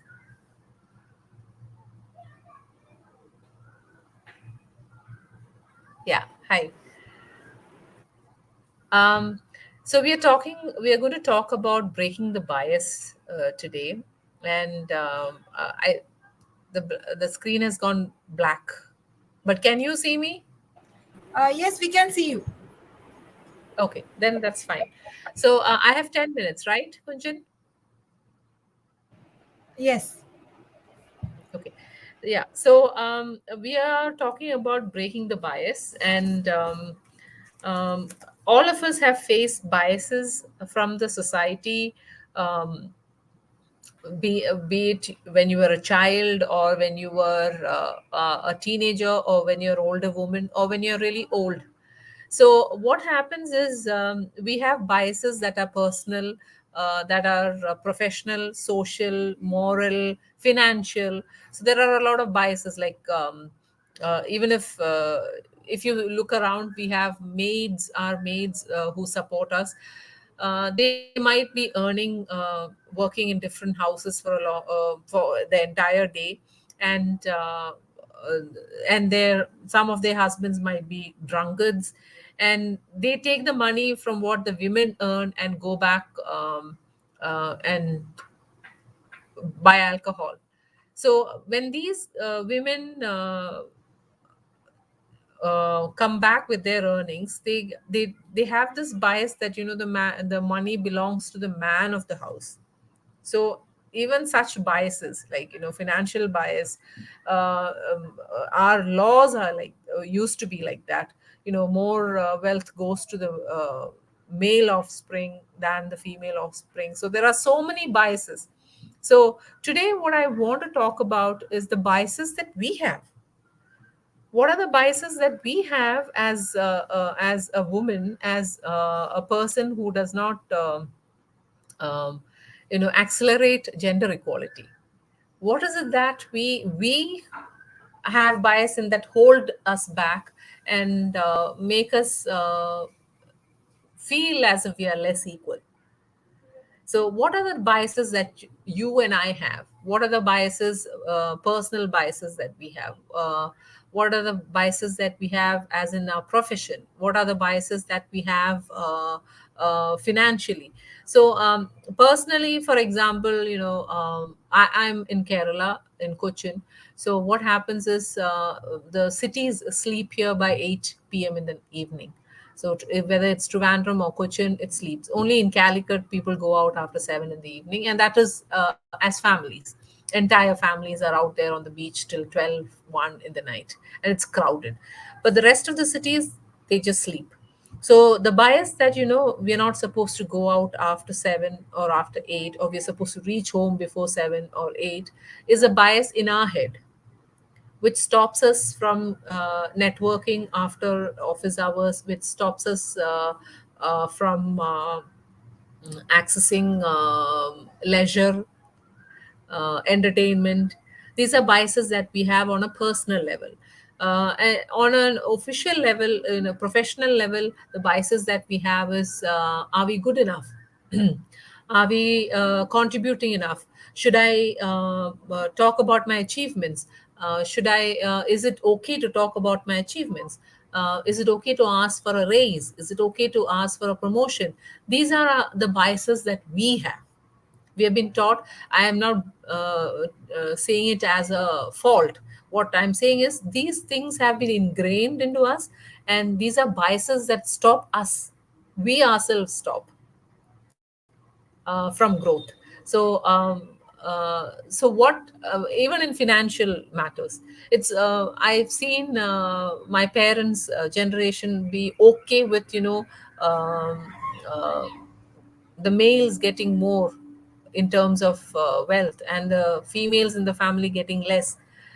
So these are biases that we have held on to, which we need to break.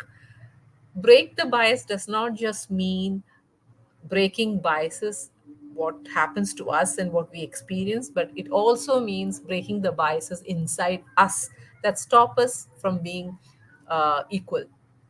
So I remember Kamala Basin in one of her speeches talk about uh, how would nature treat you if you were an elephant or an ant. Would nature treat you differently just because you're an elephant and or just because you're an ant? And definitely the answer is no. Nature will give you its importance. That's it. You're important as an ant. You're important as an elephant. Would nature treat you differently if you were a banyan tree or a blade of grass? No, nature will have the same importance of both, a banyan tree as well as a blade of grass. Would nature treat men differently and women differently? No.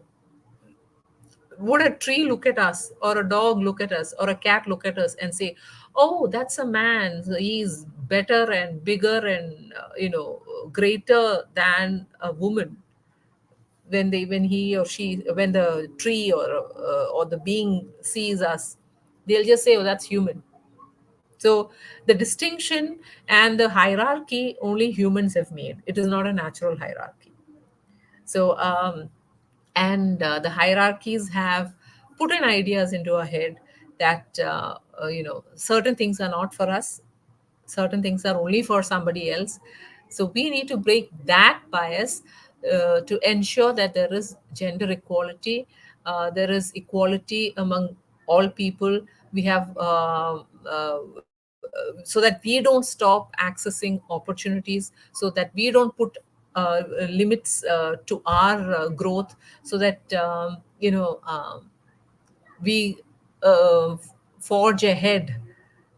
So breaking the bias for me is not just about breaking biases, which I have done plenty in my own life, which I'm glad that I could uh, make most of the decisions of my life. And I could overrule a lot of what people said. So I have broken those biases where I travel when I want to travel, where I want to travel. I sit with the men in the buses, because if you have like, which was not the norm back then, maybe 20, 30 year, 20, 25 years back. The women used to sit only in certain seats.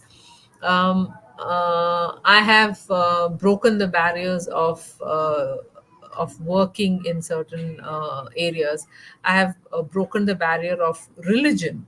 I have broken the barrier of being a woman. So personally, I have done that, but I know personally I still have biases that hold me. Similarly, I'm sure all of us will have biases that hold us back. And today, for me, breaking the bias does not just simply mean breaking the bias of the society and the rules and regulations that we have, but also breaking the biases that we have in our hearts and mind. So thank you so much. I think my time is up. Is my time up? Well, you can speak if you want. Like you can continue. Okay. Okay. I think I have just said what I had prepared for. And another thing I can add on is we want to break the bias of having lesser women as leaders. We want more leaders uh, in and around, whether it be your residents association, whether it be your organization, whether it's the PTA. We see that women are in decorative positions like joint secretary, joint treasurer, where they don't have much to say or do, or they just do the dirty work. So we want women who can in panels, in policy making, in boardrooms. We want more women there, so that there can be policy changes, there can be decisions made which are supportive and conducive for more women. For that, we also need a support system. So I hope we can break these biases of um, people getting into leadership positions, and also I hope we can provide support system for women to come forward and do if given a chance, they excel in stuff. So I hope we in individual capacity as well, we provide support system. As a mother, or a mother-in-law, as a daughter or daughter-in-law, as a sister or a brother, or as a friend, we offer support to other women, so that they can get on and excel in life with whatever they choose to do. Yeah, thank you so much. Thank you, Sajida. I would like you to make the breaking the bias pose. Bring the bias. You're talking to me? Breaking the bias. Yes, yes. Like Yeah. this. Thank you. Okay. Thank you. Thank you. Okay, so let's have a tea break and see what Prayaana has for women empowerment.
Hi, this is Arati. Hello, I'm Annie Jason from Mumbai. I'm a C2C mentee of Prayaana and I'm in a career break for almost 7 years. I had been on a career break since the last 7 years. It was an amazing journey of mentorship by your beautiful mentors, Mrs. Anuprida and Dr. Mary. I got enrolled in Prayaana for the 6 months mentorship course, and I completed this course under the able guidance of Ms. Kopika Ram. Like we had marketing activities, creation of posters, Google Form, etc. So the level of mentorship was just awesome. This course has helped me in increasing my self-confidence, improving my communication skills, presentation skills, and most important, boosted my self-esteem. So why wait? Come and join this journey of empowerment, prosperity and societal transformation. I'm ever grateful to Prayaana for this beautiful transformation, and I would definitely recommend this program to any woman thinking of restarting her career. Career break വന്ന ഞങ്ങളെപ്പോലുള്ള ഒരുപാട് വിമനിന് ഇതൊരു വലിയ സഹായമാണ് പ്രയാണ ചെയ്യുന്നത്. ഷൈമ മാഡത്തിന്റെ session വളരെ നല്ലതായിരുന്നു. സെഷൻ നല്ല ഹെൽപ്ഫുൾ ആയിരുന്നു, ഇന്നോവേറ്റീവായിട്ട് ഉണ്ടായിരുന്നു. ഷൈമ മാമിന്റെ സ്പീച്ചും the way she handle the class എല്ലാം നല്ല സൂപ്പറായിരുന്നു. ചന്ദ്ര സാറിന്റെ വീഡിയോ എല്ലാം നല്ല ഹെൽപ്ഫുള്ളായി. വളരെ നല്ലൊരു ട്രെയിനിങ് ആയിരുന്നു ഇന്നത്തേത്. കൂടാതെ നമുക്ക് നല്ലൊരു മോട്ടിവേഷൻ കിട്ടാനായിട്ട് ഈ ഒരു ഓപ്പർച്യൂണിറ്റി സഹായകരമായി. ഇനി ഇതുപോലെയുള്ള നല്ല നല്ല അവസരങ്ങൾ പ്രതീക്ഷിക്കാം. വളരെ ഒരു മോട്ടിവേഷനായി തോന്നി. വളരെ എൻതൂസിയാസ്റ്റിക് ആയിട്ട് എല്ലാവരും അറ്റൻഡ് ചെയ്തു.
Hello everyone. My name is Deepa Perumal. I'm a mentor at Prayaana and I'm currently leading Peaks Academy, the e-learning division of Prayaana. Today you can see that even kindergarten students are taking online classes through Zoom. If children as young as kindergarten can do online classes, why can't adults do the same? We are a web-based platform that can facilitate 24/7 access to e-learning courses and relevant education. We curate incredible programs tailor-made for your growth and peak performance. We want to make learning accessible to everyone without the boundaries of geographical location or time zone or age limit. We have an ever-growing community of mentors who are industry experts in their relevant fields. We also have international coaches who conduct global masterclasses with us regularly.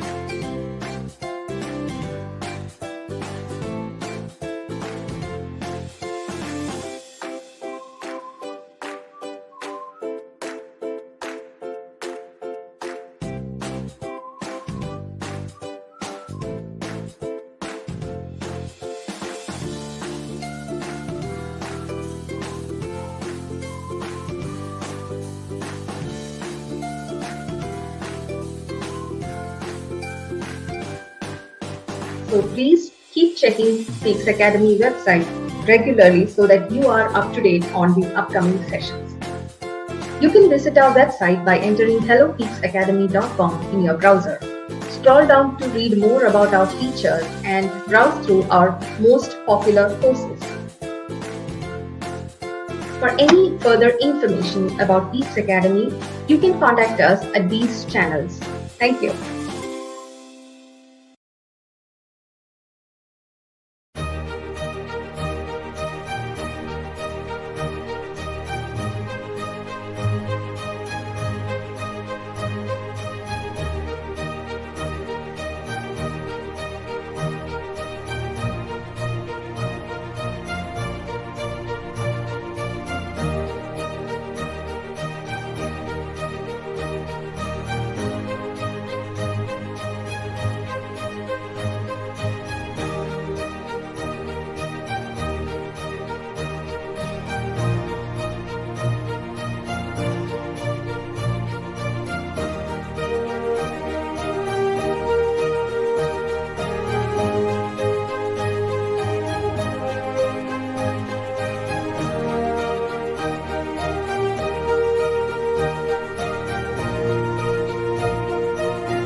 മോളെ ചിന്നു എണീക്കടാ അത് ഹോളുണ്ടേട്ടാ.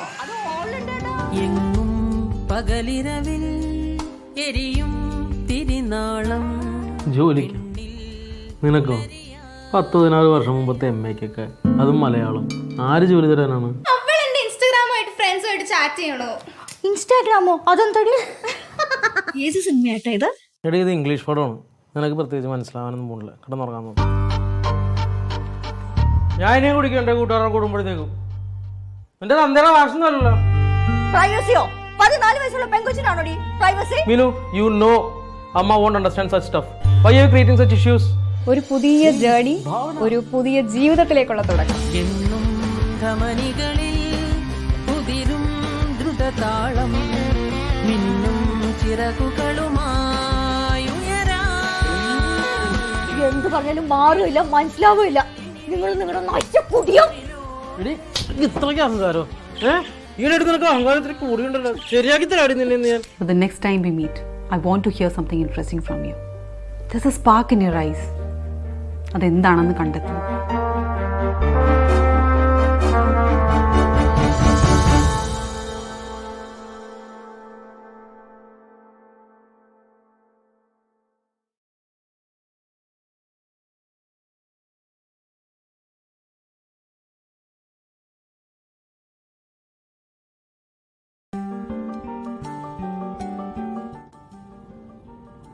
സ്വപ്നങ്ങളും സ്വത്വവും മറന്നുകൊണ്ട് കുടുംബം തീർക്കുന്ന സ്ത്രീകൾ നമ്മുടെ നാട്ടിൽ ഒരു പുതുമയേ അല്ല. എന്നാൽ അവരവരുടെ സ്വപ്നങ്ങൾ തിരിച്ചുപിടിക്കുന്നതിന്, സന്തോഷം കണ്ടെത്തുന്നതിന് പ്രായമോ കാലമോ സമയമോ സമൂഹമോ ഒന്നും തന്നെ ഒരു തടസ്സമല്ല എന്ന് അവരെ ഓർമ്മിപ്പിക്കുന്ന, അവളവളെ തിരിച്ചറിയാൻ അവരെ പ്രേരിപ്പിക്കുന്ന ഒരു സിനിമ, ഒരു പെൺപക്ഷ സിനിമ ഇതാ വരികയാണ് വീണ്ടും നമ്മുടെ അടുത്തേക്ക്.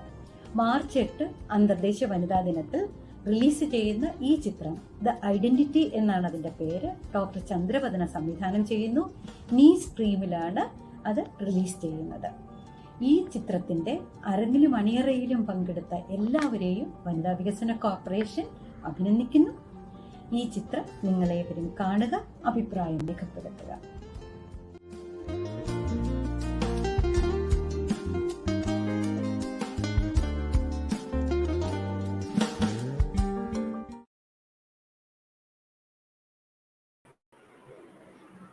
Good evening, everyone. Good evening and welcome to the movie launch of our very own movie, The Identity. It gives me great pleasure to introduce one of the key persons of Prayaana, Dr. Chandravadana. She's the founder and chief mentor of Prayaana and all of Prayaana's initiatives. Where do I even start about introducing her? She's a social entrepreneur. She's a serial entrepreneur who runs multiple businesses. She's a voice artist and RJ. She's an author. She's a poetess. And currently she's pursuing her postdoctoral fellowship at Stanford University, USA. And she has a lot of feathers on her cap already.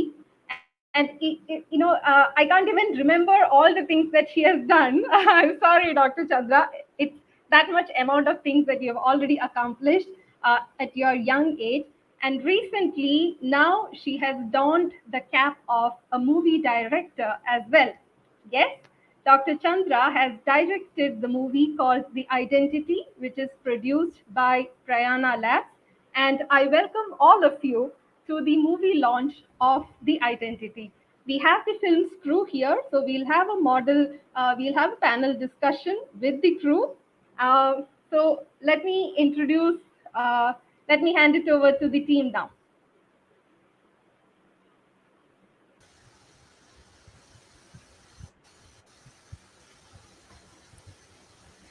Hi.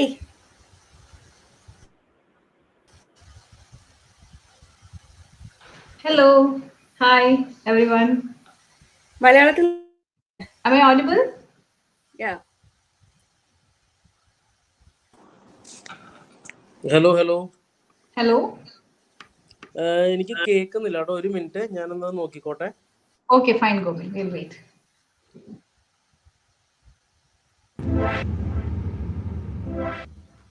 Am I audible? I guess so. Yeah. You are.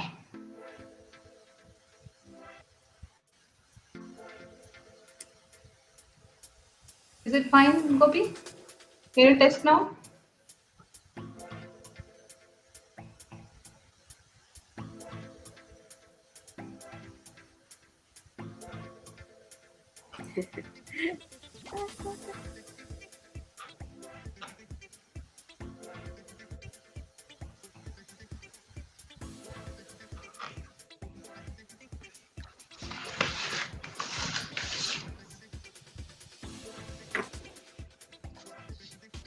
So,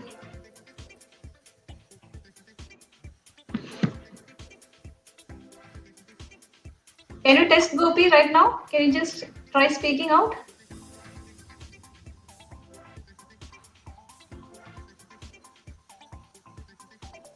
Okay. Meanwhile, CV, what do you feel right now? I would like to hear from you. You know, this is your maiden entry into film industry, and it's definitely going to inspire many women across.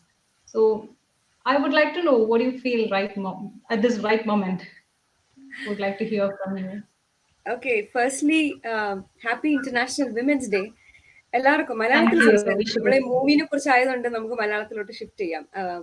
I mean, because we are talking about this movie. Alright, so fine. firstly, happy Women's Day. എല്ലാവർക്കും ഇന്നത്തെ day എന്ന് പറയുന്നത് വളരെ ഒരു destined ആയിട്ടുള്ള ഒരു day എന്നാണ് എനിക്ക് തോന്നുന്നത്. That is why we could actually release this movie on this day itself. ഈ മൂവിയുടെ ഒരു സിഗ്നിഫിക്കൻസ് ഇന്നത്തെ ഡേയില് എല്ലാവർക്കും കുറെ കൂടെ പെട്ടെന്ന് മനസ്സിലാകും. അതുകൊണ്ടാണ് ഇന്ന് തന്നെ റിലീസ് ചെയ്തത്. So what is the feeling that I have? Of course, as every woman feels, I feel I have felt throughout this journey of filmmaking that I simply could not do it. But now I feel that yes, I can do it. ഇത് തന്നെയാണ് എനിക്കും എല്ലാവരോടും പറയാനുള്ളത്. കാര്യം പല സ്ത്രീകൾക്കും അവർക്ക് തോന്നും ഇതെനിക്ക് ചെയ്യാൻ പറ്റില്ല, എന്നെ കൊണ്ട് പറ്റില്ല എന്നുള്ളത്. ആ ഒരു പറ്റില്ലയിൽ നിന്നായിരിക്കാം ഒരു പക്ഷേ നമുക്ക് പറ്റും എന്ന് നമുക്ക് തെളിയിച്ച് കൊടുക്കാൻ പറ്റുന്നത്. അപ്പോൾ ഈ ഒരു മൂവിയും അതുപോലെ തന്നെയാണ്. അതിന്റെ പിന്നിലുള്ള ഒരുപാട് കഥകളുണ്ട്. ഇത് സ്റ്റാർട്ട് ചെയ്തതും അല്ലെങ്കിൽ ഇത് ഇങ്ങനെ ഈ ഒരു ലെവലിൽ എത്തിയതും ഇത് റിലീസ് ആയതിന്റെ പിന്നിലും ഒരുപാട് മാസങ്ങളുടെ അധ്വാനവും കഥകളും ഉണ്ട്. അപ്പൊ അതൊക്കെ പറയാം. So firstly, as I said, to start off, happy Independence Day. Yeah, of course, it is a sort of Independence Day. Happy Women's Day. Yeah. And I also want to congratulate and appreciate the whole Prayaana team over here who have done this long marathon live right from the morning till evening right now. And I hope this interaction also inspires everyone. Yeah, ശരിയാണ്. അപ്പൊ എനിക്കൊന്ന് Gopi, Rashmi. Now I think Jisha, you should break the surprise now. കാര്യം ഈ മൂവിയില് ഇവര് മൂന്നുപേരും ഒരു family, ഇവര് മൂന്നല്ല ഒരു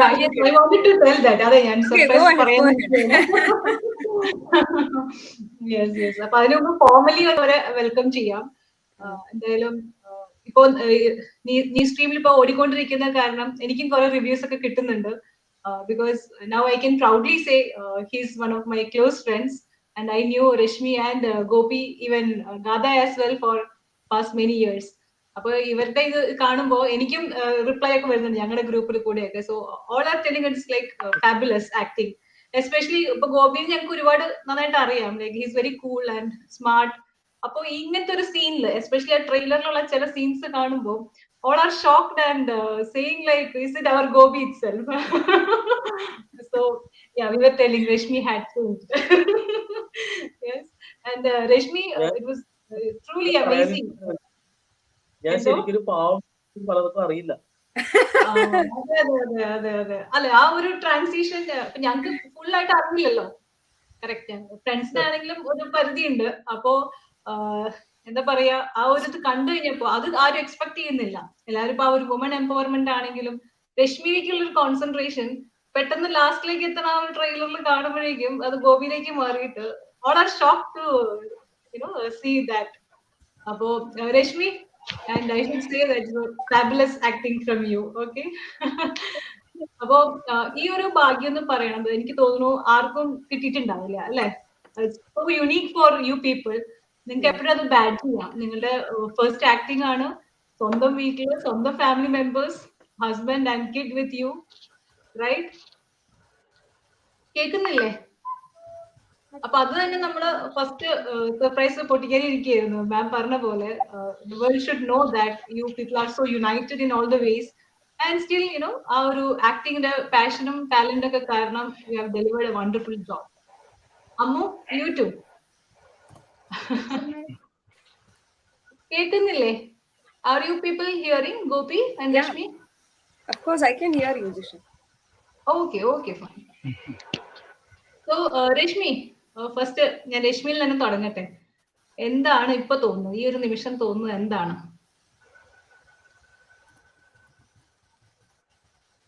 മ്യൂട്ടാണ് അവര്. അതെ, ഒന്ന് അൺമ്യൂട്ട് ചെയ്യാമോ? Rashmi, can you unmute?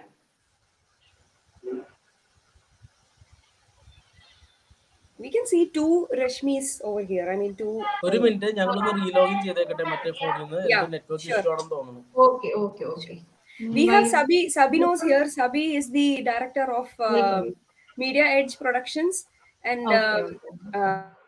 സത്യം പറഞ്ഞാൽ I have to owe it to Sabi because ഞാൻ കഥ പറയാം. ഇനിയിപ്പോ അവര് വരുന്നവരെ ഞാൻ കഥ പറയാം എങ്ങനെയാണ് ഈ മൂവി ഉണ്ടായെന്ന്. Okay. So many months back, അതായത് ഒരു കഴിഞ്ഞ ജൂലൈ മാസത്തിൽ, ഇൻഫാക്ട് ഞാൻ ഇതേപോലെ തന്നെ എനിക്ക്, ആസ് യു ഓൾ നോ, നമ്മൾ വേണമെന്നും പറഞ്ഞ ഒരു സാധനത്തിലോട്ട് ഇറങ്ങിത്തിരിക്കുന്നതല്ല. It just happens for me. എന്റെ ലൈഫിൽ അങ്ങനെയാണ് ഇതേവരെ. Especially as far as Prayana is concern, പ്രയാണയിൽ നമ്മൾ ചെയ്യുന്ന ഓരോ ഇനിഷ്യേറ്റീവും സത്യം പറഞ്ഞാൽ it just happens due to so many circumstances. അപ്പോൾ അങ്ങനെയുള്ളപ്പോൾ കഴിഞ്ഞ ജൂലൈയിൽ ഒരു ഫ്രണ്ട്, എനിക്ക് കുറെ വർഷങ്ങളായിട്ട് അറിയാവുന്ന ഒരു കുട്ടി, പുള്ളിക്കാരി എൻ്റെ അടുത്ത് പറഞ്ഞു, ചേച്ചി എനിക്ക് she wants to become a film maker and she was very passionate about film making. അപ്പൊ ദെൻ ഷീ സെഡ്, പക്ഷെ എന്ത് ചെയ്യാനാണ്, എന്റെ മൂവിക്ക് ഫണ്ട് ചെയ്യാനായിട്ട് ആരും ഇല്ല, എനിക്ക് പൈസ ഇടാനായിട്ട് ആരും ഇല്ല, എനിക്ക് സപ്പോർട്ട് ചെയ്യാവോ എന്നൊക്കെ ചോദിച്ചു. അപ്പൊ ഞാൻ പറഞ്ഞു, ശരി, ഒരു കാര്യം ചെയ്യ്, നമുക്ക് എന്തെങ്കിലും ഒരു ചെറിയ പടം ചെയ്യാം, എനിക്ക് ചെറിയ തോതിൽ എന്തെങ്കിലും ചെയ്യാൻ പറ്റുമായിരിക്കും, നമുക്ക് വർക്ക് ചെയ്യാം എന്ന് പറഞ്ഞു. And then we started working on a project which was an extremely good women empowerment subject, which we wanted to release by that October itself. October സമയത്ത് എനിക്ക് റിലീസ് ചെയ്യണമെന്ന് വേണ്ടിയിട്ട് ഒരു 3-4 മാസം we worked really hard to put together things. And movie actually കഥയൊക്കെ കേട്ട് ഡിസ്കഷനൊക്കെ തുടങ്ങിയപ്പോൾ മനസ്സിലായി ഇത് എന്നെ കൊണ്ട് താങ്ങൂല. കാര്യം ചെറിയ എമൗണ്ട്, നമ്മളൊരു ചെറിയൊരു സാമൂഹിക സംരംഭകയാണല്ലോ. അപ്പൊ അതുകൊണ്ട് തന്നെ വലിയ ഫണ്ടൊന്നും നമ്മുടെ കയ്യിലില്ല. അപ്പൊ അതുകൊണ്ട് വലിയ ഇൻവെസ്റ്റേഴ്സ് വേണ്ടി വരും എന്ന് തിരിച്ചറിഞ്ഞു. അപ്പൊ വേണ്ടി വരും എന്ന് തിരിച്ചറിഞ്ഞപ്പോൾ I started asking for people. അങ്ങനെ പിന്നെ അത് മാത്രമല്ല, ക്രൂ, അതുപോലെ അഭിനയിക്കാനുള്ള ക്രൂ, ഇതെല്ലാം കൂടെ ഒരുപാട് കഷ്ടപ്പെട്ട് നമ്മള് പുട്ടുകഥ ചെയ്തു. പക്ഷെ ഫണ്ട് ലാസ്റ്റ് മിനിറ്റിൽ നടന്നില്ല. അങ്ങനെ സംഭവിച്ചത്, ഷൂട്ട് നമ്മൾ സ്കെഡ്യൂൾ ചെയ്ത് വെച്ചിരുന്ന ഡേറ്റിന്റെ 5 ദിവസം മുൻപ് മേജർ കാശ് ഇടാന്ന് പറഞ്ഞ മേജർ ആള് ബാക്ക് ഔട്ട് ചെയ്തു. And that was like a big blow. And I literally try to put together. അതിനുശേഷം വീണ്ടും ആ മൂവി എങ്ങനെയെങ്കിലും ഒന്ന് മുന്നോട്ട് കൊണ്ടുപോകാൻ വേണ്ടിയിട്ട് കുറെ ട്രൈ ചെയ്തു.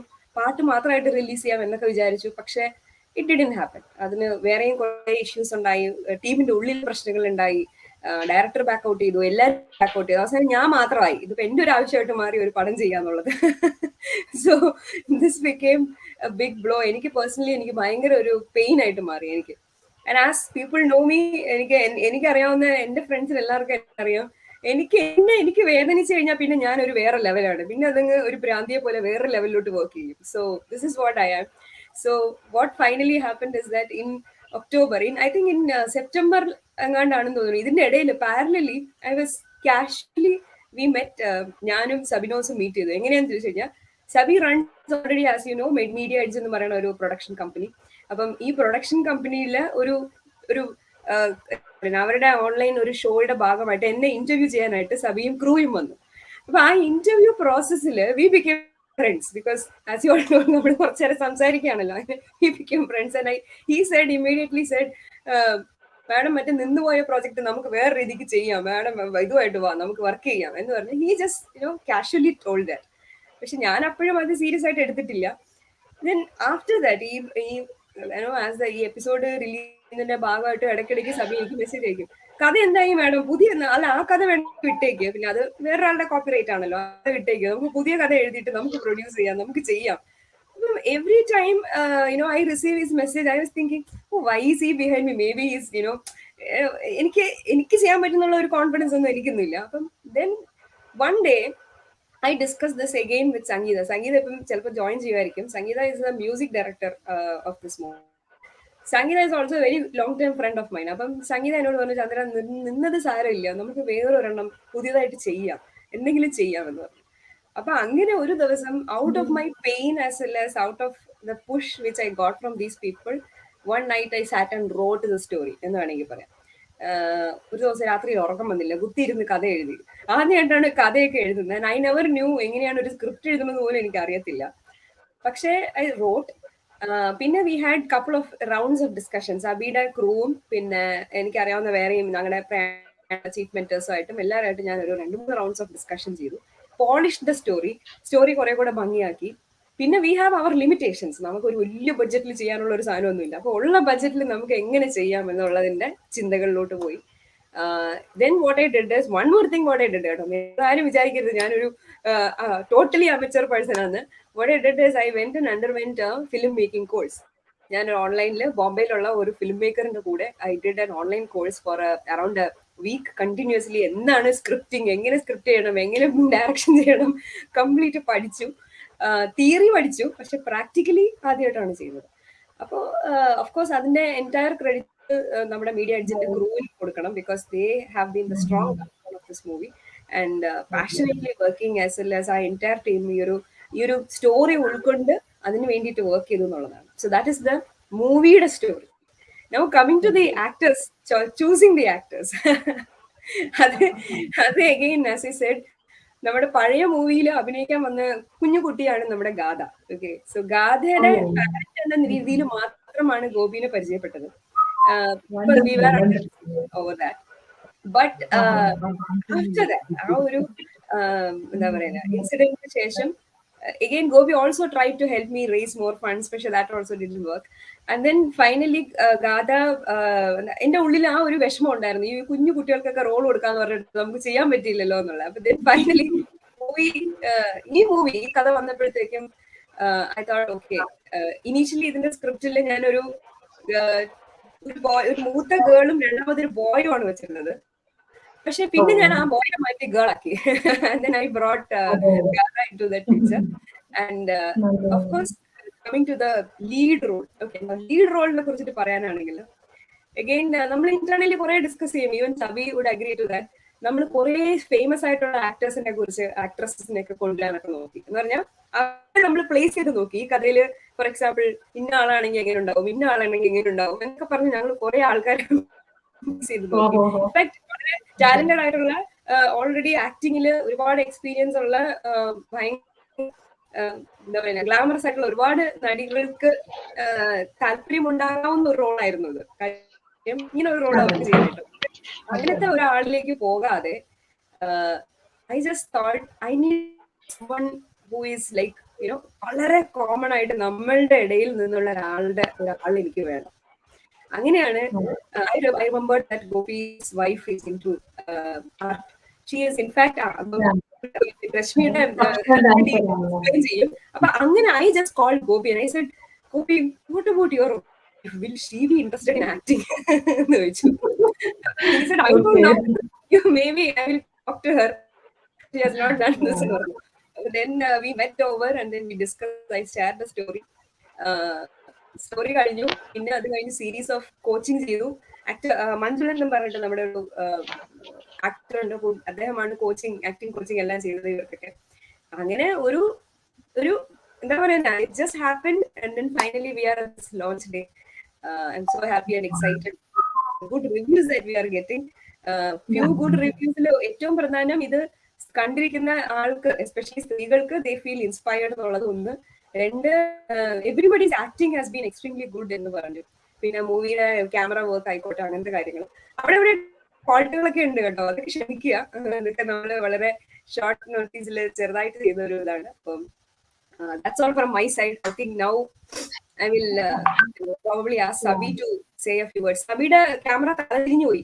നേരെ വെക്കോ camera. Sabi. Okay, then you can go to Rashmi. Okay. ബാക്കി കഥകൾ അവർ പറയട്ടെ.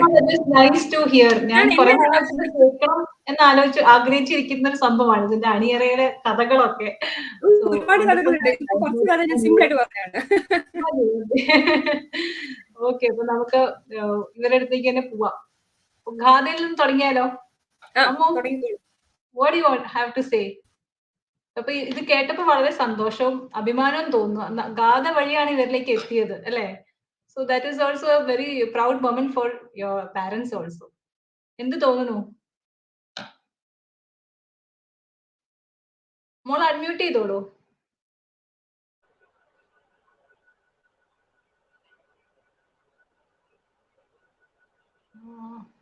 കേൾക്കുന്നില്ലല്ലോ. അൺമ്യൂട്ട് ചെയ്യാമോ? വേറെ ഡിവൈസ്. അതായത് രശ്മി എന്നുള്ള പേരില് ഞങ്ങള് ഒന്നുകൂടെ കേറിയിട്ടുണ്ട്. അതൊന്ന് ഫ്രണ്ടിലേക്ക് കയറ്റി വിടാമോ?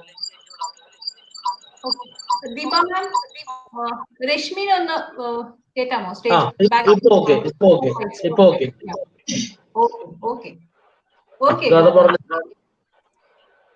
ഞാൻ ഭയങ്കര എക്സൈറ്റഡ് ആയിരുന്നു. നേരത്തെ ഒരു വെബ് സീരീസിന്റെ പ്രൊജക്ട് വന്നപ്പോഴും ഞാൻ മുമ്പ് ഒരു ഷോർട്ട് ഫിലിം ചെയ്തിട്ടുണ്ട്.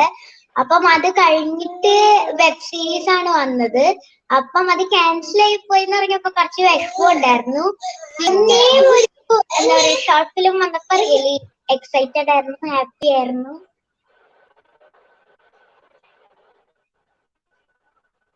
ജിഷ മ്യൂട്ടാണ്. Okay, sorry. അമ്മുവിന്റെ വീട്ടിൽ നിന്ന് തന്നെയായിരുന്നു അമ്മുവിന്റെ ആക്ടിങ് ഒക്കെ. അച്ഛനും അമ്മയാണ് കൂടെ ഉണ്ടായിരുന്നത്. അതിനെ കുറിച്ചൊന്ന് പറയാമോ? ആക്ച്വലി നല്ലൊരു എക്സ്പീരിയൻസ് ആയിരുന്നു. അമ്മയും അച്ഛനോട് അടിപൊളിയായിരുന്നു. ഓക്കെ, അടിപൊളിയായിരുന്നു. കിച്ചുവിനൊക്കെ ഇങ്ങനെ മാനേജ് ചെയ്തു ബ്രദറിനെ? കിച്ചു ഭയങ്കര വാശിയായിരുന്നു. 4 ദിവസം ഷൂട്ടിംഗ് കഴിഞ്ഞിട്ട് പിന്നെ അമ്മയുടെ വീട്ടിൽ നിന്ന് ഇറങ്ങിയിട്ടില്ല. Okay, fine. അത് actually I have to appreciate. I mean I have to really. ഞങ്ങൾ ആക്ച്വലി ഇത് ആദ്യം ഡിസ്കസ് ചെയ്തപ്പോ തന്നെ രശ്മിയുടെ കാര്യത്തിൽ, Rashmi is a nursing mother. Nursing mother ആവുമ്പോഴത്തേക്കും നമ്മള് എനിക്ക് എന്റെ ഉള്ളില് അതായത് ഏറ്റവും വലിയൊരു കൺസേൺ എസ്പെഷ്യലി നമ്മളൊരു ഒരു സ്ഥലത്ത് കൊണ്ടുപോയി വേറൊരു ഷൂട്ട് ലൊക്കേഷനൊക്കെ ആദ്യം പ്ലാൻ ചെയ്തിരുന്നു, വലിയ വീടൊക്കെ. അവിടെയൊക്കെ കൊണ്ടുപോയി കഴിഞ്ഞാൽ എങ്ങനെ ശരിയാകും? ഒരു കുഞ്ഞു കുട്ടിയുണ്ട്. ഉള്ള ഒരുപാട് concerns as A film maker എന്റെ ഉള്ളില് why not we do it in a place where they are comfortable. അപ്പൊ അങ്ങനെ അവര് താമസിക്കുന്ന അതേ ഫ്ലാറ്റിൽ തന്നെ വേറൊരു ഫ്ലാറ്റിലാണ് നമ്മൾ അറേഞ്ച് ചെയ്തിട്ട് അവിടെയാണ് ഷൂട്ട് ചെയ്തത്. അവരുടെ തന്നെ റിലേറ്റീവിന്റെ ഫ്ലാറ്റിലായിരുന്നു. And so that made the thing so easy for them as well. കാര്യം ഒരു നഴ്സിംഗ് മദർക്ക് അവരുടെ കുഞ്ഞിനെ നോക്കിക്കൊണ്ട് തന്നെ ഇത് ചെയ്യാൻ പറ്റി. അതിനുള്ള ഒരു എന്താ പറയാ, ഇടയ്ക്കിടയ്ക്ക് സമയം കിട്ടുകയാണെങ്കിൽ ഒരുപാട് സമയം കൊടുത്തിട്ടില്ല ഞാൻ. I am sorry for that Rashmi. പക്ഷെ എന്നാൽ പോലും കുറെയൊക്കെ സപ്പോർട്ടീവ് ചെയ്തു കൊടുക്കാൻ പറ്റി എന്നുള്ള ഒരു സന്തോഷം. ഓക്കെ, നല്ലൊരു കാര്യമാണ്. എല്ലാവർക്കും കിട്ടില്ല. ചന്യാത പറഞ്ഞത് it's a very unique luck that the whole family has got. So cheers to that. Okay, Gopi പറഞ്ഞോ. അപ്പോ എന്തൊക്കെയാണ് ഇപ്പൊ തോന്നുന്നത്? ഇതൊക്കെ കഴിഞ്ഞു. ഒരു കാര്യം പറഞ്ഞോട്ടെ, ഈ ഏതെങ്കിലും സിനിമയിൽ ഏതെങ്കിലും ഒരാൾക്ക് കിട്ടുന്ന ഭാഗ്യമാണോ ഹീറോ വില്ലൻ? ചിത്രത്തിന് ഹീറോ ആകാനും പറ്റുന്നു, വില്ലൻ ആകാനും പറ്റുന്നു. എന്താ അല്ലേ? ഇങ്ങനെയൊക്കെ ആദ്യമേ പറഞ്ഞ് സുഖിപ്പിച്ചുകൊണ്ടാണ് ഞാനിതിൽ അഭിനയിക്കാതെ വിചാരിച്ചത്. അതായിരുന്നു അട്രാക്ഷൻ അല്ലേ? പക്ഷെ അതെ, നല്ല എക്സ്പീരിയൻസ് ആയിരുന്നു. ക്യാമറ ഫേസ് ചെയ്യുക എന്ന് പറയുന്നത് it is not that easy. നമ്മൾ ഈ പറയുന്ന പോലെ ഒരു സിനിമ കണ്ടിട്ട് അഭിനയം എന്താ പറയാ, അങ്ങനെയാണ് ഇങ്ങനെയാണ്, ഇത് നമുക്ക് ഇങ്ങനെ ചെയ്യാമായിരുന്നില്ല എന്നൊക്കെ പറയുന്ന ഒരു കൂട്ടത്തിലുള്ള ക്രിട്ടിക് മൈൻഡ് സെറ്റ് ഉള്ള ഒരു വ്യക്തിയായിരുന്നു ഞാൻ. പക്ഷെ ഇനി തൊട്ട് ആരെങ്ങനെ അഭിനയിച്ചാലും അത് അടിപൊളിയാണെന്ന് പറയാൻ ഞാൻ തീരുമാനിച്ചു എന്നുള്ളതാണ് എന്റെ ചേഞ്ച്. കാരണം ഇറ്റ് വാസ് ഈസി. ക്യാമറയുടെ മുമ്പിൽ ഫേസ് ചെയ്ത് ഈ പറയുന്ന പോലെ ആൾക്കാര് എത്ര അരിമണി പറക്കിയല്ലേ. അതെ അതെ അതെ. അപ്പൊ ഇറ്റ് വാസ് നോട്ട് ഈസി. പക്ഷെ overall the learning curve was good. ഇപ്പൊ ഫസ്റ്റ് ഡേ തൊട്ട് ഒരു 5th ഡേയിലേക്ക് നമ്മൾ എത്തിയപ്പോഴത്തേക്കും ഓവറോൾ ടീം ബോണ്ടിങ് അല്ലെങ്കിൽ ആ ഒരു എക്സ്പീരിയൻസ് ഷെയറിങ്, പിന്നെ ഇതിന്റെ പുറകിൽ ഇത്രത്തോളം എഫേർട്ട് ഉണ്ട്. ഇപ്പൊ ഫ്രം പ്രൊഡക്ഷൻ ക്രൂ അല്ലെങ്കിൽ ക്യാമറ ക്രൂ അല്ലെങ്കിൽ അതിന്റെ കൂടെ നിൽക്കുന്ന ആൾക്കാര്, ഈവൻ മൈന്യൂട്ട് ഡീറ്റെയിൽസ് വരെ ഹാൻഡിൽ ചെയ്യാൻ ഇത്രയും ആൾക്കാരുടെ എഫേർട്ട് ഉണ്ട് എന്നുള്ളത് നമുക്കൊക്കെ പുതിയൊരു അറിവാണ്. So really appreciate the entire crew. ഇപ്പൊ ഞങ്ങളുടെ സൈഡിൽ നിന്ന് പറയാനാണെങ്കിൽ പോലും ഇപ്പൊ ഗാഥയ്ക്കും രശ്മിക്കും ഒക്കെ കുറച്ചുകൂടെ തിയേറ്ററിക്കൽ എക്സ്പീരിയൻസ് ഉണ്ട്. ഞാനാണ് സീറോയിൽ നിന്ന് നിൽക്കുന്ന ഒരാള്. അപ്പൊ for me it was kind of one of an experience. അപ്പൊ ഇത്രയും കാര്യങ്ങൾ ഉണ്ടെന്നുള്ളത് എനിക്ക് അറിയില്ലായിരുന്നു. So really appreciate. ആൻഡ് ഇവരെന്ത് പറഞ്ഞു തന്നേക്കണോ അതെങ്ങനെയെങ്കിലും ഒക്കെ ചെയ്ത് കൂട്ടി എന്നുള്ളതല്ലാതെ നമുക്ക് വേറെ കോൺട്രിബ്യൂഷൻസ് ഒന്നും ഇല്ല. കയ്യിൽ നിന്നൊന്നും എന്തെങ്കിലും എടുത്ത് ചെയ്യാൻ പറ്റുന്ന ഒരു ആക്ടർ ഒന്നും അല്ല എന്നുള്ളത് നമുക്ക് വളരെ വ്യക്തമാണ്. പക്ഷെ ഇവരെന്ത് പറഞ്ഞു തന്നോ അത് ജസ്റ്റ് എക്സിക്യൂട്ട് ചെയ്യാൻ ശ്രമിച്ചു എന്നുള്ളതാണ് എന്റെ സൈഡിൽ നിന്ന് വന്നിട്ടുള്ളത്.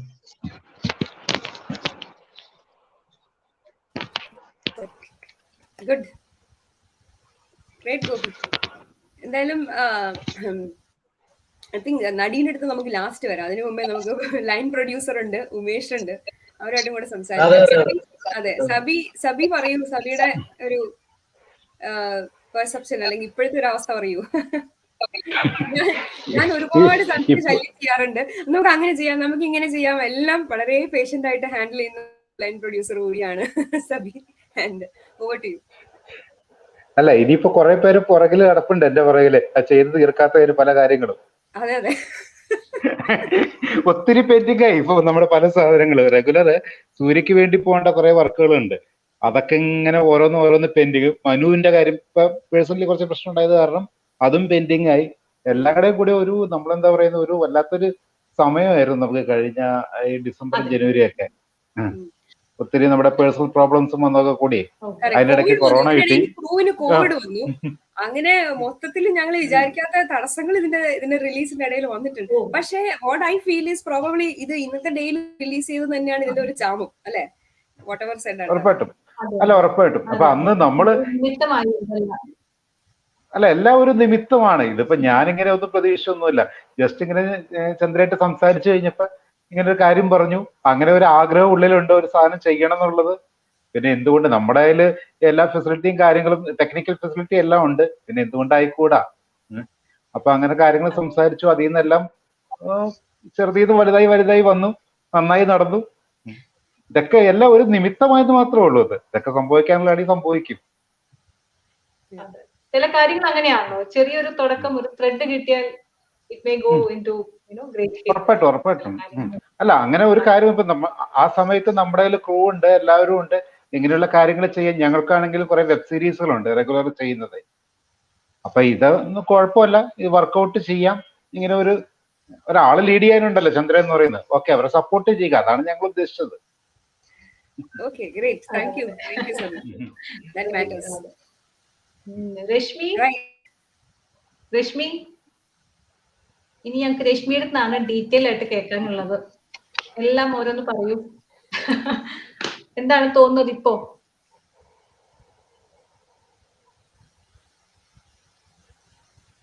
രശ്മി, കേൾക്കാൻ പറ്റുന്നില്ലേ?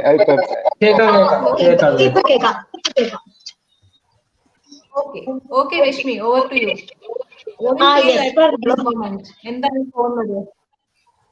എന്തായാലും കുറെ ഫീഡ്ബാക്ക് ഒക്കെ കിട്ടി കാണും. So please share your experience and your feelings right now. ഇത് ഇപ്പൊ ഇങ്ങനെ ചേട്ടൻ എന്നോട് ഇങ്ങനെ ഒന്ന് ചോദിച്ചു, ഇങ്ങനെ എന്റെ ഡയറക്ടർ ചന്ദ്ര ഇങ്ങനെ വിളിച്ച് ഇങ്ങനെ ഒരു കാര്യം ചോദിച്ചിട്ടുണ്ട് എന്ന് പറഞ്ഞു.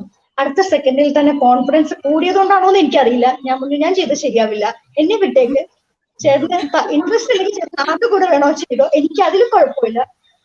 കാരണം അമ്മവും ഭയങ്കര ഇൻട്രസ്റ്റഡ് ആയിട്ട് നിൽക്കുമായിരുന്നു. ഞാൻ പറഞ്ഞു ഞാൻ ചെയ്ത് ശരിയാവില്ല. ഒന്നാമത്തെ കാര്യം ഡാൻസിന്റെ അഭിനയമാണ്, അതല്ല ക്യാമറയ്ക്ക് വേണ്ടത്. വളരെ സെർട്ടിൽ മൂവ്മെന്റ്സും എക്സ്പ്രഷൻസ് ഒക്കെയാണ്. ഞാൻ ചെയ്ത് ഓവറാക്കും, കൊളാക്കും എന്നൊക്കെ ഞാൻ ആദ്യം പറഞ്ഞു. ഞാൻ വേണ്ടാന്നൊക്കെ വെച്ച് പിന്നെയും ഈ ചന്ദ്രയും ചേട്ടൻ കൂടി സംസാരിച്ച് വീണ്ടും ചേട്ടൻ വന്നു, നമുക്കൊന്ന് ട്രൈ ചെയ്ത് നോക്കാം, നല്ലൊരു ഓപ്പർച്യൂണിറ്റി ആണ് എന്നൊക്കെ പറഞ്ഞു. അങ്ങനെ ലിതിൻ വന്നിട്ട് ക്യാമറ ചെയ്ത ലിതിൻ വന്നിട്ട് ഞങ്ങൾ രണ്ടുപേരെയും കൂടി ഒരു ഷോട്ടൊക്കെ എടുത്തിട്ട് പോയി, ക്യാമറ ടെസ്റ്റ് ഒക്കെ എടുത്തിട്ട് പോയി. അപ്പൊ എനിക്ക് തോന്നുന്നു ചന്ദ്രക്ക് എന്നെ ഇഷ്ടപ്പെട്ടിട്ടില്ല എന്നായിരുന്നു, ചന്ദ്ര മാമിന് എന്നെ ഇഷ്ടപ്പെട്ടില്ല, ഗോപി ഓക്കെ ആണെന്നാണ് ഞാൻ അറിഞ്ഞത്. അപ്പൊ അങ്ങനെ ഇപ്പൊ ഞാൻ പറഞ്ഞു ഒരു കാര്യം ചെയ്യാം, ഒരാളുടെ ഡ്രീം പ്രൊജക്റ്റ് ആണിത്, നമ്മള് എങ്ങനെയാണ് ഞാൻ ശരിയല്ലെങ്കിൽ ചേട്ടാ തരാൻ പറ്റുമോ? എന്തോ it's okay, go ahead Rashmi, പറഞ്ഞു. ഓക്കെ.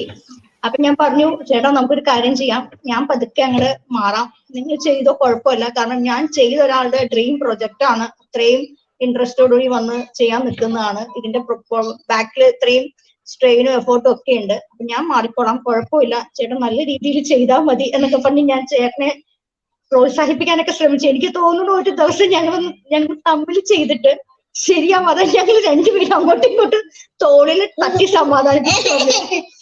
നമുക്ക് മെസ്സേജ് അയക്കാൻ തോന്നുന്നു, എനിക്ക് തോന്നുന്നു ചേട്ടൻ മെസ്സേജ് അയച്ചോ ഇല്ലയോ എന്ന് എനിക്കറിയില്ല. അങ്ങനെ പക്ഷേ രശ്മിക്ക് കോൺഫിഡൻസ് ഇല്ല, ചന്ദ്രൻ ഒന്ന് മീറ്റ് ചെയ്ത് അങ്ങനെയാണെങ്കിൽ ചിലപ്പോ ശരിയാവും പറഞ്ഞു. അതിനുശേഷം ഞങ്ങൾ മീറ്റ് ചെയ്തു. അപ്പോഴും എന്റെ ഫസ്റ്റ് കൺസേൺ എന്തായിരുന്നു എന്ന് വെച്ചാൽ മോൻ പറഞ്ഞല്ലോ, നമ്മൾ ഫീഡ് ചെയ്തുകൊണ്ടിരിക്കുന്ന ടൈമാണ്, ആൾ എന്റെ കയ്യിൽ നിന്ന് മാറാത്ത ആളാണ്. അപ്പൊ പെട്ടെന്ന് ഒരു 4 days എങ്ങനെ മാറും എന്നുള്ളതാണ് എന്റെ മെയിൻ പ്രശ്നം. അപ്പൊ ഇദ്ദേഹം പറഞ്ഞു എന്നോട് ഒന്നും പേടിക്കണം, നമുക്കെല്ലാം ശരിയാക്കാം എന്ന് പറഞ്ഞു. അത് പേടിക്കേ വേണ്ടെന്ന് പറഞ്ഞു. അതും പറഞ്ഞോണ്ട് അദ്ദേഹം പോയി.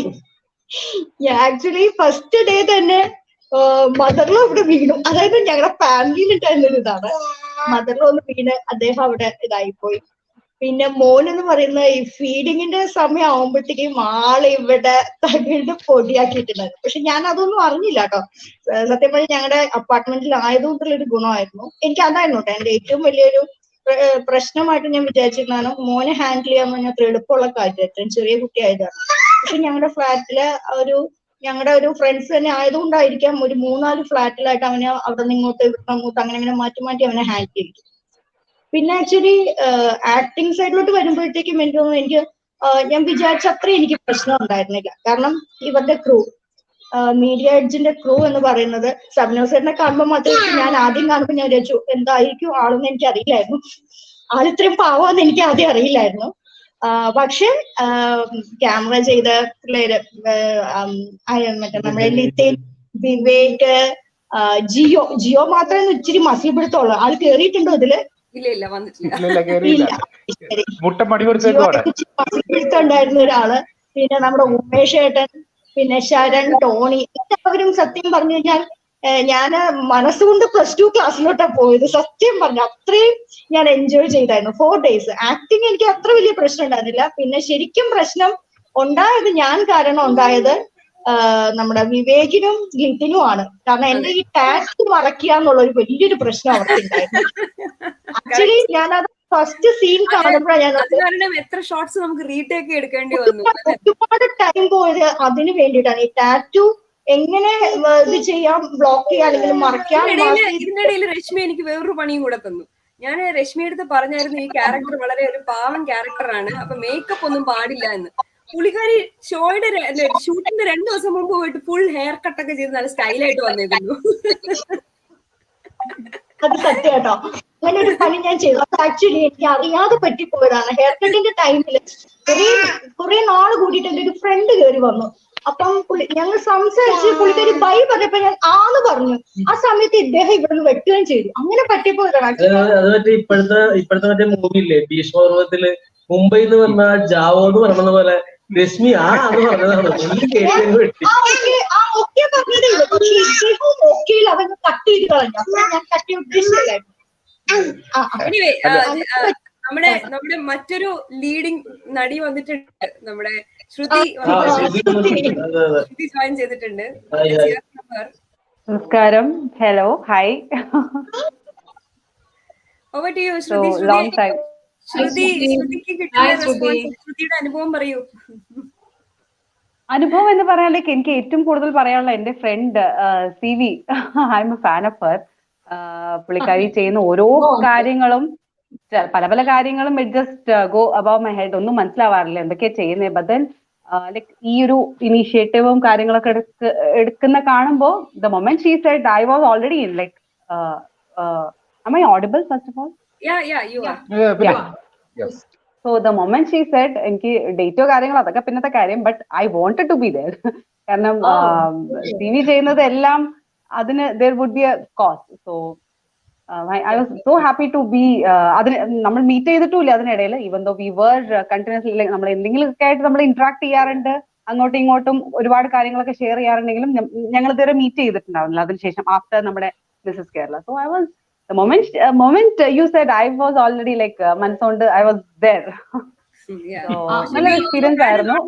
ചലഞ്ചസ് അല്ലേ ലാസ്റ്റ് മിനിറ്റ് വരെ വരാൻ പറ്റുമോ വേറൊരു മൂവിയുടെ? അതാണ് ക്ലാഷ്, ഇങ്ങനെ പറ്റുമോ പറ്റില്ലേ എന്നുള്ളൊരു ഇതായിരുന്നു. ബട്ട് എനിക്ക് തോന്നുന്നു ശ്രുതിയുടെ ആ ഒരു റെഡിനെസ്, അത് ശരിക്കും പറഞ്ഞാൽ ആ ഒരു എൻട്രി, ഡോർ തുറന്നു വരുന്ന ആ ഒരു എനർജി കാണാം. The way you enter shows the real readiness. ആ എനർജി കൊണ്ട് ഏറ്റവും കൂടുതൽ പണി കിട്ടി എനിക്കാണ്.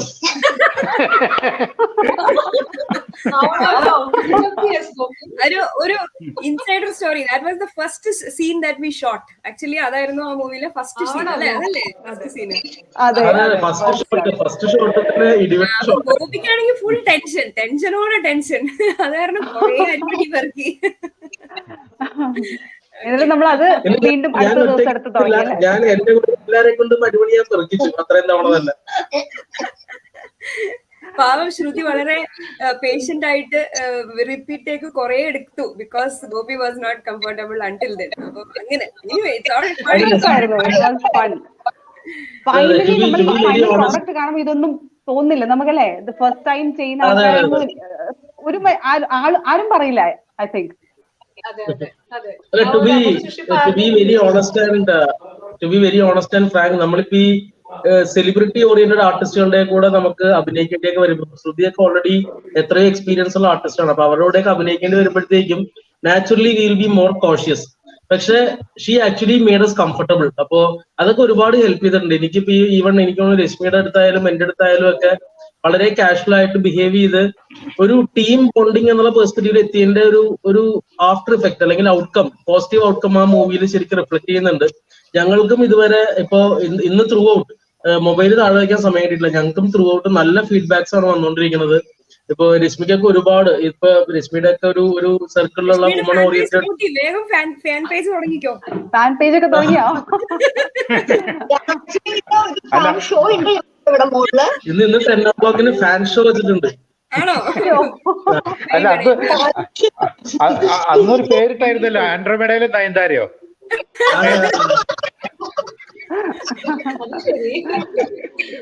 കുറച്ച് പേരുടെ ഫണ്ണി മൊമെന്റ്സ് ഒക്കെ ഷെയർ ചെയ്യാം ഇവിടെ. സത്യം പറഞ്ഞു കഴിഞ്ഞാല് ഫണ്ണി മൊമെന്റ്സ് കുറെ ഉണ്ടല്ലോ കഥകള്. Anybody remembers you? ആക്ച്വലി അന്നത്തെ ഷൂട്ട് കഴിഞ്ഞപ്പം മുതല് എനിക്ക് വീണ പേരാണ് ആൻഡ്രോമേഡയിലെ നയൻസ്. ഇങ്ങനെ റിലീസിന് വേണ്ടിയിട്ട് ഇങ്ങനെ നീണ്ടു പോകുമ്പം പ്രഷർ മൊത്തം എനിക്കായിരുന്നു. ഇത് നടക്കുമോ ഇല്ലയോ, അവസാനം പേര് മാത്രമേ എന്നുള്ള അങ്ങനെ. പക്ഷെ ശരിക്കും ഈ ഒരു ടീം ഭയങ്കരമായിരുന്നു. എനിക്ക് ശരിക്കും ആക്ടിങ് അങ്ങനെ അല്ലെങ്കിൽ പ്രഷറോ അല്ലെങ്കിൽ എന്താ പറയുക ആ ഒരു എക്സ്പീരിയൻസ് ഇല്ല എങ്കിൽ പോലും ഞാൻ ശരിക്കും എൻജോയ് ചെയ്തു. ഒരു ബുദ്ധിമുട്ടൊന്നും നമുക്ക് ഫീൽ ചെയ്തില്ലായിരുന്നു. ആക്ച്വലി പറയുന്ന പോലെ എനിക്ക് തോന്നുന്നു ടാറ്റൂവിന്റെ ഒരു ടെൻഷൻ എനിക്കും ഉണ്ടായിരുന്നു. പിന്നെ ഈ ഹെയറിന്റെ ഒരു പ്രശ്നം, അത് രണ്ടും ഒഴിച്ചു കഴിഞ്ഞാൽ ഞാൻ വളരെ കംഫർട്ടബിൾ ആയിരുന്നു. പിന്നെ ഈ ടീം എക്സലന്റ്, ഒന്നും പറയാനില്ല. വളരെ നമുക്കൊരു പുറത്തുനിന്നുള്ള ആൾക്കാരാണ് വന്നിരിക്കുന്നതെന്ന് പോലും നമുക്ക് തോന്നിയില്ല. ആക്ച്വലി ആ ലാസ്റ്റ് പാക്കപ്പ് ഡേ ഞങ്ങൾക്ക് ഭയങ്കര വിഷമമായി പോയി. കാരണം പിറ്റേ ദിവസം ഒന്നുമില്ല, ഞങ്ങൾ പഴയ പോലെ ബാക്ക് ടു ഞങ്ങളുടെ റൂട്ടീനിലോട്ട് വന്നു. മേക്കപ്പ് ചെയ്യാൻ ആളില്ല, ടച്ചപ്പ് ചെയ്യാൻ ആളില്ല. അത് മാത്രല്ല ബാക്ക് ടു അവൾ എംപവേർഡും ഞാൻ പഴയ പാവം ആവേണ്ടി വന്നു. അയ്യോ, പഴയ പാവം പറയണ്ട, അതൊക്കെ ഞങ്ങൾക്ക് അറിയാം. അറിയുന്ന ഒരുപാട് ആൾക്കാരത് കേൾക്കുന്നുണ്ടാവും. Especially your IT. ഇല്ല, ഞാൻ കോളേജിൽ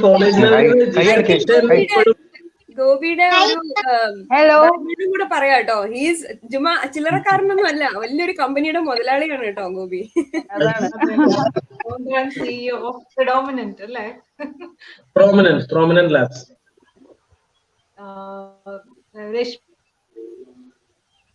കേൾക്കാമോ?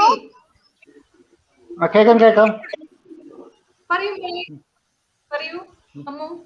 കേൾക്കുന്നില്ല. ജിഷ എന്താ ചോദിച്ചേ? രശ്മി പറഞ്ഞ ആ ഒരു കംഫർട്ടബിലിറ്റി തന്നെ ആയിരിക്കണം. ആ ഒരു എന്താ പറയാ അമർച്ചർഷിപ്പ് ഒന്നും കാണുന്നുണ്ടായിരുന്നില്ല. യു വർ ആക്ടിങ് വെരി വെൽ ആക്ച്വലി. പിന്നെ ആ ഒരു ഡാൻസ് കൂടെ ഹെൽപ്പ് ചെയ്തിട്ട് ആ ഒരു മേബി ആ ഒരു കുറച്ച് ഭാവമൊക്കെ ചിലപ്പോൾ ഉണ്ടാവുമായിരിക്കാം നാച്ചുറലി. അതിന്റെ പ്രൊഫഷണൽ ഡാൻസറും കൂടെ ആണല്ലോ. ആ ഒരു നാച്ചുറൽ അതെന്താ അറിയോ, ആ മോട്ടിവേഷൻ കൊടുത്തത് ചന്ദ്രയാണ്. ചന്ദ്ര പറഞ്ഞിട്ട് വന്നിട്ട് ഫസ്റ്റ് എക്സ്പ്ലെയിൻ ചെയ്ത സീൻ എന്ന് പറയുന്നത് സിനിമയുടെ ക്ലൈമാക്സിൽ ഭർത്താവിന് ഇരിക്കുന്ന സീൻ ഉണ്ടെന്ന് പറഞ്ഞു. അതോടെ രശ്മിയെല്ലാം ജീവിക്കായിരുന്നു.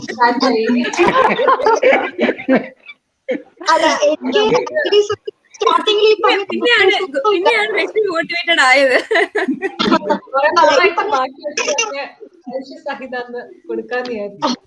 പറഞ്ഞ കോൺഫിഡൻസ് ഒന്നുമില്ല. ഞാൻ ചന്ദ്ര മാമിനെ ട്രസ്റ്റ് ചെയ്തു. അതുപോലെ കൂടെയുള്ള ഫാമിലി സപ്പോർട്ട് അത് ഭയങ്കരമായിരുന്നു. ആ രണ്ട് കാര്യം എനിക്ക് ഭയങ്കരമായിട്ടുള്ളതുകൊണ്ട് പിന്നെ എനിക്ക് പ്രഷറൊന്നുമില്ല. കാരണം പ്രഷർ വന്നു കഴിഞ്ഞാൽ ഞാൻ ഒന്നും ചെയ്യില്ല, കംപ്ലീറ്റ് ബ്ലാങ്ക് ആവും. ഏത് കാര്യമാണ് അറിയാവുന്ന കാര്യം പോലും ഞാൻ ചെയ്യില്ല ടെൻഷൻ ആയി കഴിഞ്ഞാല്. പക്ഷെ എനിക്ക് ഇവിടെ ആ ഒരു പ്രശ്നമേ ഉണ്ടായിരുന്നില്ല. അതുകൊണ്ട് തന്നെ ഈ പറയുന്ന പോലെ ഈ ഡാൻസ് പഠിച്ച ആക്ടിങ് അതും ഇതും രണ്ടും നല്ല വ്യത്യാസമുണ്ട്. കാരണം ഇവിടെ ആക്ഷൻ പറയുമ്പോ തന്നെ നമ്മൾ ചെയ്യണമല്ലോ. പിന്നെ അതുപോലെ മറ്റൊന്ന് പറഞ്ഞാൽ നമുക്ക് ഫുൾ ഫ്രീഡം ഉണ്ട്. എന്ത് ചെയ്യാം, സ്റ്റേജിൽ കയറി കഴിഞ്ഞാൽ എന്ത് ചെയ്യാം. അല്ലെങ്കിൽ തിയേറ്റർ നമ്മളിപ്പോ ഒരു ഡ്രാമ ചെയ്യുന്നു സ്റ്റേജിൽ, അതൊക്കെ ഡിഫറെന്റ് ആണ്. ഇതെന്ന് പറഞ്ഞാൽ എന്റെ ഒറ്റ പ്രശ്നം എനിക്ക് ഉണ്ടായിരുന്നു, പിന്നെ ഫാൻ യൂസ് ചെയ്യാൻ പറ്റുന്നില്ല എന്നുള്ളത്. അത്രയും ഇതായിട്ട് നിൽക്കുക. എന്റെ മുടിയൊക്കെ ആദ്യം പിടിച്ച് അതിൽ കാണുന്നുണ്ട് അല്ലേ നമ്മുടെ മറ്റേ ലാസ്റ്റ് ക്ലൈമാക്സിൽ വന്നപ്പോഴത്തേക്കും കംപ്ലീറ്റ് ഒട്ടി അങ്ങനെ. പിന്നെ ഈ പറഞ്ഞ പോലെ ആദ്യത്തെ 2 ദിവസം എനിക്ക് നല്ല പനിയുള്ള 2 ദിവസമായിരുന്നു. പക്ഷെ നമ്മൾ ഇതിലേക്ക് ഇൻവോൾവ് ചെയ്ത് ഇറങ്ങിക്കഴിഞ്ഞു കഴിഞ്ഞപ്പോ പിന്നെ അതൊക്കെ നമ്മൾ മറന്നു എന്നുള്ളതാണ് സത്യം പറഞ്ഞാല്. കംപ്ലീറ്റ് ഈ ആക്ടിങ് സൈഡ് എനിക്ക് പ്രശ്നമില്ല, വളരെ ഈസിയാണ്. ഞാൻ ഒട്ടും തന്നെ എന്താണ് നെക്സ്റ്റ് ചെയ്യാനുള്ളത് ആ സമയത്തേ നോക്കിയിട്ടുള്ളൂ. കാരണം ഈ പറയുന്ന പോലെ എക്സ്ട്രാ ഹോംവർക്ക് ഒന്നും ചെയ്തില്ലായിരുന്നു. ആ സ്ക്രിപ്റ്റിൽ പോയിരുന്നു, ഡയലോഗ്സ് ലാസ്റ്റ് ഡയലോഗ്സ് മാത്രം കുറച്ചൊന്നും പഠിച്ചു. എക്സ്ട്രാ ഹോംവർക്ക് ചെയ്തു, അതൊക്കെ ചെയ്തു. ചുമ്മാ പ്രാക്ടീസ് മാത്രം വീട്ടിൽ 10 ചെയ്തു. പ്രാക്ടീസ് മാത്രമല്ല, C V have to thank Manjulan also. Manjulan ഒരു ദിവസം വന്നിരുന്ന് കംപ്ലീറ്റ് അദ്ദേഹം വന്നിരുന്ന് പഠിപ്പിച്ചു dialogue. So that also I mean obviously കുറച്ചൊക്കെ കാര്യം. ഇതിലെ മെയിൻ ഒരു ആക്ടറിനെ കാണുന്നില്ലല്ലോ, Mythili. Where is she actually? I don't know. I have messaged her. She might join. ഇതിനകത്ത് ഒരു കാര്യം നമ്മൾ ശ്രദ്ധിക്കേണ്ടത്, ഈ ക്യാരക്ടറിന്റെ ഈ ഒരു മൂവിയിൽ എല്ലാ ക്യാരക്ടേഴ്സും ഇമ്പോർട്ടന്റ് ആണ്. 5-6 പേരേ ഉള്ളൂ. പക്ഷെ അതില് രശ്മിയുടെ ഒരു ട്രാൻസിഷൻ എന്ന് പറയുന്നത് ഭയങ്കര ഇമ്പോർട്ടന്റ് ആണ്. അതിന്റെ തുടക്കത്തിലുള്ള ലുക്സ് വൈസ് ആയിക്കോട്ടെ, അവരുടെ ബിഹേവിയറിലായിക്കോട്ടെ, ഈവൻ മൂവ്മെന്റ്സിലായിക്കോട്ടെ, ബട്ട് ടുവേർഡ്സ് ദ എൻഡ് ആളുടെ ട്രാൻസ്ഫർമേഷൻ അത് ശരിക്കും സബ്റ്റിലായിട്ടാണെങ്കിലും രശ്മിക്ക് നന്നായിട്ട് ചെയ്യാൻ പറ്റി എന്നുള്ളതാണ്. അത് very well done, Rashmi, on that. And everybody ഇതിനകത്ത് വന്ന എല്ലാവരും, ഇൻഫാക്ട് ഈവൻ ഗോപിയുടെ റോളും, I mean the husband's role is a very crucial role. സത്യം പറഞ്ഞാൽ അത് ആ സൈഡ് അങ്ങനെ ഉള്ളത് ഉണ്ടായാലേ ഇപ്പോഴത്തെ ഇത് കറക്റ്റ് ആവത്തുള്ളൂ. അപ്പോ everybody has done a great job.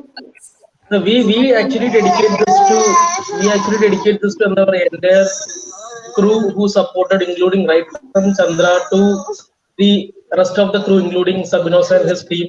Sudhi, so ഈ പറയുന്ന പ്രൊഫഷണൽ അപ്രോച്ച്, മഞ്ജുളൻ സാർ ആണെങ്കിലും ശ്രുതി ആണെങ്കിലും ഇവരുടെയൊക്കെ പ്രൊഫഷണൽ അപ്രോച്ചും ആ പ്രൊഫഷണൽ അഡ്വൈസസും ഒരുപാട് ഹെൽപ്പ് ചെയ്തിട്ടുണ്ട്. അപ്പോ ഇപ്പൊ for example, Shruti saying that she didn't feel that this is a first time artist was performing. അപ്പോ ആ ഒരു എക്സ്പീരിയൻസ്ഡ് വേർഡ്സ് നമുക്ക് അവിടെ വരെ എത്താൻ പറ്റി എന്നുള്ളത് actually the credit belongs to you guys. നമ്മൾ ജസ്റ്റ് നിങ്ങൾ പറഞ്ഞു ഞങ്ങൾ ചെയ്തിട്ടുള്ളൂ. അറ്റ്ലീസ്റ്റ് എന്റെ പേഴ്സണൽ ബിഹാഫിൽ ഞാൻ അതിൽ കൂടുതൽ ഒന്നും ചെയ്തിട്ടില്ല. നിങ്ങൾ എന്ത് പറഞ്ഞു തന്നോ എനിക്ക് അറിയാവുന്ന പോലെ അത് ചെയ്തു എന്നുള്ളതല്ലാതെ. ഇപ്പൊ രശ്മിയൊക്കെ ഇടയ്ക്ക് പ്രാക്ടീസും ചെയ്തിട്ടില്ല എന്ന് അവളെ പറയുമെങ്കിലും വീട്ടിൽ ഇരുന്ന് ഇടയ്ക്ക് ഡയലോഗ്സ് ഒക്കെ പറഞ്ഞു നോക്കാൻ നമുക്ക് കേൾക്കാം. പ്രത്യേകിച്ച് 1-2 സീൻ തെരഞ്ഞു പിടിച്ച് വീണ്ടും റീഷൂട്ട് ചെയ്യണ സിനാറിയോ ഒക്കെ ഉണ്ടായിരുന്നു. അപ്പോ ഹാർഡ് വർക്ക് ഉണ്ട്. പക്ഷെ എന്നാലും ഗൈഡൻസ് ആണ് ഞങ്ങളെ ഇവിടം വരെ എത്തിച്ചത്, അല്ലെങ്കിൽ ഈ ഒരു മൂവിയുടെ ഔട്ട്കം ഇത്രയും പോസിറ്റീവ് ആക്കിയത് ഗൈഡൻസ് ആണ്. ഓക്കെ, ഉമേഷ് വന്നിട്ടുണ്ട്. ഉമേഷ് എന്തെങ്കിലും സംസാരിക്കാൻ വേണ്ടി? ഉമേഷ് യാത്രയിലാന്ന് തോന്നുന്നു പുള്ളി. ആണോ? പുള്ളി നാട്ടിലേക്ക് പോയിക്കൊണ്ടിരിക്കുകയാണ്. ട്രെയിനിലാണെന്ന് തോന്നുന്നു. ഉമേഷ് ഇല്ല. ഓക്കെ, ഇല്ല, പുള്ളി അതായിരിക്കും, പുള്ളി അതുകൊണ്ടാണെന്ന് തോന്നുന്നു. ഓക്കെ. ജിയോയൊക്കെ എല്ലാവരും സ്റ്റുഡിയോയിലുണ്ട്, നല്ല പണിയിലാണ്. അതെ, ഞാൻ കുറെ നാളെ ഒരു ഡെഡ് ലൈൻ ഉണ്ട്, അപ്പൊ കുറെ വർക്കുകൾ നാളെ തീർക്കേണ്ടതുണ്ട്. ജിയോ ആയിരുന്നു ശരിക്കും നമ്മുടെ സ്കൂളിലെ പ്രിൻസിപ്പൾ. ജിയോ ഇപ്പൊ അടുത്ത ആഴ്ച തുടങ്ങുവാണ്, 15 തീയതി ഷൂട്ട് തുടങ്ങാണ് പുതിയ. അതിന്റെ പോസ്റ്റർ ഇട്ടിട്ടുണ്ടായിരുന്നല്ലോ ഒന്ന്. ഒരു പോസ്റ്റർ വന്നിട്ടുണ്ട്. ശരിയാ ശരിയാ. After love. So I think now we can talk about the ഈ മൂവിയുടെ ഒരു മെസ്സേജ് അത് കൺവേ ചെയ്യാൻ Shruti as a woman, what do you want to say about this? ഞാൻ നമ്മുടെ ഈ ഒരു ടോക്ക് ഒക്കെ കഴിഞ്ഞിട്ട് ഐ സ്റ്റാർട്ട് വിത്ത് ദാറ്റ് ഞാൻ വിചാരിച്ചിരിക്കുകയായിരുന്നു. കാരണം ഈ മൂവിയിൽ വളരെ വ്യക്തമായിട്ട് പറഞ്ഞ എല്ലാ കാര്യങ്ങളും it should start from woman. അതായത് വുമൻ എടുക്കുന്ന തീരുമാനം, അതാണ് I think that is what makes a change. അതായത് rather than trying about the situation, rather than ഇങ്ങനെയാണ് സോ ഓക്കെ ഇങ്ങനെ അങ്ങ് സഹിച്ച് മുന്നോട്ട് പോകാം എന്ന് ചിന്തിക്കാതെ ഒരു സ്ട്രോങ് ഡിസിഷൻ എപ്പോഴാണെങ്കിലും. സോറി, ഒരു കോൾ ഇടയിൽ വന്നിരുന്നു. സോ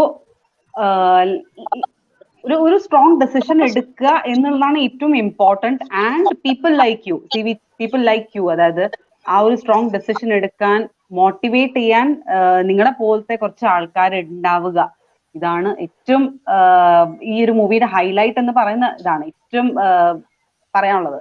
സോ ഇത് വിമൻ അവര് ഒരു സ്ട്രോങ് ഡെസിഷൻ എടുക്കണം എന്നുള്ള ഒരു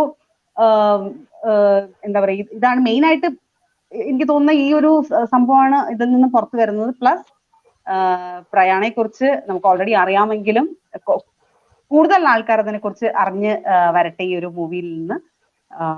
ആൻഡ് ആസ് എ റിസൾട്ട് ഒരുപാട് വിമൻ ബാക്ക് ടു കരിയർ വരട്ടെ എന്ന് we hope. Let's hope for that, അല്ലെ? റാദർ ദാൻ അതായത് ഓക്കെ ഇനി ഇങ്ങനെയാണ്, ഓക്കെ ആഫ്റ്റർ മാരേജ് ഇങ്ങനെയൊക്കെയാണ്, ഓക്കെ ലെറ്റ്സ് ഗോ, അങ്ങനെ മതി, ഇങ്ങനെയൊക്കെ മതി എന്ന് ചിന്തിക്കാതെ ഒരു സ്ട്രോങ് ഡെസിഷൻ എല്ലാവർക്കും എടുക്കാൻ കഴിയട്ടെ. അതിന് നിങ്ങൾക്ക് ഒരുപാട് ആൾക്കാരെ ഇൻസ്പയർ ചെയ്യാനും മോട്ടിവേറ്റ് ചെയ്യാനും കഴിയും തീർച്ചയായിട്ടും. ഈ ഒരു film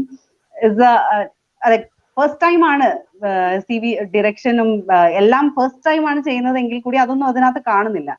so hats off to you CV, nothing else. ഓരോ ഇനീഷ്യേറ്റീവ് എടുക്കുമ്പോഴും ദാറ്റ്സ് ഹെൽപ്പിംഗ്, ഒരുപാട് ആൾക്കാരെ ഹെൽപ്പ് ചെയ്യുന്നുണ്ട്. ഞാൻ എനിക്ക് പൂർണ്ണമായിട്ടും ഐ സ്റ്റിൽ ഡോണ്ട് എനിക്ക് പ്രയാണയെ കുറിച്ച് ഫുൾ A to Z കാര്യങ്ങൾ അറിയില്ലെങ്കിൽ കൂടി what ever you doing, I am so proud that we met and I know a person like you. So proud. Keep going. ഇങ്ങനെ ഒരുപാട് ഇനിഷ്യേറ്റീവ്സും കാര്യങ്ങളും എടുത്തു.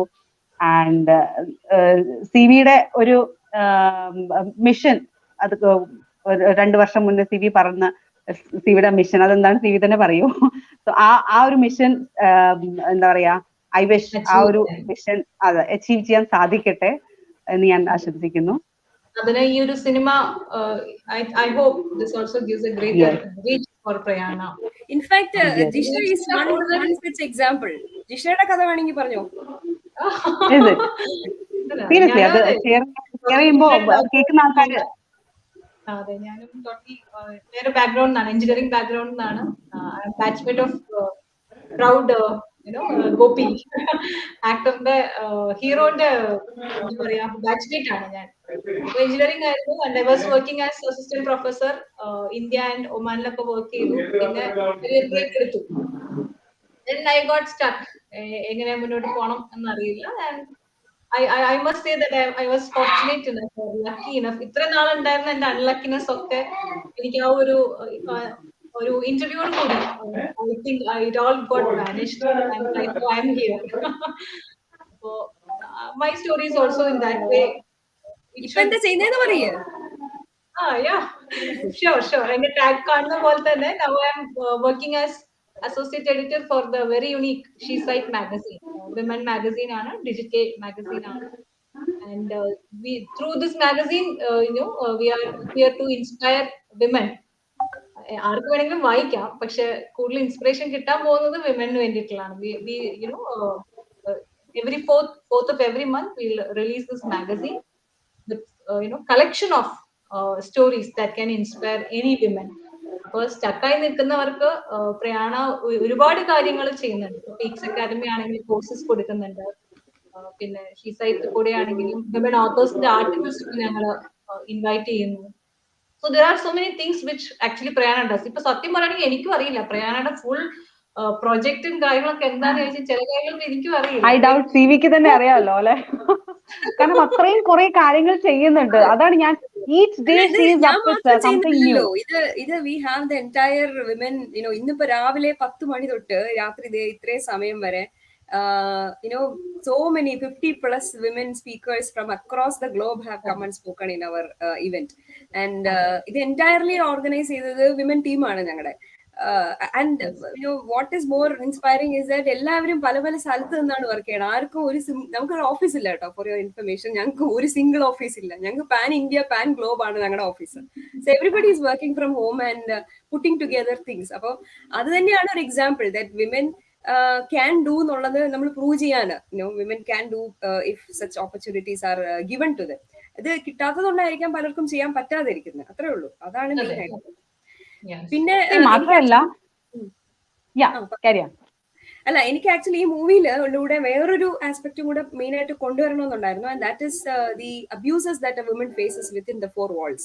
നമ്മൾ ഇതിനകത്ത് ഈ മൂവിയിൽ പലതരത്തിലുള്ള അബ്യൂസ് ടച്ച് അപ്പോൺ ചെയ്തിട്ടുണ്ട്. Financial abuse, physical abuse, emotional abuse, as well as sexual abuse. ഇത് സബ്റ്റിലായിട്ടാണ് നമ്മൾ കാണിച്ചിരിക്കുന്നത്, വളരെ വയലന്റ് ആയിട്ടൊന്നും അല്ല കാണിച്ചിരിക്കുന്നത്. പക്ഷെ ആ സബ്റ്റിൽ അബ്യൂസ് പലപ്പോഴും അത് തന്നെയാണ്, അത് തിരിച്ചറിയാൻ പറ്റാറില്ല പല സ്ത്രീകൾക്കും. അത് ഞാനൊരു അബ്യൂസ് വിക്ടിം ആണെന്ന് പോലും തിരിച്ചറിയാൻ പറ്റാതെയാണ് അവർ ജീവിക്കുന്നത്. അതുകൊണ്ട് തന്നെ അവരുടെ വളരെ ഡൗൺ ആകും. അവര് സെൽഫ് എസ്റ്റീം ഡൗൺ ആവുകയും they think that they cannot do anything. I mean എനിക്ക് എന്റെ ലൈഫ് ഇത്രേ ഉള്ളൂ എന്ന് അവര് തന്നെ അങ്ങ് അടച്ചിടുകയാണ്. മനസ്സിലായോ? അപ്പം ആ ഒരു അബ്യൂസും നമുക്ക് സബ്റ്ററായിട്ടാണെങ്കിലും എനിക്കത് കൊണ്ടുവരാൻ പറ്റി. പക്ഷെ ഇതിലും വയലന്റ് ആയിട്ടുള്ള, ഇതിലും ഡിഫിക്കൽട്ട് ആയിട്ടുള്ള അബ്യൂസസ് ഫേസ് ചെയ്തിട്ടുള്ള വിമൻ ഞങ്ങളുടെ പ്രയാണയുടെ ഓർഗനൈസേഷനിൽ പലപ്പോഴും ജോയിൻ ചെയ്യാറുണ്ട്, വരാറുണ്ട്. They take counselling and other things. But the thing is, അത് ഞാൻ അത്രയും ഒരു ഇതിലോട്ട് പോയില്ല ഈ മൂവിയിൽ. വളരെ എന്താ പറയുക, പക്ഷെ ഇതും ഒരു ഡേഞ്ചർ തന്നെയാണ്. Any sort of toxic relationship any women lives in her family, actually അതും ഒരു ലിമിറ്റിംഗ് ഫാക്ടർ തന്നെയാണ് അവളെ പുറത്തേക്ക് കൊണ്ടുവരാനും അല്ലെങ്കിൽ അവളുടെ കഴിവുകൾ പുറത്തേക്ക് എടുക്കാൻ പറ്റാതിരിക്കുന്നതിന്റെയും ഒരു പ്രധാന കാരണം അത് തന്നെയാണ്. പക്ഷെ ഈ ഒരു മൂവിയില് ഇൻഫാക്ട് ഞാൻ പറഞ്ഞ പോലെ ഇതൊരു കോണ്ടെക്സ്റ്റ് തന്നെ ഒന്ന് ആലോചിച്ച് നോക്കൂ. ഒരു അപ്പർ മിഡിൽ ക്ലാസ് ഫാമിലിയാണ്. നമ്മൾ വിചാരിക്കും ഈ ഇതുപോലത്തെ പ്രശ്നങ്ങളൊക്കെ കൂടുതലും താഴെക്കടയിലുള്ളവർക്കായിരിക്കും. ഭർത്താവ് കള്ളു കുടിച്ചിട്ട് വന്ന് തല്ലുന്നതൊക്കെ കാണുന്നത് എവിടെയാ സാധാരണ? നമ്മള് ടിവിയിൽ ഏതെങ്കിലും സിനിമയിൽ നമ്മൾ കാണുന്ന എല്ലാം എന്താണ്? അല്ലെങ്കിൽ ഈ ഒരു കൂലിപ്പണിക്കാരൻ പോയിട്ട് കള്ളു കുടിച്ചിട്ട് വന്ന് തല്ലുന്നു, ഇതൊക്കെയാണ് നമ്മൾ കാണുന്നത്. പക്ഷെ what about the urban middle class or even upper class families where women are getting abused, domestic abuse ആയിക്കോട്ടെ, മറ്റ് അബ്യൂസ് ആയിക്കോട്ടെ. അപ്പോൾ ഇതും നമുക്ക് ചർച്ച ചെയ്യപ്പെടേണ്ട ഒരു കാര്യമാണ് എന്നുള്ളത് കൊണ്ട് തന്നെയാണ് ആ ഒരു കോണ്ടെക്സ്റ്റിൽ നമ്മൾ ഈ ഒരു സ്റ്റോറി സെറ്റ് ചെയ്തത്. So I hope that message reaches. Very true, Stevie. കാരണം എഡ്യൂക്കേഷൻ ബാക്ക്ഗ്രൗണ്ടും അവനവന്റെ ഒരു പേഴ്സണാലിറ്റി ഒന്നും ചില ആൾക്കാരിലേക്ക് അത് എത്തുന്നില്ല. So there are of course many people ഈ പറഞ്ഞോട്ട് അപ്പർ മിഡിൽ ക്ലാസ്സിലും ഈവൻ അപ്പർ ക്ലാസ്സിലും ഒക്കെ ഉണ്ടാവാം. സോ ആ ഒരു ലെവലിലേക്ക് അത് എടുത്തത് very great thing I should say. ഒരുപാട് പേരുണ്ട് കാരണം സ്റ്റക്കായി നിന്നിട്ട് even if they know that this is not their cup of tea, അവർക്ക് they don't know how they have to come up. അപ്പൊ അതെന്തെന്ന് വെച്ചാൽ ലേൺ ഹെൽപ്ലെസ്നെസ് പോലെ അങ്ങനെ ഇരിക്കും. സോ ഐ ഹോപ്പ് സിനിമ കണ്ടു കഴിഞ്ഞാലെങ്കിലും ഒരുപാട് പേർക്ക് ഞങ്ങളെ കുറിച്ച് അറിയാനും പ്രയാണയുടെ activities, we are here to help such women actually. Just അവർ ആ ഒരു ഇനീഷ്യേഷൻ എടുക്കുക, ലൈക്ക് ഇപ്പോ സിനിമയിൽ കാണിക്കുന്നത് പോലെ ആ ഒരു സെൽഫായിട്ട് കുറച്ച് സാക്രിഫൈസ് ചെയ്ത് കുറച്ച് ബോൾഡ് ആയിട്ടാണെങ്കിൽ പോലും പുറത്ത് വന്നു കഴിഞ്ഞാൽ we can see പലപ്പോഴും ഇപ്പോ ജിഷ എന്നല്ലേ പേര്, യാ, വെൽ എഡ്യൂക്കേറ്റഡ് ആയിട്ടുള്ള എല്ലാ കാര്യങ്ങളും നമുക്കറിയാം. When it comes to speaking in public, അല്ലെങ്കിൽ ഒരാൾക്ക് പറഞ്ഞു കൊടുക്കാനൊക്കെ നമുക്ക് 100 നാവായിരിക്കും. ബട്ട് ദെൻ നമ്മുടെ കേസിൽ ഇങ്ങനെ ഒരു പ്രശ്നം വരുമ്പോ നമ്മൾ സ്റ്റക്കായി പോവും പലപ്പോഴും. അതായത് ഞാൻ ഇങ്ങനെ ഒരു തീരുമാനം എടുത്താൽ അതായത് what will people think of me, അങ്ങനെ ഒരുപാട് 100 ചോദ്യങ്ങൾ വരും. അപ്പോ ഒരു ധൈര്യം തരാൻ പ്രയാണ പോലത്തെ ഒരു, അതായത് അവിടെയാണ് പ്രയാണയുടെ റോൾ വരുന്നത്. സോ അങ്ങനത്തെ ഒരുപാട് ഓർഗനൈസേഷൻസ് ആണെങ്കിലും, അല്ലെങ്കിൽ ഒരു ഫ്രണ്ട് പോലത്തെ ഒരുപാട് ആൾക്കാർ നമുക്ക് ഉണ്ടെങ്കിൽ ഐ തിങ്ക് ഒരു പരിധി വരെ ഇങ്ങനെ ഒരുപാട് കാര്യങ്ങൾ നമുക്ക് അവോയ്ഡ് ചെയ്യാൻ പറ്റുമെന്ന് വിചാരിക്കുന്നു. ഞങ്ങൾ ഓഫർ ചെയ്യുന്നുണ്ട്, ഞങ്ങളുടെ കോഴ്സുകളിൽ മെന്റേഴ്സ് ഉണ്ട്. So we do give them guidance and helping hands. അത് പ്രയാണയുടെ അകത്ത് വരുമ്പോഴാണ് നമ്മൾ അറിയുന്നത്, you know, all the different activities, but it all has a same motto. എന്തൊക്കെ അതിൽ CV പ്ലാൻ ചെയ്തിട്ടുണ്ടോ, സ്ട്രക്ചർ ചെയ്തിട്ടുണ്ടോ, it just have only one motto, like woman empowerment. അത് ഒരിക്കലും ഒരു ബയാസിങ് കാണിക്കാനല്ല.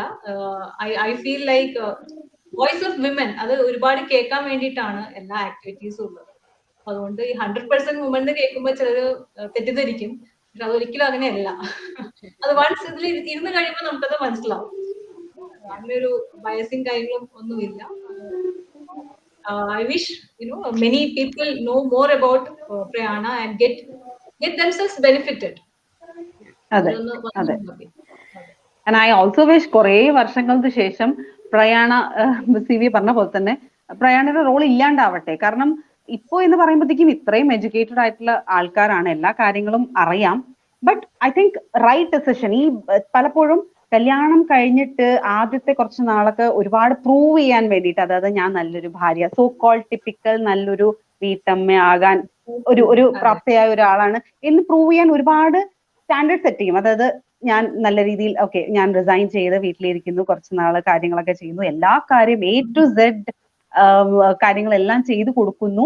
അതിനുശേഷം ഒരു 2 years ഒക്കെ കഴിയുമ്പോഴാവും ലൈക്ക് അതൊക്കെ മതിയാവും, നമുക്ക് ബോറടിക്കാൻ തുടങ്ങും. അപ്പോഴാണ് നമ്മൾ we actually come to reality and okay this is not, I mean ഇത് മാത്രമല്ലല്ലോ, ഇനിയും ഒരുപാട് എന്റെ കരിയർ എന്തായി എന്നൊക്കെ ചിന്തിച്ചു തുടങ്ങാം. ദെൻ അപ്പത്തേക്കും people around would have got use to this. And then sudden ആയിട്ടുള്ള ഒരു ഡിസിഷൻ ചേഞ്ച് വരുമ്പോഴാണ് അഹങ്കാരി ആൻഡ് ഓൾ ദ സ്റ്റഫ് വരാം. സോ ഐ തിങ്ക് ഈ ഇനിയുള്ള ജനറേഷൻ എനിക്ക് തോന്നുന്നു ആദ്യമേ ചിന്തിച്ച് ഈ കാര്യങ്ങളൊക്കെ മുൻകൂട്ടി ഇതൊക്കെ ഒരു എന്താ പറയാ, ഇപ്പത്തെ ജനറേഷനെക്കാളും ബെറ്റർ ആയിരിക്കല്ലോ നെക്സ്റ്റ് ജനറേഷൻ. അങ്ങനെ ആവട്ടെ. ആൻഡ് ഇങ്ങനെയൊരു സിറ്റുവേഷനിൽ അവർ വരാതിരിക്കട്ടെ, അല്ലെ? യങ്ങർ ജനറേഷൻ കുറെ കൂടെ അവര് സെൽഫ് കേപ്പബിൾ ആണ്. ഒരു എന്താ പറയാ 30s അല്ലെങ്കിൽ മാരേജിന് ശേഷം അല്ലെങ്കിൽ കരിയർ ബ്രേക്ക് ഒക്കെ എടുത്തതിന് ശേഷം സ്റ്റക്കായി നിൽക്കുന്നവർക്കാണ് they will be very helpful to them actually. So that's how it is. Actually ഞാൻ സംഗീത എടുത്ത് ജോയിൻ ചെയ്യാൻ പറഞ്ഞിട്ടുണ്ടായിരുന്നു, മ്യൂസിക് ഡയറക്ടർ. പാട്ട് അത് നമുക്ക് പ്രത്യേകം പറയണമല്ലോ, പാട്ട്. Maithili, okay, Maithili has joined, maybe you can go ahead with her. ഞാനൊന്ന് പിൻവാങ്ങിക്കോട്ടെ. ഹലോ, വൈഫ് അവിടെ തൃപ്പൂണിത്തുറ നിൽക്കാം. വളരെ സന്തോഷം. എനിക്കൊരു കോൾ ഉണ്ട് 8 മണിക്ക്. അപ്പൊ രശ്മി എന്തായാലും കണ്ടിന്യൂ ചെയ്യും. അപ്പൊ ഗ്രേറ്റ് ഇനീഷ്യേറ്റീവ് ആൻഡ് എന്താ പറയാ, further പ്രയാണയുടെ പ്രൊസീഡിങ്സിലും to the maximum possible we will contribute. അപ്പൊ ചന്ദ്ര എന്നൊരു ഡയലോഗ് പറഞ്ഞായിരുന്നു, ഇത് സക്സസ് ആയ ഇതുപോലത്തെ കഥകൾ ഇനിയും വരുമെന്ന്. അതെ, വരും, ഇനി വരും. നമ്മൾ വരട്ടെ, ഒരുപാട് കഥകൾ വരട്ടെ, അല്ലേ? വിമൻ പവർ പ്രൊഡക്ഷൻസ് എന്ന് പറഞ്ഞ ഒരു ബാനർ തന്നെ ലോഞ്ച് ചെയ്തിരിക്കുന്നത് ഇതിന് വേണ്ടിയിട്ടാണ്. വിമൻ സ്റ്റോറീസ്, അതുപോലെ വിമൻ ഫിലിം മേക്കേഴ്സ്. ഞാൻ കട്ട സപ്പോർട്ട് ഉണ്ടാവും, ഞാൻ അവിടെ ഉണ്ടാവും. എല്ലാ പടത്തിലും ഇന്ന് എവിടെയെങ്കിലും കുത്തിക്കയറ്റണം. ചാൻസസ് ഇനിയും ഉണ്ട്. കാരണം എന്താ വെച്ചാൽ ഇപ്പൊ ഇതൊരു കോമൺ തീമാണ് എന്ന് എല്ലാവരും പറയാം, വേണമെങ്കിൽ അവർക്ക് പറയാം ഇറ്റ്സ് എ കോമൺ തീം. പക്ഷെ the thing is it still exist. അതാണ് എല്ലാവരും റിമൈൻഡ് ചെയ്യേണ്ടത് ഈ ഒരു സിനിമയിൽ കൂടെ. എല്ലാവരും വിമൻ എംപവർമെന്റും ജെൻഡർ ഇക്വാലിറ്റി കാര്യങ്ങളെല്ലാം പറഞ്ഞു നടക്കുന്നുണ്ടെങ്കിലും some part of the world still all these things happens. It's common theme, but then അതിനകത്തൊരു സൊല്യൂഷൻ തന്നിരിക്കുന്നത് ദാറ്റ്സ് നോട്ട് ദാറ്റ് കോമൺ. ആ സൊല്യൂഷൻ അതാണല്ലോ നമ്മൾ ലൈക്ക് ഒരുപാട് ആൾക്കാരിലേക്ക് ആ ഒരു സൊല്യൂഷൻ എത്തുക എന്നുള്ളതാണ് ഇതിൽ ഏറ്റവും വലിയ ഹൈലൈറ്റ് എന്ന് പറയുന്നത്. ആ ഒരു ധൈര്യം എല്ലാവർക്കും ഉണ്ടാവട്ടെ. അതെ അതെ അതെ. Okay, Maithili can you on the video? Maithili ആരാന്ന് ആൾക്കാർക്ക് മനസ്സിലാവട്ടെ please. Hello. Welcome Maithili. Happy to see the smiling face. Yes. Okay. So, how are you today? Good. Good. നല്ല exam Maithili is daughter of Chandra. അറിയാത്തവർക്ക് അതും കൂടെ അറിയാം. ഒരുപാട് പേര് ചോദിച്ചു എന്റെ അടുത്ത് മൂത്ത കുട്ടിയായിട്ട് അഭിനയിച്ചത് ആരാണ്, ഇവരൊക്കെ റിലേറ്റീവ് ആണോ എന്നൊക്കെ ചോദിച്ചു. എനിക്ക് വന്ന കമന്റ്സ് എന്റെ ഫ്രണ്ട്സിക്ക് ചോദിച്ചത് ആരാണ് ഗോപിനോട് ചേർന്നാണോ, പക്ഷെ വെരി സീൻ. അപ്പൊ അവർ റിലേറ്റീവ് ഉള്ളവരാണോ എന്നൊക്കെ ചോദിച്ചു. You also got very good comments. Over to you Maithili, എന്താണ് പറയാനുള്ളത്? അമ്മയുടെ പ്രൊജക്ടിന്റെ ഭാഗമായി എനിക്ക് ഓർമ്മയുണ്ട് ഇത് ആദ്യമായിട്ട് അമ്മ എൻ്റെ അടുത്ത് കഥയൊക്കെ ആദ്യം പറഞ്ഞപ്പോ എനിക്ക് തോന്നുന്ന കാറിൽ എന്തോ ഇരിക്കുമ്പോഴാണ് പറഞ്ഞേ തോന്നുന്നു. അപ്പൊ ഞാൻ ആദ്യം പറഞ്ഞു ഇതൊക്കെ അമ്മ കഥ പറച്ചില് മാത്രമേ ഉള്ളൂ, ഇതൊന്നും ഉണ്ടാക്കാനൊന്നും പോണില്ല. അതാണ് ഞാൻ ഫസ്റ്റ് പറഞ്ഞത്. അത് കഴിഞ്ഞിട്ട് കിട്ടിയത് മൈഥിലിയായിരിക്കണം. അത് കഴിഞ്ഞിട്ട് കുറച്ച് മാസങ്ങൾ കഴിഞ്ഞു and here we are, movie is out. ഞാൻ ഇന്ന് ടി വിയിൽ ഇരുന്ന് കണ്ടു. അപ്പൊ ഞാൻ ശരിക്കും ഒന്ന് ആലോചിച്ചു. അപ്പൊ എനിക്ക് മനസ്സിലായത് എന്റെ അമ്മ ശരിക്കും ഒരു മൂവി ഉണ്ടാക്കി. ട്രെയിലർ എന്റെ ഫ്രണ്ട്സിനൊക്കെ അയച്ചു കൊടുത്തു. നല്ലോണം ട്രോൾസ് ഒക്കെ ഉണ്ടായിരുന്നു. എനിക്ക് മെയിൻലി ഫ്രണ്ട്സ് ആകുമ്പോ പിന്നെ അതായിരിക്കുമല്ലോ. Overall experience was really good. ഞാൻ ഈ ഒരു like you know behind the scenes experience കഴിഞ്ഞപ്പോ every time I watch a movie I could understand. ഇപ്പൊ ഒരു ഷോട്ട് എടുത്ത് എത്ര ഡിഫിക്കൽട്ടി അവര് like all the problems they could have faced, might have faced, അതൊക്കെ ഞാൻ ആലോചിക്കാൻ തുടങ്ങി. Like so overall the experience was great I would say. അത് ഇത്ര ഒരു യങ് ഏജില് I could experience all that. It's an honor. Age മാത്രമല്ല ഒരു ക്രൂവും ഡിഫറെന്റ് ആണല്ലോ മൈഥിലിക്ക്. Mother is there with you. അപ്പൊ അതൊരു സ്പെഷ്യൽ ഇത് തന്നെയാണ്. അതെ. ഇൻഫാക്ട് അവിടെയും എനിക്കൊരു പോയിന്റ് പറയാനുണ്ട് ജിഷ. നോർമലി ഇതേപോലെ ചെറിയ കുട്ടികള് എസ്പെഷ്യലി നമ്മൾ അഭിനയിപ്പിക്കുമ്പോൾ ആസ് എ പാരന്റ് എനിക്കും ഇതിനു മുമ്പും അവൾക്ക് 1-2 ചാൻസസ് ഒക്കെ വന്നിട്ടുണ്ട്. പക്ഷെ എനിക്ക് പേഴ്സണലി അവിടെ പോയി നിൽക്കാൻ പറ്റാത്തത് കൊണ്ടും അല്ലെങ്കിൽ എന്താ പറയാ സമയമില്ലാത്തതുകൊണ്ടും ഞാനത് വേണ്ടാന്ന് വെച്ചിട്ടുണ്ട്. പക്ഷെ ഇതിപ്പം നമ്മൾ തന്നെയാണല്ലോ, ഞാനിവിടെ ഫുൾ ടൈം ഉണ്ടല്ലോ. സോ ആ ഒരു മനസ്സിനുള്ളിൽ ആ ഒരു സേഫ്റ്റി കൺസേൺ, ഓഫ്കോഴ്സ് ഫിലിം ലൊക്കേഷനിൽ safety is not a big issue. കാര്യം അവിടെ എല്ലാവരും ഉണ്ട്. അതുകൊണ്ട് ആർക്ക് വേണമെങ്കിലും എസ്പെഷ്യലി വിമന് വളരെ സേഫ് ആയിട്ട് തന്നെ വർക്ക് ചെയ്യാൻ പറ്റുന്ന ഒരു ഇൻഡസ്ട്രിയാണ്. Probably out of the shoot location another we hear certain bad things happening. പക്ഷെ നോർമലി ഷൂട്ടിന്റെ സമയത്ത് സത്യം പറഞ്ഞു കഴിഞ്ഞാൽ we are in a safe zone.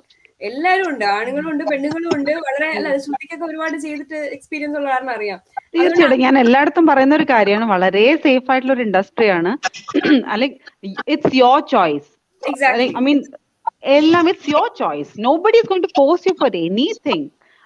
I am really like ആ ഒരു കാര്യത്തിൽ ഈ ഒരു ഇൻഡസ്ട്രി എനിക്ക് ഭയങ്കര സേഫ് ആയിട്ടാണ് തോന്നുന്നത്. വേറെ ഒരു ഇൻഡസ്ട്രിയിൽ കാട്ടിലും back stabbing and all this എനിക്ക് വളരെ കുറച്ചായിട്ടാണ് തോന്നിയിരിക്കുന്നത് കേട്ടോ ഈ ഒരു ഇൻഡസ്ട്രിയിൽ. സോ സേഫ്റ്റി ഇഷ്യൂ എന്നുള്ള സംഭവം ഷൂട്ടിലിരിക്കുമ്പോൾ there are certain rules and regulations to be followed.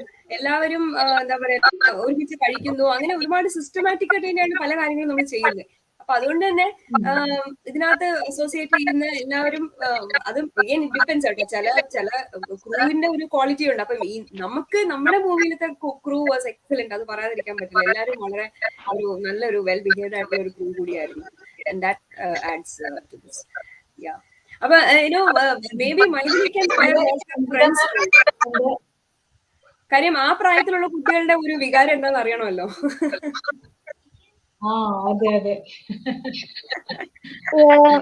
ഞാൻ അയച്ചു കൊടുത്തിരുന്നു എന്റെ ഫ്രണ്ട്സിന്, അവരൊക്കെ കണ്ടു. എനിക്ക് കിട്ടുന്ന ട്രോളൊക്കെ കിട്ടി. പക്ഷെ all jokes apart, they said it was a really good movie. It conveys a really good message. And അതും ഫസ്റ്റ് ട്രൈ എന്നൊക്കെ പറയുമ്പോൾ ഇറ്റ്സ് എക്സലന്റ്. അങ്ങനെയൊക്കെയാണ് അവര് പറഞ്ഞത്. അതും അവര് പറഞ്ഞു ആക്ടിംഗ് ഒക്കെ ഇറ്റ് വാസ് വെരി നാച്ചുറൽ. ഞാൻ മെൻഷൻ ചെയ്തായിരുന്നു every one was first trial ആയിരുന്നു. അപ്പൊ അത് വെച്ച് നോക്കുമ്പോ most of them told it was amazing. a good review. Okay, good. Thank you. ആ ജനറേഷനിലെ പിള്ളേരെ അഭിനയം ഭയങ്കര ഇഷ്ടമാണ്. അതാണ്. Okay, now we have the music director. Sangeeta ma'am ഉണ്ട്. Sangeeta ma'am has joined. Welcome ma'am. Unmute you, Sangeeta. Unmute ചെയ്യാമോ ma'am? Unmute ചെയ്യാമോ? Sorry കുറച്ച് ലേറ്റ് ആയി പോയി, സോറി.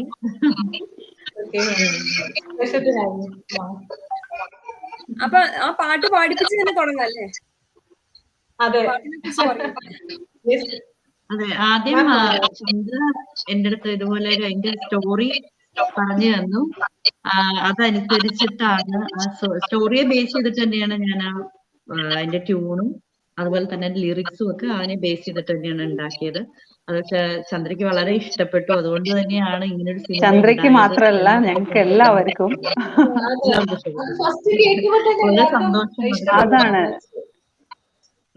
ആ ഒരു എനർജി പാട്ടിന്.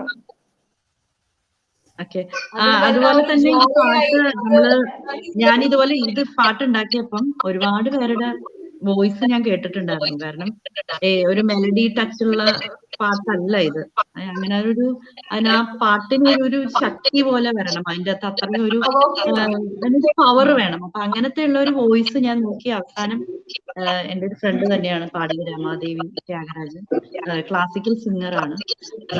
അങ്ങനെ രമയുടെ വോയിസ് ഞാൻ ഇതുപോലെ വരാൻ പറഞ്ഞ ഒരു ദിവസം വരാൻ പറഞ്ഞ് നമ്മൾ സ്റ്റുഡിയോയിൽ പോയി ആദ്യം തന്നെ ഒന്ന് റെക്കോർഡ് ചെയ്ത് നോക്കി. വെച്ചാൽ അത് രമയുടെ ആദ്യത്തെ ഫിലിമാണിത്, ആദ്യമായിട്ടാണ് ഫിലിമിൽ പാടുന്നത്. അതുകൊണ്ട് ഭയങ്കര ടെൻഷനായിരുന്നു.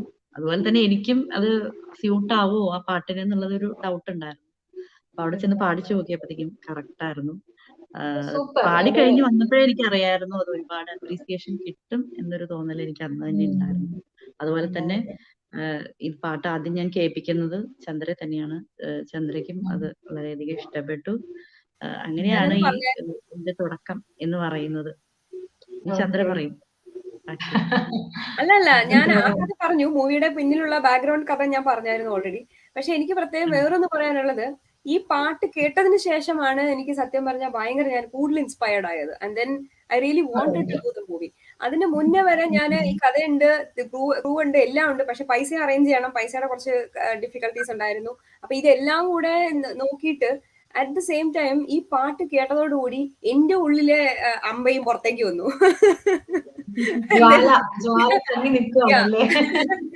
ഐ ഡിസൈഡഡ് ഇത് എങ്ങനെയെങ്കിലും ചെയ്തേ പറ്റുള്ളൂ. ആൻഡ് ആ ഒരു സമയത്ത് നമ്മളിത് ഡിസ്കഷൻ ഒക്കെ നടക്കുന്നത് സെപ്റ്റംബർ ഒക്ടോബർ സമയത്താണ്. അപ്പൊ തന്നെ എനിക്ക് ഓൾറെഡി US വരാനുള്ള ഇൻവൈറ്റ് വന്നു കഴിഞ്ഞു. അപ്പൊ സത്യം പറഞ്ഞാൽ ഞാൻ ഭയങ്കര തിരക്കാണ്. അതിൻ്റെതായിട്ടുള്ള കുറെ വീട്ടിലത്തെ കാര്യങ്ങള്, കമ്പനിയിലെ കാര്യങ്ങൾ എല്ലാം നോക്കാനുണ്ട്. അതിന്റെ ഇടയിൽ ഇത് എന്ന് പറഞ്ഞത് ഒരു ബിഗ് പ്രോജക്റ്റ് തന്നെയാണ്. ഒരു സാധനം നമ്മൾ ചെയ്യുക, ഷൂട്ട് ചെയ്യുക, പ്രീ പോസ്റ്റ് പ്രൊഡക്ഷൻ എല്ലാ വർക്കും. അപ്പോ ഇത് എടുക്കണോ എന്നുള്ള ഒരു കൺഫ്യൂഷനിലായിരുന്നു. പിന്നെ അതിന്റെ കൂടെ പൈസയും, ഇതെല്ലാം കൂടെ വെച്ച് നോക്കുമ്പോൾ ഈ പ്രോജക്റ്റ് ചെയ്യണോ എന്നുള്ള ഒരു കൺഫ്യൂഷനിലായിരുന്നു. ബട്ട് ദെൻ ഈ സംഗീതയുടെ പാട്ട് കേട്ടതോടുകൂടി ഞാൻ ഡിസൈഡ് ചെയ്തു, yes, I am going to do this whatever it's done. അപ്പൊ അങ്ങനെ പിന്നെ അങ്ങോട്ട് പവർഫുൾ പാട്ടാണ്. ഇവിടെ എന്റെ മോളെ പവർഫുൾ വോയിസും പവർഫുൾ ലിറിക്സും. Thank you. എന്താണെങ്കിലും ഇതിലെല്ലാ ക്രൂ മെമ്പേഴ്സും, അതുപോലെ എനിക്ക് രശ്മി ഞാൻ ഇപ്പോഴാദ്യമായിട്ടാണ് ഇതിൽ കാണുന്നത്. സിനിമയിലെ കണ്ടിട്ടുള്ളൂ രശ്മി. അപ്പൊ ഇപ്പൊ കാണുമ്പോ വളരെ സന്തോഷമുണ്ട്. നന്നായിട്ട് അഭിനയിച്ചിട്ടുണ്ട്, എല്ലാവരും നന്നായിട്ട് അഭിനയിച്ചിട്ടുണ്ട്. പ്രത്യേകിച്ച് ഈ പാട്ടിന്റെ സീനില് അതില് ഏറ്റവും അവസാനം ഈ പാട്ടിന് വേണ്ടി ചന്ദ്ര കുറച്ച് വിഷ്വൽസ് എടുത്തിട്ടുണ്ടായിരുന്നു. അത് ഞാൻ ലാസ്റ്റ് ഡബിങ്ങിന്റെ ടൈമിൽ ഞാൻ പോയപ്പോ എനിക്കത് കാണിച്ചു തന്നിട്ടുണ്ടായിരുന്നു ചന്ദ്ര. ഇത് ഭയങ്കര ഇഷ്ടപ്പെട്ടു ആ പാട്ട്. അതെല്ലാം കൂടി വന്നപ്പോഴത്തേക്കും ഭയങ്കര രസമായിട്ടുണ്ട്. എന്തായാലും ആ പാട്ടിന് എനിക്ക് തോന്നുന്നു ഇത് കഴിഞ്ഞ ഇറങ്ങുന്നത് തോന്നുന്നു അല്ലേ ചന്ദ്ര? മാം, നമ്മൾ ആദ്യമായിട്ടാണ് കാണുന്നത്. നമസ്തേ. ആക്ച്വലി എന്നോട് ഒരുപാട് പേര് ആക്ടിങ്ങിനെ കുറിച്ചൊക്കെ പറഞ്ഞെങ്കിലും നമുക്കറിയാലോ കാര്യം, ഈ പാട്ടുള്ളത് കൊണ്ടാണ് ഈ ആക്ടിങ്ങിലോട്ട് അധികം ആരും ശ്രദ്ധിക്കാതെ പോയിട്ടെന്ന് എനിക്ക് തോന്നുന്നു. അത് പാട്ട് കേട്ടപ്പോ ഈ ചന്ദ്രമാം പറയുന്ന പോലെ ആ പാട്ട് കേൾക്കുമ്പോ നമുക്ക് ചെയ്യണം ഒരു ഫീൽ ഉണ്ടാവുമല്ലോ. ആ സ്പാർക്ക് ശരിക്കും എനിക്ക് ആ പാട്ട് കേട്ടപ്പം എനിക്ക് ഭയങ്കരമായിട്ട് ആക്ച്വലി അത് കേട്ടതിന് ശേഷം അല്ലെങ്കിൽ അതിന്റെ മ്യൂസിക് ഇവിടെ നമ്മുടെ സോങ് റിലീസ് ആയതിനു ശേഷം ഞാൻ ഡെയിലി ആക്ച്വലി ഞാൻ കുക്കിംഗ് ചെയ്യുമ്പോഴും എന്ത് ചെയ്യുമ്പോഴും ഞാൻ സത്യം അത് കേൾക്കുമ്പോൾ ഒരു ഭയങ്കരമായിട്ട് ഇൻസ്പയർഡ് ആവും. അതാണ് റിലീസ് ചെയ്തിരുന്നെങ്കിൽ എന്ന് സത്യം പറഞ്ഞാൽ ആലോചിച്ചു പോയി. എന്റെ 2 years ഉള്ള മോൻ ആ പാട്ട് വെക്കാൻ വേണ്ടി കഴിയും. കൊക്കോമെലൻ കാണുന്ന ആളാണ്, അല്ലെങ്കിൽ മറ്റേ കാർട്ടൂൺ ചാനൽസ് ഒക്കെ കാണുന്ന ആളാണെങ്കിൽ പോലും ആ പാട്ടിന്റെ എന്തെങ്കിലും ഒരു സെക്കൻഡ് കേട്ട് കഴിഞ്ഞാൽ അവന് ഫുൾ ആ പാട്ട് പാടും. അദ്ദേഹം ആ പാട്ടിനോടൊപ്പം ഇരുന്ന് പാടും. കുട്ടികൾക്ക് പോലും അത്രയും ആ മ്യൂസിക് ഭയങ്കരമായിട്ട് പഠിക്കാൻ പറ്റുന്നുണ്ട്, ഗ്രാസ്പ് ചെയ്യാൻ പറ്റുന്നുണ്ടെങ്കിൽ അത് ശ്രദ്ധിക്കാനായിട്ട് പറ്റുന്നുണ്ട് കുട്ടികൾക്ക്. അത് ഇന്ന് എനിക്ക് ഭയങ്കരമായിട്ട് ഒരു ഇത് തോന്നിയെന്ന് വെച്ചാൽ ഇന്ന് ചന്ദ്രയുടെ ഒരു ടോക്ക് ഉണ്ടായിരുന്നു ആകാശവാണിയിലെ എഫ്എമ്മിൽ ഉണ്ടായിരുന്നു. ചന്ദ്ര ഈ സിനിമയെ കുറിച്ചിട്ടൊക്കെ അതിനൊരു ഒരു ചെറിയ അതിന്റെ സ്റ്റോറിയും ഒക്കെ പറഞ്ഞതിന് ശേഷമാണ് ഈ പാട്ട് വരുന്നത്. അതും ഈ പാട്ടും കൂടി വന്നപ്പോണ്ടല്ലോ ഭയങ്കര എന്താ പറയാ, ശരിക്കും പറഞ്ഞാൽ ഇങ്ങനെ നമുക്ക് ഭയങ്കരമായിട്ട് ഞാൻ ഇത്രയും പാട്ട് മാത്രമായിട്ട് കേൾക്കുമ്പോഴുള്ളത് പോലെയല്ല, ചന്ദ്ര അതിനെ പറ്റി ഒന്ന് ഒരു ഡിസ്ക്രിപ്ഷൻ പറഞ്ഞതിന് ശേഷം ആ പാട്ട് വന്നപ്പോഴേ ഭയങ്കര രസമുണ്ടായിരുന്നു. കേട്ട ഒരുപാട് പേര് എന്റെ അടുത്ത് വിളിച്ച് പറയുകയും ചെയ്തു. എന്താണെങ്കിലും ഇങ്ങനത്തെ ഒരു ഓപ്പർച്യൂണിറ്റി നമുക്ക് എല്ലാവർക്കും ചന്ദ്രയാണ് ഒരുക്കി തന്നത്. എന്തായാലും ചന്ദ്രയുടെ ഒരു വലിയ താങ്ക്സ്. ആ സൗണ്ട്, ആ പാട്ടിന്റെ മാമിന്റെ ഒരു സൗണ്ട് ഇതില് ഭയങ്കരമായിട്ട് എത്ര നല്ല സിംഗർ ആണെന്ന് പറഞ്ഞാലും ആ ഒരു വെയിറ്റ് ഉള്ള ഒരു സൗണ്ട് ഈ സോങ്ങിന് എക്സലന്റ്. ആ മാമിന്റെ സെലക്ഷൻ ഭയങ്കരമായിരുന്നു. ഈ മാമിനെ കൊണ്ട് പാടിക്കാം എന്ന് എടുത്ത ഡിസിഷൻ ഭയങ്കരമായിരുന്നു. അത് ആദ്യത്തെ പാട്ടാണ് സിനിമയിൽ ആദ്യമായിട്ട് പാടുന്നത്. ക്ലാസിക്കൽ സിംഗർ ആണ്. ഫിലിം സോങ്സ് ഒന്നും പാടില്ല. അതാണ് ഒരു ഫിലിം സോങ്സും പാടാത്ത ആളാണ്. ഇന്ന് വരെ ഒരു ഫിലിം സോങ്സ് എവിടെയെങ്കിലും ഒന്ന് പാടാനായിട്ട് പറഞ്ഞാൽ പോലും പാടില്ല. എപ്പോഴും ക്ലാസിക്കൽ മാത്രം പാടുന്നുള്ളൂ. കച്ചേരിയൊക്കെ നടത്തും, അത്രേ ഉള്ളൂ. പക്ഷെ അത് ആദ്യമായിട്ട് സിനിമയ്ക്ക് വേണ്ടിയിട്ട് എങ്ങനെ ഈ ഒരു ഞാൻ സോങ് വെച്ചിട്ട് ഞാനൊരു ഡാൻസ് കൊറിയോഗ്രാഫി ചെയ്തു വെച്ചിട്ടുണ്ട്. ഇപ്പൊ ജസ്റ്റ് ഞാൻ ആക്ച്വലി ആരും കാണിച്ചിട്ടില്ല, ഞാൻ തന്നെ അത് അവിടെ ഇവിടെയൊക്കെ നിന്ന് കുറച്ച് റിലീസ് ചെയ്യാം. ഞാൻ ചെറുതായിട്ട് റീൽസിലൊക്കെ ആക്കാം, നമുക്കത് വൈറലാക്കാം ഒരു പക്ഷേ അല്ലെ, റീൽസിലൊക്കെ ഇട്ട്. ഇത് കാണുമ്പോ എനിക്ക് തോന്നിയ ഒരു പാതയം എന്ന് പറഞ്ഞ സിനിമയില് ചിപ്പി ഒരു ഡാൻസ് ചെയ്യുന്നുണ്ട്. ഈ കയ്യിൽ ഇങ്ങനെ തീയൊക്കെ വെച്ചിട്ട് ഒരു അങ്ങനെ സ്റ്റേജ് ഷോയില് അവര് കളിക്കുന്നതായിട്ട് അതിന്റെയൊക്കെ ഒരു അങ്ങനത്തെയൊക്കെ ഒരു ടീമൊക്കെ ഞാൻ ഉദ്ദേശിച്ചിരുന്നു. ഇത് പാട്ട് കുറച്ചുകൂടി നന്നാവും ഞാൻ ഉദ്ദേശിച്ചിട്ടുണ്ട്.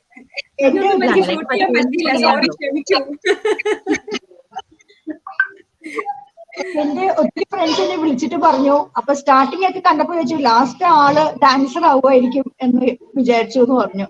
കാരണം ട്രെയിലറിൽ കുറച്ച് ഡാൻസ് കാണിക്കുന്ന പോലെ എന്തോ കാണിച്ചത് കൊണ്ട് അപ്പൊ അവരൊക്കെ വിചാരിച്ചു ഡാൻസർ ആയിരിക്കും ആള് എന്ന് വിചാരിച്ചത്. അങ്ങനെ പിന്നെ ഒരുപാട് കമന്റ്സ് വന്നു, ഇത് എന്റെ ലൈഫ് തന്നെയാണോ എന്ന് ചോദിക്കുന്ന, മീൻസ് അത്രയും ഫീൽ ചെയ്തു എന്ന് പറയുന്ന 2-3 പേര് എന്നെ വിളിച്ചു പറഞ്ഞു. ശരിക്കും ഞങ്ങളുടെ ലൈഫ് എങ്ങനെ അറിഞ്ഞു എന്ന് അത്രയും ആപ്റ്റായിട്ട് നിങ്ങൾ ഓരോ കാര്യങ്ങൾ ചില ഇൻസിഡൻസ് വെച്ച് ചെയ്തേക്കുന്നത്, അതുപോലെ കുടിച്ചിട്ട് വന്നിട്ടുള്ള സീക്വൻസ് ഒക്കെ നമ്മൾ കുറച്ചേ കാണിച്ചിട്ടുള്ളെങ്കിലും അതൊക്കെ ഒരുപാട് പേർക്ക് ഫീൽ ആയിരുന്നു. ഞാൻ പറഞ്ഞു ഇതെല്ലാം ഞാൻ കറക്റ്റ് ആയിട്ട് ഞങ്ങളുടെ ഡയറക്ടറിന്റെ അടുത്തേക്ക് എത്തിക്കുന്നതായിരിക്കും. Message, voice message, call. Title പറഞ്ഞ പോലെ തന്നെ story of million of women. സത്യം പറഞ്ഞാൽ ഞാൻ ഇതിനകത്ത് എന്റെ പേര് ഞാൻ ആക്ച്വലി സ്ക്രീൻ പ്ലേ സ്റ്റോറി എന്റെ പേര് വെക്കരുതെന്ന് ഞാൻ പറഞ്ഞായിരുന്നു. പക്ഷെ ഇട്ടപ്പോ ലാസ്റ്റ് ടൈറ്റിൽ സ്റ്റോറി എന്നാണ് വെച്ചത്. ഞാൻ നല്ല സ്റ്റോറി, ഈ സ്റ്റോറി എല്ലാം നമ്മുടെ ചുറ്റും കാണുന്ന സ്ത്രീകളുടെ കഥകളിൽ നിന്നും എടുത്തിട്ടുള്ള ഇൻസിഡൻസ് കോർത്തിണക്കിയിട്ടുള്ള ഒരു സാധനം. അത്രേ ഞാൻ ചെയ്തിട്ടുള്ളൂ. So anyway it's been great. Thank you all. ഇനിയും നമുക്ക് മെസ്സേജസ് ഇനി പാസ് ചെയ്യാം അല്ലേ? 100 days ഒക്കെ നമുക്ക് ഇതുപോലെ സെലിബ്രേറ്റ് ചെയ്യാം. മൂവി 100 days എന്നൊക്കെ പറഞ്ഞിട്ട് നമുക്ക് ചെയ്യാലോ, കുറെ കൂടെ ആൾക്കാരെ കേൾക്കട്ടെ. ഇതിനു വേണ്ടി നമുക്ക് എന്താ അവാർഡിന് വേണ്ടിട്ട് നമുക്ക് കൊടുക്കാൻ കേട്ടോ ചന്ദ്രൻ. വെബ് മൂവി അവാർഡ്സ് ഉണ്ട്, പറയാൻ പറ്റില്ല അല്ലേ? എല്ലാരും ഭാഗ്യം പോലെ ഇരിക്കും. അല്ല ഞാൻ പറഞ്ഞ പോലെ ഈ മൂവി കണ്ടിട്ട് ഒരു സ്ത്രീയിലും ഒരു മാറ്റം സൃഷ്ടിക്കണം, അല്ലെങ്കിൽ അവര് അവരുടെ ലൈഫിൽ ഉയർന്നതാണെങ്കിൽ I think that biggest award. പ്രത്യേകിച്ച് നമുക്ക് അവാർഡ് ഒന്നും ആരും തന്നില്ലേലും കുഴപ്പമില്ല. അതാണ് നമ്മുടെ ജനങ്ങൾ ഏറ്റെടുക്കുന്നു എന്നുള്ളത് തന്നെയാണ് ഏറ്റവും വലിയ അംഗീകാരം. അതന്നെ നമുക്ക് ട്രൈ ചെയ്യാലോ.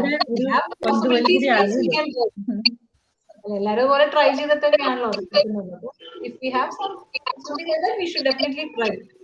ഇറ്റ്സ് എലിജിബിൾ അല്ലേ? രശ്മിയുടെ ആക്ടിംഗ് ഒക്കെ ഇനി നന്നായിട്ട് വരട്ടെ. നേരത്തെ പറഞ്ഞ അതെ, ഇതൊരു തുടക്കം മാത്രമാണ്. കാര്യം ഞാൻ പറഞ്ഞ പോലെ പ്രയാണയുടെ തന്നെ ഒരു ഇനിഷ്യേറ്റീവ് ആയിട്ട് വിമൻ ഫോർ പ്രൊഡക്ഷൻസ് എന്നൊരു ബാനർ ലോഞ്ച് ചെയ്ത് മുന്നോട്ട് കൊണ്ടുപോകണം. ഓൾറെഡി നമ്മൾ ആ ബാനറിന്റെ പേരിലാണ് ഇത് ചെയ്തിരിക്കുന്നത്. അപ്പൊ ഇനി ഫ്യൂച്ചറിലും ഇതുപോലത്തെ വിമൻ സെൻട്രിക് ആയിട്ടുള്ള സ്റ്റോറീസും അതുപോലെ വിമൻ ടെക്നീഷ്യൻസ്, ഫിലിം മേക്കേഴ്സ്, ബാക്കിലും ഫ്രണ്ടിലും എല്ലാം വർക്ക് ചെയ്യുന്ന ഒരുപാട് സ്ത്രീകളെ നമുക്ക് സപ്പോർട്ട് ചെയ്യണം, കൊണ്ടുവരണം എന്നുള്ളതാണ് നമ്മുടെ ഉദ്ദേശം. സോ അതും എല്ലാവരുടെയും ആ ഒരു സപ്പോർട്ട് പ്രതീക്ഷിക്കും. തീർച്ചയായിട്ടും ഉണ്ടാവും എന്ന് പ്രതീക്ഷിക്കാം നമുക്ക്. അപ്പോ ജിഷയുടെ റോള് പറഞ്ഞില്ല കേട്ടോ. ജിഷ ഈ മൂവിയിൽ ഒരു ചെറിയ റോൾ ചെയ്തിട്ടുണ്ട്, പക്ഷെ വലിയ റോൾ ചെയ്തിട്ടുണ്ട്. ഞാൻ ചെറിയ റോൾ ചെയ്തിട്ടുണ്ട്. സബ് ടൈറ്റിൽസ് ചെയ്തിരിക്കുന്നത് ഞാനാണ്. ഇംഗ്ലീഷ് സബ് ടൈറ്റിൽസ് ചെയ്തിരിക്കുന്നത്. അതിനുള്ളൊരു ഭാഗ്യം എനിക്ക് സബ് ടൈറ്റിൽസ് ഇട്ടു. അത് കാരണം ഇപ്പൊ മൂവി ഔട്ട്സൈഡ് കേരളമുള്ള ആൾക്കാർക്കും കണ്ടാൽ മനസ്സിലാവുമല്ലോ സബ് ടൈറ്റിൽസ് വർക്ക് ചെയ്തിരിക്കുന്നത് ജിഷയാണ്. അതെ അതെ അതെ. Thank you, Chandra, for that opportunity, for trusting me and giving me that. നമ്മൾ അത്രയധികം പരിചയമില്ല, but still I took up that. അത് ആവട്ടെ, നമ്മളുടെ കേരളത്തിൽ മാത്രം നിൽക്കേണ്ട ഒരു ഇതല്ല, അപ്പൊ എല്ലായിടത്തും തന്നെ അവർക്ക് എത്തണം. Let that subtitles help them.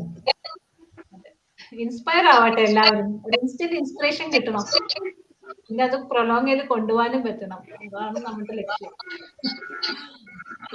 ചന്ദ്രമ്മയുടെ project US വെച്ച് എടുക്കാനും ഞങ്ങളെ കൊണ്ടുപോകാനും ഞങ്ങൾക്ക് ഭാഗ്യം ഉണ്ടാവട്ടെ. അത് ശരി. അതെ, അത് ശരി. അടുത്ത പടം നമുക്ക് US ചെയ്യാന്നല്ലേ? അതെ, അക്കരെ അക്കരെ അക്കരെ പോലെ ഞാനും ശ്രുതിയൊക്കെ അങ്ങോട്ട് വരുന്നതായിരിക്കും. അതെ അതെ അതെ. അത് ഞാൻ ഓൾറെഡി ബുക്ക്ഡ് ആണ് അല്ലേ? We have already talked about it. She's my visa. ഞാൻ ഹോളിവുഡിൽ കൊണ്ടുപോകാന്ന് പറഞ്ഞിട്ടുണ്ട് ശ്രുതിനെ. അതെ അതെ അതെ, വാഗ്ദാനങ്ങൾ.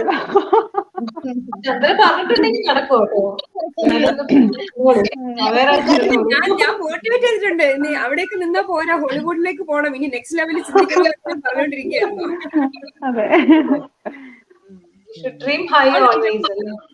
ഐ തിങ്ക് നമ്മുടെ ഈ ഒരു marathon live it has been going on for so long. അപ്പം നമ്മുടെ ടെക് ടീമും ഇപ്പൊ എല്ലാവരും ടയർഡ് ആയിരിക്കും. Wind up for the day. Thank you all wonderful ladies and for joining. And let's share and motivate more women like this. Thank you, Gada. Thank you, Gada. Thank you, Gada.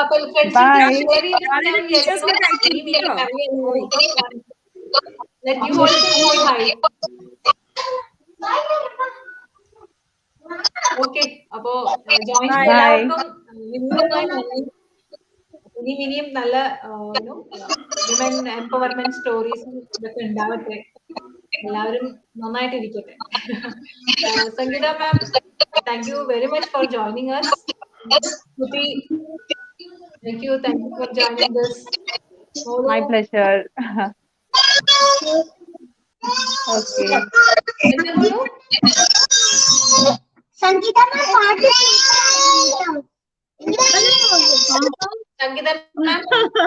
നന്നായിരുന്നു കേട്ടോ. അതെ, ഞാൻ കേൾക്കണമെന്ന് ആഗ്രഹമുണ്ട്. അതെ, അതല്ല മോളോടാണോ എന്നോടോ? സംഗീതമാന്റെ പാട്ടും വോയിസും അടിപൊളിയായിരുന്നു. ആണോ? പാടിയ ആന്റിയോട് ഞാൻ പറയാം കേട്ടോ. പാടിയ ആന്റിയോട് പറയാം. നല്ല തീർച്ചയായും ഞാൻ പറയാനിരിക്കുവായിരുന്നു. ഞങ്ങളുടെ അന്വേഷണങ്ങളും ബെസ്റ്റ് വിഷസ് ഒക്കെ പറയണം. നമുക്ക് വേണമെങ്കിൽ ഇപ്പൊ ലൈവില് നമുക്ക് വിളിക്കായിരുന്നു അല്ലേ? അതെ, ചന്ദ്ര ലീവ് ചെയ്തു തോന്നുന്നു. അതെ, ലീവ് ചെയ്തു. ക്ലാസ് ഉണ്ടാവുമല്ലോ. ഓക്കെ, നെക്സ്റ്റ് ഇവന്റ് നമുക്ക് തീർച്ചയായും വിളിക്കാം. And will make her sing live also. Rashmi number വാങ്ങിച്ചു വിളിക്കണേ. എന്റെ ഫ്രണ്ടാണ് രാജ, ഞങ്ങൾ ക്ലാസ്മേറ്റ്സ് ആണ്. ആണോ? അത് ശരി. അതെ അതെ. അത് ശരി, അതറിയില്ലായിരുന്നു. Okay okay ma'am. Okay okay okay. Bye. എല്ലാവർക്കും thanks. Good night everyone. Bye Molu. Bye. Take care. Okay, Chandra. So I think it's time for us to wind up the marathon event also. Yeah, but before we wind up this, I wanted to also place an appreciation note to the entire team that has worked. And ഒരു special appreciation കൊടുക്കാനുണ്ട്. അത് actually എന്താ പറയുക, നമ്മുടെ ഷെഡ്യൂളിൽ ഇല്ലാത്ത ഒരു ഐറ്റമാണ്. അതാണ് നമ്മുടെ വെബ്സൈറ്റ് ഡിസൈൻ ചെയ്ത് ഇപ്പം നമ്മൾ പുതിയൊരു പ്രയാണയുടെ ഒരു പുതിയ വെബ്സൈറ്റ് ലോഞ്ച് ചെയ്തിട്ടുണ്ട്. prayana.org. ഇന്ന് പോയി കഴിഞ്ഞാൽ കഴിഞ്ഞ ആഴ്ച കണ്ട ഡിസൈൻ ആയിരിക്കില്ല, പുതിയൊരു ഡിസൈനും പുതിയൊരു ഭാവത്തിൽ റിലീസ് ചെയ്തിട്ടുണ്ട്. അതിന്റെ എൻറ്റയർ ക്രെഡിറ്റ് പോകുന്നത് ശ്രീദേവിക്കാണ്. ശ്രീദേവിയാണ് വെബ്സൈറ്റ് ഡിസൈൻ ചെയ്ത് തന്നത്. Sridevi is also a come back to career lady, and she was one of our mentees some time back, and entirely it was done by her, and I have to really appreciate. ശ്രീദേവിയുടെ കൂടെ ഒന്ന് രണ്ട് participants വേറെയും support ചെയ്തിട്ടുണ്ടായിരുന്നു. പക്ഷെ വളരെ short നോട്ടീസിൽ ഇത്രയും ഭംഗിയായിട്ട് ഒരു വെബ്സൈറ്റ് ഡെലിവർ ചെയ്തു. And I really wanted to thank her as well as place my appreciation for that. Yeah. Now you can go ahead with the official vote of thanks. Yeah. So let me take this opportunity to thank sincerely to all those who have watched this live marathon event, and I hope it has inspired all the audience present over here. And I would like to take this opportunity to thank all the powerful and predominant women speakers who had put forward their effort and accepted our invitation and spoke a few words about breaking the bias. And thank you once again, all the speakers. And next, I would like to specially thank the complete organizers of this mega event. This is our first marathon event of Prayaana, and that too with a very short notice, as CV had told. It was the combined effect of all the team members. Untiringly they were doing day and night, I know that. So a big round of applause for all the team members, all the organizers who had been behind this. So especially thank for Sandhya ma'am, Deepa ma'am, Binu, Sakshi, Saru, Rekha, Tejaswini, Kunchan, Tanisha, and all the members of Prayaana. So I would like to, Deepa ma'am, I would like to ask that poster, can you just design so that we can thank all the members of Prayaana who had been behind this event. So we thank these for meticulously organizing this event. There were many new faces even, because Prayaana members are so many. There are so many new faces for me even. So I would like to, I cannot pick the name, but your contributions are so worthy. So let me conclude this, and thank you once again for joining this event. I hope all our efforts will inspire all the women across. So it's Ajisha Haridas signing off from Prayaana. Take care. Thank you for joining us. Have a great night. Take care. Bye-bye.